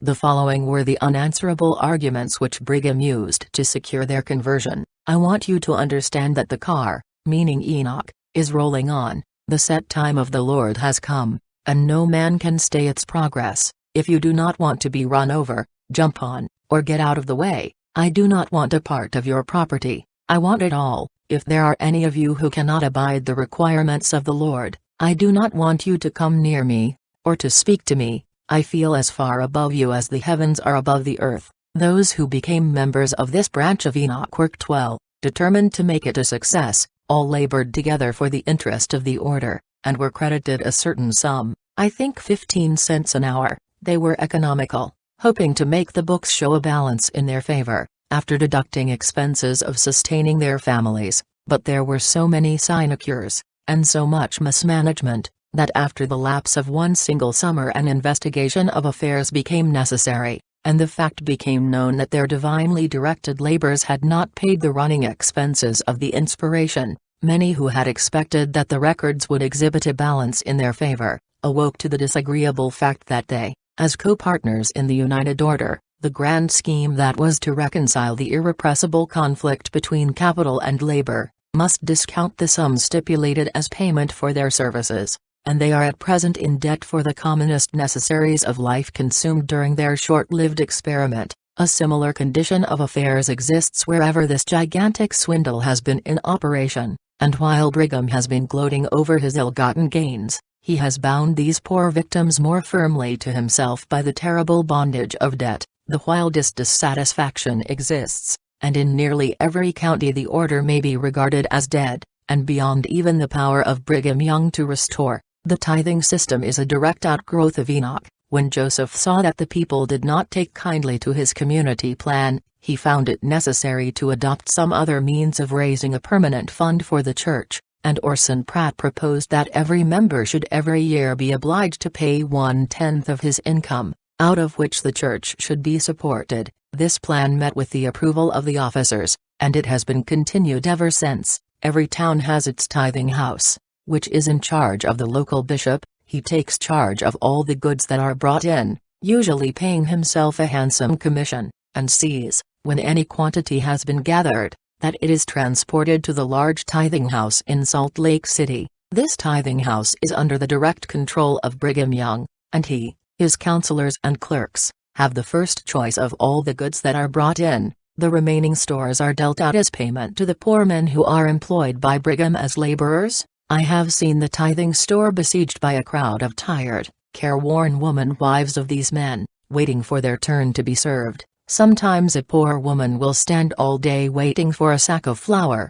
a basket of potatoes, or a quart of molasses. Let the day be ever so cold or stormy, there she must wait, until the clerks see fit to attend to her wants. Everything is received here in payment for tithing: hay, grain, vegetables, butter, cheese, wool, or any other product. If a man has not money, he must give 1/10 of what he has. It matters little whether he can afford it. The church demands it, and the church gets it. The nearest approach to the practical realization of the Order of Enoch was what is called Zion's Cooperative Mercantile Institution. This was a great commercial corporation, engaged in buying and selling the produce of the people, and supplying them with every kind of merchandise needed in a new country. The stock was held by the people of the territory, and branches of the parent concern were scattered throughout all the leading settlements, so that all the commercial exchanges of the country might be made through this establishment. It was designed to destroy the business of Gentile merchants in Zion,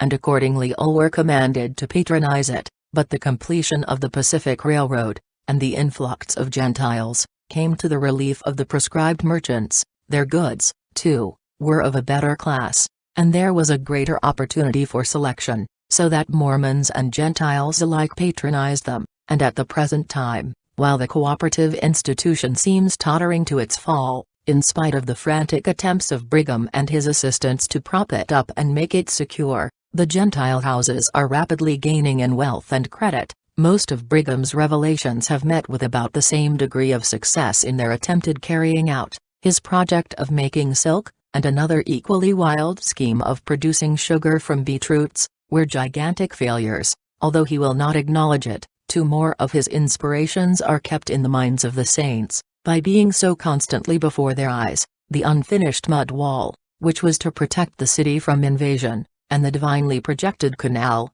which was to bring the stone for the new temple from the quarries to Salt Lake City, and which Brigham announced that he had seen just as distinctly in a vision as he ever should with his natural eyes. A large amount of money, and a great deal of hard labor was expended on these enterprises, all of which is a total loss. Brigham is shrewd enough to see that revelation is not one of his strong points, and he rarely attempts it, less frequently now than formerly. Even the catchwords, "Thus saith the Lord," are not nearly so potent as they were before the saints came so much in contact with the Gentile world, and unconsciously lost some of their superstition. They do not openly laugh at Brigham's prophecies, but a few of the more honest and far-seeing venture to criticize him very quietly, as though they submit to his rule, and are seemingly as good saints as ever. They are not ready to apostatize. Their interests and associations bind them to the church, and they do not wish to leave it. Some cling to it, like George O.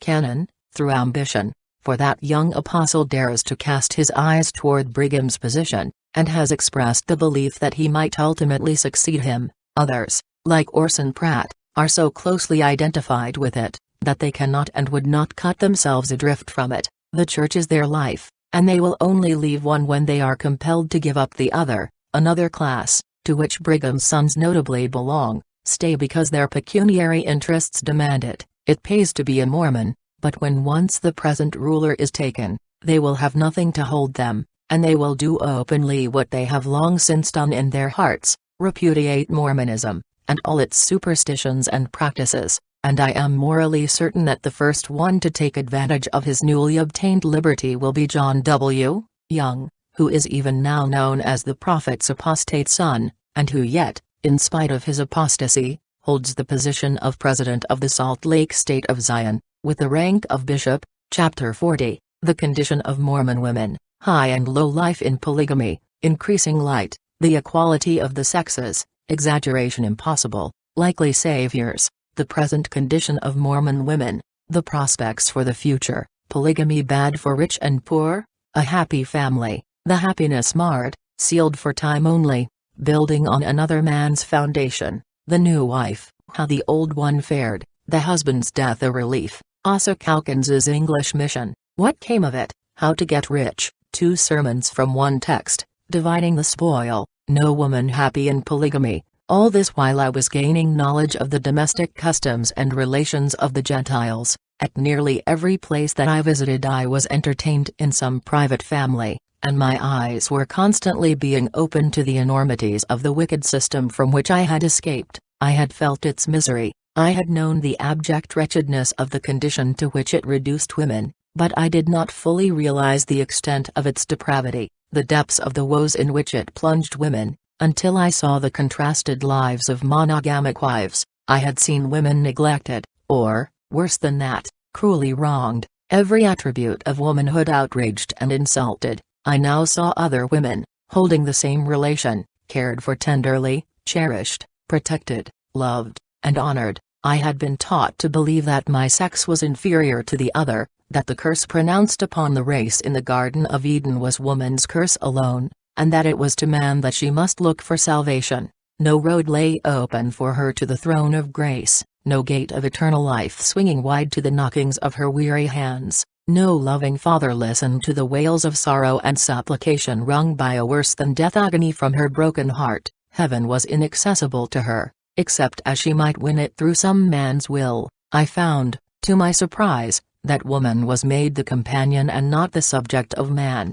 She was the sharer alike of his joys and his sorrows. Morally, she was a free agent. Her husband, God, was her God as well, and she could seek him for herself, asking no mortal intercession. Motherhood took on a new sacredness, and the fatherly care and tenderness, brooding over a family, strengthening and defending it, seemed sadly sweet to me, used as I was to see children ignored by their fathers. Seeing this, I began to comprehend a little why it was so difficult to make the state of affairs in Utah understood. The contrast was so very great that, unless it was seen, it could not be realized, even ever so faintly. I feel sometimes, both in speaking to audiences, and in private conversations, the thrill of shocked surprise which runs through my listeners' veins as I relate some particular atrocity, or narrate some fearful wrong, which has been suffered either by myself or some person known to me. But even then I know the enormity of the system which permits such to be possible is but vaguely understood.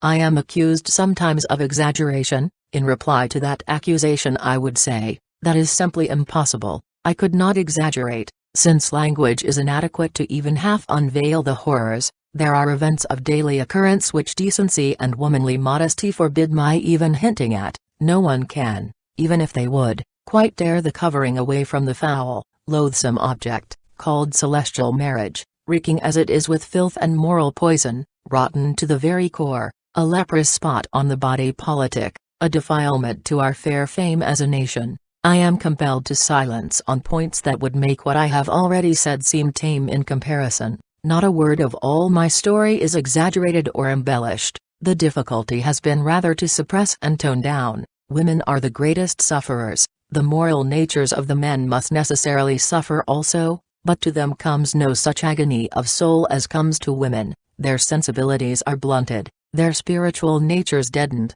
their animal natures quickened, they lose manliness, and descend to the level of brutes, and these dull-witted, intellectually dwarfed moral corpses, the women art old, are their only saviors. What wonder that they, too, become dull and apathetic. Who wonders at the immovable mouths, expressionless eyes, and gray, hopeless faces, which tourists mark always as the characteristics of the Mormon women? What does life offer to make them otherwise than dull and hopeless, or what even does eternity promise? A continuation merely of the sufferings which have already crushed the womanhood out of them, a cheering prospect, is it not? Yet it is what every poor Mormon woman has to look forward to, just that, and nothing more. Rich or poor alike suffer. Polygamy bears no more lightly on the one than the other. If they are poor, they have to work for themselves and their children, suffer every deprivation, submit to every indignity. If they are in more affluent circumstances, they have more time for brooding over their sorrows,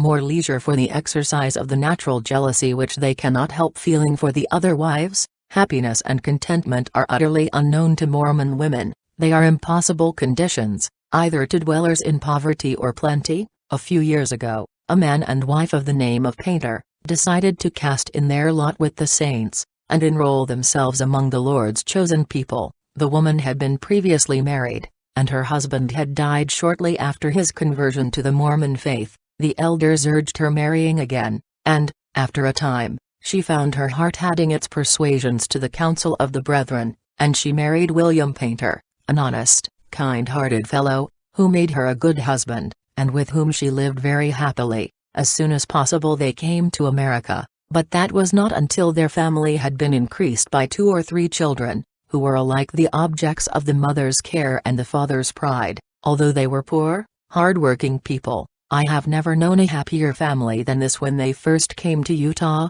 Like all new arrivals, they were anxious to receive their endowments, and it was shortly arranged for them to go through the rites. When they presented themselves at the endowment house, Heber C. Kimball told the wife that she could only be sealed to her present husband for time. She must belong to her first husband in eternity, he having died in the faith. She was not at liberty to deprive him of his privileges, or to rob him of his kingdom. The poor woman felt very badly, for this man was the father of her children, and she felt that her claim on him should be the strongest, but the authorities refused to see the matter as she did, and insisted that the sealing should be only for time. There was no help for it, and the poor woman was obliged to submit. Neither was the husband satisfied. It did not suit him to build a kingdom on another man's foundation. He must commence one for himself, and, in obedience to counsel, he looked about diligently for a wife all his own. He was not long in finding one, and,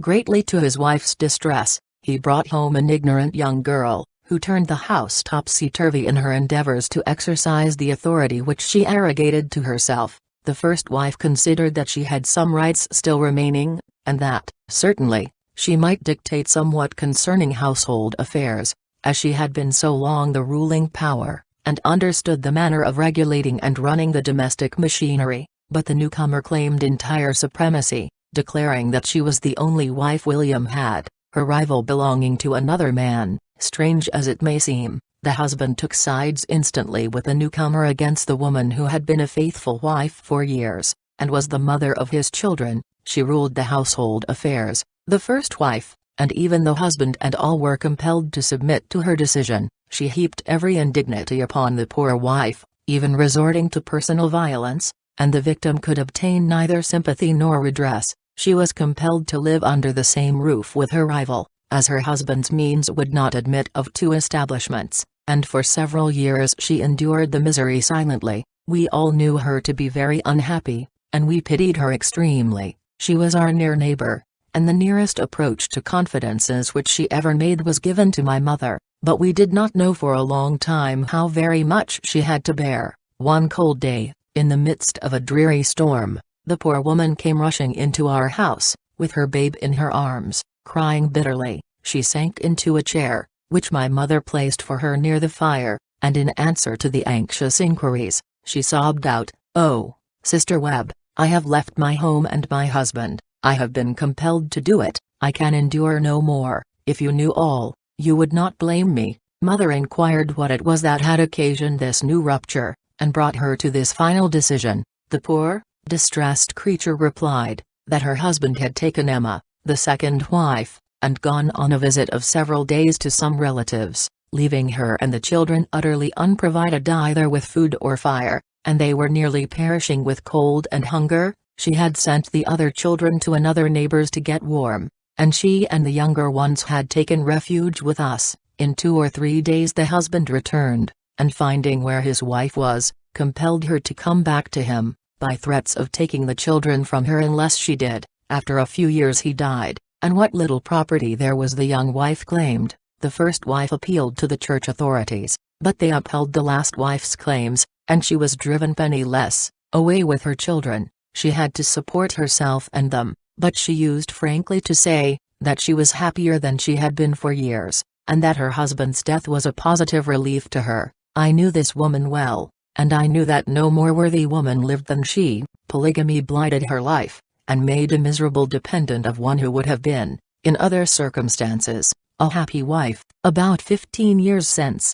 a man by the name of Asa Calkins was sent by Brigham Young to preside over the saints in the British Isles. He left 2 wives in Salt Lake, but on his arrival in England, he met with a young lady who completely fascinated him, and having obtained the permission of his prophet to marry while on the mission, began paying her the most devoted attention. He met with no difficulty in his wooing, and no obstacle was placed in the way of his speedy marriage. After the marriage, he informed his wives in Utah of the event, and they received the news with resignation, as they expected nothing different. But he was not so frank with the new wife. Brigham had told him, when he gave him permission to marry, to say nothing about his other wives, so the young English lady supposed herself to be the only Mrs. Calkins. About 2 years after the marriage, the first went to some of the eastern states on a visit to some relatives. While there her health became impaired, and on being advised that a sea voyage would benefit her, wrote at once to her husband in Liverpool,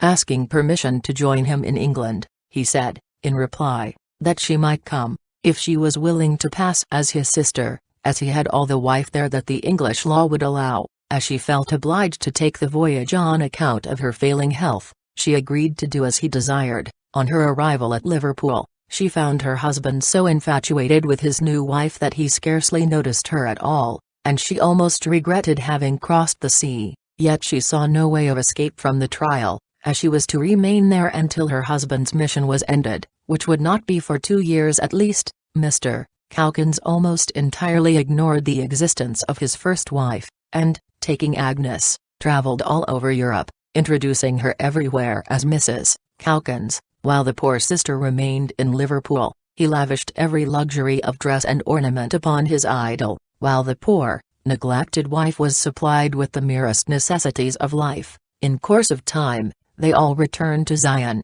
but Agnes still remained the favourite wife. Calkins had always been one of the most prosperous saints, but he returned from his mission a rich man. About the time of his return we often heard rumours concerning his manner of obtaining this wealth, which were not altogether creditable to him, and, consequently, no one was surprised to hear Brother Brigham apply the lash to the delinquent missionary the Sabbath after his arrival at Salt Lake, for what he was pleased to term a species of highway robbery. The saints universally believed that the man merited the rebuke, but the surprise came the Sabbath following. Brigham changed his tactics, and put in a warm plea in the missionary's defense. He said that he had not distinctly understood all about Brother Calkins's course in England until some time during the previous week, when he had visited him, and explained matters to his entire satisfaction. He omitted to state that Brother Calkins not only visited him, but divided the spoils with him, his own share amounting to several $1,000s. Mr. Calkins was restored to favor, the English Mrs. Calkins was recognized as the chosen wife, and the other two were merely tolerated, and were obliged to see their polygamy a crime, husband's devotion and wealth lavished on her, while they starved for love and lacked for comforts. These two cases show the workings of the polygamic system in the families of the rich and the poor. It is as hateful in the one case as in the other, and equally productive of misery in both. I have yet to learn of one woman who is happy in it. Like Zena Young, they say, the system must be right. I suppose, we are taught that it is, but if that is the case, we must live it wrongly. There is fault somewhere, there is worse than that, there is positive sin, and in her heart of hearts, no woman of them all believes it to be right, although she may try, with all the sophistry at her command, to convince herself that it is. Her heart and her reason both give her arguments the lie, and she cannot help but heed them, even when she counts herself a sinner for so doing. Chapter 44, My Return to Utah, Secret of Brigham's Power, Utah's Future. I returned to Utah reception at the Walker House, greeting old friends, my love for the place, 6 lectures in the territory, Brigham's daughters make faces at me, my father and mother in the audience, the half not told, multitudes pleading for freedom, Eastern newspaper reports, indiscretion, the Poland bill increase of polygamy, the secrets of Brigham, power, the pulpit and press on Mormonism, the Salt Lake City Tribune, a word to the sufferers, calls for help, the future of Utah. In August, 1874, I returned to Salt Lake City, but not in a secret way in which I had left in months before. I was met with every expression of goodwill, and congratulations and welcomes poured in upon me from every side. A reception was held for me at the Walker House, and I had the opportunity of greeting again the friends who had so nobly assisted me in my struggles for freedom, foremost of all, Judge McKean, the truest, most upright, and inflexible Chief Justice who had ever presided over the Utah courts, the man who could neither be bribed nor cajoled, who did right for the right's sake, and who consequently had gained the enmity of Brigham Young and his followers, but who was implicitly trusted by all lovers of justice, General Maxwell, too, who was so kindly acting for me in my suit, Colonel Wickheiser, who lent his room for my trunk to be taken to, and otherwise assisted me in my flight from Utah, and Mr. and Mrs. Stratton, the dearly beloved friends who had first shown me the possibilities of an escape from bondage, and a life outside. This welcome, hearty and spontaneous, touched me deeply, and I felt then that however much my interests might be drawn away from Salt Lake City, and my work lead me away from there personally, yet it was my home, its people were my people, and my heart would always turn lovingly toward it to the day of my death, and why should I not love it? I had grown with it, and there is not a building in it that I have not watched as it arose, not an improvement that I have not rejoiced in. I have seen a lovely city spring up in an alkali desert as if by magic. True, I have suffered there, many of its associations are bitter, but that is the city as it has been the Salt Lake of the past, not the Salt Lake of the future, as I hope its future will be. During the summer, I lectured 6 times in the city, and several times in other towns in the territory. Brigham did not attend any of my lectures, but he sent his daughters and daughters-in-law, and bade them sit on the front seats, and make faces at me. They filled the 2 rows nearest the platform, and, as I saw them there, my heart went out in pity toward them. I knew all of them, many of them had been my dear friends from girlhood, and I had known how unhappy they had been under the cruel system which I was fighting against. I had been in the confidence of several, and more than one had commiserated me upon my unhappy situation while I was their father's wife, instead of annoying me, and causing me to falter and break down completely, as the prophet hoped. It only lent new strength to my purpose, new fire to my words. I knew that these women sympathized with me in every word I uttered, and that in their hearts they earnestly wished me success. My father and mother were in my audience, too. It had required a great deal of persuasion to induce the latter to be present, but she finally yielded to us all, and went. Long before this she had lost her faith in Mormonism, and was ranked among the apostates. Brigham's attempts to ruin me had opened her eyes, and she at last saw him as he really was. I think no one rejoiced in my success more than she did, and certainly no one else has had power to imbue me with such fresh courage and strength. And now that she has abandoned Mormonism, when I think of her, away from all the old associations, united in her old age to the friends of her childhood, happy in a home safe from the intrusion of polygamy, every shade of bigotry blotted out, her reason unfettered, her will free, I am happier than I ever can say, and if this result only were reached in the cases of the other women of the territory, I should feel that my suffering and my labors had not been in vain. Next to these lectures in Salt Lake, my most successful appearance was made at Provo, where I spoke under the auspices of the Reverend C. P. Lifford, the pastor of the Methodist Church in that place, and one of the most inveterate foes of polygamy and Brigham Young. 3 years ago Provo was one of the most powerful of all the Mormon strongholds in Utah. Many deeds of violence had been committed there, and bigotry in its worst form ruled the people. Mr. Lifford, young, brave, and enthusiastic, determined to build a Gentile church there, he went into the work cheerfully and determinedly, although he was warned to leave the county, his life threatened, and every possible insult and indignity offered him, but he could not be intimidated, and flatly refused to leave. And now he has a society fully organized, a church built, and a free school established. He has been one of my strongest allies and warmest defenders, and I owe to no one more gratitude than to him. I have told my story as simply as I could. I have added nothing, but I have left much untold. Another volume, as large as this, would not contain all I could write on this subject. My life is but the life of one, while thousands are suffering, as I suffered, and are powerless even to plead for themselves, so I plead for them. The voices of 20,000 women speak in mine, begging for freedom both from social and religious tyranny. I take up papers, and I read letters from Eastern correspondents who have visited Utah, and while I do not wonder at the enthusiasm which they display concerning the outward beauty of the city of the desert, I marvel at the blindness which fails to see the misery of the majority of its people.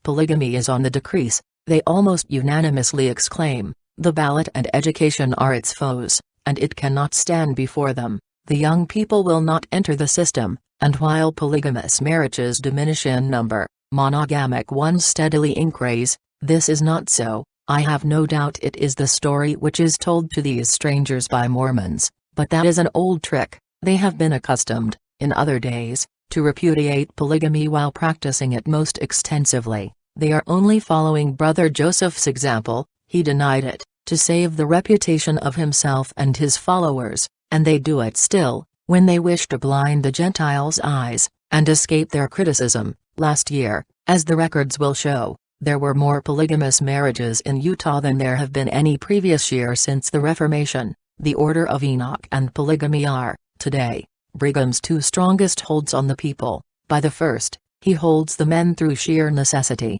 for all who have entered the order have given themselves and their possessions so entirely to him, that they cannot, by any possibility, get free. By the other system, he holds the women in a crueler bondage still. He and Canon may repudiate the celestial marriage as strongly as they choose, but they cannot change the facts. They are more shrewd, but not so honest as the fellow who was seen reeling through the streets of Salt Lake City, with a bottle under each arm, shouting, "I've taken a new wife today, and I'm not afraid of the Poland Bill." They do care for the Poland Bill, or, rather, they care about public opinion very much, and they like the positions which they might be obliged to resign if they ventured to claim the legality of polygamy. There is a strong working power against it in its very midst, however, and it seems to me that it is a power which must prevail. The pulpit and press combined are dealing some heavy blows upon it, and it cannot always stand under it. Instead of the Mormon Church being the only church in Utah, nearly every denomination is represented there now, and the most of these churches have schools connected with them, such superior schools, some of them, that a few of the more liberal and intelligent Mormons venture to send their children to them. But the strongest power in the territory against polygamy, the most implacable and relentless foe to Brigham Young and his pet institution, is the Salt Lake City Tribune, the leading Gentile paper in Utah. It is owned by a stock company, composed of the leading Gentiles in the territory, is ably conducted, and is hated and dreaded by the Mormons. Although they all read it, it has been my constant friend, and has stood bravely by me ever since I turned my back on my false faith, and sought shelter and friends in Babylon. It is a power in politics. When Governor Woods, although a loyal and brave officer of the government, was removed to make place for Axtell, who was a mere tool in the prophet's hands, the indignant utterances of the paper made themselves felt all over the country, and the supporters of the new governor in Washington grew ashamed, and he was removed to make room for Governor Emory, the present governor, who, as yet, has shown no disposition to assimilate with the saintly portion of his subjects. Now, as I approach the end of my story, I turn longing eyes toward my old home, and my heart goes out in pitying tenderness to it and the women there. To them I want to say, your cause is my cause, your wrongs have been my wrongs, and while you are still bearing them patiently, because you know there is no redress, hopelessly, because while your hearts are breaking, you see no avenue of escape, I am trying the best I know to make the way easy and plain to your eyes, dimmed with tears, and your feet, tired of wandering in broken paths. Many of you, I know, think that I am wrong. You believe, as I once did, that to fight against Brigham Young, and his will, is certain damnation. You mourn for me as one lost, you regard me with pity,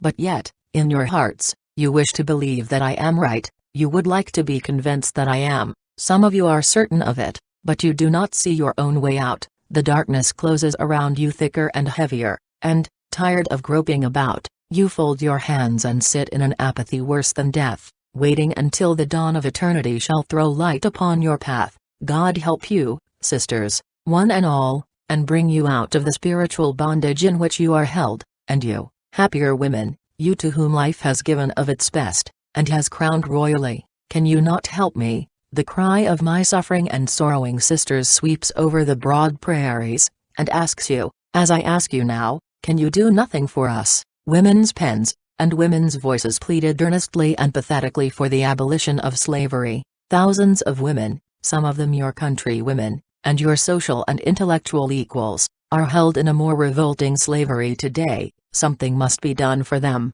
This system that blights every woman, live who enters it, ought not to remain a curse and a stain upon this nation any longer. It should be blotted out so completely that even its foul memory would die. Yet, how is it to be done? I confess myself discouraged when I ask that question. Legislation will do no good, unless the laws can be enforced after they are once made. But if laws are to be framed, and the men who enforce them are to be removed as a punishment for their faithfulness, they are better not made. But one thing is certain, if one voice, or one pen, can exert any influence, The pen will never be laid aside, the voice never be silenced. I have given myself to this work, and I have promised before God never to withdraw from it. It is my life mission, and I have faith to believe that my work will not be in vain, and that I shall live to see the foul curse removed, and Utah, my beloved Utah, free from the unholy rule of the religious tyrant, Brigham Young.